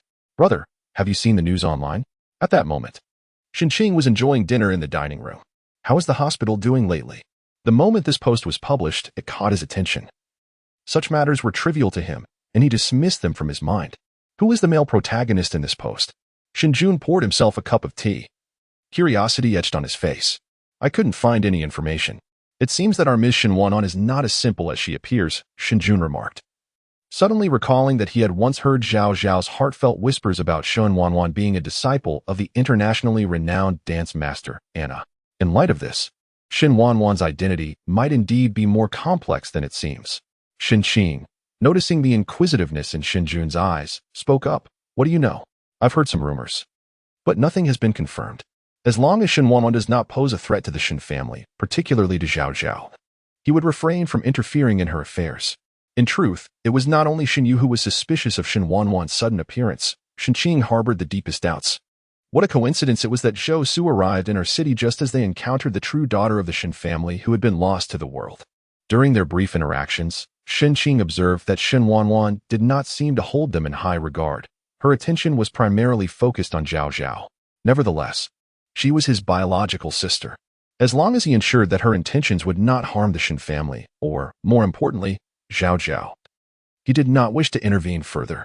Zhao Zhao seemed to care for Wanwan, perhaps out of fear. Remembering Zhao Zhao's pitiful and helpless sentiments, Shen Qing felt a pang of compassion. He realized he needed to treat Zhao Zhao with more kindness to provide her with a sense of security. Shen Jun raised an eyebrow but chose to remain silent.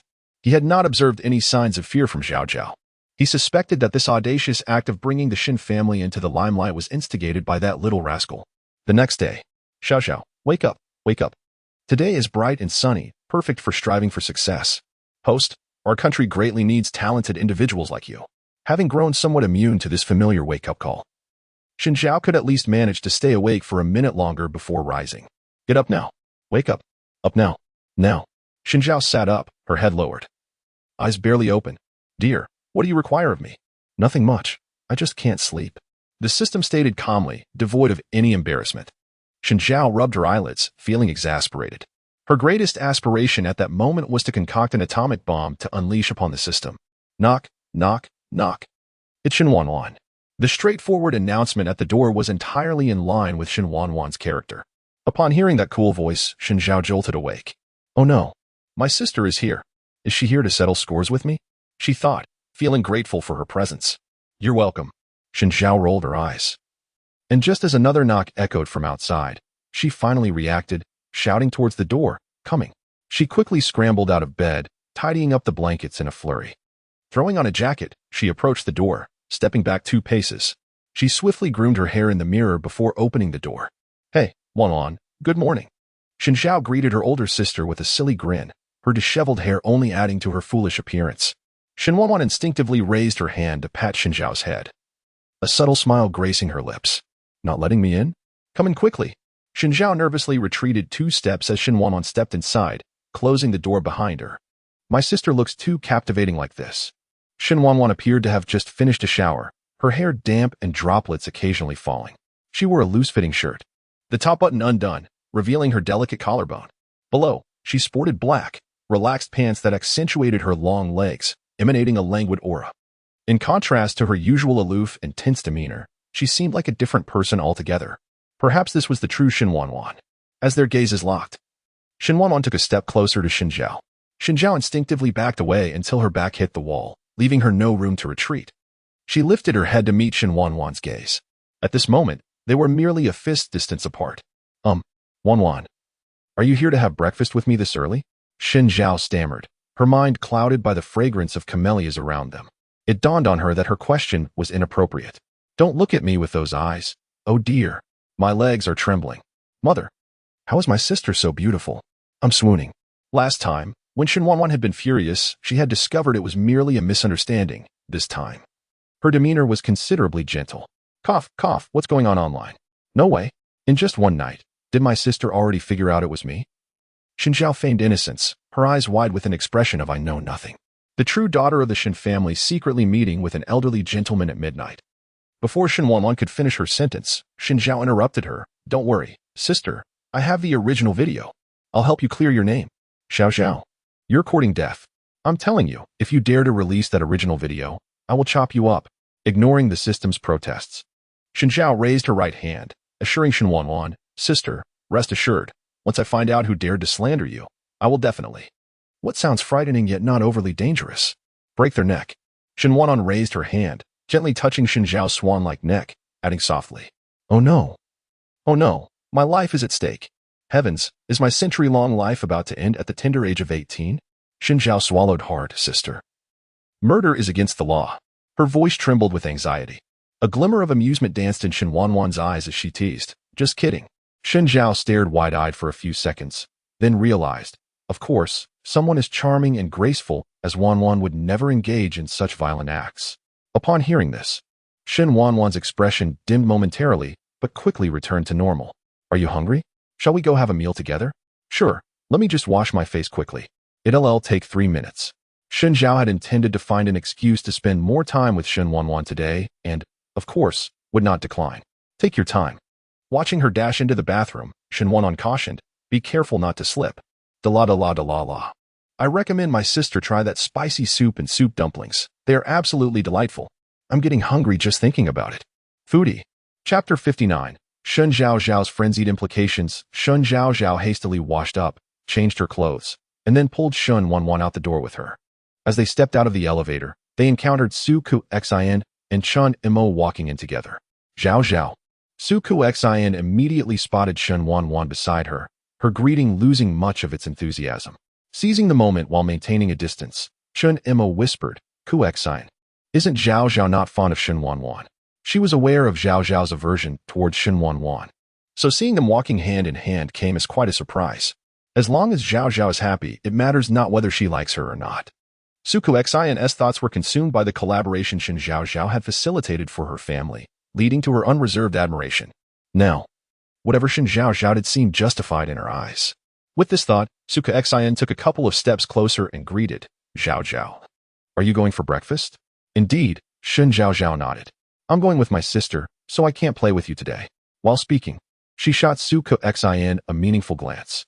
Su Ku Xin received it successfully, interpreting it as Zhao's plan to deal with Shen Wanwan, and thus refrained from further questioning. That's fine. We can hang out when you have time. I won't disturb you, Zhao. After a FAA day of pleasantries, Shen Zhaozhao and Shen Wanwan continued on their way.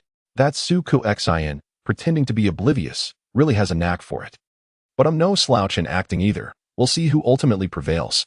Hearing Shen Zhaozhao's inner thoughts, Shen Wanwan's gaze flickered.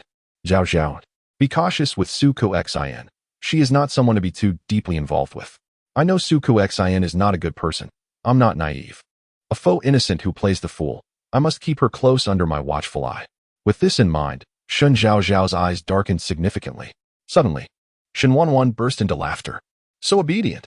She felt relieved, realizing Shen Zhaozhao was not merely a simple-minded girl. Sister, let us get some spicy soup. Let's go. Shen Zhaozhao tugged her swiftly into the breakfast shop, deliberately seeking a quiet corner. Shen Wanwan was not fond of noisy places. Waiter.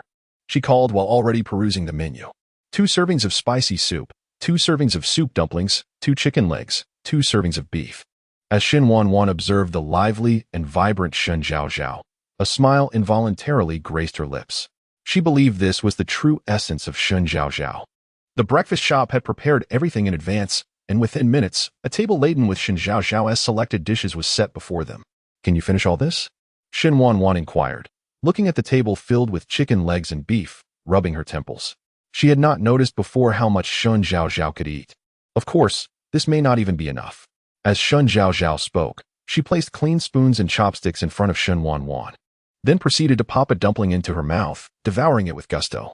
"Delicious. This is exquisite. How can there be such delectable dumplings in this world?" Shen Wanwan watched her, reaching out to grab a dumpling for herself, taking a bite. It was indeed quite good. Only after finishing a bowl of spicy soup and a steamer of dumplings did Shen Zhaozhao leisurely pick up a chicken leg to savor. "How should I broach the subject with my sister? I must find a conversation starter. What topics from our city can I discuss?" Shen Wanwan paused, suspecting that what Shen Zhaozhao was about to share might be significant. She set down her chopsticks and took the initiative to ask, "Zhaozhao, have you ever been to our city? Ah, is this a case of mutual understanding?" Shen Zhaozhao felt a surge of joy internally, maintaining an outward calm. "No, sister. Is her city fun? Not bad. With skyscrapers, bustling streets, it's no different from S-City." As Shen Wanwan mentioned her city, her gaze softened considerably, revealing her fondness for the place. "Had it not been for Lingao, my sister would likely not have left her city voluntarily." "Sister, I heard there's a bar in her city called Music. Do you know about it?" Shen Zhaozhao steered the conversation towards serious matters. Shen Wanwan looked at her, her youthful countenance betraying a hint of caution. "You're too young to drink." Yet, while appearing composed, her heart raced. The music bar was hers. The bar was currently managed by her people, but some issues had recently arisen. "Oh, I'm just curious. I heard there's a particularly beautiful girl there named Zhao Ranran." Shen Zhaozhao spoke up. Shen Wanwan narrowed her eyes. "You haven't been to her city, nor have you visited the music bar.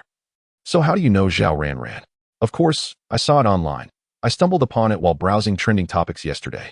Shen Zhaozhao replied, producing her phone, tapping the screen a few times, and then presenting it to Shen Wanwan. "Sister, look." The phone screen displayed a web page featuring Zhao Ranran seated on a park bench. Interestingly, Zhou Su occupied another bench behind her.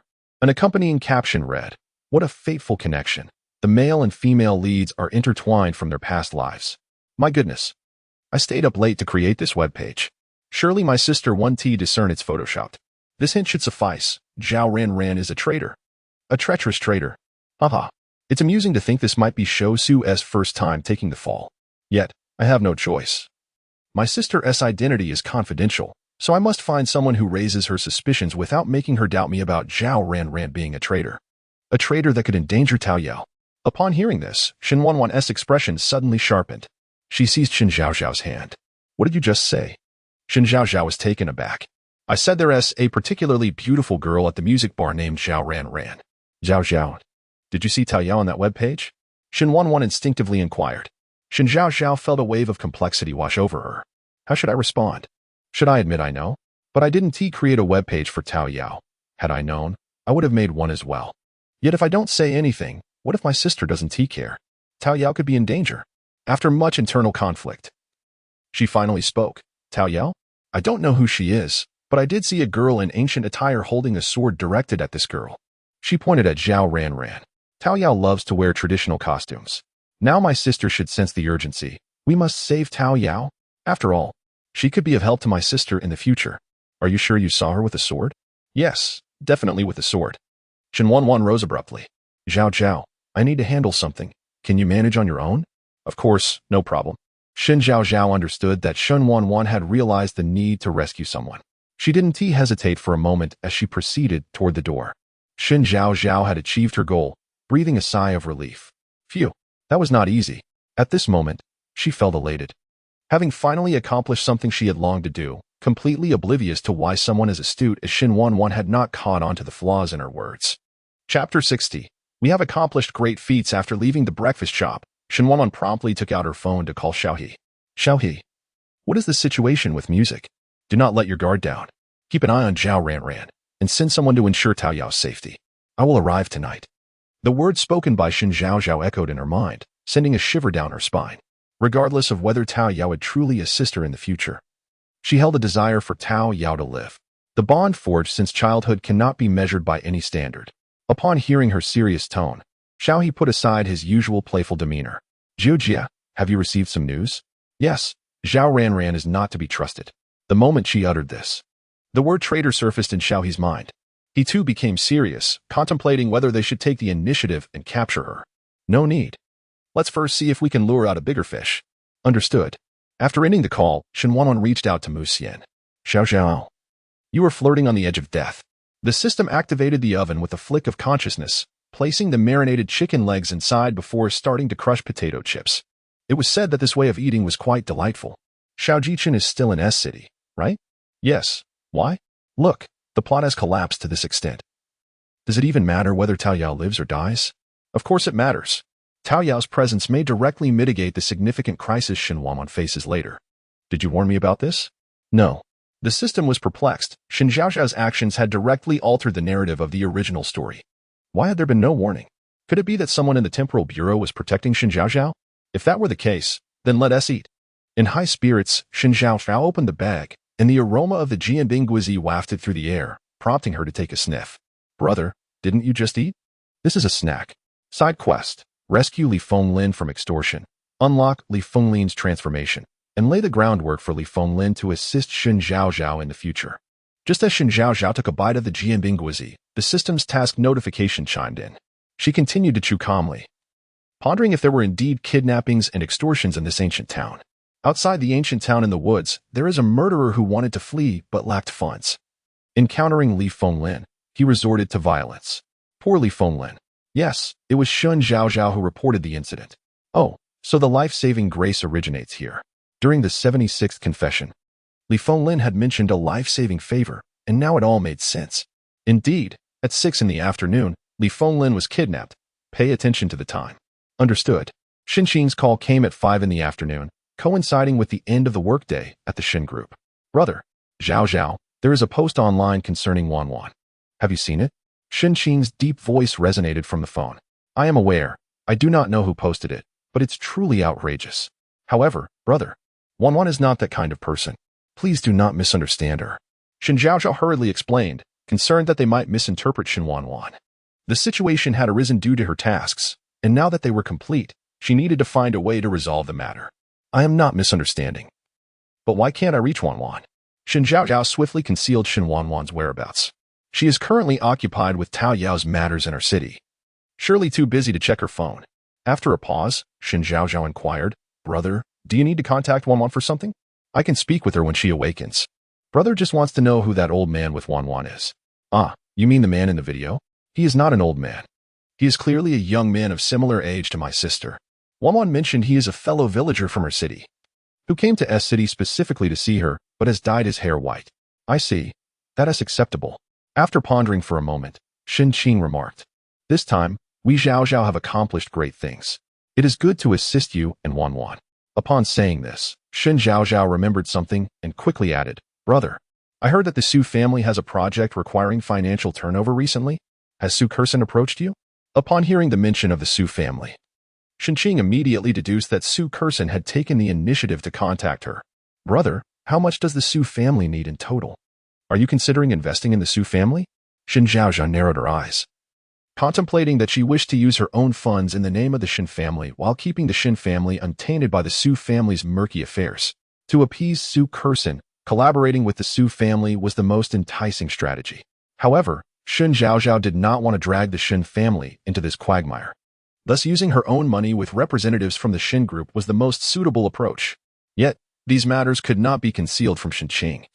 So she clearly articulated her intentions. Shen Qing seemed to grasp what she intended to do but could not fathom the reasoning behind her actions. Zhao, could you explain to brother why you wish to do this?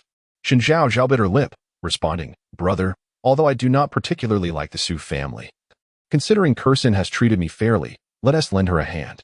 Her final statement carried a hint of pride, reminiscent of Shen Zhaozhao's past demeanor.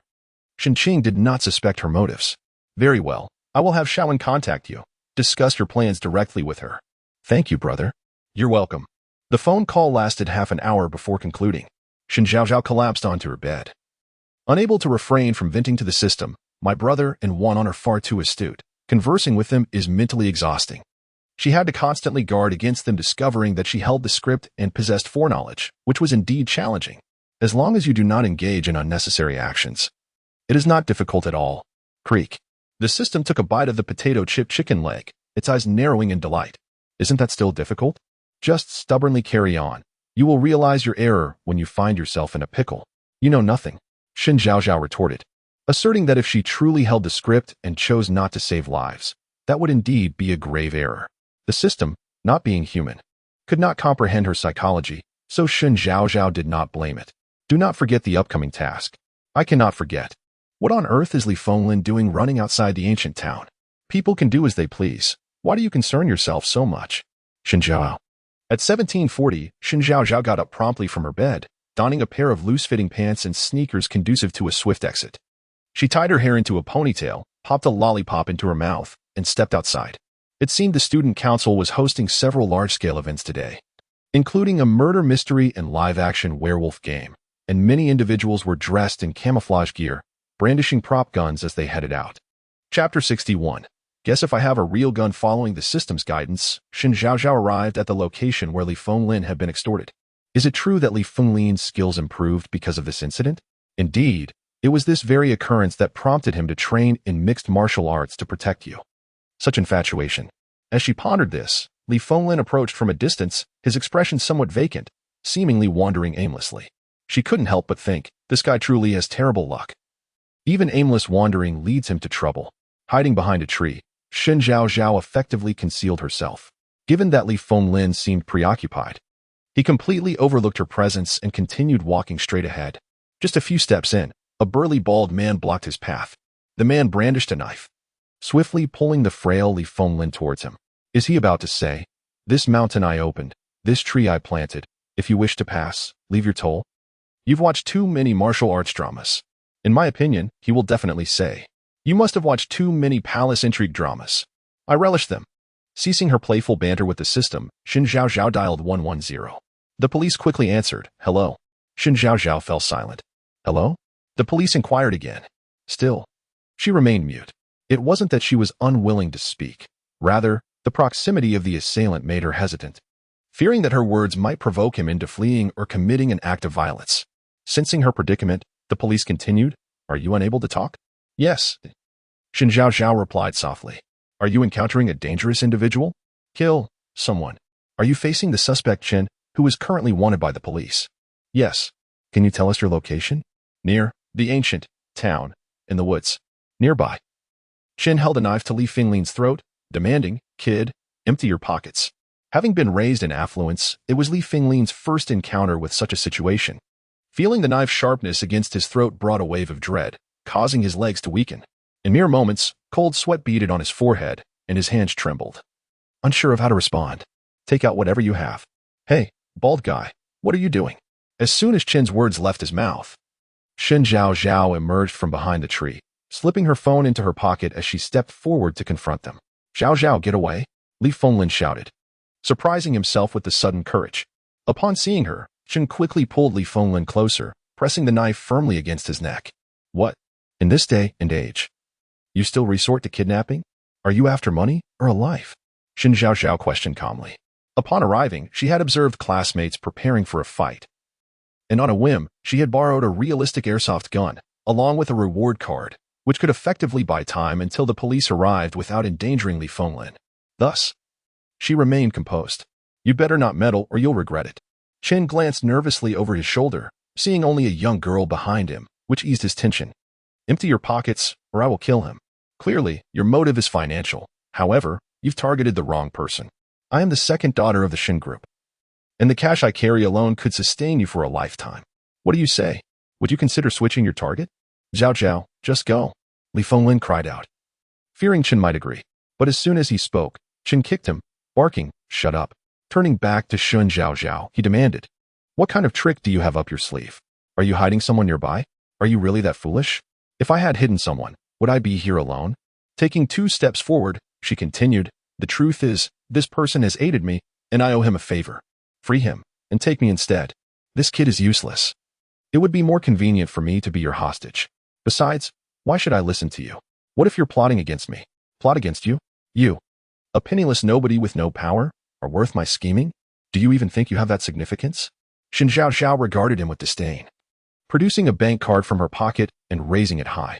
This card holds 200,000, and the password is, if you release him, this card is yours. I presume you were planning to flee, right? Money would make it easier, wouldn't it? Shen hesitated, his expression revealing his contemplation of the proposal. Perhaps her words struck a nerve, for his face twisted in anger. You filthy woman, bring that card over. And don't act rashly, or he has done for. Shen pressed the knife deeper, its tip piercing the skin and drawing a trickle of blood. Shen Zhaozhao responded with a knowing smile, advancing towards him with the card in hand. Zhaozhao, I'm fine. Just go. Li Fenglin shouted, his eyes filled with desperation, as Shen Zhaozhao continued her approach. He glanced at the knife poised against his throat, gritted his teeth, inhaled deeply, and raised his head to look gently at Shen Zhaozhao, a glimmer of resignation in his eyes. Seeing this, Shen Zhaozhao sighed inwardly. I now question whether Li Fenglin truly is the person I believed him to be. Is he really unafraid of death? You should prioritize your own safety. Don't let your throat get slit here. What is there to fear? I still have my time-freezing card. That will suffice. While jesting with the system, Shen Zhaozhao had already approached within an arm's length of Chen.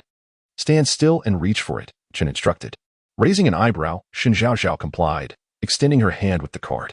Confident in his ability to control both the useless Li Fenglin and the girl, Chen reached out to grasp the card, inadvertently shifting the knife's position against Li Fenglin's neck. System, be ready to switch my airsoft gun for a real one. Understood. With her other hand, Shen Zhaozhao retrieved the gun, crouching down as she called out to Li Fenglin. Reacting swiftly, he crouched beside her, and at that moment, Shen Zhaozhao aimed the gun at Chen. Don't move if you value your life. The black barrel of the gun was now pointed directly at Chen's forehead, and uncertainty flickered in his eyes as he swallowed hard, stammering, Who are you trying to scare? Do you really think a little girl like you can wield a gun? With her finger poised on the trigger, she retorted, You clearly underestimate us wealthy families. Facing assassination attempts is a daily occurrence, and it's perfectly normal to have a few guns at hand. Perhaps you should test whether this is real or not. Meanwhile, Li Fenglin had managed to position himself beside Shen Zhaozhao. Zhaozhao, let us go. Holding the gun aloft, Shen Zhaozhao began to retreat slowly, and Li Fenglin followed suit without hesitation. Realizing he would not obtain the money, Chen glanced around frantically before bolting in the opposite direction. Chapter 62. My third brother truly admires esports. In the next moment, the sound of sirens echoed in the distance. Shen Zhaozhao glanced at Li Fenglin. Realizing they were saved, Li Fenglin exhaled a heavy sigh of relief. Zhaozhao, how could you be so bold? Aren't you afraid? Perhaps it is you who lacks courage. Though in the original narrative, Shen Zhaozhao merely called the police without appearing herself, she was certainly not a timid individual. Otherwise, how could she have committed such ruthless acts in the end? Wish fulfillment card. Upon successful use, the host can fulfill any wish within a specified time frame, lasting a total of 15 minutes. Reward, 2 lottery draws, with a cumulative total of 8. Reward points, 65 points, cumulative total of 170 points. They wasted no time and quickly got back into the car, pursuing the police vehicle. A police car came to a halt before Shen Zhaozhao. One of the officers approached her and Li Fenglin, asking, Who called the police? Shen Zhaozhao obediently raised her hand. It was me. Noticing the man's gaze fixated on the gun in her hand, she added, This is a CS airsoft gun. I took it to scare my friend because I feared for his safety. Oh dear, how foolish. It's clearly a toy gun, yet no one can see through it. The officer took the gun, confirmed it was indeed a fake, and escorted Shen Zhaozhao and Li Fenglin into another police car. Upon finishing her statement, Shen Zhaozhao emerged to find Li Fenglin waiting at the door. He immediately approached her. Zhaozhao, thank you for today. As a man saved by a woman, particularly one he cherished, he felt an indescribable mix of emotions. Did you think I wanted to save you? If it weren't for the system's task, I would have run off faster than anyone else. Selfish woman. Shen Zhaozhao wore a distant smile. I merely happened to be there. I would have done the same for anyone else, so there is no need to take it to heart. Shen Zhaozhao interrupted him, turning away to hail a taxi and departed. She had nothing more to say to Li Fenglin, and, knowing they wouldn't end up together, wanted to avoid giving him any false hopes. Li Fenglin gazed at the taxi as it drove away, his hands clenched tightly at his sides. At that moment, He made a decision that would profoundly influence the course of his life. At the Shen residence, Shen Qing and Shen Jun were both away, leaving only Aunt Shen busy in the kitchen. Something came up, so I want to be staying in the ancient town. Yes, 2nd Mississippi. Are my brothers not home? Shen Zhaozhao nodded. Then I'll head upstairs. Please send dinner to my room. Of course.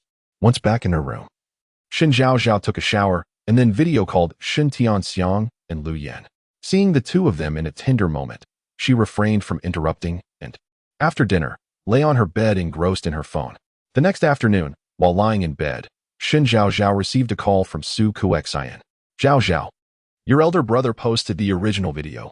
Now many people are attacking me in the comments, saying I claim you're slandering. That you're not a good person, envious of the Shen family, and harboring malicious intent. So you're blaming me, Kuxian? No, how could I blame you? I just don't understand why you suddenly helped Shen Wanwan clarify things. Because I wanted to, and because it's meant to leave you puzzled. Shen Zhaozhao took a sip of tea, speaking slowly. Had you not involved the Shen family, I wouldn't have needed to clarify for Shen Wanwan. Su Kuxian fell silent for a moment. Zhaozhao, it's my fault. But don't worry, I'll make sure Shen Wanwan pays next time. Please don't. It's hard for me to establish my presence with my sister. It's not easy. If you act on your own and make my sister angry, I want to be able to explain myself later. Kuxian, I dislike those who take matters into their own hands. I understand. By the way, remember to have your father contact my brother's assistant on Monday to discuss matters. Oh dear, my money hurts. I'm really going all out for the future. Upon hearing this, Su Kuxian perked up. Zhaozhao, I truly don't know how to thank you enough. I'm really grateful. As long as you don't do anything to betray me. I'm speaking of the future. Of course, I would never betray you, rest assured. Hey, a woman who plays the innocent is indeed not to be underestimated. All right, let us end this call. If she continued conversing with this little schemer, she feared she might lose her temper. Subsequently, she sent a message to Shaowen. Whatever amount the Su family demands, I will comply. But the Shen family must not be dragged into this. Remember to record the entire conversation. Having resolved these two matters, she awaited Shen Yu's live stream that evening. In the original narrative, Shen Yu streamed during a training match where the opposing team targeted him absurdly. Frustrated, he uttered a mild curse, prompting a frenzy from his fans who inundated Shen Yu and his team's social media with outrage. Eventually, due to the opposing team's violations of training match rules and their targeting of Shen Yu, the instigator was suspended for a match, while others faced fines of varying amounts. Initially, fans were unaware of the violations. They simply sought to vent their frustrations. Unbeknownst to them, the esports league seized the opportunity to penalize the opposing team. Therefore, when Shen Yu and his team went to compete 2 days later, they were attacked with a bottle of sulfuric acid by fervent fans of the opposing team. Shen Yu shielded his teammates from most of the acid, but his face and neck were severely disfigured, and his left hand was rendered useless, marking the end of his professional career. He struggled to recover for 1 or 2 years until the tragic car accident that claimed Shen Tianxiang and Lu Yan, leaving Shen Qing gravely injured and hospitalized. This was the most harrowing incident the Shen family had faced in many years, marking the beginning of a nightmare. As the clock struck 7, Shen Zhaozhao received a notification from the official Succeed team account regarding the live stream. Her eyes narrowed. The inevitable plot will unfold. No matter what. Indeed, in this narrative, regardless of the number of butterflies flapping their wings, the original plot remains unchanged. Listening to the system's words, Shen Zhaozhao felt an ambiguous emotion as she clicked on the live stream video. As soon as it opened, she heard the voice of the Succeed team manager. Welcome to the live stream of the training match between Succeed and Zero Above. As you can see, our Succeed team members have taken their seats. Now, let us introduce yourselves. Shen Yu sat in the center of the gaming chair, a carefree smile gracing his face. His eyes sparkled with genuine passion as he greeted the camera. He truly loved esports. Chapter 63, Shen Zhaozhao. What a busy life I led. Just 1 minute into the live broadcast, over 100,000 viewers tuned in, and the screen was flooded with comments. I'm here. The Succeed team played exceptionally well in the last match. Loxing stood no chance. Amazing. Oh my, doesn't anyone think Shen Yu is handsome? To the sister above. You are not alone. Hey, what should I do if I want to see Shen Yu take down Mosey? It seems our fans are eagerly awaiting. So without further ado, let the match officially commence. As the team manager finished speaking, the players donned their headsets and opened the game interface. After both sides banned heroes, Shen Yu selected Diao Chan, sparking yet another wave of discussion in the comments. The game commenced. Right from the start, The 5 members of the Zero Above team concealed themselves in the bushes on either side of the mid lane. As soon as Diao Chan emerged from the tower, the opposing team surged forward. The enemy marksman, pursuing too closely, was taken down by the tower. First blood. With the system announcement of the initial kill, the opposing team once again surrounded Shen Yu. After a fierce skirmish, Shen Yu managed to secure a 1-for-1 exchange, taking out one opponent. Shen Zhaozhao frowned, unable to restrain herself from voicing her frustrations about the Zero Above team. It was infuriating. Wasn't it enough that her third brother had been the MVP in their previous match? Why target him so maliciously? It's mainly because your brother is skilled, and the team has good synergy, while the opposition is envious. Crunch, crunch. The system was happily munching on chips. Shameless, utterly shameless. They were pushing towers in both the upper and lower lanes while still targeting my brother. What a disgrace to the spirit of esports. It's not just poor gameplay. Are they really cheating? How can they even show their faces? I'm usually so patient, but even I can't help but want to curse those on the other side. My brother must feel the same. Come on, with that temper of yours. You're not much different from Shen Yu. Crunch, crunch. Clearly, it's the other side that's acting like fools. What's wrong with me cursing them a bit? Just as Shen Zhaozhao was about to retort, Shen Yu's voice came through the computer. Is the other side out of their minds? As the captain, I'll address this first. The other 4 members of the Succeed team chimed in. These Zero Above players must be brainless, only focusing on attacking the mid lane while neglecting their own development. At this moment, I didn't know whether to laugh or cry. My upper lane tower was nearly destroyed, while the opponents were still fixated on blocking mid lane. It was absurd. Was this even a match? How did these simpletons even form a team? They were a disgrace to esports. Captain, did you steal their girlfriend or insult their family? Why such blatant targeting? Amidst the discontent from teammates, the live chat exploded into 2 factions arguing. The Succeed mages just can't handle a loss. Does the match rule state they can only attack mid lane? Agreed. Look at Shen Yu's pathetic skills. He doesn't even dare to leave the tower. And his fans are still claiming he is the #1 in the country. How embarrassing. I've long found Shen Yu displeasing. Well done, Zero Above. The person above must have eaten too many soybeans tonight. How else could they speak such nonsense? Zero Above is just stirring the pot. They're about to lose both upper and lower towers and still only know how to attack mid lane. What fools. I feel for my brother. He is being mindlessly targeted right from the start. How frustrating. I think Zero Above is just jealous of my brother. Who can blame him for being skilled when they can't even secure a few kills against him in team fights? A few minutes later, the match concluded with Zero Above's crystal being destroyed. However, the Succeed team members were far from pleased, especially Shen Yu, whose face was darkened with deep contemplation. Marksman Li Beixing, with a grim expression, removed his headset and tossed it onto the table, utterly frustrated. Honestly, with this time, I'd rather practice with regular players. What a waste. All right, Beixing, I think the one most upset today is the captain. As soon as this was said, everyone's gaze turned towards Shen Yu. Constrained by the live camera, Shen Yu forced a cold smile and spoke in a relatively mild tone. Thank you, Zero Above, for igniting my ambition to take on 5 opponents. Upon hearing this, not only did his teammates laugh, but others in the base joined in as well. The comments section was filled with laughter, with occasional remarks criticizing Shen Yu for his arrogance. Shen Zhaozhao couldn't help but chuckle at his words. Well said. Delusional fans. Please, the real delusional fans are those from Zero Above, who can't distinguish right from wrong. The team manager casually wrapped up the live stream with a few remarks. However, this match stirred quite a commotion on social media. Shen Zhaozhao scrolled through the barrage of insults from fans, her expression dark as coal. This bunch of scoundrels must have bought their way into trending. How shameless. I need to help my brother. Shen Yu is such a lively and cheerful person. I cannot bear to imagine him sulking, nor do I wish to think about it. With this in mind, Shen Zhaozhao took out her phone and called Shen Yu. Although he was likely furious at this time, he answered without hesitation upon seeing her call. Instantly, he adjusted his tone. Zhaozhao, why are you still awake so late? She glanced at her phone. It was only 9:30 p.m. For any sports player like Shen Yu, this hour was merely the beginning of his day. Are you okay, third brother? Shen Zhaozhao cautiously inquired. On the other end, Shen Yu fell silent for a moment before replying, I'm fine. I want he stooped to their level. She could tell he was putting on a brave face. Indeed, Shen Yu's pursuit of esports was to give his all against every opponent on the battlefield. The Zero Above team, devoid of sportsmanship, did not deserve to compete with them. He was not disappointed by the attacks from Zero Above, but rather by their failure to honor such a splendid match. If you're truly unhappy, shall we just give up? Shen Zhaozhao worried about what might unfold on the day of the match, but thankfully, she had thought of several solutions. If all else fails, she could use the time freeze card. Yet, even so, there could still be unexpected complications.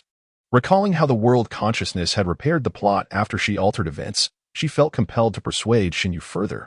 Perhaps he would heed her. Shen Yu remained oblivious to Shen Zhaozhao's inner thoughts, his face resolute. Zhaozhao, don't worry. My skills are solid. Next time, I'll show you my new 1 versus 5 technique. Shen Zhaozhao's eyelids drooped. All right then. But third brother, you must take care and protect yourself. Her concern brought a sweetness to Shen Yu's heart. Well then, I won't keep you any longer. We'll see each other the day after tomorrow. All right. See you then. After hanging up, Shen Zhaozhao lay down on her bed, pondering the situation on Shen Yu's side. The worst-case scenario was already laid out before her. Her current worry was for Shen Wanwan. That was the true life-and-death struggle, and she had no idea how Wanwan was faring. Little did she know that. Thanks to her direct reminder, Shen Wanwan had swiftly resolved all issues. Now, she was seated on a plane, awaiting its landing in City S. Chapter 64. Neither Xiao Jichen nor Liang Jing deserve it. On Saturday, at 8 in the morning, Shen Zhaozhao descended the staircase, stifling yawns and squinting her eyes. As her foot hit the ground, a faint fragrance of camellias wafted through the air. Just then, a cold hand steadied her, causing her head to instinctively lean against the shoulder of the newcomer. Her hands wrapped around their waist reflexively. How careless. A cool voice laced with tenderness remarked. How fragrant. So soft. This delicate waist, oh my, I would gladly embrace it. I was mistaken. Neither Xiao Jichen nor Liang Jing deserve it. I deserve it. Initially feeling downcast due to Zhao Ranran's betrayal, Shen Wanwan found her spirits inexplicably lifted by Zhaozhao's lively and youthful words. After ensuring Shen Zhaozhao was steady, Shen Wanwan took her hand and led her into the dining room. It was nothing much, just... Shen Zhaozhao intended to concoct a casual excuse to evade the situation, but upon turning her head, she was met with Shen Wanwan's inky black gaze, devoid of any discernible emotion. She pouted, recalling the encounter with a robber, how she reported it, and then gave a statement at the police station, and that was that. Half-truths often seem more credible. Oh dear, that bald man couldn't even distinguish between real and fake guns. He.S. truly navi. Shen Wanwan's eyes flickered as she turned to fetch milk, placing it before her, urging her to drink up. Oh, by the way, sister. Sangu left us tickets for his competition. Let us go together tomorrow. If Wanwan goes, Sangu will surely be delighted. That taciturn fellow just feels too shy to ask Wanwan directly. But if Wanwan doesn't go, what excuse can I concoct to drag her along? No. Let us go, let us go. I assure you, Sangu's competition is exceptionally thrilling, and only at the venue can you witness a different side of him. Before Shen Wanwan could utter a refusal, she was interrupted by Shen Zhaozhao, who shook her hand gently, her tone soft and endearing. A tactic that proved effective with anyone in the Shen family. Indeed, Shen Wanwan hesitated. Shen Zhaozhao continued, Sister, Sangu specifically mentioned you should come along. He is merely too bashful to say it himself. Sister Wanwan is truly exceptional in every way. She just needs to be more sociable at such events to fully integrate into the Shen family. I genuinely worry for Sister Wanwan and her brothers. Listening to her heartfelt words, it became difficult for Shen Wanwan to articulate a refusal. Fine, I'll go, Shen Wanwan said, a hint of resignation flashing in her eyes. When did she become so lacking in boundaries with Shen Zhaozhao? Sister, eat this. I know you love it. Shen Zhaozhao beamed, picking up a xiaomai and placing it on Shen Wanwan's plate. Zhaozhao will eat, too. Shen Wanwan added a soup dumpling to her plate. Today, the system assigned no tasks, and Shen Zhaozhao naturally lingered beside Shen Wanwan. Shen Wanwan indulged her, watching horror movies, walking the dog in the garden, and even posing as a model for her drawings. Although the final artwork was abstract to the point of being unrecognizable, Shen Wanwan accepted it nonetheless. Sister Wanwan, look at this flower basket I made. Isn't it beautiful? Brother, could you refrain from insulting the flower basket? Such a lovely flower basket. Only those lacking taste would fail to appreciate it. Shen Zhaozhao had somehow twisted yellowing dry grass into a lopsided, unidentified object. Yet, she was utterly delighted, proudly presenting it to Shen Wanwan. Sister Wanwan, look, isn't it lovely? It's lovely. I knew it. My sister has discerning taste unlike those blind individuals. Foolish girl. Side quest. Agree to have dinner with Zhou Su to foster further relations, laying a foundation for future collaboration between the Shen and Zhou families. Shen Zhaozhao scratched her head. Does this mean I can't even enjoy a few days of rest? Taking a break is certainly not an option. Creak, creak. Zhou Su, the moment I see his pretentious demeanor, I feel loathing. He is even more theatrical than I am. Sitting nearby, Shen Wanwan raised her head, feigning casualness as she asked, Zhaozhao, what are your thoughts on the Zhou family's second young master? An uncouth beast. Shameless. A despicable scoundrel. Not a good person. Shen Zhaozhao managed to muster a faint smile. He is quite an elegant gentleman. From what my brother mentioned, you facilitated the collaboration between the Shen and Zhou families. Oh, that project was chosen by my brother. It certainly won't result in losses for our family. However, the Zhou family may incur losses from a subsidiary company. No sooner had Shen Zhaozhao finished speaking than a message from Zhou Su arrived. Zhaozhao, I recently came across some information regarding Shen Wanwan. May I have the honor of inviting you to dinner? Honor. My foot. Oh. So you're starting to sow discord between me and Sister Wanwan, are you? Very well. I'm eager to hear how you intend to slander my sister. Then Shen Zhaozhao tucked her phone away, turning to Shen Wanwan. Sister Wanwan, I need to step out for a bit. I want to be home for dinner tonight. Shen Wanwan had already gleaned her intentions from her thoughts. With a calm demeanor, she replied, Be careful out there. All right. This flamboyant demeanor suited Shen Zhaozhao perfectly, also serving to distract Zhou Su. Watching the Aston Martin depart from the villa, Shen Wanwan closed her book and texted Xiaohe, investigate Zhou Su and the Zhou family. 40 minutes later, the Aston Martin halted in front of the corner Western restaurant. As the car came to a stop, a waiter promptly approached to open the door. Shen Zhaozhao emerged with a radiant smile. Stepping out of the car in her vibrant dress, instantly capturing the attention of numerous onlookers both inside and outside the establishment. Zhou Su was seated in a secluded corner by the window, and Shen Zhaozhao walked over, guided by the waiter. Why sit in such a remote location? She removed her sunglasses, purposely displaying her displeasure. I wonder if my extraordinary acting skills could pave the way for a career in the entertainment industry. Unattractive, yet delusional. The moment Shen Zhaozhao alighted from the vehicle, Xiao Jichen had spotted her. Concerned that he might startle her, he refrained from approaching immediately. Yun Shuo, what do you think about Zhao's acquisition of a film company? Yun Shuo replied, the entertainment industry is indeed lucrative, as long as the mister selects the right stars. Profitability should not be an issue.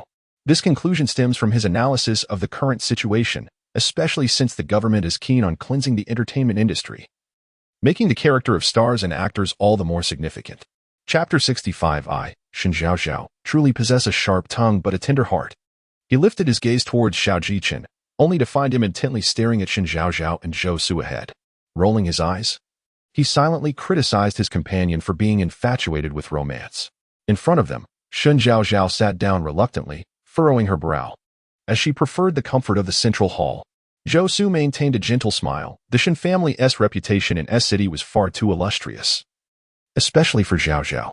If someone were to mistakenly recognize her and misconstrue her relationship with him, it would be quite unjust for her. Thus, he had taken the liberty of selecting a more secluded spot, urging Zhaozhao to sit and enjoy the view outside. As he spoke, he turned to glance out the window, only to be met by the exaggerated face of a child pressed against the glass, making funny faces. The unexpected sight startled Zhou Su momentarily. Noticing his feigned composure despite the fright, Shen Zhaozhao couldn't help but smirk. This is utterly hilarious. Why doesn't heaven strike Zhou Su with a lightning bolt to humble his ever-arrogant demeanor? She scoffed internally, her expression softening. Indeed, who could possibly be unaware of Shen Zhaozhao? Zhou Su poured her a cup of tea, remarking, Indeed. Zhaozhao is the most esteemed young lady of the Shen family. Although Zhou Su may not be the most remarkable person, he certainly excels at flattery. What would you like to eat, Zhaozhao? He asked, handing her the menu with a voice imbued with warmth. Shen Zhaozhao accepted it, flipping through the pages while saying, Zhou Shao, you are from the Zhou family. How could you possibly choose such a quaint little place? What could possibly be good here? Oh, this tomato meatball pasta looks delightful. This sirloin steak and black pepper steak also seem appetizing. I've never tried the cheese, mushroom, and bacon pasta. I'm curious to taste it. After some deliberation, Shen Zhaozhao reluctantly settled on the sirloin steak. She was primarily concerned that dining with Zhou Su might dampen her mood. Perhaps she would invite Wanwan Jia to join her next time. Not drinking today? Zhou Su inquired, having selected the same steak, his tone considerate. I'm tired today and prefer not to drink. If you have something to say, please do so quickly. I intend to leave once we're done, Shen Zhaozhao replied, leaning back in her chair, her fingers impatiently fidgeting beneath the table. Zhou Su smiled. I encountered Miss Shen Wanwan in our city a couple of days ago. He cast a bait to capture Shen Zhaozhao's interest. As expected, her brow furrowed in response. Our city? Wasn't he Wanwan meeting an elderly gentleman that night? Her mind began to calculate. This Zhaozhao seems to possess quite the information network. He even discovered Wanwan's covert actions. It appears I cannot afford to be careless. Is his interest in the music bar merely for acquisition purposes, or is it related to that matter? So, you were the one behind that post online, Zhaozhao spoke slowly. Shen Zhaozhao's expression darkened. What? Are you trying to extract information from me today? Zhaozhao. Do not forget that the cooperation between the Zhou and Shen families relies on me. Without my involvement, the Zhou family would likely face bankruptcy. She delivered her final words with a hint of pride, showcasing Shen Zhaozhao's character vividly. Zhaozhao, you misunderstand. You may not know that President Shen has clarified that post, nor do you know who provided him with the original video. The public sentiment has shifted. And I am merely concerned for you, Zhaozhao replied. Upon hearing this, Shen Zhaozhao retorted angrily. Nonsense. Where did you hear about the original video? The original video is in my possession. After a moment's pause, she pulled out her phone, feigning to fiddle with it for a few minutes before slamming her hand on the table. My elder brother truly cares for Shen Wanwan. To vindicate her, he even sought out Suka Xin for the original video. How could a poor girl from the countryside ever compare to me? When I learned of Shen Wanwan's presence in her city, I paid special attention and discovered that she was seen entering and exiting bars with several men, behaving intimately. I fear. Zhaozhao left his words hanging, the unexpressed implication swirling in the air. So, this is a scheme, the bar? The music bar in her city? Shen Zhaozhao interjected. I always knew Shen Wanwan was not the modest type. Associating with multiple men is one thing. Visiting bars is another. It seems I must teach this shameless wretch a lesson on behalf of the Shen family. I hear it's called the music bar. And you know that bars are notorious for attracting all sorts of people, often leading to scandalous rumors that could tarnish the Shen family's reputation. At this point, Shen Zhaozhao began to grasp Zhaozhau's intentions. The music bar was ostensibly a business venture of Shen Wanwan and several childhood friends, but in reality, it held significant importance in her city. Naturally, Zhaozhao only understood that the bar was a lucrative business. He was unaware of its true implications. His interest in this bar stemmed from the Zhou family's plan to acquire all the establishments on that street, transforming it into a grand entertainment venue, turning the area into a golden district of her city. Since the music bar did not cooperate, he sought out Shen Zhaozhao to exploit her to create trouble for Shen Wanwan, thereby weakening the bar and allowing for a low-cost acquisition. This would also deepen the rift between Shen Zhaozhao and Shen Wanwan, furthering his scheme to undermine the Shen family. A clever two-pronged strategy, indeed. Shen Zhaozhao sighed silently. No wonder Shen Zhaozhao fell for it. Zhaozhao is indeed a cunning fox, not to be underestimated. Zhao is right. I cannot let Shen Wanwan off so easily. A ruthless glint flashed in her eyes. Zhaozhao, who had been observing her reactions intently, discreetly curved his lips into a smile. Satisfied, he poured Shen Zhaozhao another cup of tea. The steak will get cold. Let us eat first. Zhaojichen, who had been silently listening to Shen Zhaozhao's thoughts, felt a smile flicker in his eyes. Are there any projects in her city that require my presence? Yun Shua paused momentarily before responding. No, the subsidiary in her city is managed by Lu. She has been handling it. His words trailed off as he caught the death stare from Xiao Jichen. Immediately, Yun Shua corrected himself. She has been managing it poorly. It requires your personal supervision for rectification. However, he was perplexed. Why was the sir looking at Shen Zhaozhao for so long, suddenly deciding to go to her city? Did he see Shen Zhaozhao with Zhaozhao and conclude that he no longer had feelings for her? Little did he know. Xiao Jichen was prompted to consider a visit to the city music bar after hearing Shen Zhaozhao mention it in her thoughts. 40 minutes later, Shen Zhaozhao, deliberately savoring her meal, finally finished eating at a leisurely pace. Miss Zhaozhao truly embodies the refinement of someone raised in the Shen family. Even in her steak etiquette, Zhaozhao remarked, handing her a tissue with thoughtfulness. Oh, the cunning fox must be secretly cursing me. Shen Zhaozhao did not accept the tissue, instead offering him a smile that lacked sincerity. After all, my family cannot be compared to a small clan like the Zhou family. Oh dear, Zhao, you must know I speak my mind. If I say something inappropriate, please do not take it to heart. Zhaozhao's forthrightness and candidness are truly admirable. Were it not for her previous display of arrogance and pride in front of Zhaozhao, he might have even believed that her words were deliberately intended. Chapter 66. It seems that financial power is still useful. Upon hearing those words, Shen Zhaozhao could not help but shudder. Zhaozhau's tone is rather arrogant. Having finished her meal, she declared her departure, stating that if the Zhou family ever found themselves in need of funds, second young master Zhou could reach out to her, as she had an abundance of money. Her tone was condescending, laden with the implication of charity. After uttering her words, she disregarded Zhou Su's reaction, casually placed 2 red bills on the table, and exited the restaurant. Her actions reeked of insult. Zhou Su gazed out the window, observing as Shen Zhaozhao stepped outside, where a driver promptly approached in an Aston Martin, and a waiter opened the car door for her. She settled into the back seat, and the vehicle drove away. He returned his attention to the now vacant seat across from him, his expression darkening. Shen Zhaozhao, he murmured her name, entirely unaware that his conduct had already caught the attention of Xiao Jiqin, who had placed him on a blacklist. Xiao Jiqin's gaze remained fixed on Zhou Su as he inquired, "Is this once again about the Shen family?" Indeed. The elder had insisted that Shen Wanwan was his savior, and thus, a visit to the Shen family was imperative. Does Zhaozhao have any plans for tomorrow? Indeed. Zhou Su confirmed. Xiao Jiqin is inquiring about Shen Zhaozhao's agenda. The reason he had refrained from taking the elder to visit the Shen family in recent days was his belief that Shen Zhaozhao would find it inconvenient. He had heard that she had encountered a robbery in an ancient town. Although she had emerged unscathed, he assumed she would be frightened. He had anticipated that she would spend the day resting at home, but unexpectedly, he encountered her here. After pondering for a few seconds, Yunshua spoke. "I'm not certain of her exact schedule, but I believe Miss Zhaozhao will attend Shen Yu's competition tomorrow." "What competition is Shen Yu participating in?" "In a sports competition." Xiao Jiqin raised an eyebrow. "Prepare a ticket for me. I shall attend as well." "Understood." Pausing for a moment, Yunshua then asked, "What about the elder?"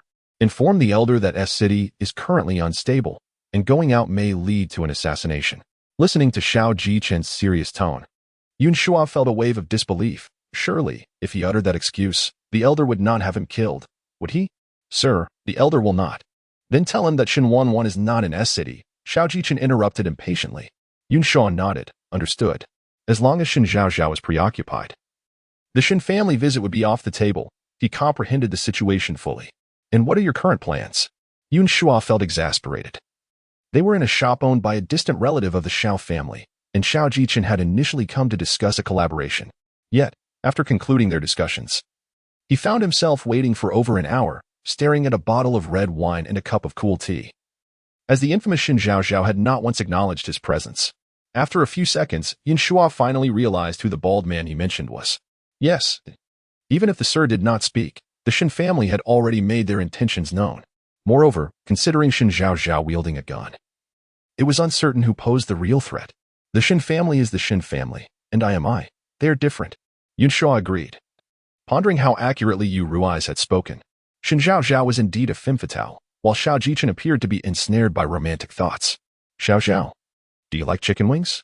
Since getting into the car, Shen Zhaozhao had kept her eyes closed, and upon hearing the voice of the attendant, she did not open them. "Why do you seem so downcast? Are you frightened? Sleepy?" "Father, I have done nothing heinous. What is there to fear?" "Heh. Tomorrow you are going to recklessly engage in an affair unrelated to the original plot." "Sorry, I cannot hear you. Please change the language." "That sounds oddly familiar." "Stop babbling. I need to rest." After a long day spent with Shen Wanwan and engaging in a battle of wits with Zhou Su, she was utterly exhausted. The following day, at 6 in the morning, Shen Zhaozhao found herself wide awake. She soaked in the bathtub, unable to stifle a sigh. Although she held the script in hand and knew the unfolding narrative, she was unfamiliar with the characters. After all, the author had not provided illustrations. What a disappointment. She had exhausted many arguments in an attempt to negotiate with the organizers to exclude fans from the upcoming competition. Despite her efforts, they remained obstinate, as tickets had already been sold, and fans were eagerly anticipating the event, leaving no room for cancellation, even should she bear the financial losses on behalf of the league. It was still unacceptable. Her financial prowess had proven ineffective. Contemplating this, Shen Zhaozhao sighed once more, realizing that she would have to adapt her approach as the situation unfolded. Feeling the water grow cool, she rose from the bathtub, and in that instant, a thought struck her. She quickly dried her hands and called the organizers again. Fortunately, the competition was scheduled for the afternoon, granting her ample time to prepare. After a few rings, the call was answered. "Miss Zhao, it's not that I do not wish to assist you. Your suggestion is commendable. But the tickets have already been sold. If fans are barred from entry now, it would lead to chaos." The esports league's head, Lin Feng, was a good-natured man. During their conversation the previous day, Shen Zhaozhao had used both soft and hard tactics for over an hour, had he not been resolute. He might have been swayed by her reasoning. Upon recognizing Shen Zhaozhao's number again, Lin Feng instinctively considered hanging up. However, given that the Shen group had invested in the competition, he felt compelled to answer. Furthermore, he was astute enough to preempt her words. Shen Zhaozhao blinked innocently. I am aware, Lin Ge, that I did not call you regarding that matter. Then what is it for? Lin Feng was genuinely apprehensive. Fearing she might present yet another terrifying proposal, I presume my elder brother also invested in this competition? Yes, thank you for your generosity, President Shen. Then, during ticketing, would it be unreasonable to implement an additional security check? That, Lin Feng began to refuse but quickly realized she was referring to security measures. I agree with this proposal, but the official match begins at 2 o'clock, and I fear we will not have enough time to set up the security equipment. Do not worry about that. The Shen group will provide both the security equipment and personnel. Lin Ge, you need only ensure the internal safety of the venue. Then I shall rely on Miss Zhaozhao for this. It seems you are quite concerned about my third brother. Shen Zhaozhao offered a smile. Lin Ge, you must have watched the training match live stream the other day. I am simply worried that some irrational fans may act out. Given the current circumstances, the local team, succeed, has a significant chance of winning the championship. If a few pests were to cause S-City to lose its most promising championship team, that would also be a loss for you, would it not? After all, once domestic competitions conclude, international contests follow. And bringing glory to the nation is the pinnacle of this industry. Perhaps her persuasive argument struck a chord. Or perhaps the team Shen Yu was part of truly possessed the capability to represent their country honorably. Lin Feng found himself swayed by her reasoning. Miss Zhaozhao, your considerations are thorough. Rest assured, your hopes are also mine. The Shen Group would continue to invest in the esports industry, Lin Ge. I look forward to our future collaborations. Likewise, it appears that financial prowess remains a valuable asset. Chapter 67, Shen Zhaozhao's arrangement and the unspoken understanding with Sister Wanwan. After ending the call, Shen Zhaozhao rubbed her neck. Realizing that yesterday's exertion had indeed taken a toll on her, it was a rather lackluster excuse she had concocted. Stop making excuses, it's simply that your intellect is lacking. Came the retort. Why do you meddle in matters that do not concern you? This was a topic they had previously deliberated. While speaking, she turned on the hairdryer that lay on the floor and took a seat, sending a message to Shen Qing. Shortly thereafter, Xiaowen reached out to her. By the time Shen Zhaozhao had dried her hair and changed into her outfit, the new arrangements in the gymnasium had been completed. Today, she had chosen a casual ensemble and donned a cap, preparing herself for any potential rescue or pursuit. Upon entering the dining hall, the moment her gaze fell upon Shen Wanwan, Shen Zhaozhao was momentarily taken aback. She glanced at her own attire, then at Shen Wanwan's. Unable to suppress a smile. They wore identical outfits in different hues. Shen Wanwan was clad in black while Shen Zhaozhao sported gray, resembling a pair of sisters in matching attire. This ensemble was likely purchased by Lu Yan, as it was quite unlike Shen Zhaozhao to opt for such modest clothing. Good morning, Sister Wanwan. Shen Qing, having noticed their matching outfits, inquired, did you two coordinate your outfits today? Shen Wanwan cast a sidelong glance at Shen Zhaozhao, her lips curving into a subtle smile. No, indeed. Sister Wanwan and I share a profound connection. Their thoughts harmonized simultaneously. Shen Zhaozhao then added, this only proves that Sister Wanwan and I are true sisters. With her chin raised slightly, she spoke with a hint of pride. Shen Wanwan chose not to respond this time, silently offering her a crab roe bun. After taking a sip of milk, Shen Zhaozhao continued, brother, today Sister Wanwan and I are going to watch Senji's match. Would you care to join us? I'm headed to inspect the newly acquired Chaoyang subsidiary today.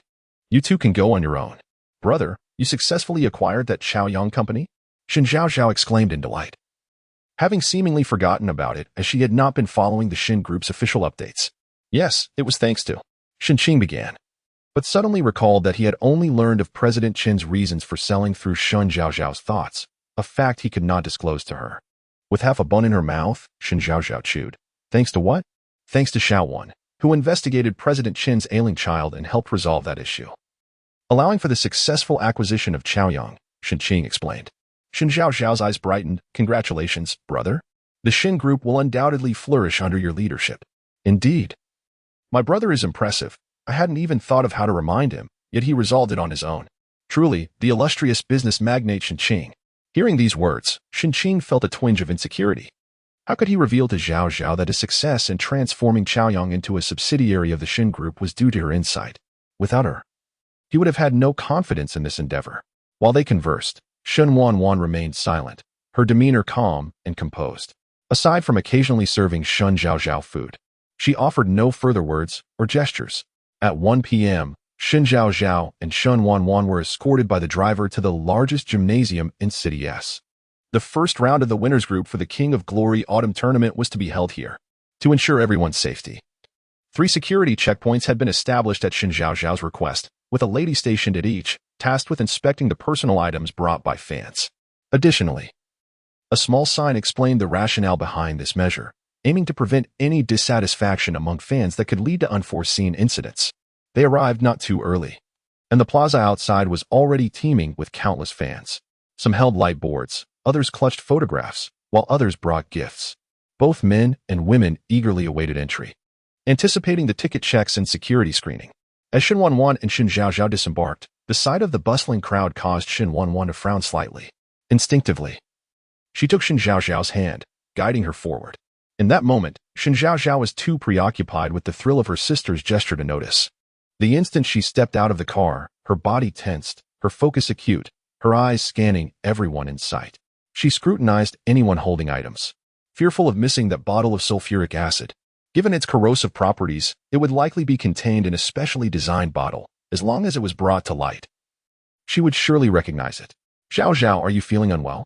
Concerned by her sister's unease and vigilant demeanor, Shen Wanwan asked gently. No. It's just my first time here. I'm a bit curious. Shen Wanwan's doubt lingered in her eyes, yet she refrained from pressing further. Regardless, she was there to support Shen Zhaozhao. Finding that obsessive fan amidst such a crowd seems rather impractical. I can only hope the security will apprehend that individual and that the staff will strictly enforce the measures I communicated to them. No. I must keep a close watch. This pertains to Sanji's future, and I cannot afford any errors. Just then, a black bus arrived, emblazoned with the letter Succeed. Some fans immediately dashed forward, clutching their support boards. Shanyu, I love you. Go, Succeed. Succeed is the best. Others among the male fans displayed impatience, bewildered by the enthusiasm of the girls. Honestly, this is an esports competition, not the entertainment industry. Do they understand the game? Exactly. It's not like only guys can enjoy sports. The bus departed amidst the cacophony of voices. A few minutes later, ticketing commenced, and Shen Zhaozhao confirmed that the security personnel were diligently adhering to her directives, allowing her to breathe a sigh of relief. Are you Shen Zhaozhao and Shen Wanwan? A youthful voice called from behind, prompting both sisters to turn around. A bespectacled man stood a short distance away, dressed in a white shirt and dress pants, resembling an office worker. Who are you? Shen Wanwan, disinterested in such matters, did not recognize him. However, Shen Zhaozhao had recently watched the live stream of the training match between the Succeed team and the 0 Degree team, rendering the man somewhat familiar. Are you Gu Yanbai, the manager of the Succeed team? Indeed. Shen Yu is unable to come to you from the lounge, so I have been sent to escort you inside. Gu Yanbai gestured for them to proceed. Shen Wanwan held Shen Zhaozhao's hand as they followed him towards the side entrance of the gymnasium. Chapter 68. Where are the legendary fans? Why have they not yet appeared? In the Succeed Team S lounge, Shen Yu stood at the door, anxiously peering outside. Where could they be? Boss, why do you look like a stone waiting for your wife? Why not discuss tactics with us for a while? Li Beixing called out to him. Lin Fan, seated on the sofa, tossed a cushion at him. Did your language teacher teach you? The boss is waiting for his sister. It should be stone waiting for sister. Having heard that the boss's 2 sisters are both stunning beauties, Wu Wei, the oldest member of the team, interjected, Please, let us not scare the girls. Ignoring their banter, Shen Yu noticed Gu Yanbai, Shen Zhaozhao, and Shen Wanwan approaching. A radiant smile blossomed on his face as he stepped outside. Zhaozhao, you're here. His gaze shifted to Shen Wanwan, and he awkwardly said, Wanwan, you are here too. Shen Wanwan cast him a fleeting glance, responding with a curt her demeanor as indifferent as always. In contrast, Shen Zhaozhao beamed brightly. Third brother, Wanwan and I are here to cheer you on. Wanwan has never been interested in the game, but she came today just for you. Third brother is so stubborn, and Wanwan is so aloof. When will these two become a normal pair of siblings? I truly worry for this family. Thank you. Wanwan, please come in and sit. Shen Yu awkwardly expressed his gratitude before opening the door. Li Beixing, Lin Fan, and another support player, Anan, had already crowded at the entrance, their eyes widening in surprise at the sight of Shen Wanwan and Shen Zhaozhao. Boss, are these 2 your sisters? Lin Fan playfully slapped Li Beixing on the back of his head. Speak properly. Hello, sisters. I'm Lin Fan. Just call me Brother Lin. As he stepped forward, he extended his hands toward Shen Wanwan. With grace, Shen Wanwan replied, hello, but made no further move. A moment of silence enveloped the scene, prompting Shen Yu to explain. Wanwan has a reserved personality and seldom speaks.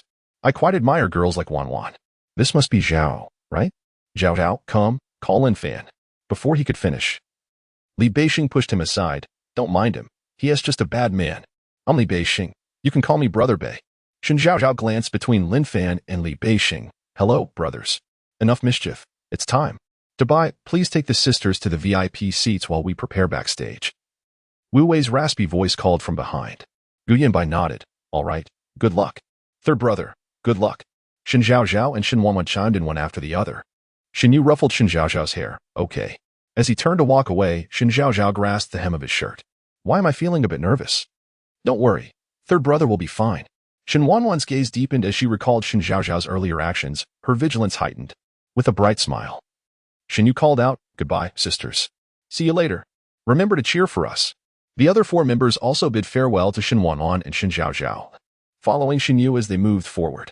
Observing their lively figures, Shen Zhaozhao's determination strengthened. Such good people should not be ruined by a few deranged fans. All right. Let us head to the VIP seats, Gu Yanbai suggested, leading them towards another exit. Meanwhile, the audience was already filled with fans, predominantly male. As soon as Shen Zhaozhao sat down, she took out her phone and opened the esports league's social media. Indeed, the top post was about the penalties and criticisms directed at the Zero Above team from the previous day. The content detailed how Zero Above had cheated in the first round of the losers bracket, resulting in lifetime bans for the players and the coach being barred from coaching. Upon the announcement, fans of Zero Above and BUI, the opposing team during the match, engaged in a fierce online battle. Zero Above's fans claimed that the league only discovered the cheating due to reports from Succeed's fans, alleging that Succeed's players had openly insulted Zero Above's members during the live stream, asserting they were unworthy of competing and should apologize to all members of Zero Above. Irrational fans descended upon Succeed's official social media, hurling insults, even attacking Shen Yu's account. One particular comment caught Shen Zhaozhao's attention. Shen Yu, if you have the guts, don't take the stage. Otherwise, I will make you regret it for life. The tone was filled with the juvenile bravado of a teenager, clearly indicative of a minor or an overly dramatic young girl. Shen Zhaozhao recognized this individual as the deranged fan who had threatened to throw acid. She took a screenshot of the comment for safekeeping. Deranged fan. I wonder how much Zero Above's fools paid you to dare throw acid? Truly immature. The VIP seats are closest to the stage. She should be within the first 5 rows, making it easier for her to strike. You've forgotten? You're merely a character in a book, not of this world. Ignoring the crunching sound of the system munching on chips, it spoke in a serious tone. Shen Zhaozhao's gaze was fixed on the stage, where both teams were now in position, preparing to ban heroes. I have not forgotten. I simply do not wish to see my hard-earned family suffer. She was not a saint. She could be ruthless towards people like Shou Fan. But the Shen family were good people, and they did not deserve to endure such cruelty. Shen Zhaozhao's thoughts were consumed by the deranged fan, oblivious to Shen Wanwan's expression. The match in the winner's bracket proceeded smoothly, without any unexpected events, leading to King Team S defeat against Succeed with a score of 0-4. As both teams exited the stage, only Shen Yu remained, having been crowned the MVP of the match. Why has there been no commotion? Shen Zhaozhao's face reflected her confusion. Chapter 69, Crisis Averted, Truly My Sister. Meanwhile, at Shishu apartment, Xiao Jichen found himself on the receiving end of Xiao Li's earnest admonitions. Are you out there pursuing some dubious woman? How else could you have lingered in S-City for so long? Xiao Li sat assertively on the sofa, wielding a cane with authority. The typically aloof Xiao Jichen stood beside him, bending slightly. Grandfather, I am managing matters of the corporation. Then why did you not accompany me to the Shen family? The young lady saved my life. One ought to express gratitude, Xiao Li continued. I have already delivered 3 lucrative projects to Shen Qin, with the Xiao family backing. Bang. What sort of talk is that? Can you truly repay a life-saving favor with money? Before Xiao Jichen could respond, Xiao Li, in frustration, struck the ground with his cane multiple times. Who said I intended to merely settle with money? Xiao Jichen replied, visibly exasperated. For his true intention was to offer his devotion. Then speak up. Do not let Yun Shua, that foolish lad, concoct unreliable excuses to deceive me. Mission. The second daughter has recently been traumatized by a kidnapper, Today is also Shen Yu's competition day. I fear the Shen family may not have the time, Xiao Jichen explained. Xiaoli looked up at him. And what of the kidnapper? Did you not assist? The kidnapper has already been apprehended by the police, and Miss Shen is unharmed. Rest assured. Although Xiao Jichen reassured him, Xiaoli remained somewhat uneasy, pressing for details. How did the kidnapper appear in the ancient town? It was an unexpected encounter in the woods near the town. Hearing this, Xiaoli's expression softened, satisfied with the explanation. His thoughts drifted back to the young girl who had administered him medicine that day.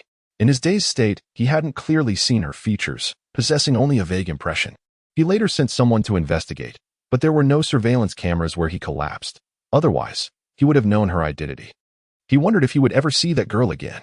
At the sports arena, Shen Yu, Shen Yu, Shen Yu. The shouts of fans echoed. And Shen Yu beamed with a radiant smile, expressing his gratitude. In the next moment, the interviewer approached him from the side with a microphone. Ah. Truly deserving of the title God of Mages, Master Shen Yu. This match has ignited our passions. The interviewer, eyes sparkling, enhanced the atmosphere as she drew nearer. Shen Zhaozhao's gaze rested on Shen Yu, her heart swelling with joy. I adore watching my brother strive for his dreams. From her pocket, Shen Wanwan suddenly spoke. Shen Zhaozhao instinctively glanced at the interviewer's jacket pocket, noticing it bulging with an unknown substance. Almost instantly, she realized the implications and dashed towards Shen Yu. Brother. Move aside. Simultaneously, she thought, system, activate the wish fulfillment card to replace the sulfuric acid with a less harmful liquid. Wish fulfillment card activated successfully. Sulfuric acid has been replaced. Xiao Zhaozhao, although the new liquid lacks the corrosiveness of sulfuric acid, it can still cause harm. If necessary, utilize the time freeze card. Understood.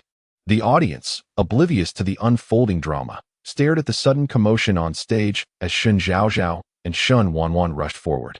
The interviewer, realizing the danger, drew out the bottle from her pocket, uncapping it as she aimed it at Shen Yu. With a sharp voice, she cried, Shen Yu die? In that instant, Shen Zhaozhao seized Shen Yu's clothing, exerting all her strength to push him aside. A loud thud reverberated as an object hit the ground. Bang! Splash! The second sound was the liquid hitting the floor. Shen Zhaozhao looked up to see Shen Wanwan, having appeared on stage, pinning the deranged fan to the ground. The bottle was in her grasp, the cap securely fastened, and she estimated there was still half a bottle of the unknown liquid remaining. The fan continued to struggle. Let me go. Shen Yu, why don't you just die? Curse be it. Anyone who harms our Shang deserves death. Shang is the captain of the Zero Above team, a squad he single-handedly built, and the team bore his name. Shen Zhaozhao glanced at Shen Yu and, seeing him unharmed, felt her worry dissipate. Thank goodness, my brother is safe. I'm relieved I have the wish fulfillment card. Everything has unfolded differently than in the original narrative. Though the situation had been chaotic, Shen Zhaozhao had not forgotten to judiciously wield the wish fulfillment card. She had intended to replace the sulfuric acid with plain water, yet at the critical moment, she altered her command. Firstly, she was already altering the predetermined plot involving Shen Yu in this new scenario. She feared the system would correct itself as it had previously, slipping beyond her control and complicating matters further. Thus, she opted for a less harmful liquid instead. Secondly, given the significant incident that occurred in front of a multitude of spectators, the police, the Shen family, the esports league, and the arena's officials would undoubtedly investigate thoroughly. It would be absurd if the conclusion revealed that the deranged fan merely intended to throw a bottle of water at Shen Yu. At the moment the liquid was thrown, Shen Zhaozhao was the closest, and thus most likely to suffer harm. I'm fine, she assured, sidestepping the area soaked with the liquid as she approached Shen Wanwan. Sister Wanwan, are you unhurt? She had timely pushed Shen Yu aside, so he was safe. However, Shen Wanwan, gripping the bottle, risked splattering liquid. And Shen Zhaozhao worried she might get injured. Shen Yu stood beside her, equally concerned. Wanwan, are you all right? Shen Wanwan's expression remained unchanged. I'm fine. And you? Her gaze shifted from Shen Yu to Shen Zhaozhao, revealing her clear concern. Shen Yu shook his head. Thank goodness Zhaozhao pushed me. Otherwise, I fear. He left the thought unspoken. Shen Zhaozhao took Shen Yu's hand, reassuring him, Brother, do not fear. All is well now. You must express your gratitude to Sister Wanwan. Had she not sensed the danger first, I might not have reacted in time. Indeed, it is my sister who possesses such keen insight.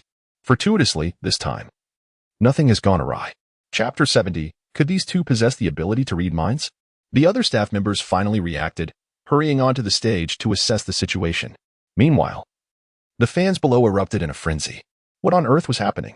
What was that interviewer planning to pour on our beloved Shen Gu? Water or urine? Goodness.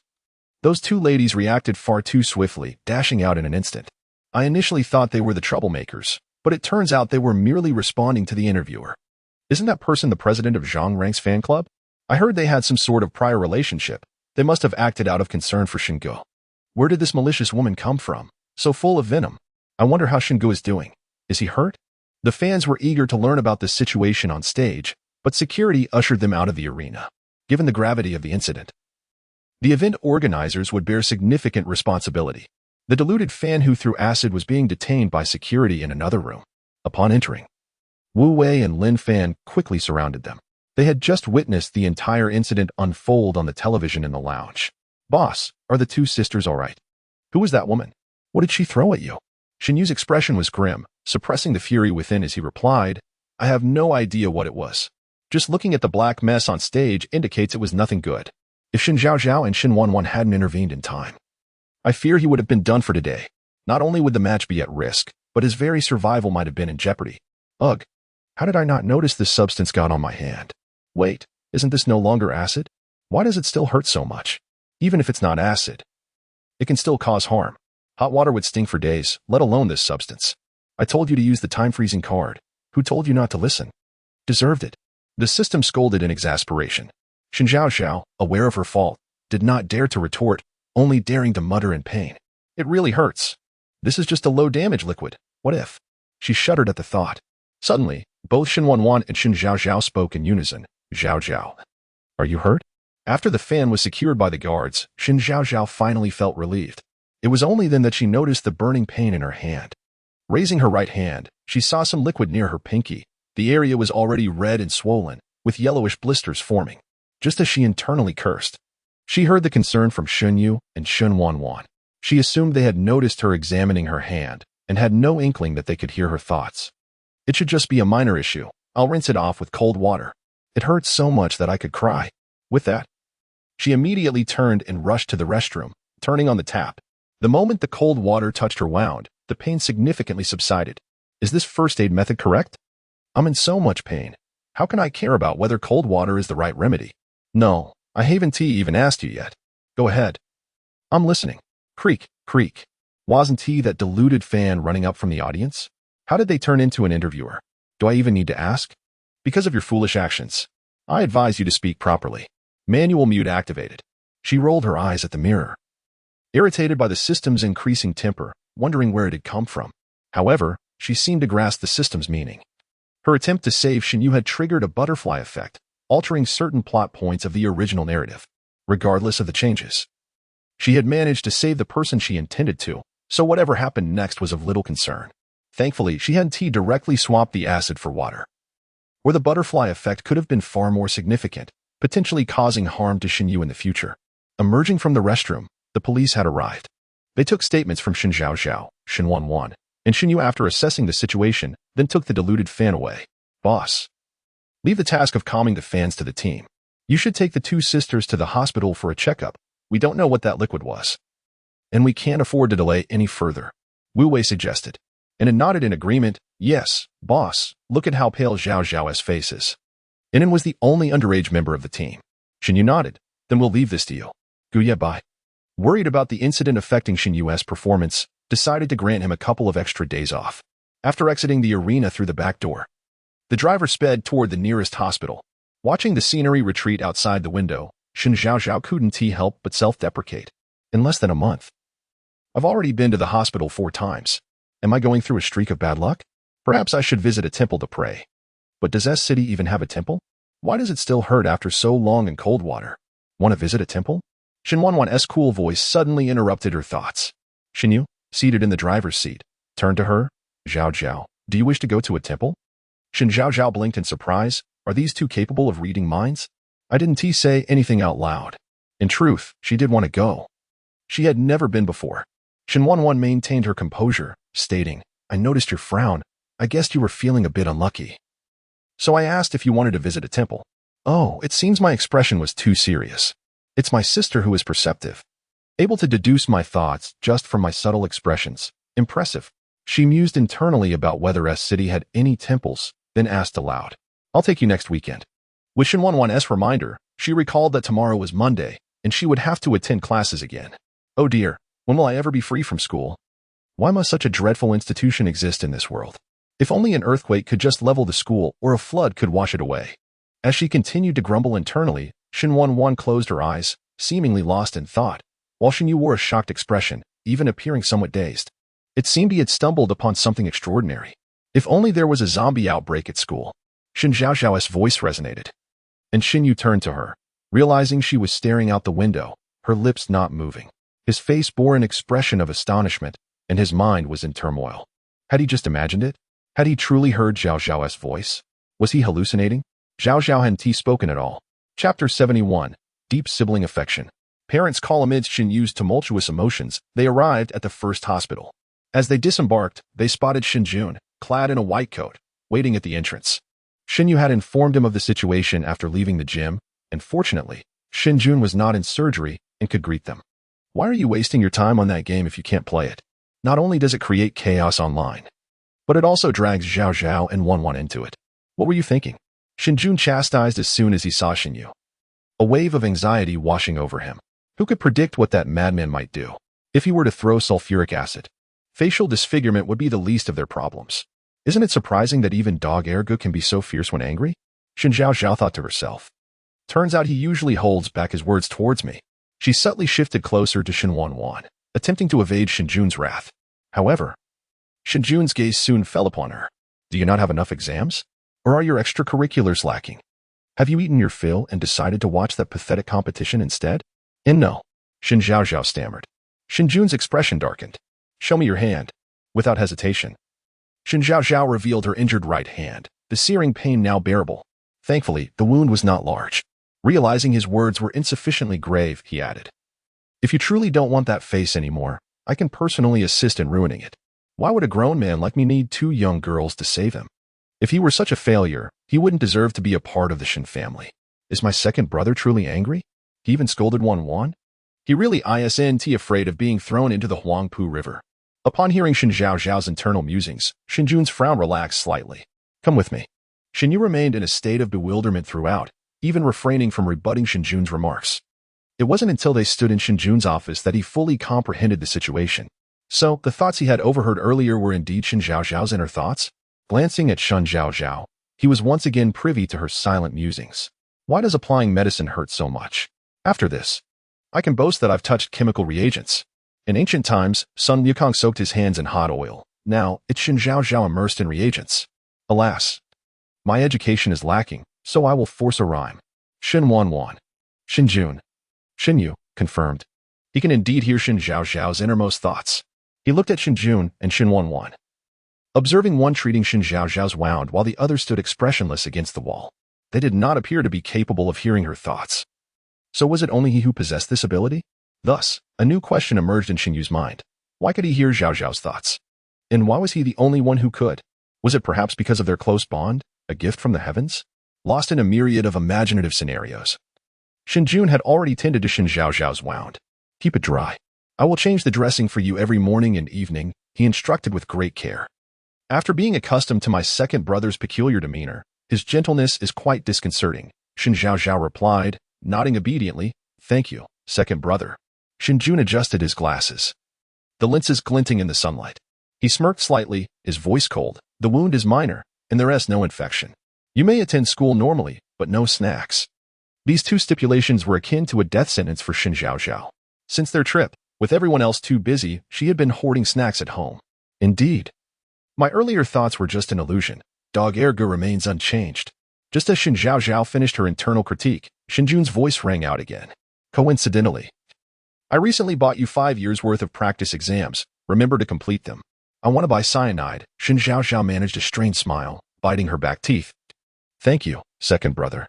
Having satisfied his teasing of Shen Zhaozhao, Shen Jun turned his attention to Shen Wanwan.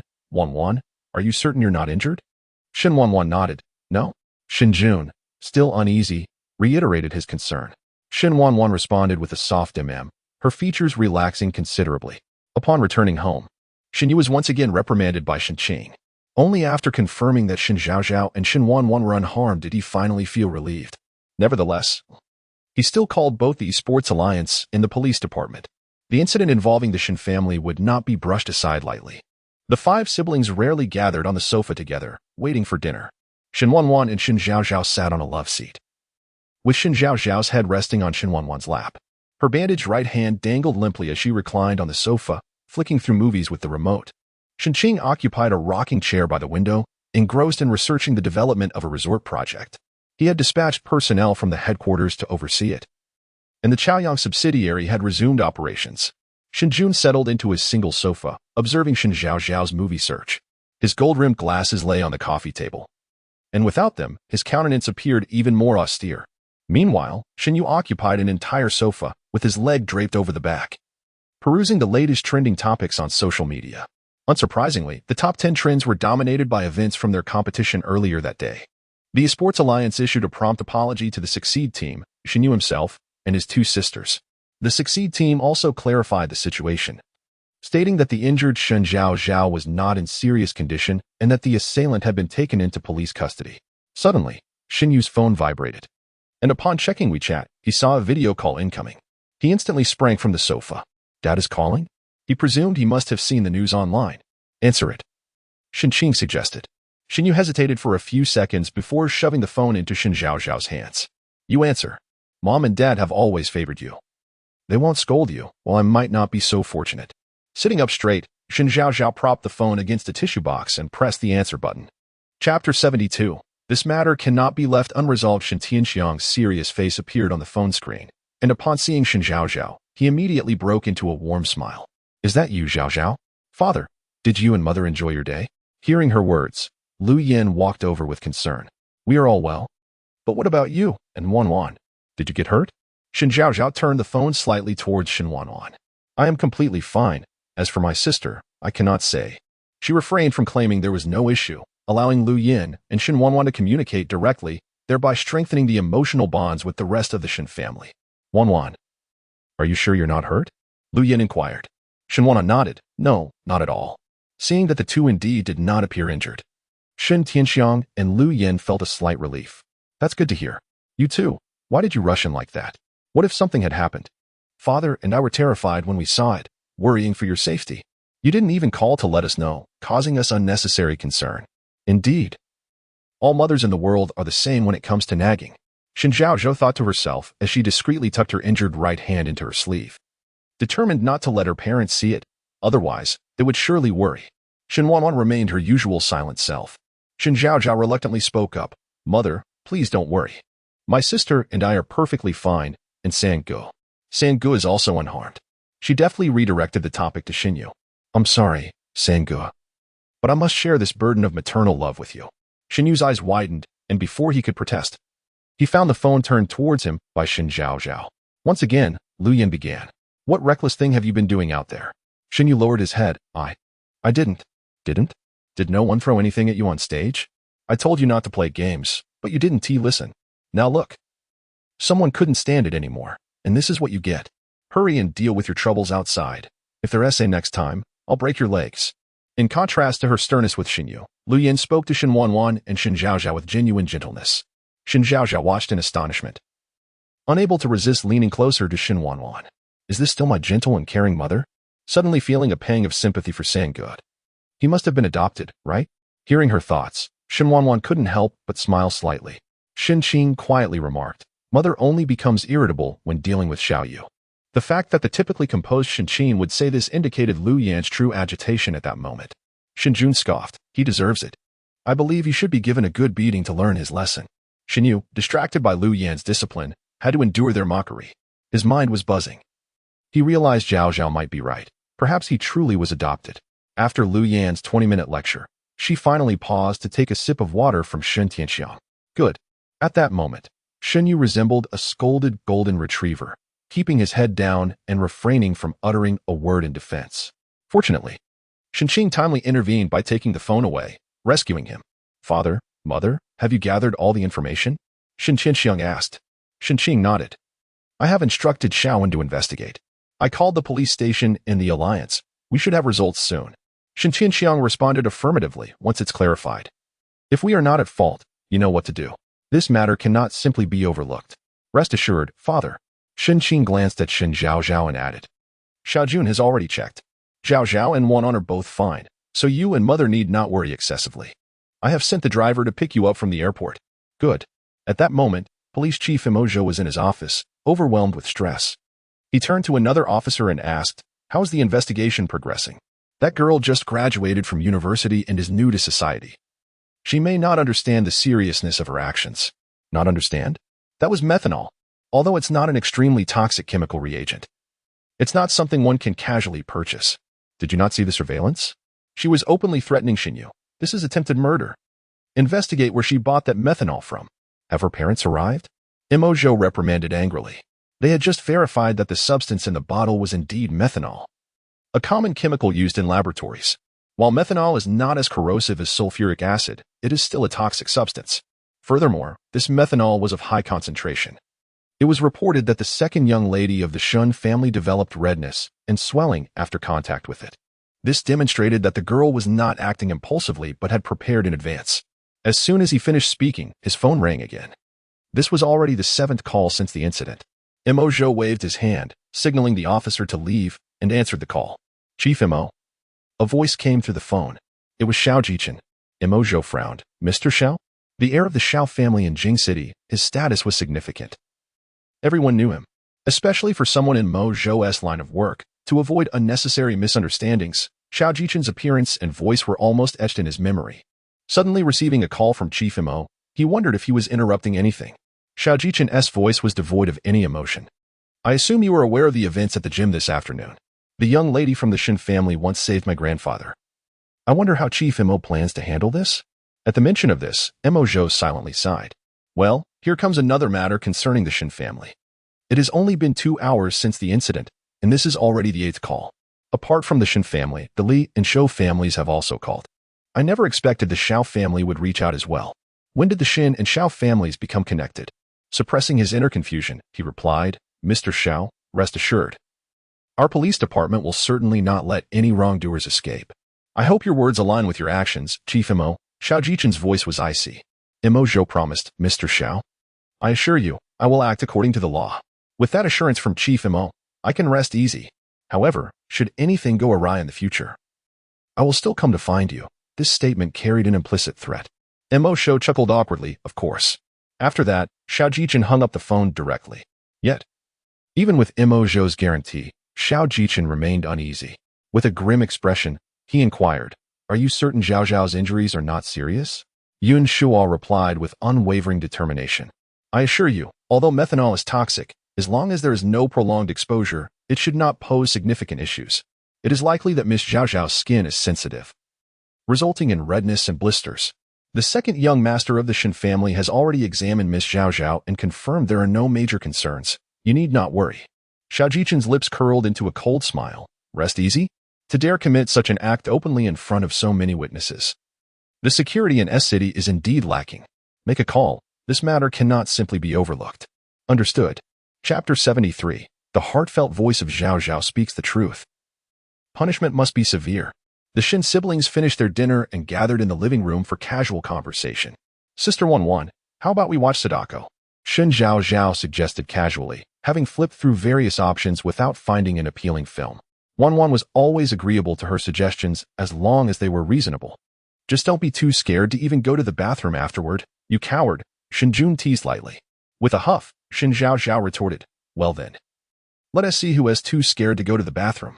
Internally, she stubbornly thought, if I blink once, my name would be read backward. Zhao Shen, hello. I'm your father. Get lost. With that, Shen Zhaozhao pressed play, and the movie commenced. With a click, darkness enveloped the living room, leaving only the television screen casting an eerie glow. Shen Jun set down the remote control, declaring, Now we have the right atmosphere, don't we? You dog of a brother. Shen Zhaozhao gritted her teeth in annoyance. You're absolutely right. Shen Wanwan gently placed her cool hand on Zhaozhao's head, reassuring her not to be afraid. Given Wanwan's concealed identity and the chilling deeds that her hands had committed, one would expect her touch to evoke fear. Yet, inexplicably, Zhaozhao felt nothing but comfort in her presence. Half an hour later. Sister Wanwan, save me. Shen Zhaoyao's scream echoed throughout the villa. Just remember not to go to the bathroom. It's filthy. What if something is combing its hair in the mirror? Or in the bathtub. Ah. Before Shen Jun could finish his sentence, Zhaozhao conjured a horrifying image in her mind, screaming once again. Ah. How am I supposed to sleep tonight? My mind is filled with these images. I'm doomed. Zhaozhao Shen, can't you handle it? Creak, creak. What if they're a ghost? Shen Jun, clearly enjoying the chaos, added, You see how Sadako's dress resembles your red dress? Zhaozhao's face turned pale. Shen Wanwan shot a disapproving glance at Shen Jun, pulling Zhaozhao into her embrace. Don't listen to him. There are no ghosts. Knowing Zhaozhao is afraid, why would you scare her? Shen Yu attempted to kick Shen Jun but was easily evaded. Shen Jun gazed at the trembling Zhaozhao nestled in Wanwan's arms, a playful glint in his eyes. I'm only speaking the truth, Zhaozhao. Just remember. Next time you go to the restroom, don't look in the mirror. Fine, I want to go to the restroom at all.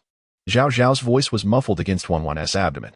Just don't look at your phone in the middle of the night. Sadako climbs out of phones. Whoosh. Shen Zhaozhao tossed her phone aside, letting it land on the carpet. Help? Why do I have such a vivid imagination? One comment from him conjures an entire scene. Why did I even suggest watching a horror movie? Zhaozhao Shen, congratulations. After today, you'll have no face left. Outside.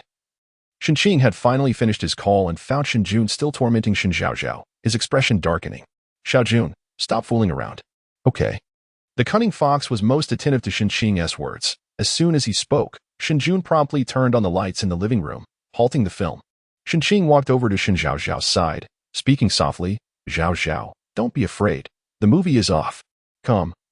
Your elder brother has something to discuss with you.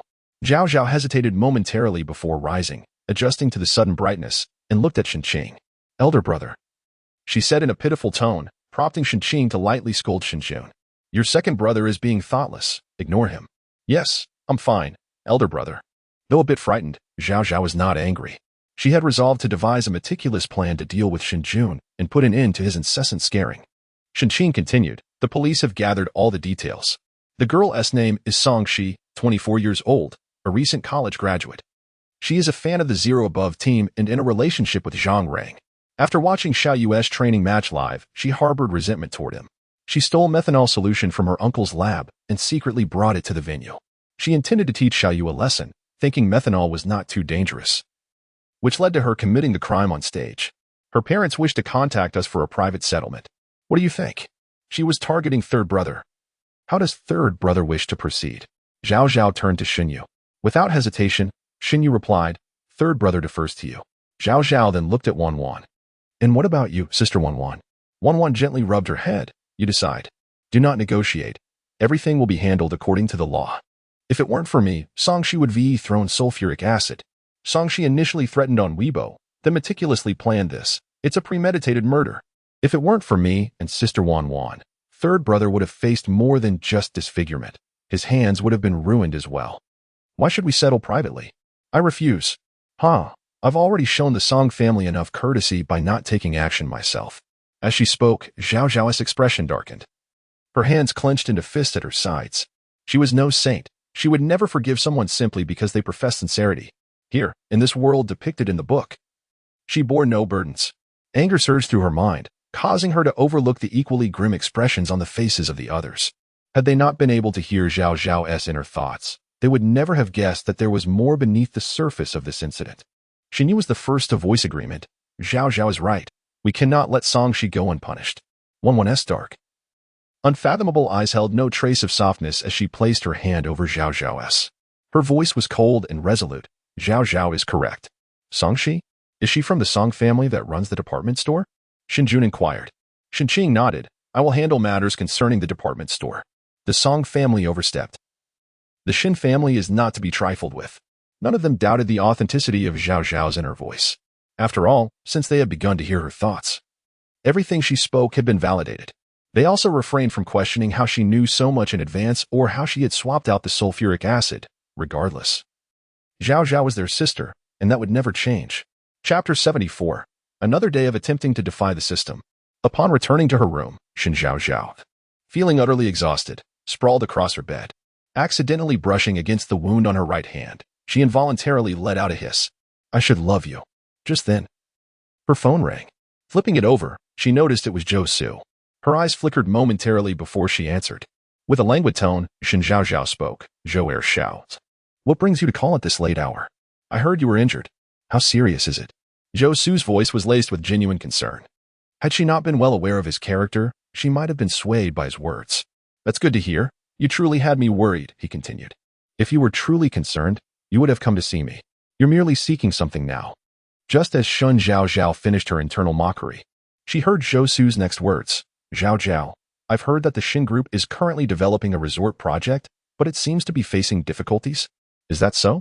I was unaware, Shen Zhaozhao replied, her expression revealing an expected indifference. Just as I thought. Indeed, Zhou's firm is also planning to develop a resort. Perhaps you could have a word with President Shen? A collaboration between our two families might be beneficial. Congratulations, host. You have triggered a hidden repair storyline. Please complete Shen Zhaozhao's side quest to assist Zhou Su in securing the resort project, thus laying the groundwork for the subsequent crisis facing the Shen Group. What? The crisis of the Shen Group appears to have begun much earlier than anticipated? Meng Lan, embodying Shen Zhaozhao, was utterly astonished. Had she not been on the phone with Zhou Su, she might have gasped aloud while reading the original text. She had believed the crisis began with Shen Zhaozhao leaking internal Shen Group information. Little did she know, this was already a foreshadowing. Sister, how about I find you the original text for another read? I absolutely refuse to engage in last-minute cramming. Zhaozhao? Zhou Su inquired, noticing her silence. She let out a silent sigh. You remember to get me a physical copy of the book. All right. Shen Zhaozhao turned to Zhou Su and said, Fine, I agree to assist you, but in return, could you do me a favor? Speak, Zhaozhao. It's about Shen Wanwan. Recently, she has been getting along increasingly well with her family, and I find myself at a loss. If this continues, I fear there may be no place for me within the Shen family. Zhou Su, initially expecting something else, was momentarily taken aback, his eyes glinting with a hidden light. Perhaps you could take advantage of the music bar. Oh, I completely forgot about that. But I am currently in S City, making it inconvenient to travel to her city. You need not go personally. I have contacts there. Just await my delivery of the evidence. You little schemer. You had this all planned out, didn't you? You're quite the sly one. Then I shall trouble you, Zhou Ershao. It's getting late. I will hang up now. Zhaozhao, good night. Zhou Su's objectives had been achieved, and he hung up the phone first, feeling quite pleased. Has Shen Zhaozhao agreed? Zhou Zhengkong remarked, holding a cup of coffee while seated on the balcony. Zhou Su approached, standing merely 2 steps away. Indeed. It seems Shen Wanwan is becoming increasingly significant in the hearts of the Shen family, prompting Shen Zhaozhao to act. Zhou Zhengkong smiled in satisfaction. That is splendid. In that case, let us commence with the resort project. Understood. I shall give the orders immediately. What of the project we previously collaborated on with the Shen Group? Everything is proceeding smoothly. The subsidiary's profits have more than doubled compared to last year. Virtually a windfall, Zhou Su said, a trace of pride glimmering in his eyes. He lifted his gaze to Zhou Zhengkong, a look of anticipation gracing his face. Zhou Zhengkong sipped his coffee. Do not become overly fixated on these minor profits. Once your city and resort projects are realized, it will not be long before the wealthiest family in S City will be the Zhou family. Zhou Su, having not received the encouragement he yearned for, felt his spirits dampen. Rest assured, father, these 2 projects will undoubtedly succeed. Meanwhile, at the Tsuehu Manor. After concluding her call with Zhou Su, Shen Zhaozhao scrolled through WeChat. Messages from Su Kersen and Li Fenglin awaited her. But the most intriguing was that Xiao Jichen had taken the initiative to add her on WeChat. Staring at Xiao Jichen's blank profile picture, she muttered to herself. Why is Xiao Jichen in S City? She recalled that she had first met him at the resort. Realizing this, she continued, Wait. How could Xiao Jichen's storyline become so disordered? Well, it's not a concern. After all, Xiao Jichen isn't part of the main narrative. As long as Shen Wanwan and Liang Jing's storyline progresses normally, it should suffice. Upon hearing the system's words, Shen Zhaozhao nodded in agreement. You are right. It's best not to dwell on it. If the Zhou family wishes to meddle in the resort project, I must ensure to visit the resort with Shen Qing during the Mid-Autumn Festival. That is indeed the case. Creak, creak. After confirming the storyline, Shen Zhaozhao stretched lazily. Wait a moment, little system. Why are you particularly calm today? You do realize that today I completely altered Shen Yu's subsequent narrative. Given the system's character, it was unusual for it not to persistently probe her about the changes. Why the sudden tranquility? It felt ominously conspiratorial. Side quest. Sabotage Shen Wanwan's assistance to Lin Shuang and further prevent Shen Wanwan from locating Lin Gao. Upon the system issuing this task, Shen Zhaozhao fell silent for a moment. She must have been blinded to ask the system. Now it had presented her with a significant dilemma. Brother. Let us be honest. No matter what, Shen Wanwan is bound to find Lin Gao eventually. What is the point of my actions? There is a purpose. Shen Wanwan will harbor even greater resentment towards you, the system replied in a somber tone. Shen Zhaozhao rolled her eyes. I implore you to act like a human. I genuinely fear the consequences of this. Fear not. You shall not meet your demise within the next year. Creak. Creak. Farewell. Shen Zhaozhao turned off the light and collapsed onto her bed. The next moment, she immediately switched the light back on. Had she known, she would have avoided horror films altogether. Sleep was now an elusive prospect. This is what you deserve. Be quiet. Speaking in my head late at night. Do you wish to scare me to death and find another host? Strangely enough, that suggestion is rather appealing. The next one will be more obedient. Shen Zhaozhao. Another day of attempting to defy the system. Chapter 75 indeed. This is directed at you, the traitor, Zhao Yanyan. Shen Wanwan finished watching the film Sadako, which Shen Zhaozhao had recommended, with a complete lack of reaction, as if she were observing a tedious and insipid production. Shen Yu intended to express his gratitude to Shen Wanwan. However, due to the presence of others, he found himself at a loss for words and chose to remain seated. This film isn't particularly frightening, is it? He remarked, glancing at the closing credits on the large screen. Shen Wanwan merely nodded in response. What kind of movies do you enjoy? Any type, she replied, and the living room fell into an awkward silence. Once the ending theme concluded, Shen Wanwan switched off the television. Wait, Shen Yu said hastily, rising from his seat with an air of unease. Thank you for today. Shen Wanwan turned her head to look at him. No need for thanks. I appreciate you attending my match, and also thank you for saving me. And for rescuing Zhaoao as well. With the initial expression of gratitude, the subsequent words flowed more easily for Shen Yu.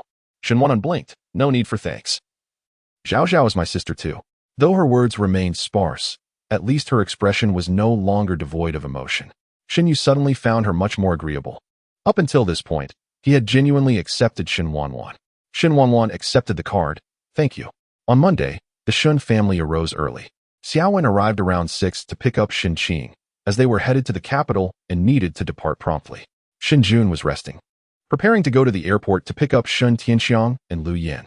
After breakfast, Shen Zhaozhao and Shen Wanwan were driven to school by Shen Yu.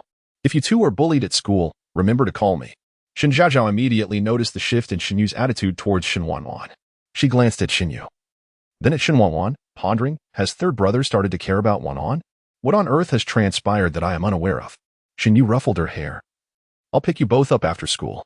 Under normal circumstances, he would have been indifferent, although their parents did not support his interests. They were fairly open-minded and would not impose restrictions. However, this situation was different. He could not evade it no matter what. Shen Zhaozhao nodded. All right, third brother. Shen Wanwan nodded in agreement, but did not speak. Shen Zhaozhao was momentarily taken aback by the barrage of questions from him. She replied, I didn't check my phone yesterday. That is quite a serious excuse. Oh, it's fine. Your injury has healed, hasn't it? Li Fenglin instinctively glanced at her bandaged right hand, inquiring with concern. It's nothing, just a little bump. It doesn't hurt anymore. Shen Zhaozhao waved her hand dismissively. The concern in Li Fenglin's eyes did not dissipate with her words. He extended his hand, offering her a bottle of medicine. This will be particularly effective for treating wounds. Shen Zhaozhao's attention was immediately drawn to the bruise on his arm. She frowned. I think you need this more than I do. Is Li Fenglin actually working out? In just 2 days, he has gotten himself into this state. The boy is quite fierce. It seems that the kidnapping incident truly frightened him. But wait, could it be that Li Fenglin is doing this for Shen Zhaozhao? What are you mumbling about? Li Fenglin's injury. He was also trying to protect Shen Zhaozhao, and coupled with your actions that day, it bruised his ego, she continued. Who told you to provoke him like that? Shen Zhaozhao had not finished speaking when the system grasped her implication and continued. Apologies for my actions. I am fine. As soon as her words fell, Shen Wanwan appeared behind Shen Zhaozhao at an unknown moment, her tone icy. Shen Zhaozhao turned around, her gaze meeting Shen Wanwan's impassive face. Sister Wanwan, I forgot. Before Shen Wanwan could finish her sentence, Shen Zhaozhao dashed to her seat, hastily retrieving her textbook, a few stray hairs standing on end due to her swift movements. Shen Wanwan then turned her cold gaze towards Li Fenglin. Mind your own business. Li Fenglin, not wishing to engage with Shen Wanwan, scoffed, it's none of your concern. With that, he walked back to his seat, casting a gentle glance at Shen Zhaozhao's back. Stay away from him. From whom? Li Fenglin? Even if my sister didn't warn me, I would naturally keep my distance. That boy is too sincere, and I can't afford to let him down. Su Kersen and Zhao Yinyan entered the classroom one after the other. Both promptly set down their backpacks and approached Shen Zhaozhao. Zhaozhao, how is your health? We all saw what happened with the scarf. How's your injury? Su Kersen's familiar voice rang out first. Currently, Shen Zhaozhao was her fortune bringer, and she needed to be well coddled. Shen Zhaozhao set down her book, her mind filled with the words she had hastily crammed. It's nothing, just a scrape. Zhao Yinyan then chimed in. Zhaozhao, I've heard you've had quite an eventful few days. Are you all right now? Her words were double-edged. Between Xiaoli fainting in the ancient town, Li Fenglin encountering the kidnappers, and Shen Zhaozhao facing a deranged fan in the gymnasium, it had indeed been a thrilling few days. I apologize for not being by your side these past days due to family matters. Otherwise, I would never have allowed you to face these challenges alone. Oh, Zhao Yinyan is truly exceptional. Just look at how eloquently she speaks. It's an art form. It's fine. None of it is significant. I could have managed it all without you, Shen Zhaozhao implied. Zhao Yinyan seemed to catch the underlying meaning in her words and opened her mouth to respond, but Su Kersen interjected.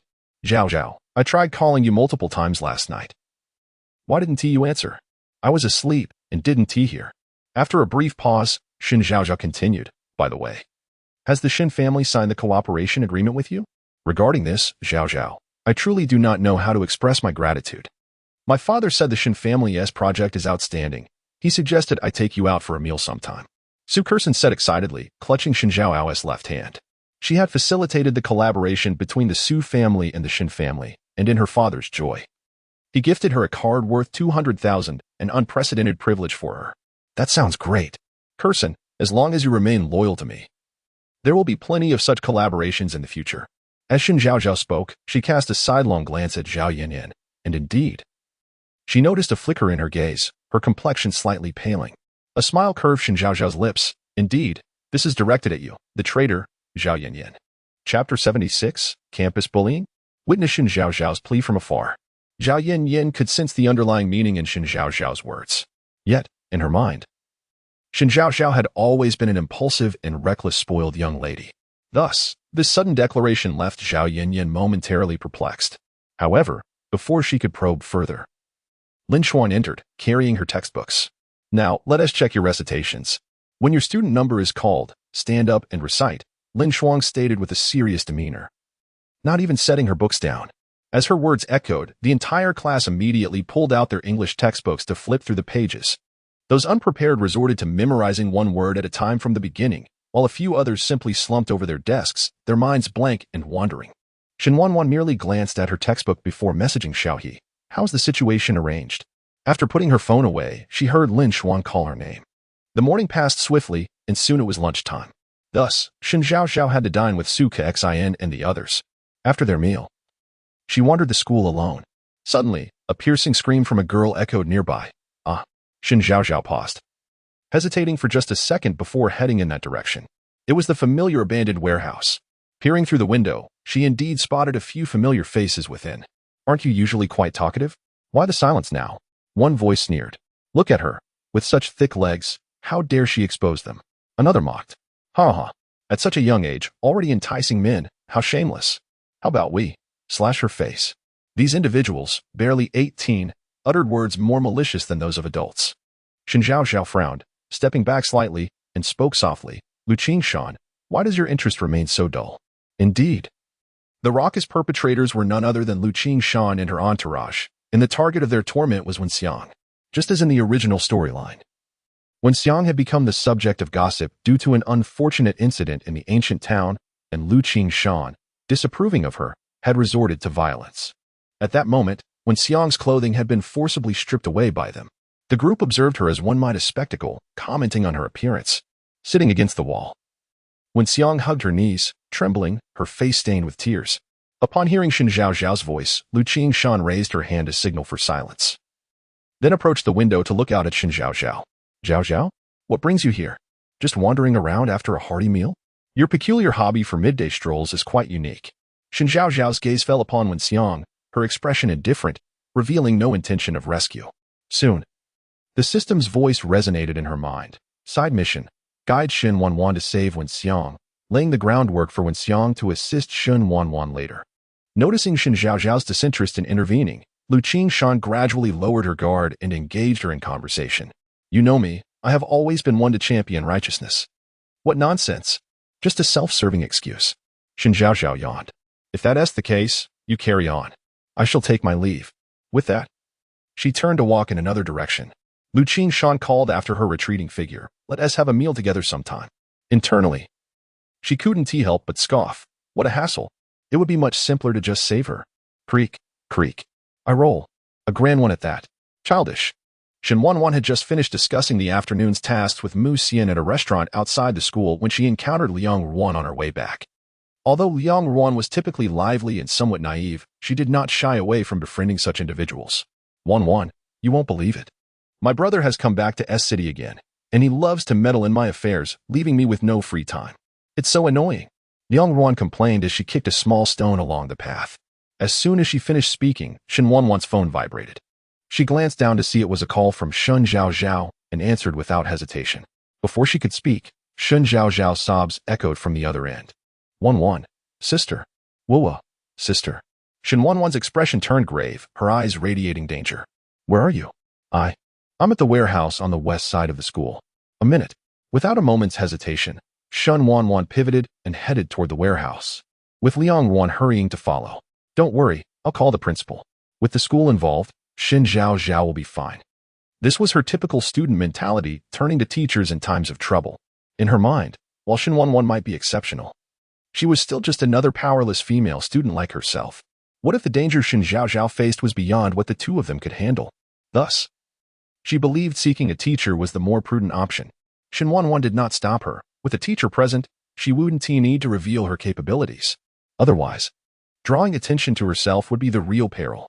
She moved swiftly, reaching the warehouse within an hour.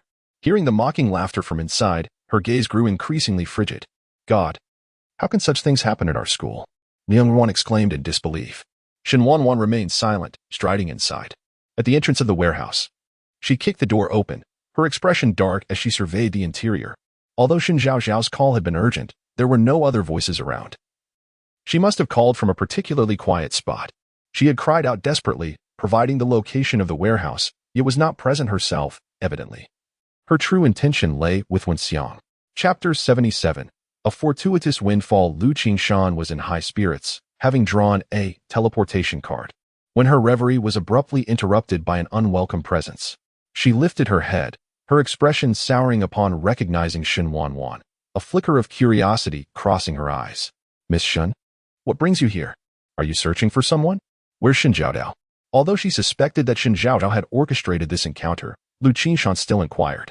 Young Ruan, brimming with indignation, interjected, Lu Qingshan, how dare you bully your classmates? The thoughts echoed in her mind, contrasting the formidable nature of her sister with Lu Qingshan's ostentatious demeanor. Indeed, Lu Qingshan seems considerably diminished in my sister's presence. How could she not be?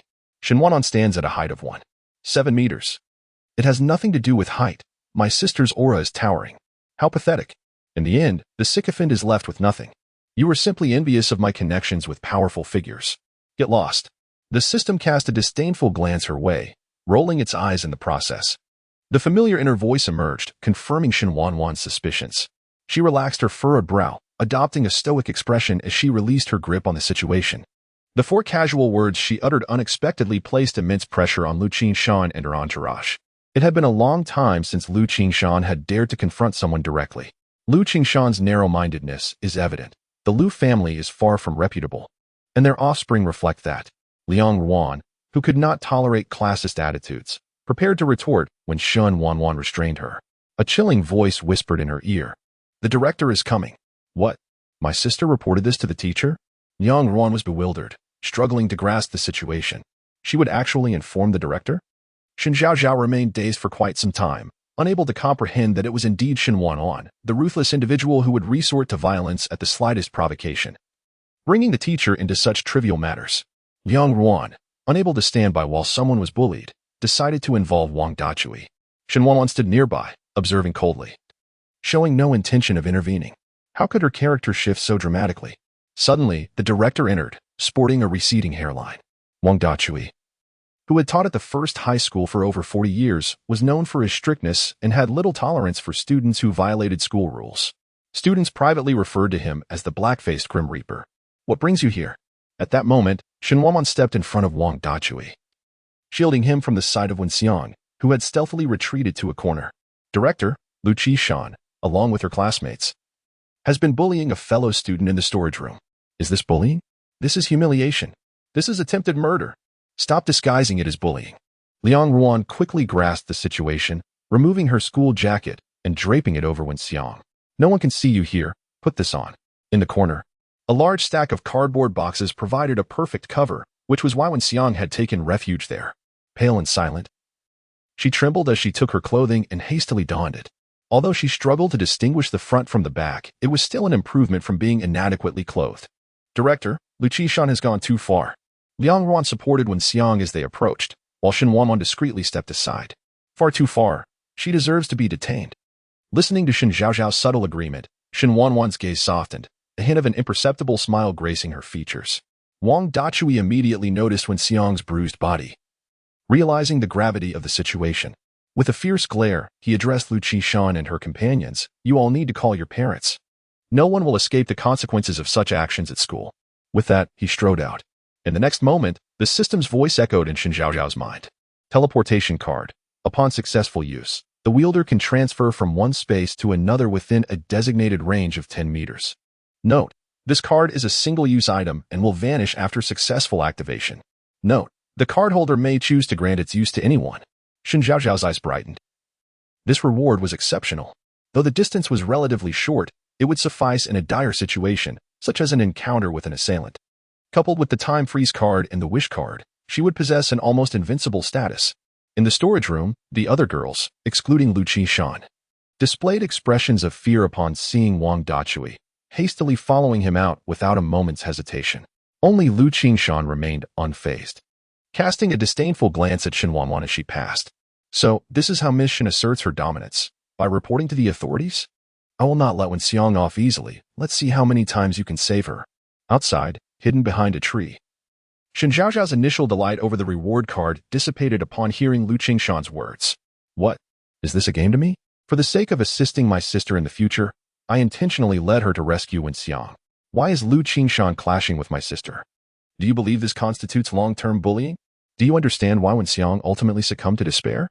Shen Zhaozhao realized that what appeared to be an unrelated series of minor tasks was, in fact, guiding her towards the main storyline. Wen Xiang would become her ally.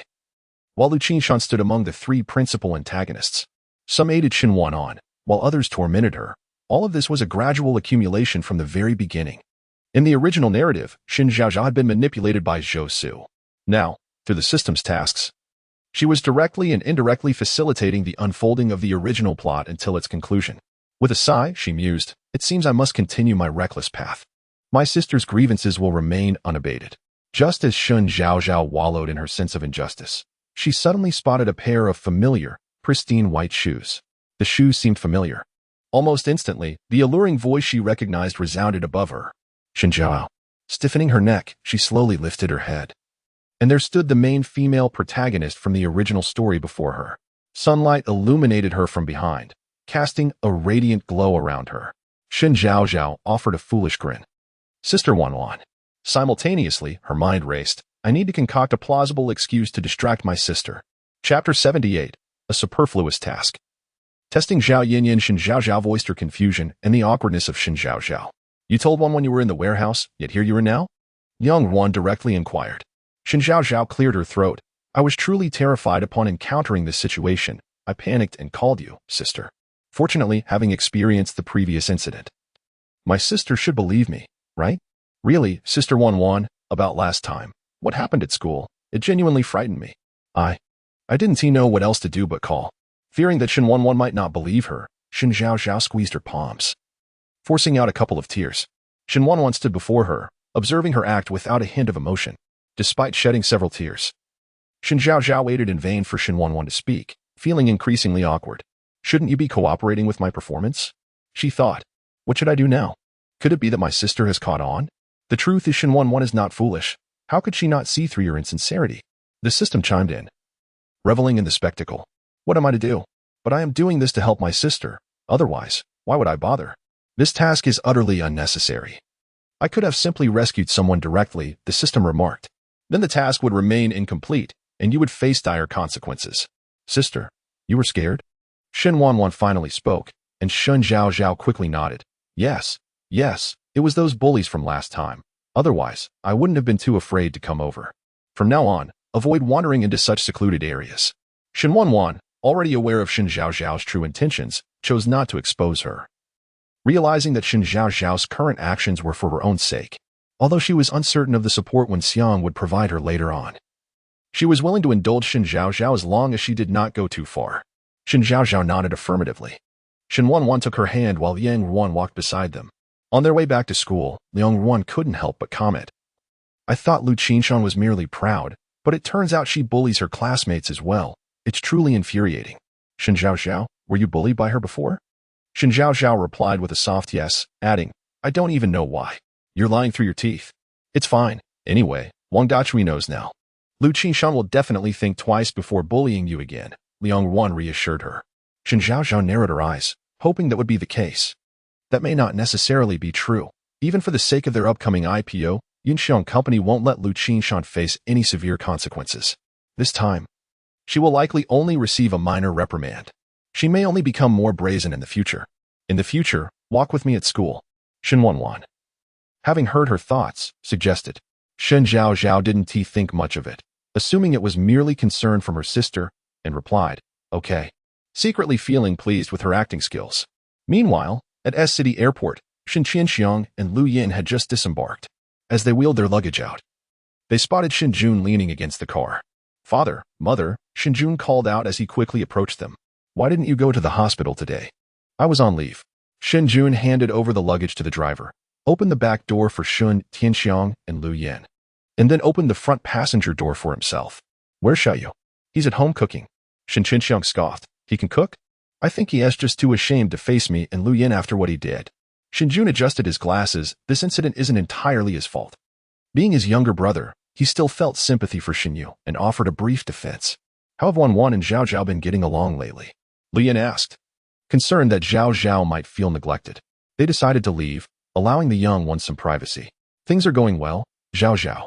Shen Jun began, contemplating her thoughts, realizing that the naive girl had been striving to help them accept Wanwan. He continued. Zhaozhao has been assisting Wanwan in integrating into the family. Even Xiaoyu has accepted her. Upon hearing this, Shen Tianxiang and Lu Yin felt genuine happiness. That's wonderful. I feared Zhaozhao might overthink things, but now it seems to be going well. I doubt her mind can dwell on anything too complex. If Zhaozhao were to hear this, she would undoubtedly retort, you silly brother. At number 1 high school, Lu Qinshan and her followers each received severe disciplinary actions, including a 5,000-word reflection essay to be read aloud during tomorrow's gymnastics class. As the announcement concluded, a new wave of discussions erupted in the classroom. Lu Qinshan? Why was she suddenly punished by the school? I always avoided her. I was terrified of her tattoos. Who was the brave soul behind this? Lu Qinshan had always been arrogant at school, and those who disapproved of her behavior had taken matters into their own hands. She was the only one who preferred wearing sleeveless uniforms that revealed a tiger tattoo, making her infamous among the students. With Lu Qinshan publicly punished, many students rejoiced, believing that the school had finally rid itself of a bully. Su Kersen leaned closer to Shen Zhaozhao, eager to gossip. Zhaozhao? I heard Lu Qinshan was reported by Shen Wanwan. Only I, Shen Wanwan, Liang Ruan, along with Wen Xiang and Lu Qinshan's gang, knew about what happened at noon. We wouldn't have divulged it, and Wen Xiang certainly wouldn't. It must have been Lu Qinshan who let it slip. Unable to fathom, Shen Zhaozhao directly asked, how do you know? Shen Mo told me, Su Kersen replied, shaking her phone. Shen Zhaozhao let out a soft "oh," having nearly forgotten about Shen Mo's existence. Zhao Yanyan's eyes flickered with guilt. Actually, I just caught a cold and had a slight fever. I didn't mean to trouble you. Oh, if you hadn't mentioned it, I might have thought you didn't consider me a friend, Shen Zhaozhao replied, fixing her gaze on Zhao Yanyan, making it impossible for her to avert her eyes. Isn't it just that you want a new ally? You could have said so instead of making excuses. Chapter 79. I am well aware of who you are. How could I not be? It is evident that you have thwarted Shen Wanwan's plans.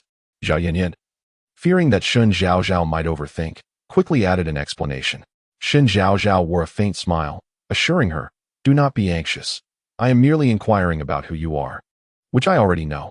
Two-faced and treacherous, Kersen interjected. You tend to overthink. Zhaozhao has only us as friends, and she is merely concerned for you. Hearing Kursen's words, Zhao Yinyan glanced at Shen Zhaozhao, who indeed bore no excessive thoughts on her face. Relieved, she acknowledged, I know that Zhaozhao cares for me. After a brief pause, she tentatively asked, Zhaozhao, what are your thoughts on Shen Wanwan at present? Are you foolish? Is this even a question? Someone like Shen Wanwan is hardly worthy of our Zhaozhao's attention. Before Shen Zhaozhao could respond, Kursen eagerly interjected. Shen Zhaozhao's lips curled into a cold smirk. Kursen, I do not wish to hear such remarks again. One acts innocent while plotting behind the scenes, and the other intends to play both sides. Neither is commendable. She intended to convey the literal meaning of her words, but Kursen clearly misunderstood. With a blink, she whispered, Rest assured, I understand. Matters like dealing with Shen Wanwan should not be brought to light. I comprehend. To maintain her cover, Shen Zhaozhao did not elaborate, tacitly agreeing with her statement. She retrieved her textbook in preparation for class. As the school day drew to a close, the system kindly reminded her, Shen Zhaozhao, Lin Shuang's first challenge has arrived. She has nowhere to live, correct? Correct. This time, Shen Wanwan altered her strategy. She began targeting Lin Shuang through various minor incidents, causing her continuous misfortune. Then, she would coincidentally encounter Lin Shuang and assist her, thereby strengthening their bond. For instance, Xiaoyi purchased the apartment Lin Shuang was renting, forcing her out. According to Shen Wanwan's plan, she would appear in Lin Shuang's neighborhood at this juncture. Having learned of Lin Shuang's predicament, she arranged for her to stay in her residence in S-City, marking the first step towards befriending Lin Shuang. She aspired to cultivate a friendship with Lin Shuang to glean information about Lin Gao or ascertain his whereabouts. However, this scheme faltered. Under their watchful gaze, Shen Wanwan was unable to leave that day. Consequently, Shen Zhaozhao preemptively assumed the role of the teacher in her stead. As the class bell rang, Shen Zhaozhao gathered her belongings and approached Shen Wanwan. Shen Wanwan glanced at Kursen, signaling her to be cautious. She had her own matters to attend to that day, so she refrained from saying more. Shen Zhaozhao nodded in assurance, Do not worry, sister. After watching her descend the stairs, Shen Zhaozhao took out her phone and sent a message to Lu Yin under the same pretext. With that, she carried her Chanel bag and made her way outside. Dog 2. I have suddenly realized that this task is rather enjoyable. What do you mean? The system's eyelids twitched. Could it be that Shen Zhaozhao had been overtaken again? Was she not always keen on clinging to the protagonist's leg and disinterested in completing tasks? Why the sudden shift in demeanor? This abrupt change made it uneasy, fearing that Shen Zhaozhao was concocting a grand scheme. No. I simply discovered that this task is quite appealing. Shen Zhaozhao strolled leisurely, a smile gracing her features, her eyes sparkling. She found the task of getting closer to Lin Shuang immensely satisfying. In the future, she could leverage her relationship with Lin Shuang to assist Shen Wanwan in locating Lin Gao. It was a dual benefit, accomplishing her task while not incurring Shen Wanwan's wrath. You are acting strangely. You are the one behaving oddly. Today, I am in a good mood, so I shall not lower myself to your level. Shen Zhaozhao slowed her pace, keeping a distance while following her. I suggest you simply wait downstairs at Lin Shuang's residence. Her apartment was purchased by my sister. If I were to suddenly appear there and be seen by my sister's associates, she would undoubtedly suspect me. However, Shen Wanwan will surely discover that you are sabotaging her plans. I am aware. I fear she might suspect that I possess foresight. She intended to create the illusion of a chance encounter, inadvertently rescuing Lin Shuang, rather than appearing with prior knowledge and deliberately waiting to save her. The distinction was significant. After all, should either her foresight or time-traveling abilities be exposed, she might not even have the chance to flee before being captured for experimentation. That is true. Your identity must remain concealed. Fool. Shen Zhaozhao, personal attacks are prohibited. Oh. While chatting with the system, she observed Lin Shuang taking the subway. Time passed swiftly. And 20 minutes later, the subway arrived at the station. Upon exiting the subway, she arrived at Lin Shuang's residential complex. Zizhu Garden, a rather ordinary residential area, was home to local residents of S-City and young individuals striving in the city. Meng Lan had previously lived in a similar neighborhood. Seeing the familiar surroundings brought a hint of moisture to her eyes. This place resembles my former home quite a bit. Get lost. Thus, she had been discreetly investigating the various companies under the Shao Corporation for the past few days. As soon as he exited a shopping mall beneath the branch office, he heard Shen Zhaozhao's voice, or rather, her inner thoughts. The familiar sound instinctively made him halt, a hint of a smile appearing in his eyes. Yunshaw jogged over and opened the rear door of the car, only to find that Xiao Jichen had no intention of getting in. He stood beside the Bentley, scanning the area for the person he had in mind. When his gaze swept towards the entrance of Zizhu Garden, he immediately spotted the young girl carrying a Chanel bag. Clad in the uniform of No. 1 high school, a white shirt paired with a red and white plaid skirt, and brown leather shoes adorning her feet. A smile danced in his eyes as he stepped in that direction. "Sir." Yun Shuo followed his line of sight, and, indeed, caught sight of the familiar beauty. Letting out a sigh, he closed the car door and hastily pursued her. It was truly a source of constant concern. Chapter 80. Xiao Jichen. You lack chivalry. Zhaozhao. What brings you here? As Shen Zhaozhao remained lost in thought, reminiscing about her life before traveling, she was suddenly jolted by the voice of Xiao Jichen behind her. Turning around, she found him striding toward her in casual attire. Their eyes locked, and she felt as though she were ensnared by his deep, inky gaze. Unable to look away, Zhaozhao? Noticing her daze, Xiao Jichen approached her and spoke again. His magnetic voice unexpectedly reached Shen Zhaozhao's ears. Big sis, stop daydreaming. It's time to get to work. Simultaneously, the system's voice echoed in her mind. Oh my, was I just bewitched by his beauty? Xiao Jichen is simply too handsome. But why is he here? I came to check out the mall under the Group S banner. But what about you, Zhaozhao? Xiao Jichen smiled gently, glancing thoughtfully at the Zizhu Garden. It seemed Zhaozhao had been observing this community. Could it be that she had a friend residing here? I'm just passing by with a friend for a meal, and I happened to glance over. This excuse was quite similar to what she had told Shen Wanwan. Primarily, she could not conceive of a more suitable alibi. Strange, why do I feel like my encounters with Xiao Jichen are becoming increasingly frequent? It is indeed a bit off-script. But it's not a significant issue. Hearing the system's words, Shen Zhaozhao nodded in agreement. As long as it didn't affect her, it was fine. I saw the news yesterday. It seemed you were injured. Are you all right now? Indeed. My good deed has been witnessed throughout the entirety of S City. I'm perfectly fine now. Just as she finished speaking, the sound of rolling luggage came from the entrance of the community. Upon hearing it, Shen Zhaozhao quickly turned her head. It was Lin Shuang, looking somewhat disheveled, her clothes dirty, and one of the wheels on her suitcase had broken off. A large bag rested atop it. Oh my, did my sister's people go too far? That makes sense, if they didn't take it seriously. How could my sister appear like a hero swooping in to save the day? However, this time, this hero has to let me take the lead. Xiao Jichen listened to her thoughts, his gaze fixed on her face. He observed her initially pulling at her lips, then her eyes widening in shock as she sprinted toward the entrance of the Zizhu Garden. Raising an eyebrow, he mused. Is she off to save the damsel in distress? Yun Shuo had been standing a respectful distance away, only approaching once Shen Zhaozhao had departed. Sir, now that we've encountered someone, shouldn't you treat them to a meal? He had come to realize that rather than resisting Shen Zhaozhao's presence, it was better to embrace it. Helping his master win her over sooner might lead to a more pleasant future for them both. No rush, Xiao Jichen replied, heading in the same direction. Meanwhile, Shen Zhaozhao had reached Lin Shuang. Teacher Lin? Lin Shuang paused upon hearing Shen Zhaozhao's voice. Zhaozhao, what are you doing here? I came specifically to wait for you. I'm here with friends for a meal. Shen Zhaozhao said, sizing up Lin Shuang before inquiring, Teacher Lin, are you moving? A hint of discomfort crossed Lin Shuang's face. She was at a loss for how to explain her current predicament to her student. She couldn't possibly admit to being evicted by her landlord. Yes, I'm preparing to move, she finally managed. Teacher, where are you relocating to? Let me help you. Shen Zhaozhao said, her mind whirring with thoughts. Clearly, the issue here is with the rented accommodation, but how can I phrase it to spare her embarrassment? Lin Shuang thought to herself, how had she never noticed this child's sincerity before? A Zhaozhao, this is? Xiao Jichen's sudden appearance sparked an idea in Shen Zhaozhao. She winked at him. This is my homeroom teacher, Lin Shuang. Turning back to Lin Shuang, she continued.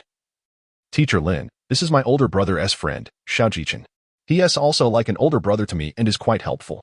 How fortuitous that Xiao Jichen appeared just in time to alleviate Lin Shuang's awkwardness. I shall play the role of the Good Samaritan. Perfect. Xiao Jichen's lips twitched slightly, deliberately remaining silent. Thus, an awkward silence enveloped the group. Is my hint not clear enough?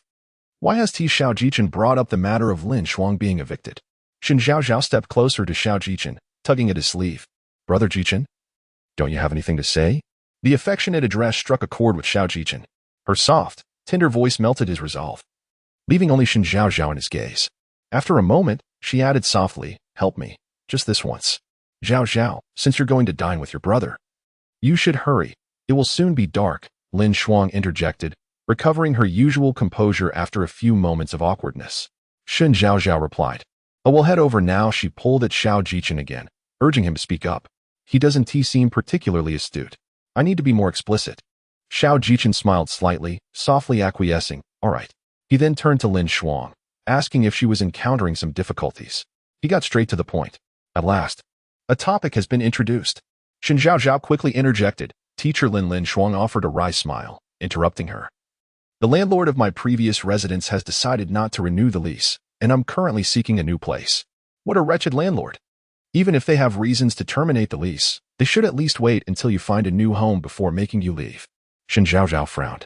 Though I know my sister is intentionally making things difficult for Lin Shuang in her search for Lin Gao, I must admit Lin Shuang is rather innocent and pitiable.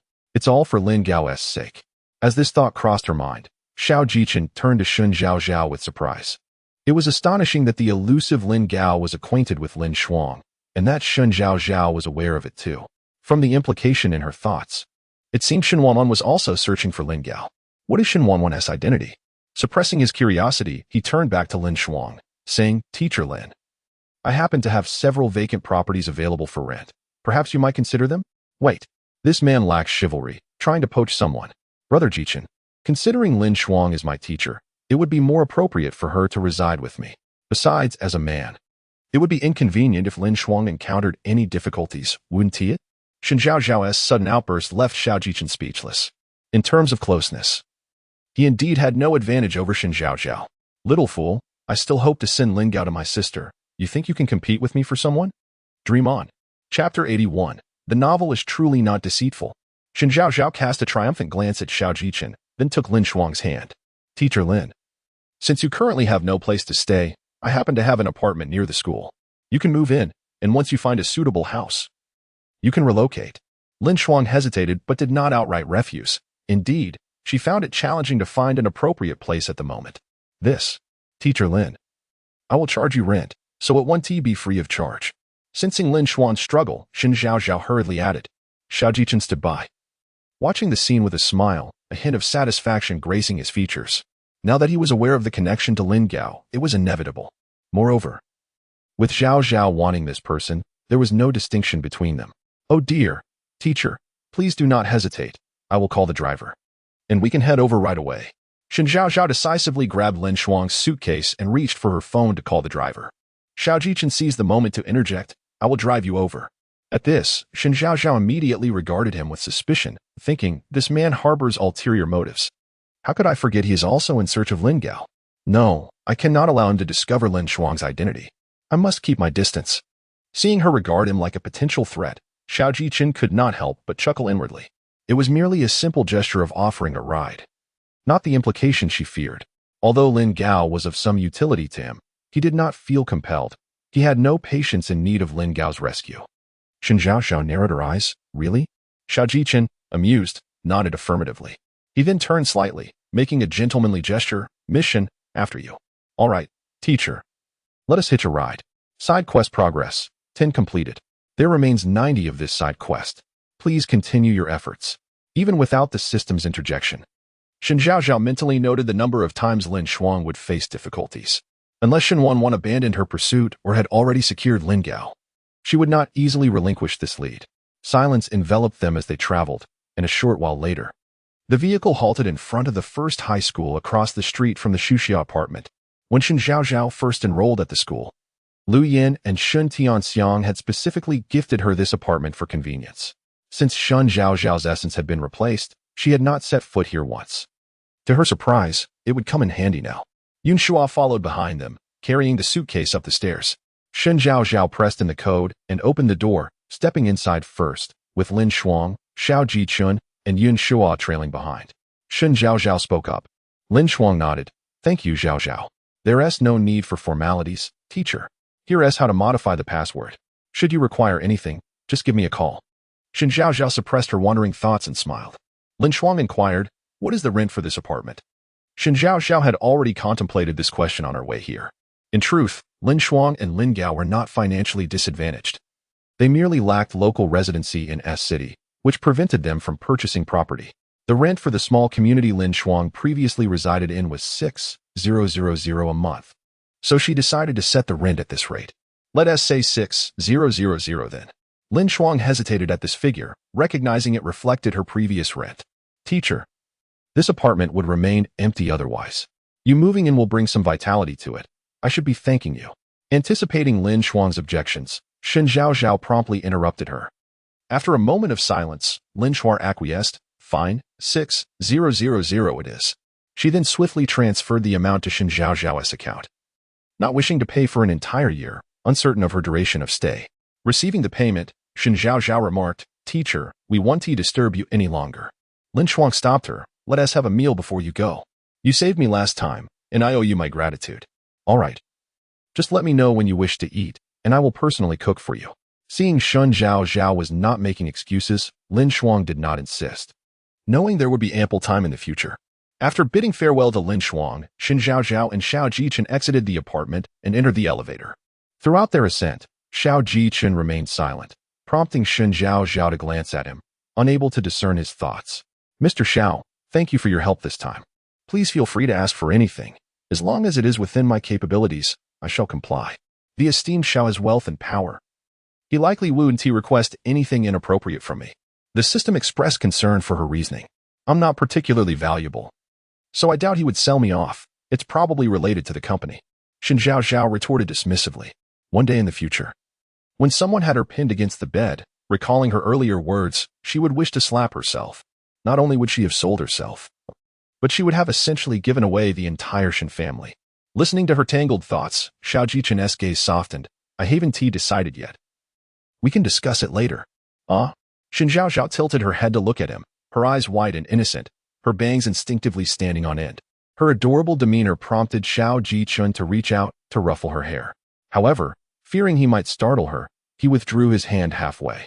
Just then, the elevator doors slowly opened. Xiao Jichen smiled and reassured her, Do not worry, I will not sell you.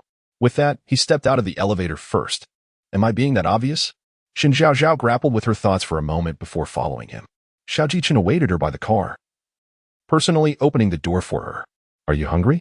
Shen Zhaozhao shook her head, not hungry. Oh, she had just arrived in his car. And now to say she wouldn't ride seemed pretentious. Without hesitation, she approached and bent to enter the vehicle. Once she was settled, Xiao Jichen entered beside her. The scent of cologne wafted in, prompting Shen Zhaozhao to lean against the door. She had not noticed this aroma when he sat in the passenger seat. Indeed, the novel does not deceive me. Wealthy individuals have a penchant for fine cologne. Chapter 82. Offering my sister to him. Perfect. Xiao Jichen, upon hearing Shen Zhaozhao's innermost thoughts, lowered his head to take a gentle sniff. Indeed, he detected a fragrance. He turned to Yunshua and remarked, Yunshua, refrain from spritzing these unnecessary scents on my garments in the future.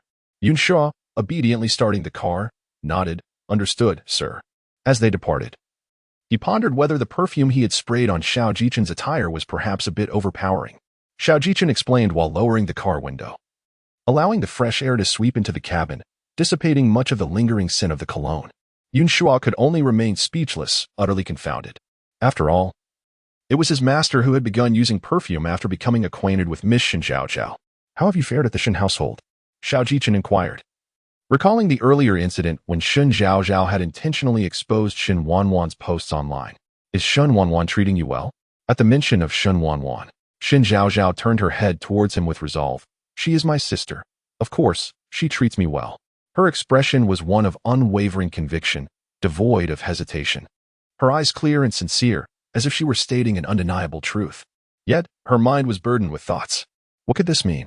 Is he inquiring about my sister? Did she provoke him?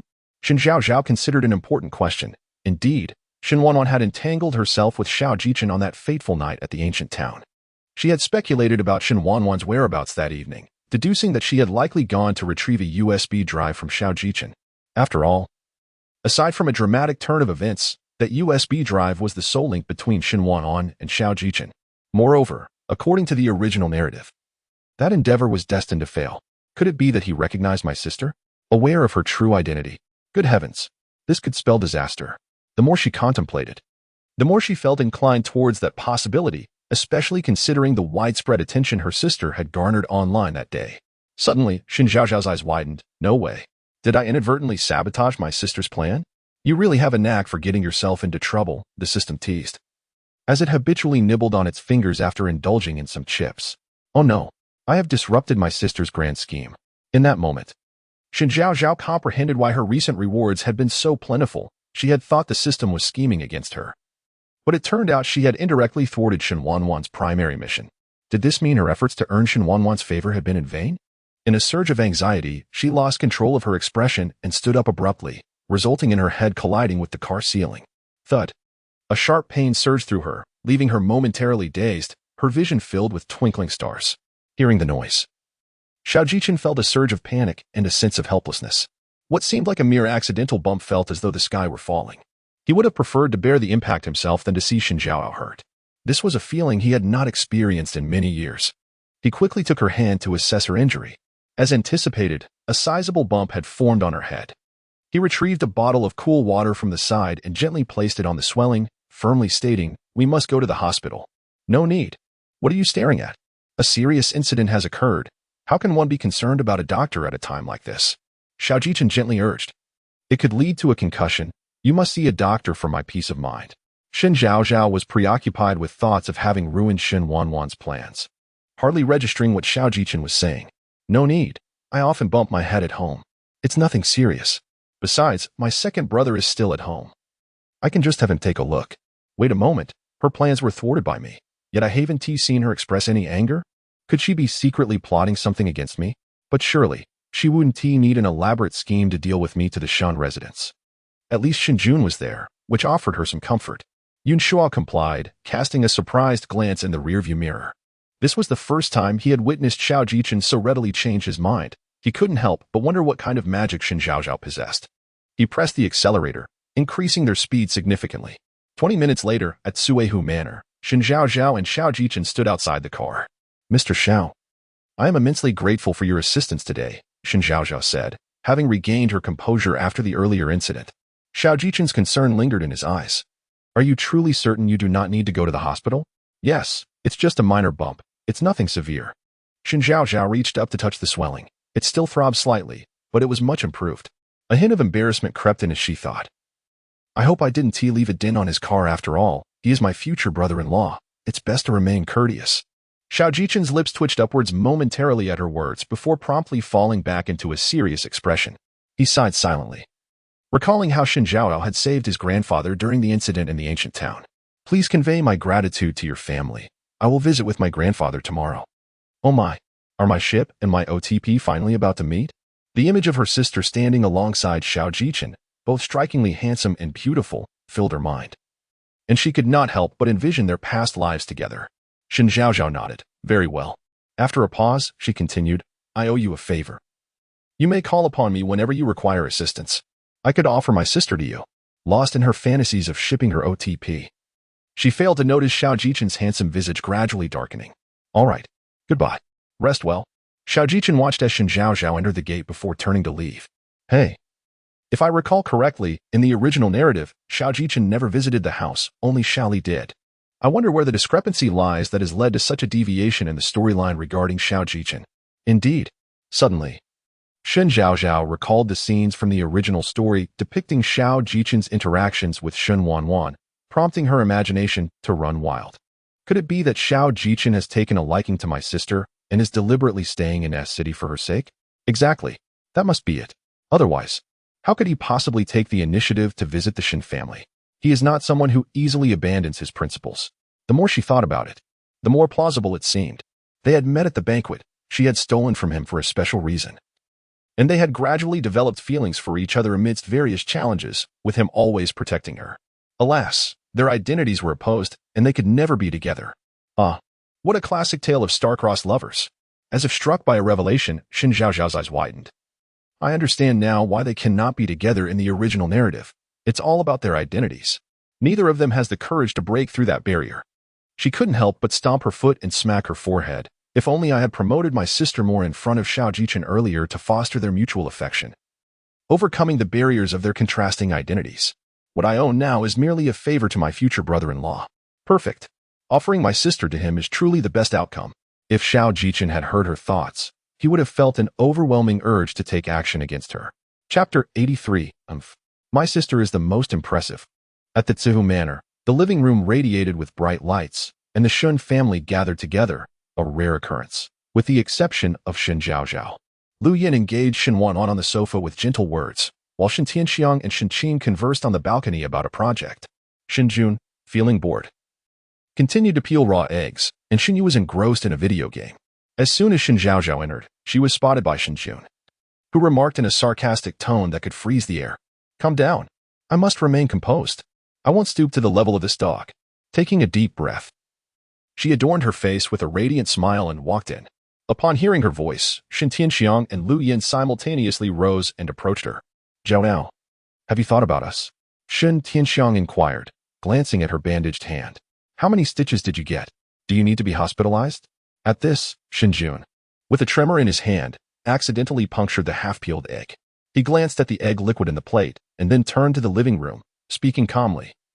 Don't worry, I've examined Zhaozhao's wound, and it's nothing serious.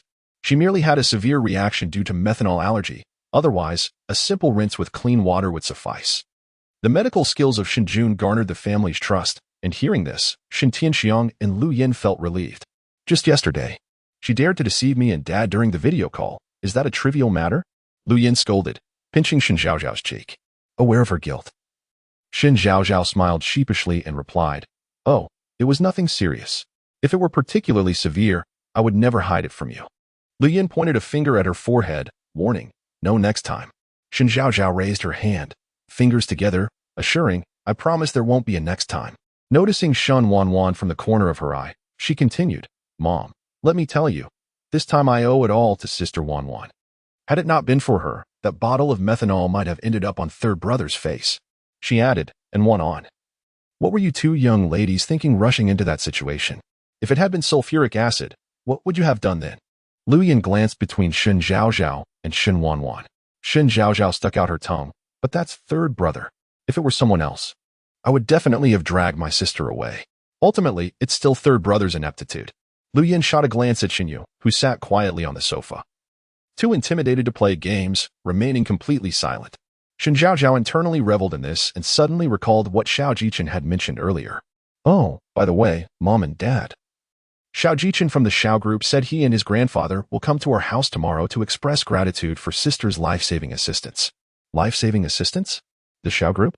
Shen Tianxiang and Lu Yin echoed in unison, looking towards Shen Wanwan. Shen Jun and Shen Yu, perplexed by the situation, also turned their heads in curiosity. Who would have thought Wanwan had medical skills? Shen Jun's eyes sparkled with intrigue. Of course, my sister is adept in every field. Second brother, who always boasts about being a medical genius, is actually outshone by my sister. Little Zhaozhao, do not boast excessively. Deceiving your audience is not commendable. Shen Wanwan merely knows acupuncture. She is utterly clueless about Western medicine. My sister is indeed the most remarkable. As Shen Zhaozhao internally refuted the system's claims, she could not help but display a smug expression towards Shen Jun out of the corner of her eye. She discreetly appraised Shen Wanwan, who was now under the scrutiny of Shen Yu, who also cast a surprised glance at her but ultimately remained silent. Shen Zhaozhao's internal thoughts left Shen Wanwan feeling exasperated, and she found her sister a tad too loud.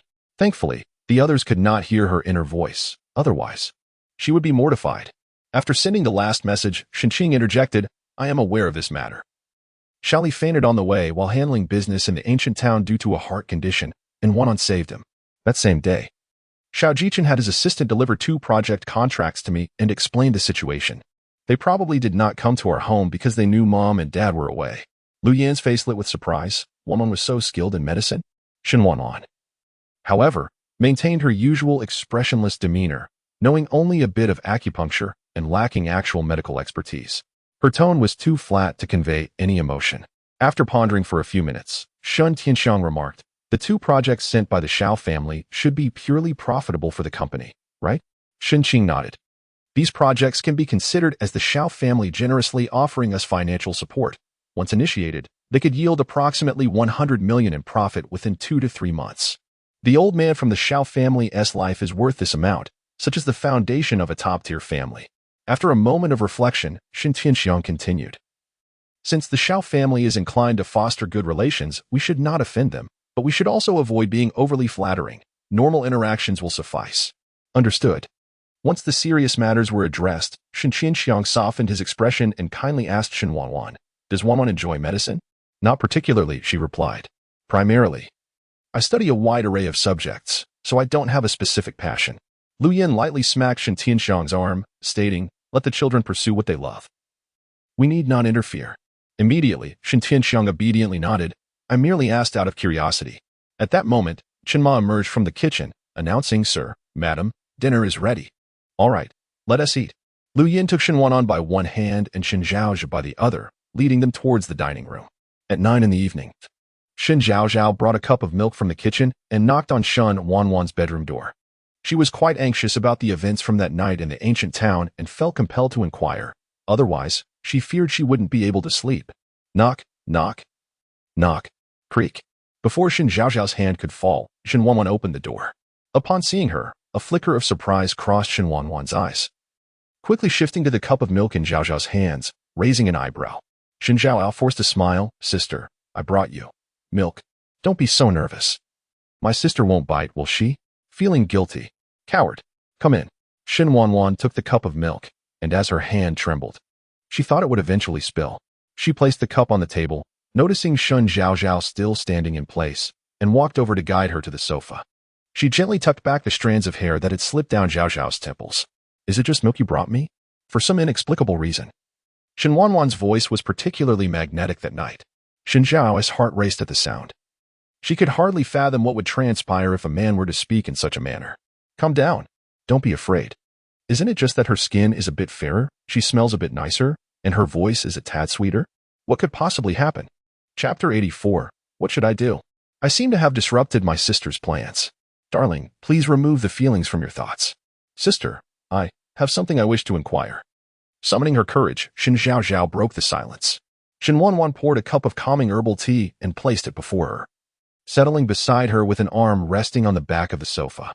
What is it? Wasn't there a post that captured you embracing someone? Where did you go that night? Did you visit Xiao Jichen at the Shirshu apartment? Were you retrieving that USB drive? Did my instructing Shuka Xin to post that lead to the failure of your plan? Listening to her unspoken thoughts, Shen Wanwan widened her eyes, lifting Shen Zhaozhao's chin with her finger, compelling her to face her. How do you know? I went out? On numerous occasions. She had wanted to ask Shen Zhaozhao how she knew such things, yet each time the question lingered on her lips. She was unable to voice it upon seeing Shen Zhaozhao's innocent expression and those clear, bright eyes. A friend resides at the Shirshu apartment. And he saw you. Shen Wanwan gazed directly into Shen Zhaozhao's eyes. What a coincidence. Shen Zhaozhao instinctively nodded. Yes, indeed. It is indeed quite the coincidence. But it wasn't Li Fenglin who informed me. I simply knew where you were headed. I am so worried. What should I do? I seem to have disrupted my sister's plans. Getting something from Xiao Jichen is no easy feat. I wonder if my sister will have another opportunity. Yet, perhaps it is for the best. After all, Xiao Jichen is not someone to be trifled with. But, rest assured, your sister is under the protection of the heavens. She will eventually attain what she desires. Is that so? Roll your eyes, raise your middle finger. Creak, creak. Yes, I went to the hotel to rest. I dislike overly lively atmospheres. Upon hearing this, Shen Zhaozhao felt a weight lift from her heart. It seems that the plan that day never truly commenced. Fortunately, it wasn't that post that caused the issue. Ah, so that is how it is. Shen Zhaozhao echoed. Then added, Sister, it's getting late. Drink your milk and rest early. You have school tomorrow. Good night. Good night. Returning to her own room, Shen Zhaozhao completely relaxed. Sprawling on her soft bed and taking a deep breath. It was merely a question. Look at how you frightened yourself, so lacking in composure. I was merely afraid of letting something slip. What if she asked how I knew all this? Is there a reward for that? Young one, your vision is rather narrow. There is nothing we cannot accomplish. The system's voice brimmed with pride as Shen Zhaozhao rolled her eyes in exasperation. Hey, are you not going to draw for those 11 times? I lack the mood. I'll save them. Perhaps I will draw a double card later. Dream on. Ignoring the back and forth between Shen Zhaozhao and the system, next door, Shen Wanwan, after Shen Zhaozhao left, took a sip of milk from the table. Typically averse to milk, she surprisingly found it quite agreeable at that moment. Finishing the cup leisurely, just as she was about to take it downstairs. A video call from Tao Yao came through. Tao Yao is her childhood friend, managing the music bar in her city. Before Shen Wanwan came to S-City, she was best friends with that traitor, Zhao Ranran. Now, Shen Wanwan could confide her innermost thoughts only to Tao Yao. As the video connected, Tao Yao's face appeared on the screen. She was in the bar's lounge, wearing a facial mask. Long time no see. Have you missed me? Oh. Of course I missed you. Unlike Shen Wanwan's cold demeanor, Tao Yao possessed an alluring voice. Each word that escaped her lips seemed to tantalize the heart, captivating many patrons at the bar with her enchanting tone. It seems you are enjoying life at the Shen family, even drinking the milk you loathe? Tao Yao, sharp-eyed, noted the milk stain at the corner of her mouth, her surprise evident. Shen Wanwan quickly wiped her mouth with a tissue, caught off guard. Thinking of Shen Zhaozhao, she tentatively asked, Tao Tao, do you know if someone can foresee the future or knows everything? Tao Yao discarded her mask into the trash. Oh, I know such beings exist in novels, particularly in fantasy tales. That's obvious. Shen Wanwan's expression dimmed. You two believe that such occurrences are impossible in real life, right? Darling, please remove the feelings. It is inherently impossible. Then, what do you think if one could know what another is thinking? Is it a special ability? Before she could finish, Tao Yao understood her implication. I'm not sure about that. Isn't there a wealth of information on special abilities online? However, whether they are real remains a mystery. Pausing, her mood suddenly turned somber. But, even if such individuals exist, we shouldn't encounter them. It would be a disaster. Indeed.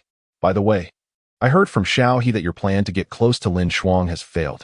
Tao Yao abruptly changed the subject. Shen Wanwan acknowledged with a hum. Having already guessed as much. At this hour, Lin Shuang was either at a friend's house or staying at a hotel. She had missed the optimal moment to appear and could only wait for another opportunity. Tao Yao nodded on the other end. If Lin Gao were easy to track down, he wouldn't still be at large. Suddenly, she shifted the conversation. However, Xiao He discovered that it was Shen Zhaozhao who encountered Lin Shuang and took her away. I must say, is Shen Zhaozhao deliberately opposing you? Though she was present, she was aware of the happenings in S City. Noted. Shen Wanwan maintained a calm demeanor, casually uttering 3 words that seemed to bear no weight. Reflecting on what Zhaozhao had said after school, a faint smile crept across her lips. Alas, still naive. Seeing her like this, Tao Yao was at a loss for words. She opened her mouth, left with a simple goodnight before hanging up. Tuesday. After a peaceful morning, Shen Zhaozhao lay down for a nap in the classroom. Although the material was not new, it still demanded considerable mental energy. Thus, every afternoon, students in the class took naps to ensure they were well rested. Chapter 85. A dog so distinct that it could be recognized even in ashes. She lowered her head and collided with Shen Wanwan. I'm sorry. Upon realizing it was her, when Xiang's expression soured, and her tone of apology lacked warmth, Liang Ruan could not bear to watch and grasped Xiang's arm. Yesterday, no matter how you look at it, Wanwan saved you, yet you didn't even utter a word of gratitude. What with your attitude now after bumping into her? When Xiang, timid by nature, could not even shake off Liang Ruan's hand. Listening to Liang Ruan's words, she remained silent. Liang Ruan, who harbored a strong aversion to such meekness, looked at Xiang with disappointment. Why can't you be a little more assertive? Why do you always walk with your head down? Besides, now that Lu Qinshan has been punished by the school, she certainly won't dare to bully you again. What is there to fear? Liang Ruan, let us go. Shen Wanwan merely cast a glance at Xiang, called out Liang Ruan's name, and turned to head towards the classroom.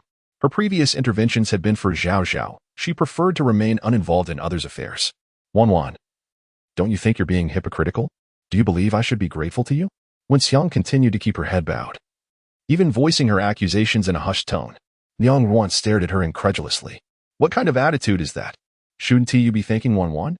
But if it weren't for Shen Wanwan pushing me into the water, how would I have been discussed by those boys?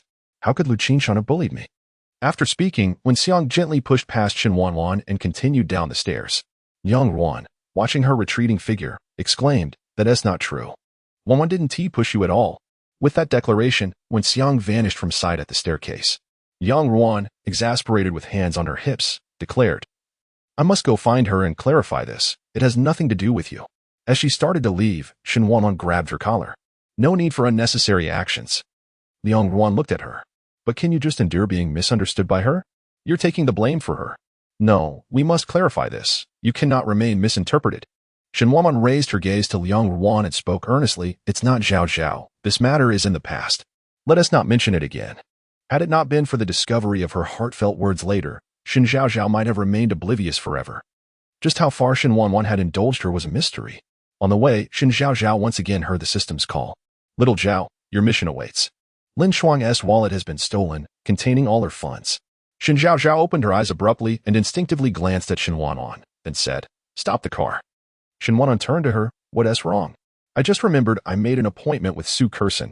In a few days, it's Yin Yin's birthday. and I need to buy her a gift. Didn't my sister mention she disapproves of my association with Su Kursen? She would stop me from going, would she? Shen Wanwan disregarded her vivid imagination, leaning back in her seat and closing her eyes. All right, understood. Shen Zhaozhao acquiesced and exited the vehicle, suppressing her unusual emotions. Shen Zhaozhao began to focus on her tasks. Are you foolish? Shen Zhaozhao squatted by the roadside, idly tugging at the grass. It's not a real thief. It was someone sent by Xiaohe. Wait, my sister knows the Xiao family is visiting today primarily to express gratitude. Why would she arrange anything else? The wallet is with Shen Wanwan. Since when is it solely her word? Shen Zhaozhao agreed with this statement. Indeed. If Lin Gao were aware of Lin Shuang's financial plight, he would not sit idly by. As long as there are bank transaction records, tracing Lin Gao should be straightforward. She scratched her head, continuing, if we don't understand this plot, can't we just go directly to ask Lin Shuang where Lin Gao is? That would save so much trouble. Then it wouldn't be a book, but rather a lengthy essay. Oh, let us just go. Let us dine at the Fortune Hotel. Shen Zhaozhao stood and called Su Kursen, inviting her to dinner while discussing what gift to give Zhao Yanyan for her birthday. Upon receiving the invitation, Su Kursen readily agreed. When she arrived at the hotel entrance, Su Kursen and Chen Mo had already been waiting for a while. Zhao, you're here. Su Kursen approached, linking her arm with Shen Zhaozhao's. Chen Mo followed suit, greeting, Zhao. Shen Zhaozhao distantly nodded at her. I've seen reviews online. The food here is decent. Let us eat here. Your choice of restaurant is surely not lacking, Chen Mo remarked. As they entered the restaurant, Xiaohe and Mu Xian stood at the front desk. Upon seeing Shen Zhaozhao, their expressions slightly shifted. Why is she here? Mu Xian frowned, his tone not particularly pleasant. Xiaohe nudged him, speak politely. Afterward, he approached Shen Zhaozhao. Good day, miss. Do you require dining or lodging for the three of you? As a member of the Shen family, she deserved special treatment. Shen Zhaozhao replied, dining. Right this way. Xiaohe guided the trio to the dining area, while Mu Xian had already sent a message to Shen Wanwan. Little Jiao. That Shen Zhaozhao has come to the hotel. Dining? Yes, she brought 2 girls with her. Little Jiao, should I? Dare you? Just those 2 words extinguished all of Mu Xian's intentions. He sighed and turned to enter the restaurant. The little Jiao was reluctant to confront Shen Zhaozhao. He still kept an eye on that woman. Inside the restaurant, Xiaohe placed 3 menus before Shen Zhaozhao and her companions. Shen Zhaozhao calmly opened the menu, feeling a strange unease within. Isn't this person affiliated with my sister? In the original story, the only people connected to my sister at this time in S-City are Xiaohe and the other, who appears to be Mu Xian. She had specifically observed earlier, all other tables were attended by servers, while only they were approached by this man, dressed in a tailored suit. It was evident he was no ordinary individual.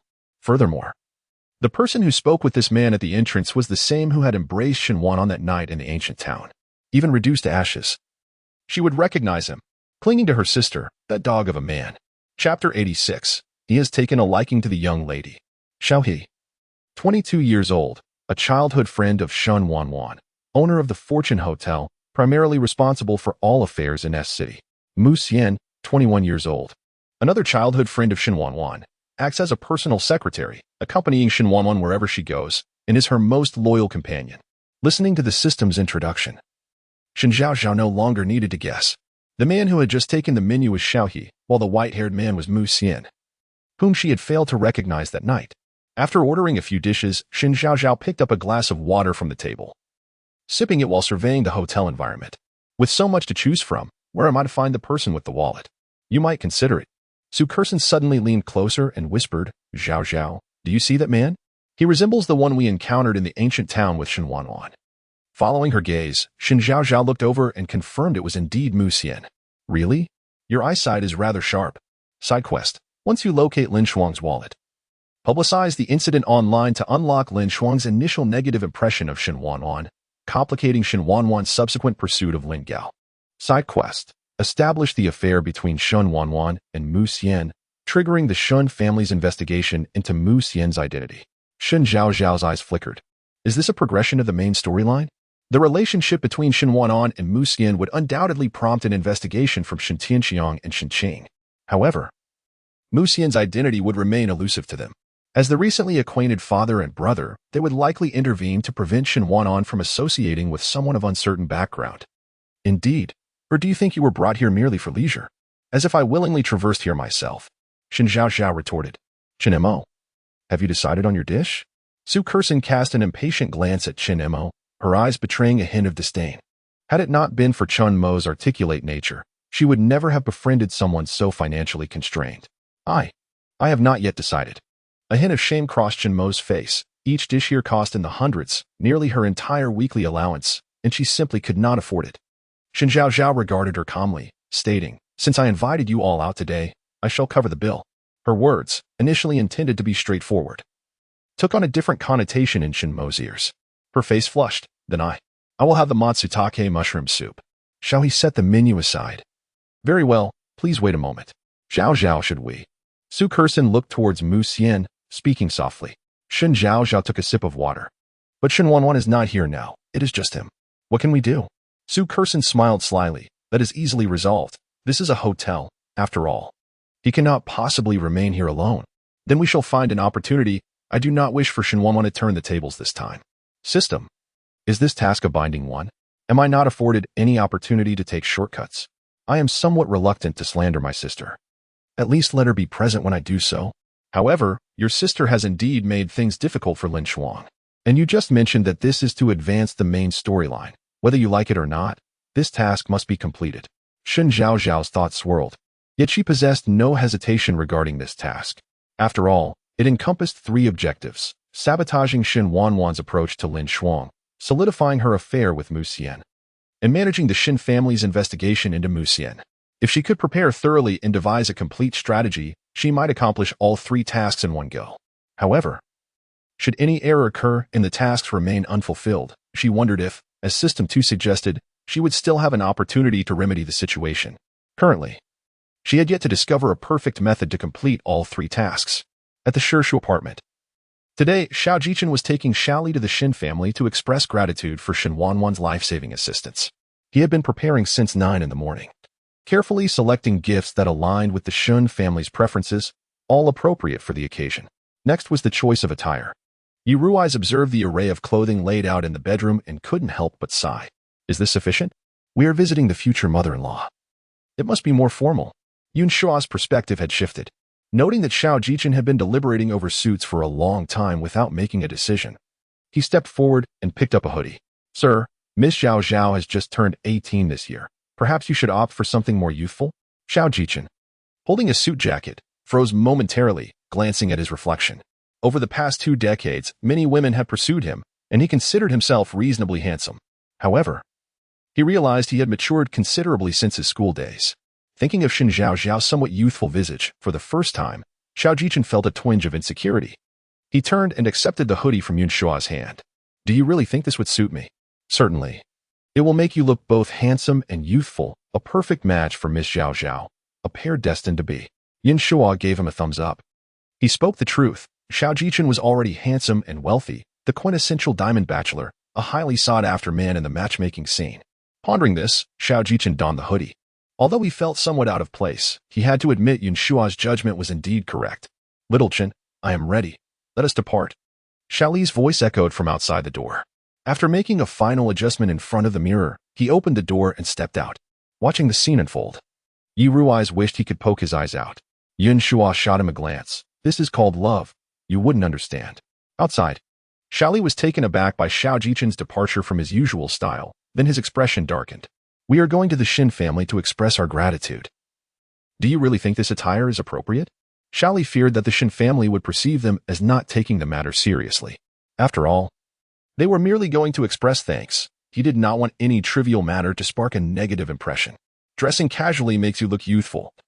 It is not a business engagement that requires formal attire, which would seem somewhat odd. Upon hearing Xiao Jichen's words, Xiaoli pondered for a moment. Then he replied, What you say has merit. We may indeed continue our association with the Shen family in the future, so let it be as you suggest. With that, he turned to leave, and Xiao Jichen walked over to support him. Little did Xiaoli suspect that Xiao Jichen's choice of attire had nothing to do with formality. It was simply because he had taken a liking to the young lady. Chapter 87. Help. Unwelcome advances. At 4 o'clock in the afternoon, a Bentley came to a halt at the entrance of the Tsuehu Manor. Thanks to the prior notice from Shen Zhaozhao the previous night, the household had commenced tidying up early that morning. It was customary for the Shun family to prepare the rooms, fruits, and dinner for every guest in anticipation of their arrival, a gesture of respect towards them. Perhaps it was due to the praise Shen Zhaozhao had lavished upon Xiao Jichen during the banquet that morning. "Sir, the guests have arrived," announced Butler Shen at the doorway. In the next moment, Xiao Jichen entered, assisting Xiaoli. Lu Yin, who was holding Shen Tianxiang's arm, greeted them with a smile, saying, "Old Master Xiao, it is truly nothing of great importance. We appreciate your effort in coming all this way." Xiaoli discreetly assessed Shen Tianxiang, a glint of satisfaction flashing in his eyes. "I was supposed to come a few days ago. However, my health had me recently discharged from the hospital. It is we who have been remiss in our manners."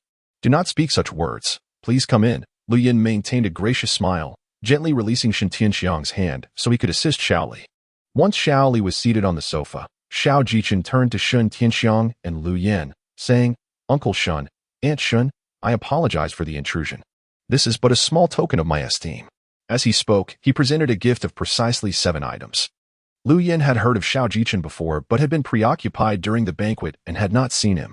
Upon her first sight of him, she assessed him before commenting, "It is evident that the Xiao family has instilled commendable values, producing such outstanding offspring." Butler Shen accepted the gifts, and soon after, Shen Qing and Shen Jun engaged in polite conversation with Xiaoli. Only then did everyone fully settle in as Chef Chen served tea and fruits. Xiaoli surveyed the living room and inquired of Shen Tianxiang, "Where are Wanwan and Zhaozhao?" Just as Shen Tianxiang's words fell, Shen Wanwan entered, carrying 2 bags, one of which belonged to Shen Zhaozhao. Upon hearing the voices in the living room, she recognized the Xiao family was present. With an impassive expression, she placed the backpack on the shoe cabinet and stepped into the living room. "Father, mother." Xiaoli turned with a warm gaze, affectionately addressing her, "Wanwan." Shen Wanwan first glanced at Xiao Jichen before approaching Xiaoli, politely saying, "Good day, Grandpa Xiao." Her voice remained as cold and devoid of emotion as ever. Xiaoli, aware of her character from prior inquiries, was unconcerned and took her hand, guiding her back to the sofa. "Wanwan, I truly must thank you. Had it not been for you, I fear no one would have known if I had perished outside." "You shall not die," Shen Wanwan replied, "even without me. Zhaozhao provided you with the emergency heart-saving pill, so you are certainly safe. Regardless, my dear, I owe you a significant favor. In the future, should you require anything, do not hesitate to seek me or Xiaochen." He gestured towards Xiao Jichen as he spoke. Xiao Jichen, who had not seen Shen Zhaozhao earlier and felt a pang of disappointment, finally reacted to being called by name. "Indeed, should Miss Wanwan require anything, please feel free to let us know." After a brief pause, he inquired, "Why have we not seen Miss Zhaozhao?" At the mention of Shen Zhaozhao's name, Shen Qing, Shen Jun, and Shen Wanwan exchanged wary glances with Xiao Jichen, concern evident on their faces. Shen Wanwan calmly responded, "Today, there is a surprise quiz. Zhaozhao was retained by teacher Lin to grade the papers."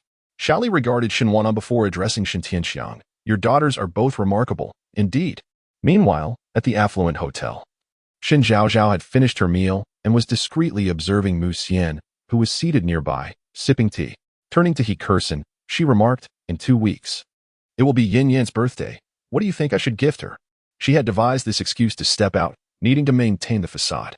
After all, it was within Shen Wanwan's hotel. Previously, hadn't Yin Yan mentioned wanting a bag? Buying one for her should suffice. He Kursin used her public chopsticks to serve Shen Zhaozhao chicken wing. Shen Zhaozhao tilted her head in faint contemplation and said, "Lately, there haven't been any appealing bags on the market. You might as well ask her what she desires, and I will purchase it directly." He Kursin nodded in agreement. "All right." Shen Zhaozhao withdrew a wet tissue to dab her mouth. "I shall visit the restroom." "Okay." He Kursin and Chun Mo were oblivious to the fact that, just before Shen Zhaozhao stood up, Mu Xian had also risen to leave. The men's and women's restrooms on the first floor of the hotel were adjacent, and by heading towards the restroom, she was bound to cross paths with Mu Xian. The reason for seeking Mu Xian was that she had caught sight of a corner of a pink wallet peeking from his coat pocket when he stood. This wallet belonged to Lin Shuang. "Xiao Zhaoao, what if Mu Xian isn't going to the restroom? Wouldn't that be a waste of time?" The system lounged, leisurely swinging its virtual legs.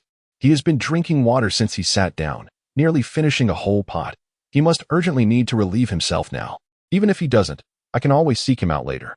However, once I find him, I must devise a way to publicize this matter across the internet.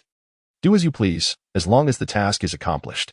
Shen Zhaozhao entered the restroom, standing aside and awaiting Mu Xian's emergence. Such a troublesome system. Just as she finished her complaint, Mu Xian strode out of the restroom. Shen Zhaozhao predictably rubbed her nose and stepped outside. I feel as though I have seen you before. Mu Xian squinted, his gaze turning dangerous as he scrutinized her. Where have you seen me? Perhaps it was in the ancient town. Shen Zhaozhao began, then hesitated, raising a finger towards him. I recall now. You were the man I saw embracing my sister during that night in the ancient town, right? I never expected to encounter you here. What exactly is your relationship with her? Meeting in secret at midnight. Surely you two are not involved romantically? Before she could finish, Mu Xian's hand clenched around Shen Zhaozhao's neck, his expression turning menacing. Shen Zhaozhao, I advise you to keep your distance. Refrain from uttering words that should not be spoken. Or else, the consequences will be yours to bear. From the last 4 words, Shen Zhaozhao sensed a murderous intent. Yet, threats were her greatest disdain.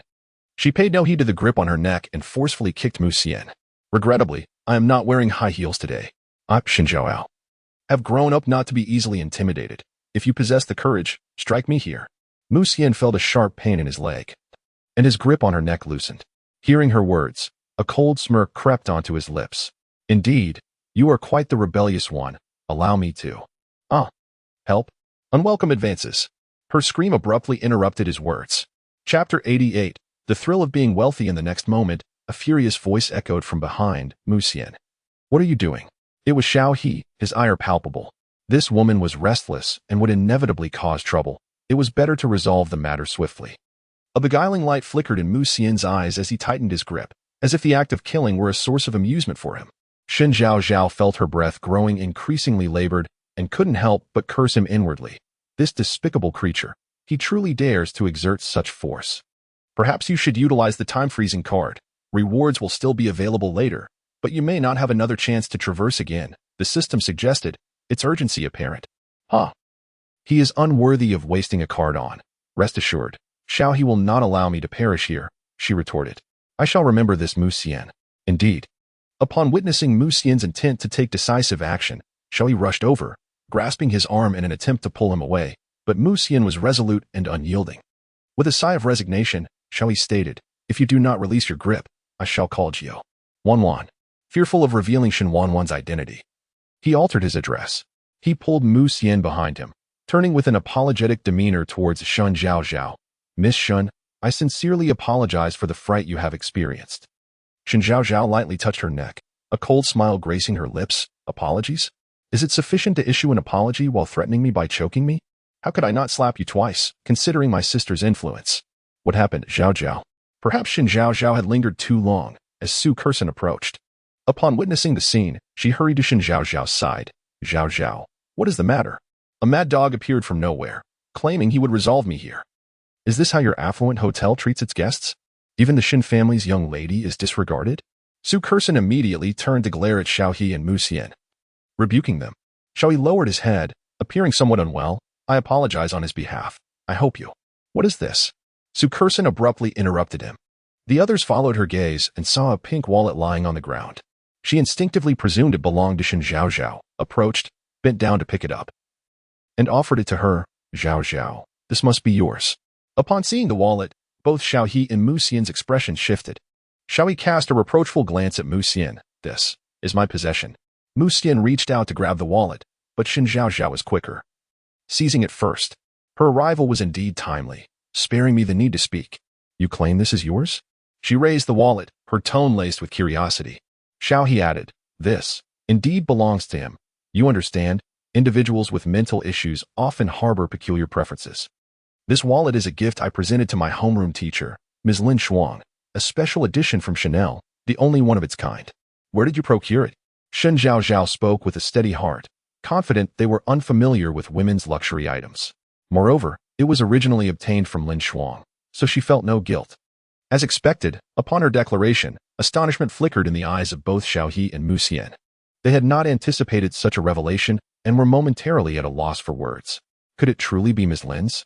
Shen Zhaozhao chuckled. How amusing that you, operating a 5-star hotel, would be so audacious as to take someone else's wallet? This is utterly hilarious. 2 oblivious men, unaware of such matters, have been easily exposed by me. Your competence warrants criticism. How can you possibly assist my sister when you lack such discernment? Though Su Curson was unaware of the full situation, She had no affection for Shen Wanwan or those associated with her. Shen Zhaozhao blinked innocently. She had intentionally mentioned Shen Wanwan in front of Mu Xian, referring to the events of that night in the ancient town, purely to provoke him. After all, the mere mention of Shen Wanwan was sufficient to incite Mu Xian's fury. As anticipated, her deliberate provocation, coupled with her prior actions against Shen Wanwan, incensed Mu Xian to the point of contemplating her demise. Only by inciting Mu Xian's hostility could she ensure the Shen family would investigate him. She was uncertain whether the nature of Shen Wanwan and Mu Xian's relationship could be adequately explained. If it turned out they were simply friends, her mission would remain unfulfilled. Thus, she intended to escalate the matter, hoping it would become widely known, compelling Shen Tianxiang and Shen Qing to acknowledge Mu Xian as a perilous figure requiring scrutiny. My sister is already beset with troubles. Will she be driven to despair by my deliberate meddling? Focus on your own affairs. Do not allow your failure to complete the task to lead to your downfall, the system advised. Shen Zhaozhao cast a sidelong glance at Mu Xian and Xiaohe. I shall remember this matter. I am eager to see how capable you two truly are, to act with such arrogance. Curson, let us depart. With that, she strode toward the exit, prompting Su Curson to follow suit and promptly dialed Chen Mo. Upon reaching the front desk, Shen Zhaozhao scanned to make her payment, indicating the surplus as a tip for them. This feeling of being affluent is simply exhilarating. If I were to watch a live stream, I wouldn't even need to blink for the donations. I have sent you the recording. This man has an ambiguous relationship with Shen Wanwan and even possesses Ms. Lin's wallet. What do you think would happen if the public were to find out? At the hotel entrance, Shen Zhaozhao spoke softly. Indeed, she had recorded the conversation, deliberately activating the recorder while in the restroom to fulfill the system's task. Every word spoken had been captured. Su Curson accessed the chat with Shen Zhaozhao, observing the lengthy recording with a knowing smile. Zhaozhao, rest assured, this time I shall not disappoint you. Remember, I only require the name Shen Wanwan.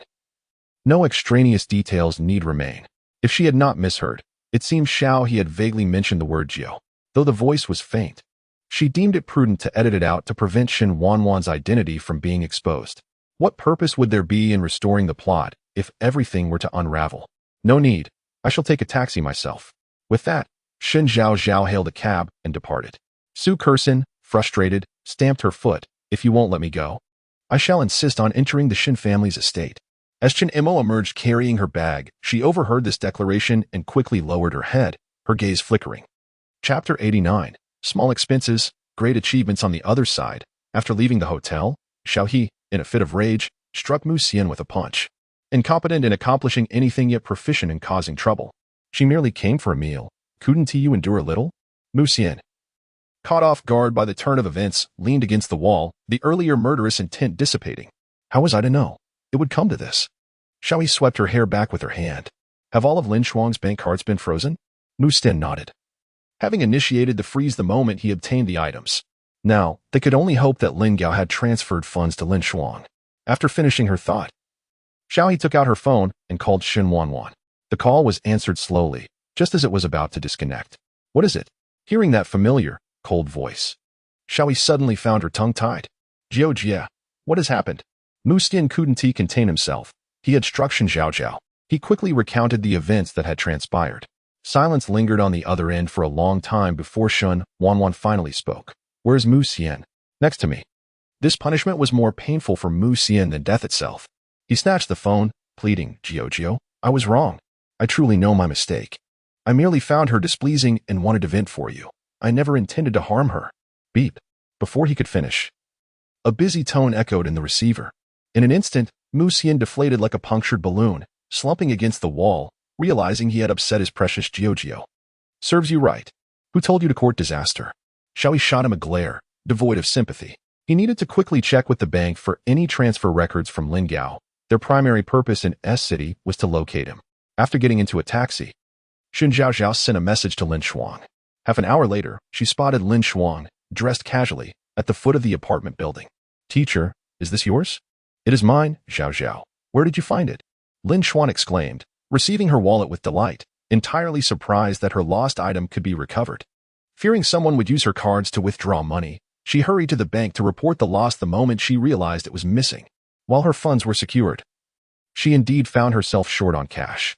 Had Shen Zhaozhao not arrived, she would have likely had to resort to using the backup card Lin Gao had given her. Unbeknownst to her, Those cards had already been frozen by Xiao He and the others, regardless of her reporting the loss. I found it at the rich hotel during dinner. Pausing briefly, Shen Zhaozhao continued. Teacher, did you have any contact with my sister when you lost your wallet? A few days ago. I was still on good terms with my sister. Now, I've betrayed her, and I can't believe I'm capable of such a thing. If I were her, I would want to end my own life. Lin Shuang looked at her in confusion, puzzled by her words. Shen Zhaozhao furrowed her brows, sighing, well, there was a post recently with a photo of my sister embracing a man. This wallet. I obtained it from him. Perhaps I am overthinking. I just feel you wouldn't know him. How could this be? Well, it's possible he found it. My sister wouldn't do such a thing. Upon hearing this, a flicker of dark intrigue passed through Lin Shuang's gaze. Then, smiling, she replied, silly child, what are you thinking? I probably just dropped this wallet while walking. Don't overthink it. All right. Shen Zhaozhao gave her a sweet smile and hailed another taxi to leave. Watching the taxi fade into the distance, Lin Shuang squeezed her wallet and sent a message to Lin Gao. At the Cuihu villa, the group had finished dinner. Xiaoli and Shen Tianxiang were conversing in the living room, while Shen Qing discussed collaboration matters with Xiao Jiqing. As the clock struck 7, Xiaoli suggested it was time to leave, stating it was already late, and he wouldn't wish to impose further on the old man. Many wish to converse with you, and I feel honored that you could come today, Shen Tianxiang remarked as he stood, prompting the others to rise as well and escort Xiaoli and Xiao Jiqing to the door. As Xiao Jiqing was about to get into the car, he glanced into the distance. Not seeing the person he hoped to meet, his mood dipped. Take care, old man. With Shen Tianxiang's words, the visit to the Xiao family came to a formal close. Again, after discussing so much, are you tired? Shen Tianxiang supported Lu Yin with one arm while gently massaging her back with the other to ease her discomfort. Lu Yan's eyes sparkled with mirth. I'm fine. Just didn't expect old Master Xiao to be so amiable, nothing like the stern and imposing figure described by others. Mother. That's because Wanwan has done him a favor. Naturally, he would be more approachable in gratitude, Shen Qing interjected softly as they walked together. This sentiment resonated with several others, including Shen Wanwan. Perhaps they had been having too much fun outside. Zhaozhao is the most mischievous. She will be fine. Shen Jun said thoughtfully. No sooner had he finished speaking than the three others, aside from Shen Tianxiang and Lu Yin, heard a familiar voice. Oh my. How did it come to this without doing much? We didn't even have a proper meal. What a waste of my 30,000 RMB. I wonder how many snacks third brother bought me. Could it be that dog's second brother has eaten them all? With Shen Zhaozhao's incessant chatter, she gradually appeared at the doorway. Lu Yin quickly halted, turning to seek her out. Of course, we are here to accomplish great things. Shen Zhaozhao approached Lu Yin, wrapping her arms around her arm, casting a furtive glance towards Shen Wanwan, feeling a tinge of guilt over the earlier incident. Chapter 90. Second brother, I know you enjoy observing Shen Wanwan's demeanor, which remained unchanged from her usual self. Shen Wanwan felt a sense of perplexity. Given the commotion I caused at the Fugua Hotel, shouldn't my sister have reacted more strongly? Is it possible that she is still unaware of what transpired? Where did you dine? Shen Wanwan, with an inexplicable sense of mischief, found amusement in Shen Zhaozhao's flustered state. It must be said that she truly understood Shen Zhaozhao. As soon as the words left her lips, she noticed Shen Zhaozhao's eyes widen in surprise. Is this a test for me? She hesitated before responding, at the Fugua Hotel. In any case, they would likely inquire about it tomorrow, so there was no need for her to fabricate a lie. Was the food delightful? Shen Wanwan pressed on. Shen Tianxiang and Lu Yin completely missed the teasing undertone, believing Shen Wanwan was merely showing concern for her sister. Of course, Shen Zhaozhao was oblivious to the jest. Her thoughts were consumed by the notion that Shen Wanwan was alluding to the hotel incident, leaving her in a state of anxiety. Tomorrow, I must indulge in something extravagant. Why do I feel so timid all of a sudden? Hasn't your timidness always been a constant? Creak, creak. Shen Zhaozhao, in a surprisingly good mood, opened a bag of spicy potato chips and savored them. Suddenly she paused. Wait. The former me was as bold as a lion. It must be the weight of my guilty conscience that has rendered me this way. It's all because of Zhaozhao. Just as she was about to shift the blame, Lu Yin called her name. Shen Zhaozhao replied, Mother. Lu Yin remarked, Indeed, it must be my brother's undeveloped resort project. Alas, I need to assist my elder brother in resolving this issue. Otherwise, he will be unprepared. Where do you wish to go, Sister Wanwan? What are they planning? Shen Zhaozhao inquired. Shen Jun had initially been reluctant to attend, but upon hearing Shen Zhaozhao's thoughts, it seemed likely that they would indeed be heading to Beihua Island for the Mid-Autumn Festival. After all, Zhaozhao was the cherished one in the family. Her wishes almost guaranteed their plans. After considering it, he decided to go as well. Perhaps something intriguing would unfold on the island. I am also on break for the Mid-Autumn Festival. It works out perfectly. I shall accompany my elder brother to Beihua Island, as I have heard there are many rare plants worth studying. This revelation left Shen Zhaozhao taken aback. This doesn't seem right. Plot twist. Don't overreact. You must grow accustomed to it, the elder brother replied nonchalantly. Shen Zhaozhao reflected and realized it wasn't so unusual, after all. This was not the first plot twist they had encountered. If the plot had not deviated, she would not have been able to engage in her little schemes. Fine then. Zhaozhao wore a look that seemed to imply she did not want it to go. Shenjun, with an innocent yet earnest expression, asked, "Do you truly not mind?" Upon hearing his words, Lu Yan's expression grew serious. "Zhaozhao, have you been secretly indulging in snacks while your father and I were away?" "Mother, don't listen to second brother's nonsense. I truly haven't eaten anything. He took it all." "That is good. We must limit our snack intake in the future." Shen Zhaozhao nodded in agreement, casting a fierce glare at her second brother. Shenjun continued, "Fortunately, Zhaozhao, you're not upset. Otherwise, I would feel an overwhelming sense of guilt." Shen Zhaozhao pondered, "Why does it seem like my second brother is acting rather peculiar? I wonder if it's just my imagination. But do I detect a hint of green tea in the air? Weren't you the one who spoke to them in such a manner? Don't blame others." Shen Zhaozhao glanced at Shenjun, who unabashedly smiled at her. She understood. Rising from her seat, she hurried into the kitchen, and a few minutes later, emerged carrying a tray. On it rested 4 cups of juice and 1 cup of tea. She handed the fruit juice to Shen Tianxiang, Lu Yan, Shen Qing, and Shen Wanwan, before placing the steaming cup of tea into Shen Jun's hands with utmost sincerity. "Second brother, I know you enjoy tea. Do partake." "Humph, how clever. This is what I call using magic to defeat magic." Shen Jun chuckled at her familiar antics. "Thank you, second brother. No need for gratitude, should you desire tea again. I shall gladly brew it for you." Shen Jun raised the cup, taking a delicate sip, his expression a mix of amusement and bemusement. "That would be troublesome for you." Zhujiao, Shen Qing, bemused by their childish banter, sipped her juice to conceal her smile. Shen Wanwan gazed fondly at Shen Zhaozhao, appreciating her vivacious spirit. "Well then, it's getting late. Have you all decided where you wish to go?" Shen Tianxiang inquired, his gaze fixed on Lu Yan. She replied, "I am open to anything. Let's see where the children wish to go. Mother, how about we join elder brother on Beihua Island? I've heard there's a delightful hot spring there." Beihua Island, situated near City S, could only be accessed by boat. The island's vast expanse comprised both residential areas and untouched wilderness. Within the woods resided various protected wildlife. In the year 2000, half of the island was designated as a nature reserve by the government. Yet, some islanders continued to capture wildlife and destroy natural vegetation.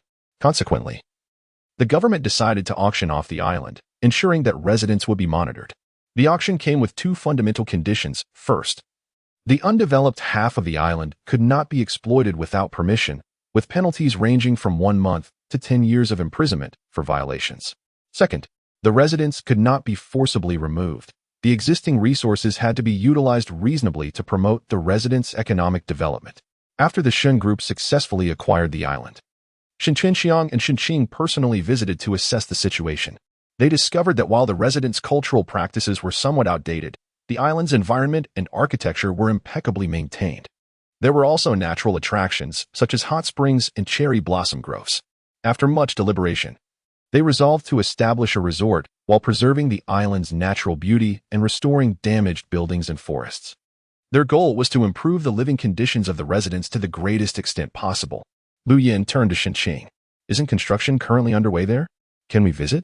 Shen Qing nodded. "There is one household that has consistently refused repairs, so work has been temporarily halted.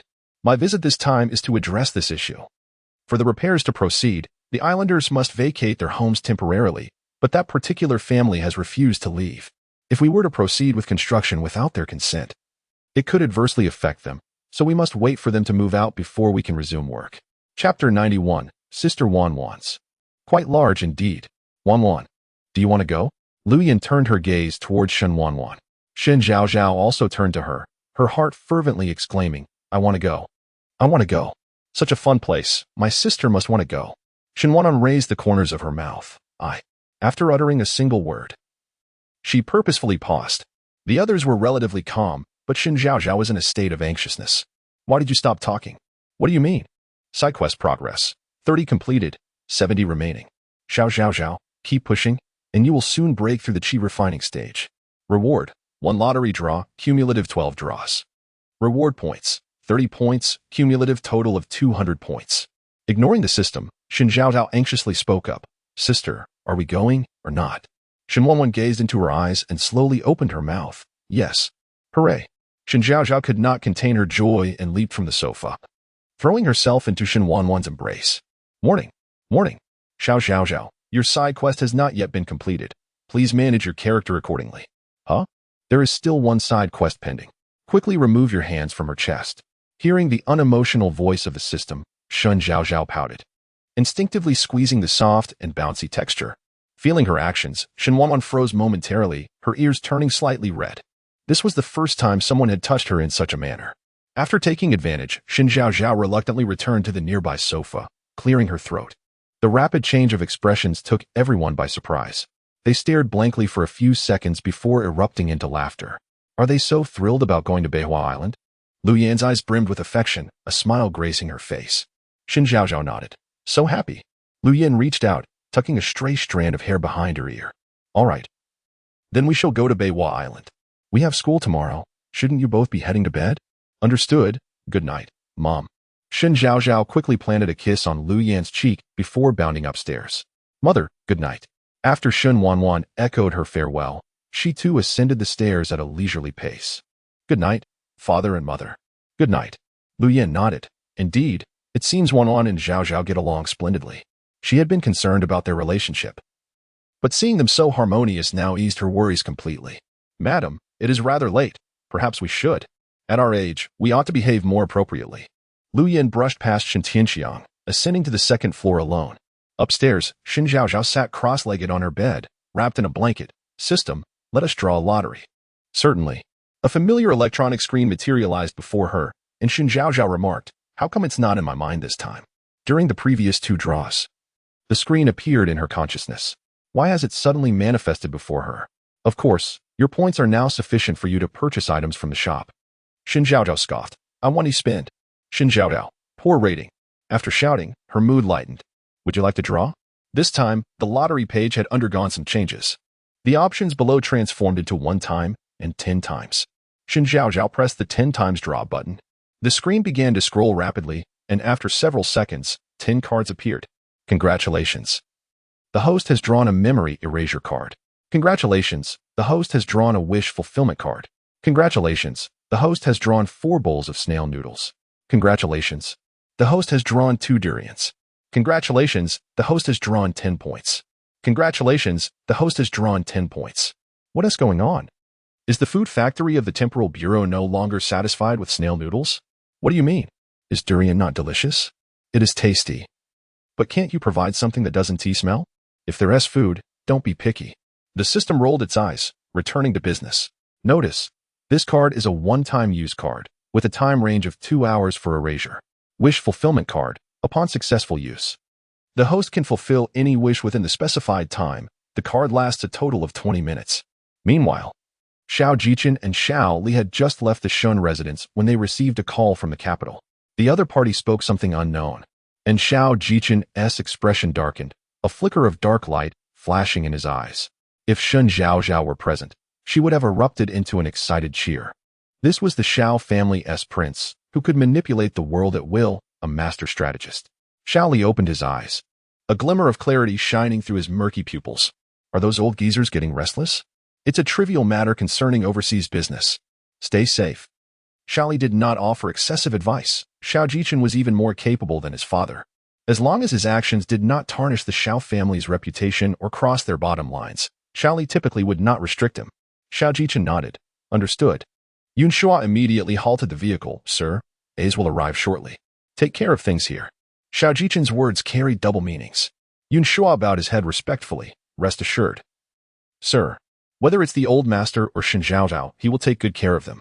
Xiao Jichen exited the car, and after Yun Shua nodded in response, he restarted the vehicle and drove away. Shortly after, Yi Rui's arrived in an inconspicuous car. Sir, your private jet is already at the airport. Are we heading straight to Country A? Do you still plan to go to Beihua Island? Yi Rui's inquired. harboring a personal preference for not wanting his master to get closer to Shen Zhaozhao, yet he respected every decision his master made. Mentioning Beiwa Island reminded Xiao Jichen of Shen Zhaozhao, softening his gaze. Even if time is tight, he and Zhao have plenty of time ahead. He is patient enough to take it slow. Yu Rui's understood immediately, indicating that it is still feasible for his master to visit Beiwa Island. He couldn't fathom what made Shen Zhaozhao so special that his master went to such lengths. He was meticulously investigating every aspect of her itinerary. Chapter 92. The escalation of the recording incident, leisurely moments without tasks the following day. The atmosphere in the corridor was starkly different from the usual sounds of students engaged in early morning study. As soon as she took her seat, Zakeksan, sitting behind her, couldn't help but lean forward. Zhaozhao, have you seen the trending topic online today?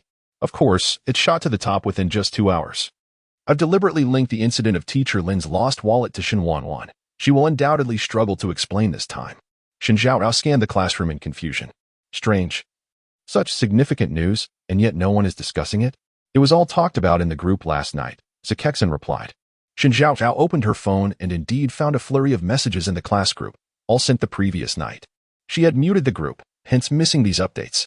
Are you talking about the recording regarding the rich hotel from last night? Zhao Yanyan inquired. Shen Zhaozhao nodded. Well, class has already started. What are you all still chatting about? Just then, Lin Shuang strode in, her high heels clicking on the floor. She rapped on the blackboard and waited until the class fell silent before approaching the lectern, opening the textbook to finish the exercises not completed yesterday. Followed by a pop quiz. She took a basin to fetch water from the restroom, and before reaching the door, she heard a commotion inside. Oh, isn't that Wen Xiang? We've unjustly received such severe punishments. We can't let her off so easily this time. Shen Zhaozhao stood at the entrance for a few minutes. Not hearing the system announce any tasks, she inquired again. No tasks? There are none. If there were, I would notify you in advance. Reassured by the system's response, she carried the basin directly into the restroom. Due to Lu Qingshan's notorious reputation, there were no other students present apart from a few girls. As Shen Zhaozhao entered, the girls simultaneously lifted their heads and instinctively took a step back upon recognizing her. One girl opened her mouth to speak, but the memory of Lu Qingshan's changed attitude towards Shen Zhaozhao silenced her. Lu Qingshan called out, Zhaozhao, come and fetch water, will you? Shen Zhaozhao placed the basin in the sink, turned on the tap, and then turned around. Take care of that wretch, Zhaozhao, as you see fit, Lu Qingshan said amiably. Shen Zhaozhao approached Wen Xiang and helped her up. I have use for her, so please refrain from harming her for now.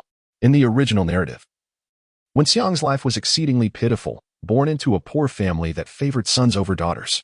She endured until her senior year, hoping that if she could get into college, she might escape her dysfunctional family and find a brighter path. But she ended up being targeted, manipulated, bullied by Shen Zhaozhao, and subsequently tormented by Lu Qingshan.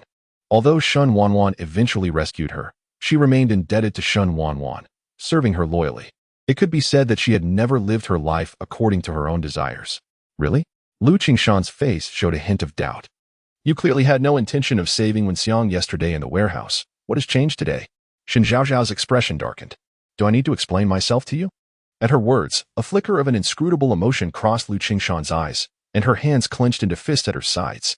Though displeased, she felt compelled to comply with Shen Zhaozhao, who held leverage over her. Of course not. Since you've asked, I'll grant you this favor. Let us go. After saying this, Lu Qingshan led the way out, her followers glancing at Shen Zhaozhao and Wen Xiang before trailing behind. In the blink of an eye, the restroom was left with only Shen Zhaozhao and Wen Xiang. Are you all right? Wen Xiang shook her head. Her cheek bore a clear handprint from the girls. If they bully you again, just send me a message, Shen Zhaozhao spoke softly, unsure of how to comfort her. Wen Xiang did not respond, but tears streamed down her face. Shen Zhaozhao did not disturb her, turning off the tap and closing the restroom door to shield her from prying eyes. Time passed, and eventually, when Xiang's sobs subsided, Shen Zhao handed her a tissue. Wen Xiang silently accepted it, dried her face, and finally spoke. Thank you, Shen Zhaozhao. No need. I would assist anyone in such a situation, although helping you holds more value to me. That, Shen Zhaozhao interrupted her, reopening the restroom door and leaving with the basin. Feeling guilty, truly guilty, she thought to herself. Wen Xiang is being bullied, and I am the root cause. Sighing inwardly, she reached the stairway and set the basin down. She then took out her phone and posted her second entry on the newly registered social media account. Should I do what benefits me or what allows my conscience to rest easy? At 5:01 p.m. at Suihu Manor, Shen Zhaozhao and Shen Wanwan entered the house one after the other. The living room was empty. Aunt Chun was in the dining room preparing dinner. As soon as they changed their shoes, Shen Qing's voice echoed from upstairs, "You two, come to the study." Shen Zhaozhao and Shen Wanwan exchanged glances, wordlessly heading up to the second floor. In the study, Shen Qing sat on a nearby sofa, the kettle on the coffee table humming as it boiled water. "Sit," he instructed, opening a tea canister and placing a small amount of leaves into the teapot. "Who wants to speak about the recordings circulating online?" Neither of the girls seemed inclined to respond. One was naturally reticent, while the other felt a pang of guilt and was unsure of what to say. Shen Qing lifted his gaze towards Shen Zhaozhao, affirming, "That girl in the recording is you." Shen Zhaozhao nodded. "I went out to dinner with Kirsten yesterday and then." She recounted the events of the previous day in full detail, omitting her collusion with Zekekson against Shen Wanwan and the recording incident. "This? I don't know.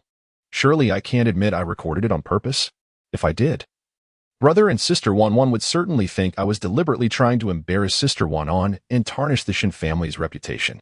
By heavens, I did this purely out of compulsion. No, as a man of integrity, I cannot confess." Chapter 93. Amazing, my brother. Can you include me in the mental connection you share with sister Wanwan? In the Liang family villa at Half Moon Bay, Liang Jing had just stepped through the door when he was greeted by the frantic voice of his sister.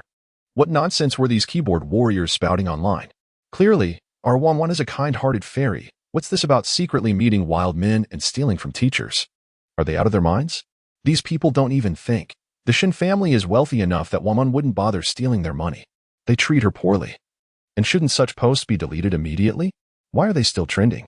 Even if theft were true, it would undeniably be Wanwan being deceived by that wicked man. Yang Jing hung his coat in the wardrobe, changed into casual attire, and stepped out of his room. He knocked on Liang Ruan's door and, upon entering, heard her exclaiming, "What happened?" "Brother." Liang Ruan opened the door, revealing her bare feet on the floor. Liang Jing walked in, picked up her slippers, and bent down to place them before her. "Put on your shoes first."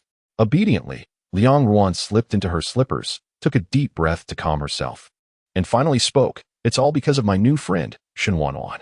Liang Jing recalled Shen Wanwan's face from the Shen family's banquet. Indeed, she had been stunning. But after the event, he had no particular thoughts about her, merely considering her a fleeting presence in his life. "Yes, it's her." Yang Ruan passionately recounted the events circulating online, interspersing her narrative with fervent defenses of Shen Wanwan, her personal opinions crystal clear. "What is your anger change?"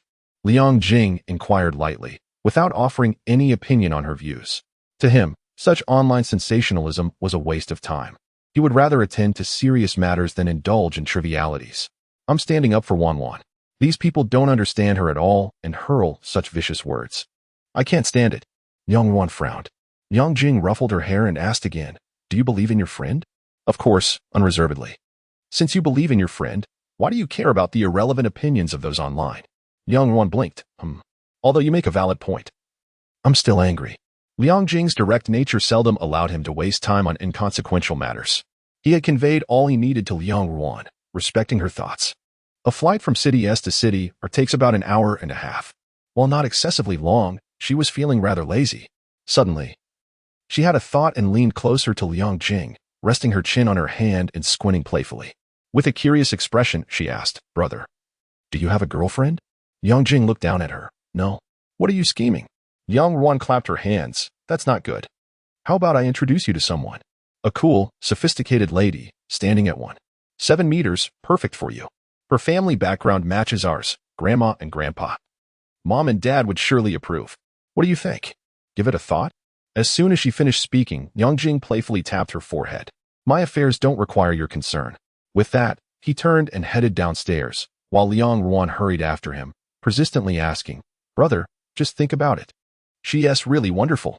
At the Suihu Manor, after Shen Zhaozhao recounted the incidents at the Fortune Hotel, a brief silence enveloped the study. It was not until the kettle began to whistle that Shen Qing picked it up and poured hot water into the teapot. He served a cup of tea to both Shen Zhaozhao and Shen Wanwan before addressing Shen Wanwan. "Do you have anything to say regarding this matter?" Considering Shen Zhaozhao's earlier sentiments, he assumed Shen Wanwan had deliberately pressured her. Shen Zhaozhao was too timid to speak up, hence his inquiry. "Nothing." Shen Wanwan maintained her composure. "Who is this person?" Shen Qing placed a photograph in front of her, taken from a video still.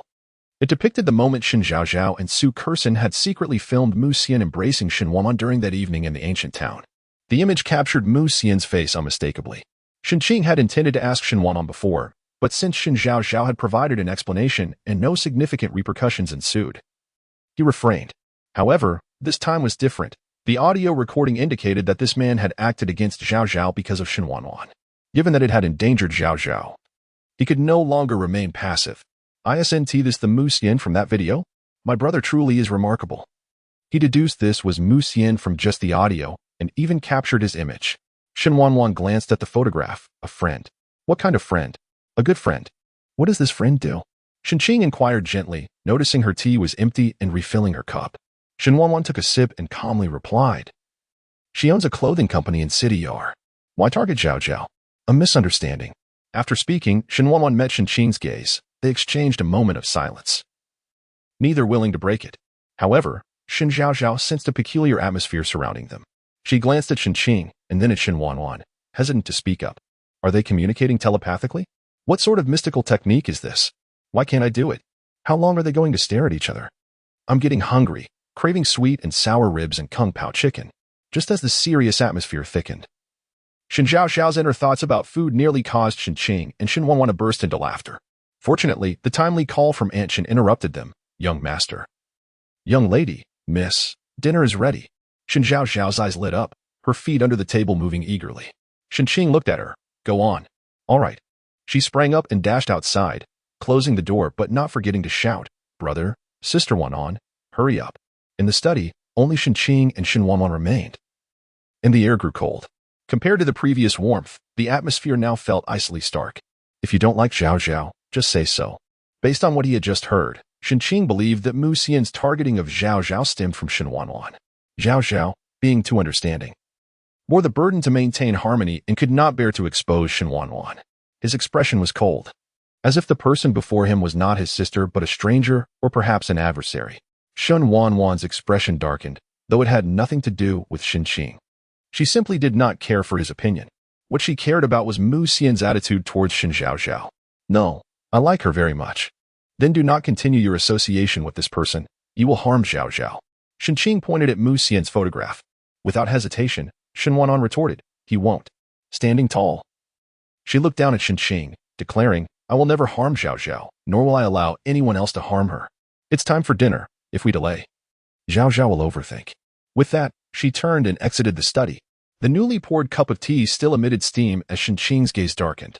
He took out his phone and sent a message. Investigate Mu Xian. Chapter 94. Gathering at Beiwa Island Wine Listening Ear. This card is exclusively for the host's personal use. Upon successful activation, the host can hear all conversations within a 50-meter radius. This communication is limited to surface dialogue, excluding inner thoughts. Note: this card is a one-time use item, with a total duration of 3 minutes. In September, Beiwa Island resembles a picturesque painting.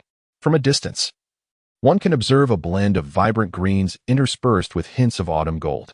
The sea glimmers under the sunlight, with several boats floating serenely, mirroring the distant island, creating a captivating scene. It is truly beautiful here, Xiaoqing. We must ensure the environment is preserved during development, Lu Yin expressed earnestly while seated on the boat, gazing at the approaching island. Shen Qing nodded. If mother enjoys it, we can visit often. He sat beside Shen Jun. As Shen Yu was absent due to an upcoming competition, Shen Zhaozhao and Shen Wanwan occupied the other side. Shen Zhaozhao knelt on her seat, facing the sea, arms stretched out of the window, savoring the cool ocean breeze, the scent of the sea enveloping her. This place is truly a paradise for retirement. I've decided. This shall be my retirement destination. Shen Wanwan gently patted her head. In the future, Zhaozhao can come here any time she wishes.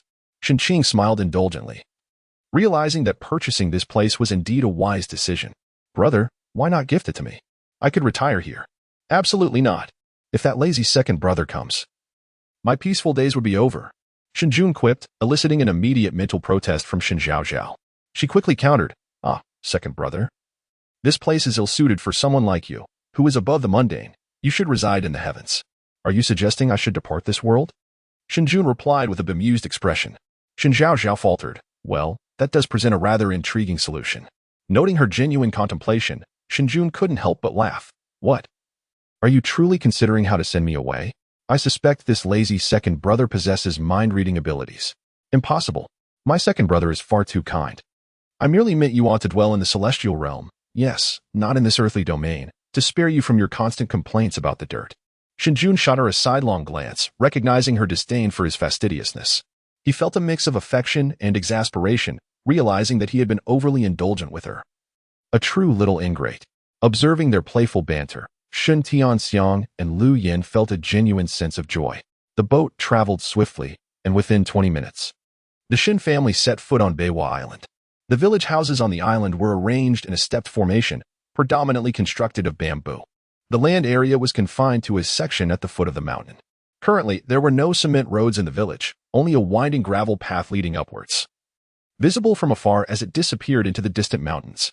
Gu, the project manager responsible for the development under the Shen Group, had been residing here since winning the bid. Aware of the Shen family's arrival today, he awaited their arrival early. Mr. Shen, Mrs. Shen, Mr. Shen, young master, young lady. Second young Mississippi Shen Qing surveyed the village and inquired, what is the current situation here? That elderly household has been unwilling to relocate temporarily, regardless of our efforts to persuade them. The construction team we coordinated has not retreated as per your instructions, while the other villagers have gradually moved away, Gu explained.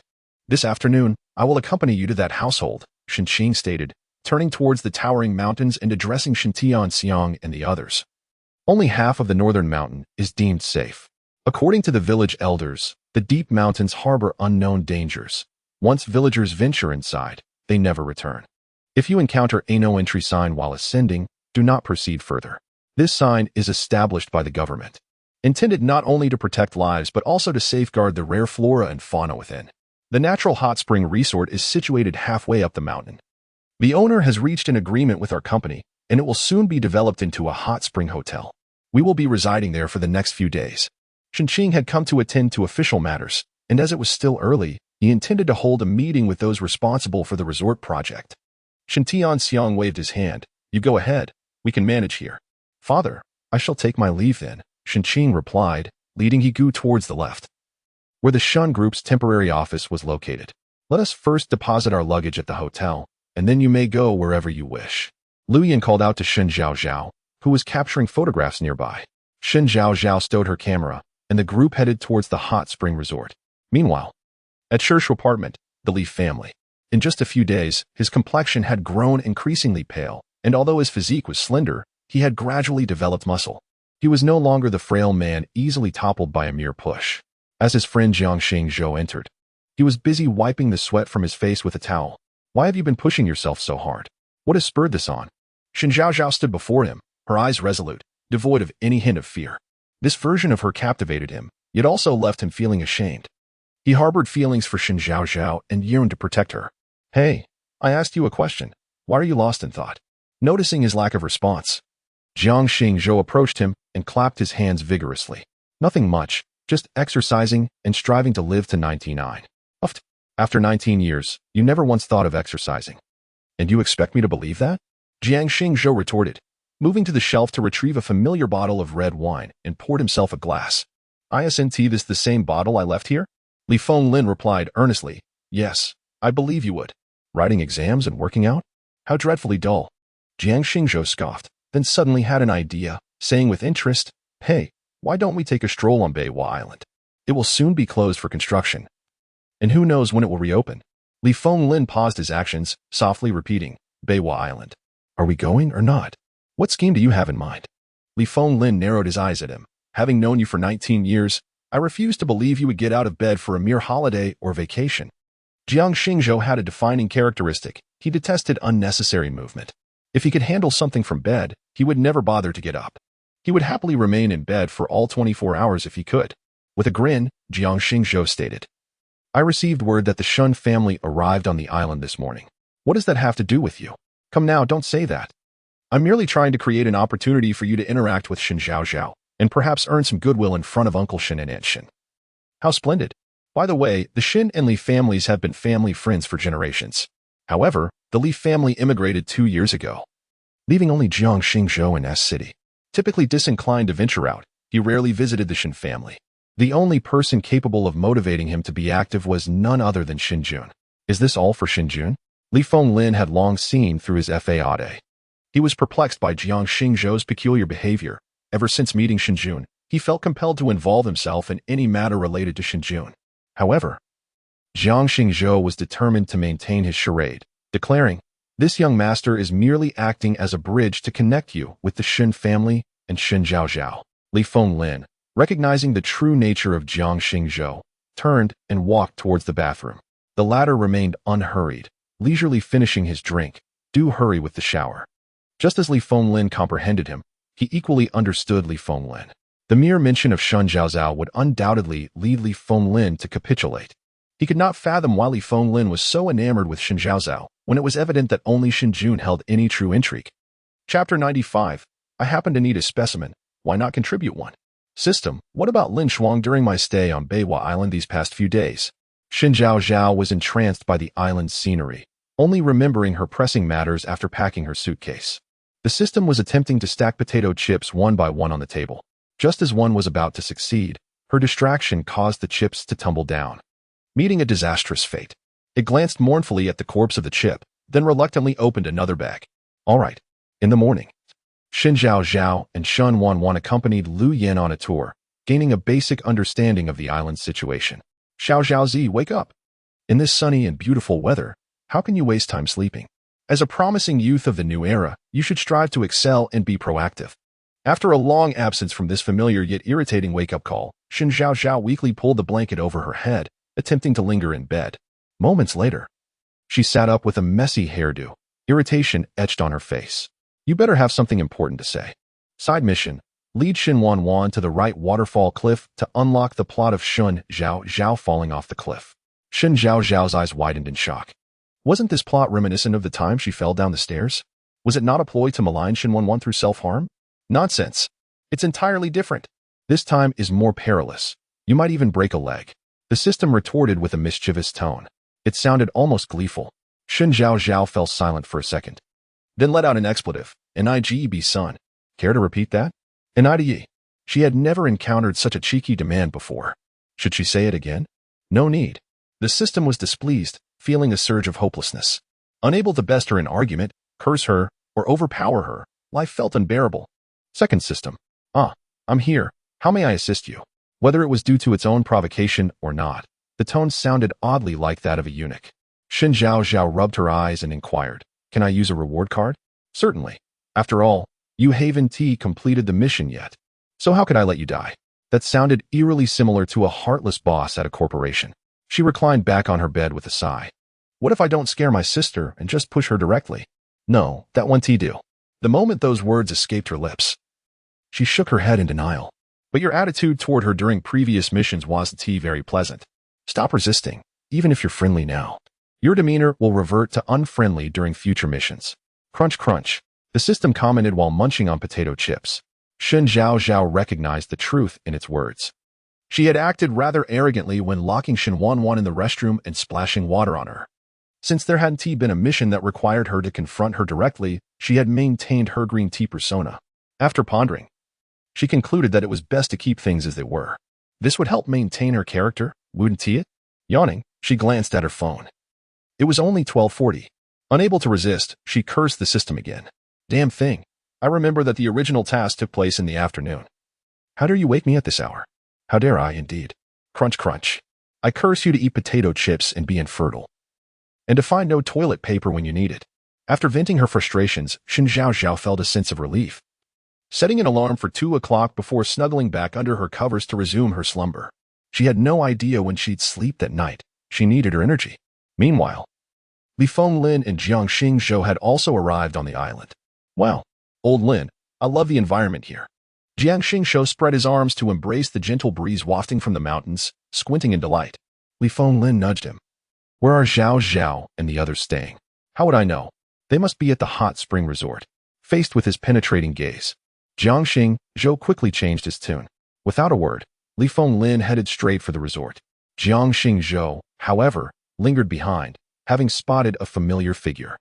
A smile crept across his face as he leisurely approached that person. Due to his profession, Shenjun's sleep schedule was irregular, and he had no habit of napping.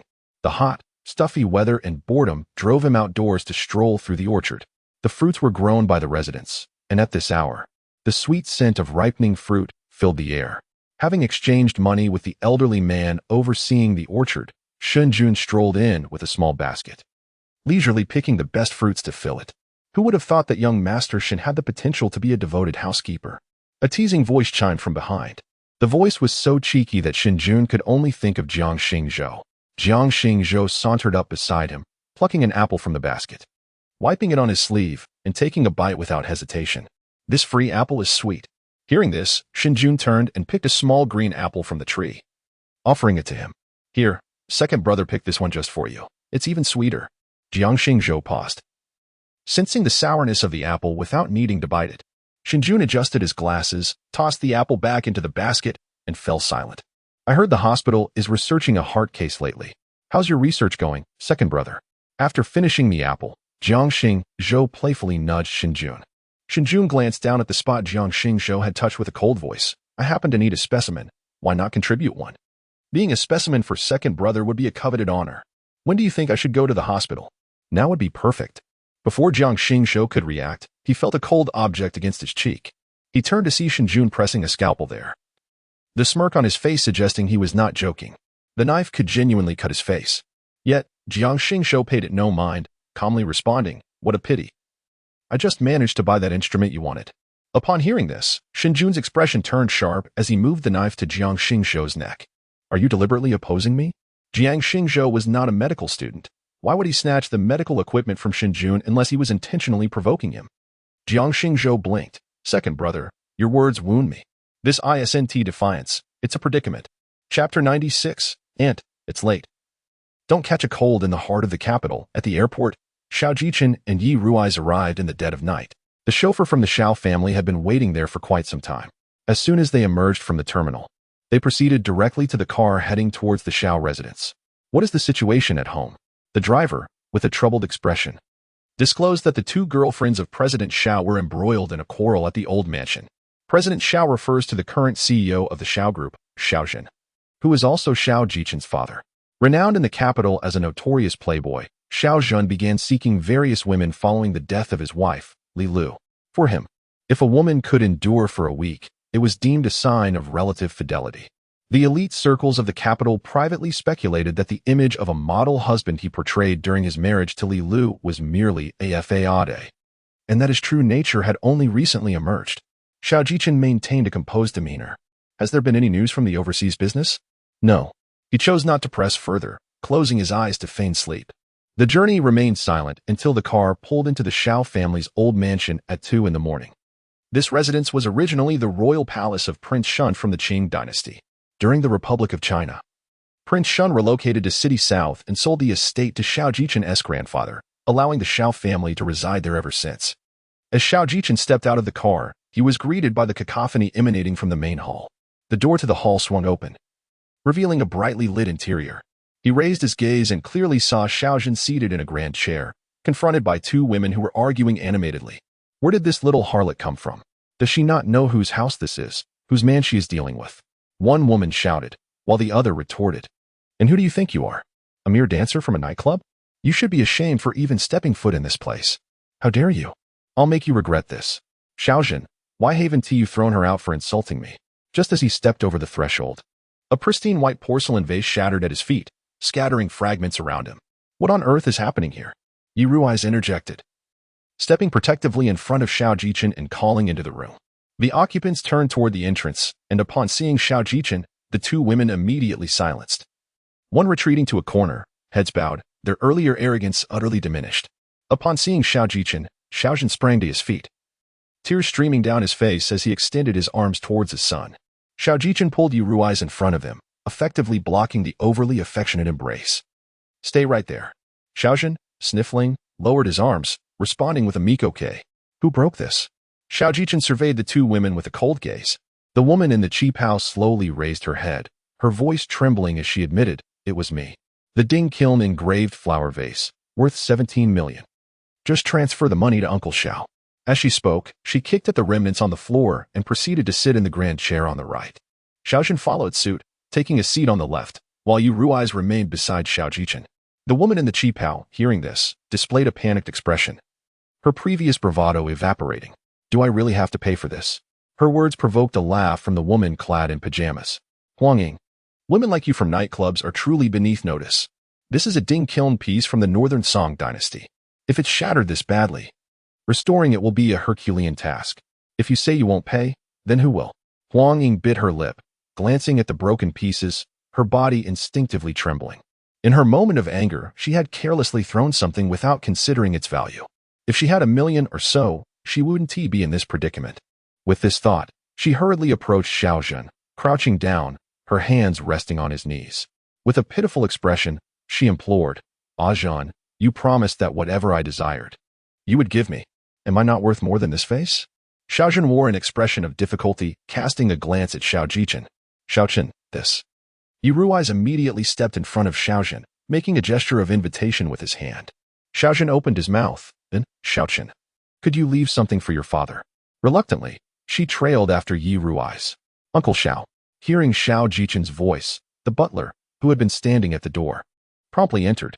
Sir, he was the caretaker of the Xiao family, originally named Lu.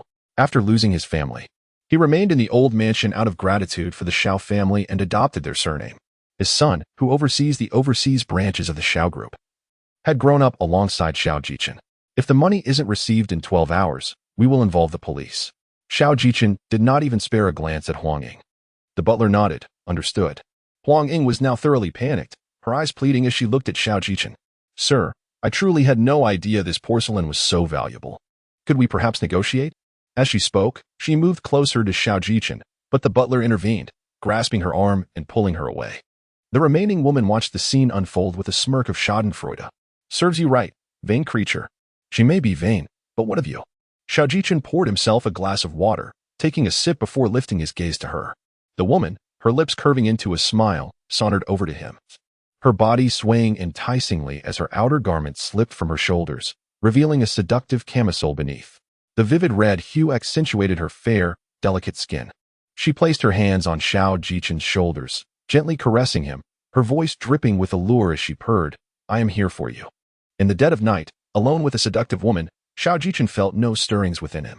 And, do not forget, you are my mother's sister. Not by blood.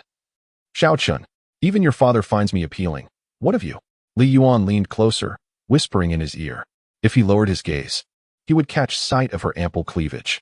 Xiao Jichen, expressionless, raised the remaining half-glass of water and unexpectedly splashed it across her. Aunt, it is late. Do take care not to catch a cold. The icy water doused Li Yuan, causing her to recoil several steps, exclaiming, Xiao Jichen, next time, if you lack restraint, do leave. With that, Xiao Jichen stood and exited the main hall. Had it not been for Li Lu's dying wish for him to look after Li Yuan, he would have long since expelled her from the old mansion. It seemed that President Xiao was merely overworked and indulging himself a little, the butler explained.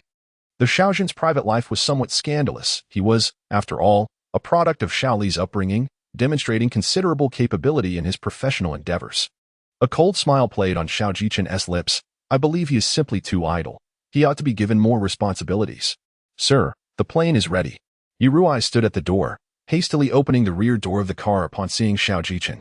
Xiao Jichen leaned into the vehicle, heading toward the airport. Chapter 97. Sister, how about considering this as your grave? Unbeknownst to Shen Zhaozhao, who was far away on North Painting Island. When her alarm clock roused her from slumber, Xiao Jichen had already set foot on foreign soil. She chose a simple t-shirt paired with loose trousers, donned a cooling sun-protective jacket, and stepped outside wearing a hat and mask. In the adjacent room, Shen Wanwan was conversing on the phone with Xiao He. Sister Jiao, I've just received news that Xiao Jichen has gone abroad. Does this mean we have news about Lingao? Going abroad is good. I feel relieved that Xiao Jichen is no longer in S City. This way, Zhaozhao won't keep thinking about that male vixen. If Shen Zhaozhao had heard this, she would certainly protest, for she had never given Xiao Jichen a second thought. After all, he was her future brother-in-law, and she needed to maintain a distance. Sister Jiao, should we investigate abroad? No need. Let's observe Liang Jing's reaction. Isn't he also looking for Lingao? All right. Xiao He paused before adding, Sister Jiao, the incident involving Shen Zhaozhao isn't actually Mu Xian's fault, otherwise. Upon mentioning this matter, Shen Wanwan's expression darkened considerably, and the recordings online, though edited, bear no signs of alteration. Hence, This incident is distinctly different from Zhaozhao's previous deliberate actions. It was Mu Xian who instigated the conflict. Indeed, Xiaohe's voice diminished significantly. Shen Wanwan snorted coldly. Let's not mention him in front of me for now. Understood. Just as the phone call concluded, there was a knock at the door. Sister Wanwan.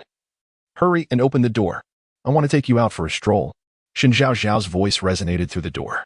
Shen Wanwan's previously cold demeanor transformed as she lifted the corners of her mouth.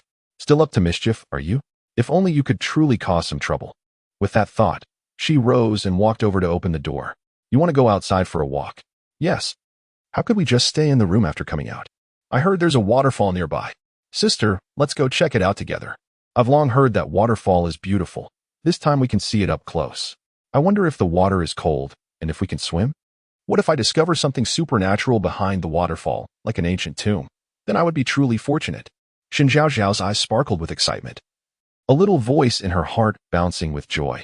The system, overwhelmed by her chatter, decided to wake her at 3 in the morning next time. Shen Wanwan, with a fond smile, nodded, all right. Without taking anything, she closed the door and took Shen Zhaozhao's hand, leading her outside. Shen Wanwan was a head taller than Shen Zhaozhao. One a short-haired, composed woman, the other a long-haired, sweet girl. Together they formed a harmonious and visually pleasing sight. The island's residents, accustomed to their surroundings, were familiar with one another. Although some tourists occasionally visited, they had never seen two such lovely young ladies. Young ladies, you must be from the city. You are truly stunning. Indeed, indeed. Some were secretly admiring them, whispering to each other, isn't that the daughter of that wealthy boss? She is simply exquisite. I've never seen such a refined girl. After all, they were privileged city dwellers. Just look at them compared to us. It's incomparable. How I wish I could be as beautiful as these two sisters. Unlike the discussions in S-City, which were often laced with a sense of schadenfreude, the islanders lived simple, kind-hearted lives. Their faces adorned with genuine smiles that were not off-putting. Shen Zhaozhao stole a glance at Shen Wanwan, and, noticing her slightly upturned lips, understood that she too was pleased. The waterfall was situated far from the village, edging towards an uninhabited area, and the farther they ventured, the cooler the weather became.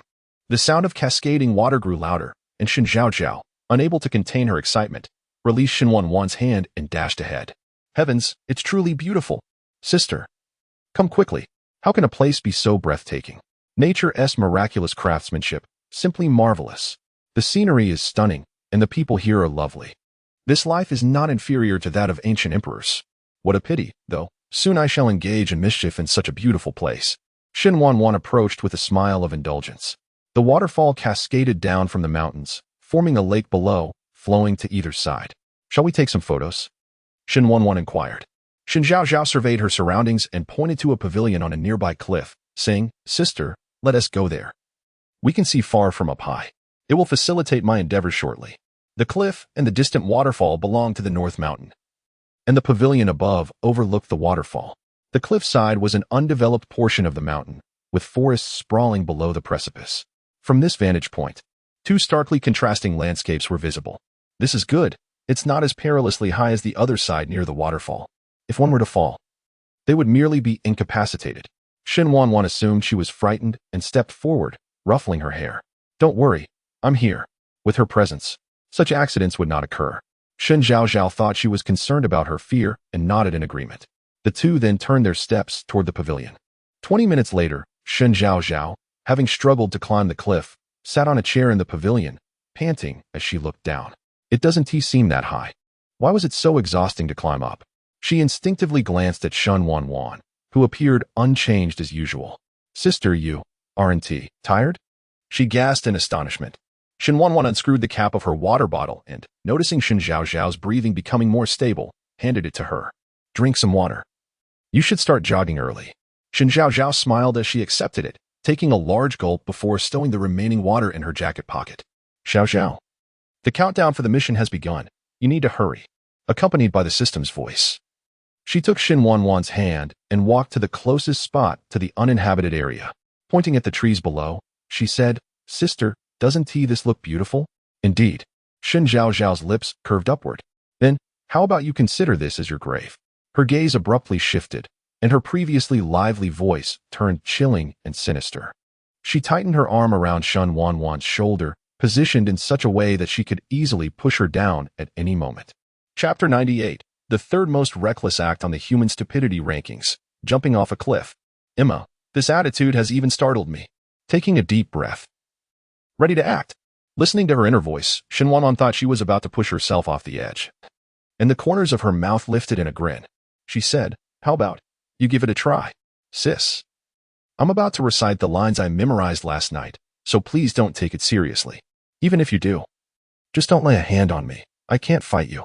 Forget it. If you do hit me, just don't hit my face. After all, I consider myself quite good looking. Shen Zhaozhao gazed into Shen Wanwan's eyes, silently apologizing, and then began to rehearse her lines. Wanwan, I truly despise you. When you weren't around, Mom and Dad always prioritized me. I told you not to steal my things, but you wouldn't listen. So don't blame me for disregarding sisterly affection. With that, she pushed forcefully, and Shen Wanwan's upper body bent forward. In the next moment, Shen Wanwan swiftly turned, evading the reach of her arm, standing safely. Yet, within those few seconds, Shen Zhaozhao plummeted straight down. Though I did it on purpose, this is exhilarating. Zhaoao. Shen Wanwan's eyes widened as she reached out to grab her, but she couldn't even touch her hand, watching helplessly as she fell. It was the first time in many years that her expression was so uncontrollable. Clenching her fists, her nails dug into her flesh, but she felt nothing. Her mind, like a computer program, forced itself to calm down. She then took out her phone and called Xiaohe, sending someone to Beiwa Island. My sister has fallen. Her usually cold voice trembled slightly, filled with concern. After speaking, she hung up without waiting for Xiaohe's response. Next, Shen Wanwan sent a message to the Shen family group. Zhaozhao has accidentally fallen down a cliff. That area is undeveloped, and we need people to search for her. Considering that more people would facilitate the search and help avoid future troubles, she decided to inform them. Then, Shen Wanwan stuffed her phone into her jacket, peered down the cliff, but saw nothing. Without a second thought, she flipped over, gripping the cliff face, her feet searching for any foothold or protrusion, gradually descending. However, the cliff was too smooth, and halfway down, she could find no suitable place to step. Just as she was growing anxious, she suddenly heard faint sounds from below. It was Shen Zhaozhao's inner voice. Wow, it doesn't look that high from here. How come? Hey, why didn't I scream when I fell? Has my acting deteriorated? Shen Wanwan suddenly felt a wave of calm wash over her, a smile playing on her lips. What a silly child. Thankfully, she was safe. Calculating the distance, she jumped down directly, landing securely on a branch. Shen Wanwan called Xiaohe again. Xiaohe, everything is fine on my end. Xiaohe, visibly worried, inquired, Sister Jiu, should we still have Muxian send someone over? They are ready and can leave at any moment. Having grown up alongside Sister Jiu, he had never seen her in such a state of panic, which frightened him. Leaning against the branch, Shen Wanwan looked through the leaves toward Shen Zhaozhao's direction, telling the people in our city not to come. Xiaohe still seemed uneasy. Sister Jiu, are you sure you're okay? Yes. Upon hearing that familiar, calm voice, Xiaohe felt somewhat reassured. That's good. Sister Jiu, please take care. Far away at the rich hotel, Xiaohe hung up and urgently contacted Muxian. Xiener, everything is fine with Sister Jiu. Are you sure? Muxian replied skeptically.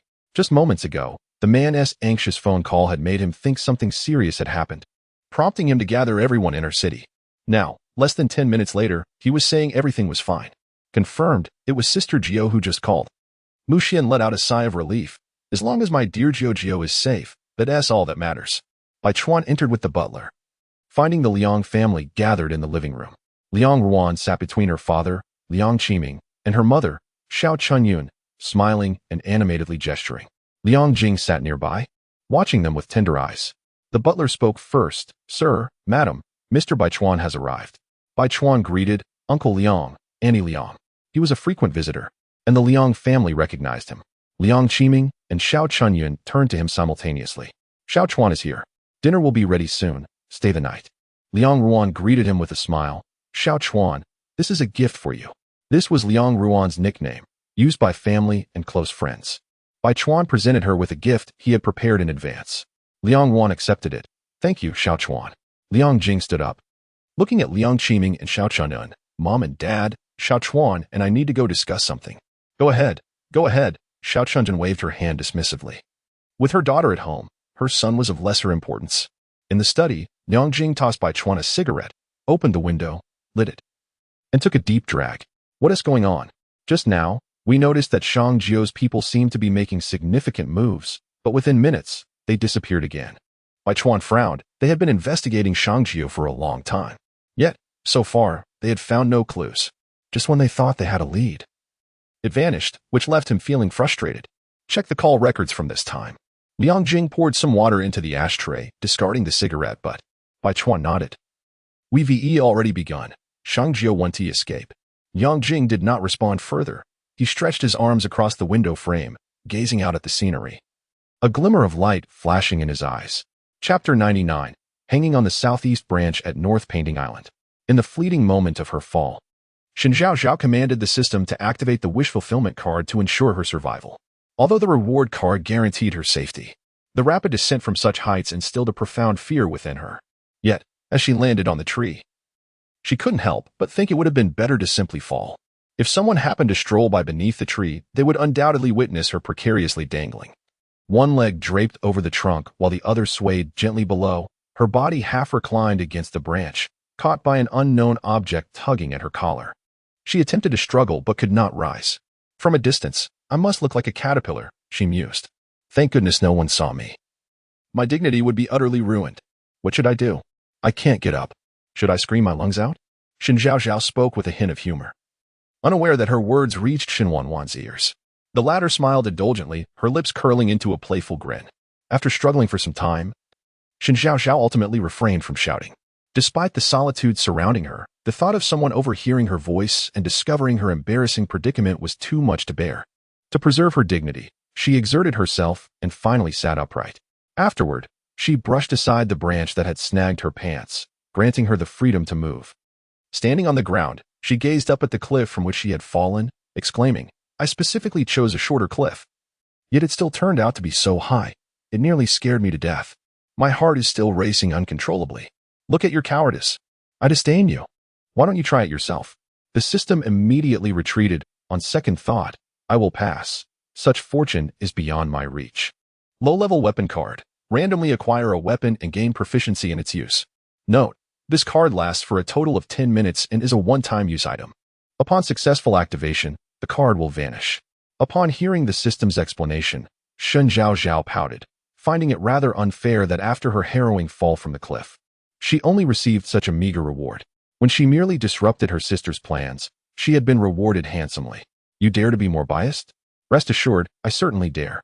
1,800 words of complaints are omitted here. Shen Zhaozhao surveyed her surroundings, unable to resist exclaiming, as expected of an undeveloped area. There isn't even a proper path. Goodness, the grass is as high as my calves. Could there be snakes lurking about? The mere thought of such cold-blooded creatures made her shudder involuntarily. I can tell you, according to the original text, there are indeed snakes here. When Shen Zhaozhao first arrived, she encountered none, but Shen Wanwan did. Does this mean my mischief this time was unsuccessful, but indirectly aided my sister Wanwan? In the original narrative, Shen Zhaozhao attempted to push Shen Wanwan off the mountain, but ultimately fell herself, only to encounter Li Fenglin, who had been deceived by Jiang Xingzhou.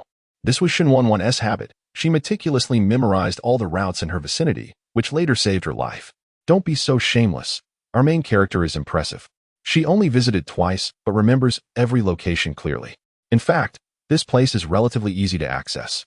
One can follow the river that flows down from the waterfall to enter, but no one knows that yet. Shen Zhaozhao twisted her neck, pulling down her sleeves to guard against insect bites.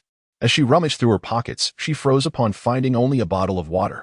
Oh no, I forgot something crucial. Her sudden exclamation startled the system, which feared something had gone awry.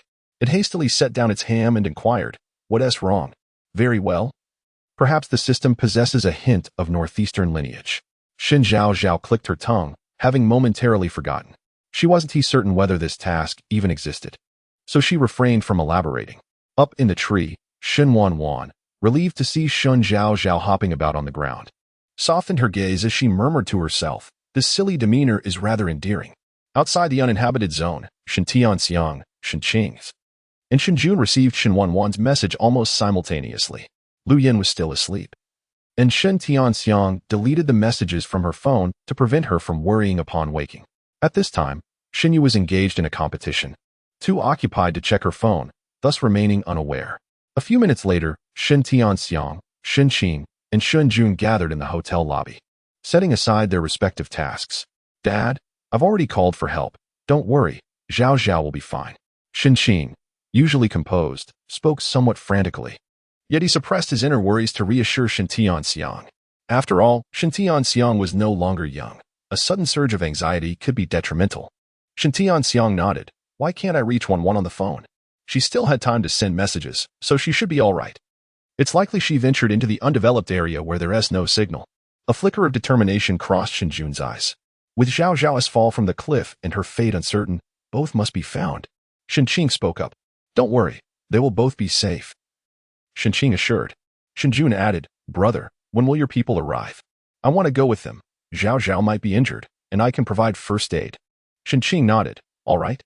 He then turned to Shen Tianxiang. We'll take charge of finding Zhaozhao and Wanwan. You'll need to keep things from Mom. I've also had a Shu bring people over. He'll cooperate with you. You needn't worry about a yen. Shen Tianxiang's expression darkened. Shen Jun produced a bottle of medicine from his pocket and placed it before him, an effective heart-saving pill. Shen Tianxiang understood his intent, accepted the medicine, and watched as they left the hotel before turning to enter the elevator. Suppressing the tumult of emotions within, he managed to smile. Once you wake up, let us go for a walk. Have Zhaozhao and Wanwan risen? I wish to take photos with them. Every year, I want to take the children out for adventures, capturing countless memories to cherish in our old age. Lu Yan's eyes sparkled at the thought, filled with joy. Shen Tianxiang felt a bittersweet pang in his heart but maintained a calm facade. They haven't even woken yet. Besides, what fun could you have with them? I'll take my wife out for a stroll instead. He leaned forward to kiss Lu Yan's cheek. Lu Yan playfully pushed him away. What could you possibly do? You're incorrigible.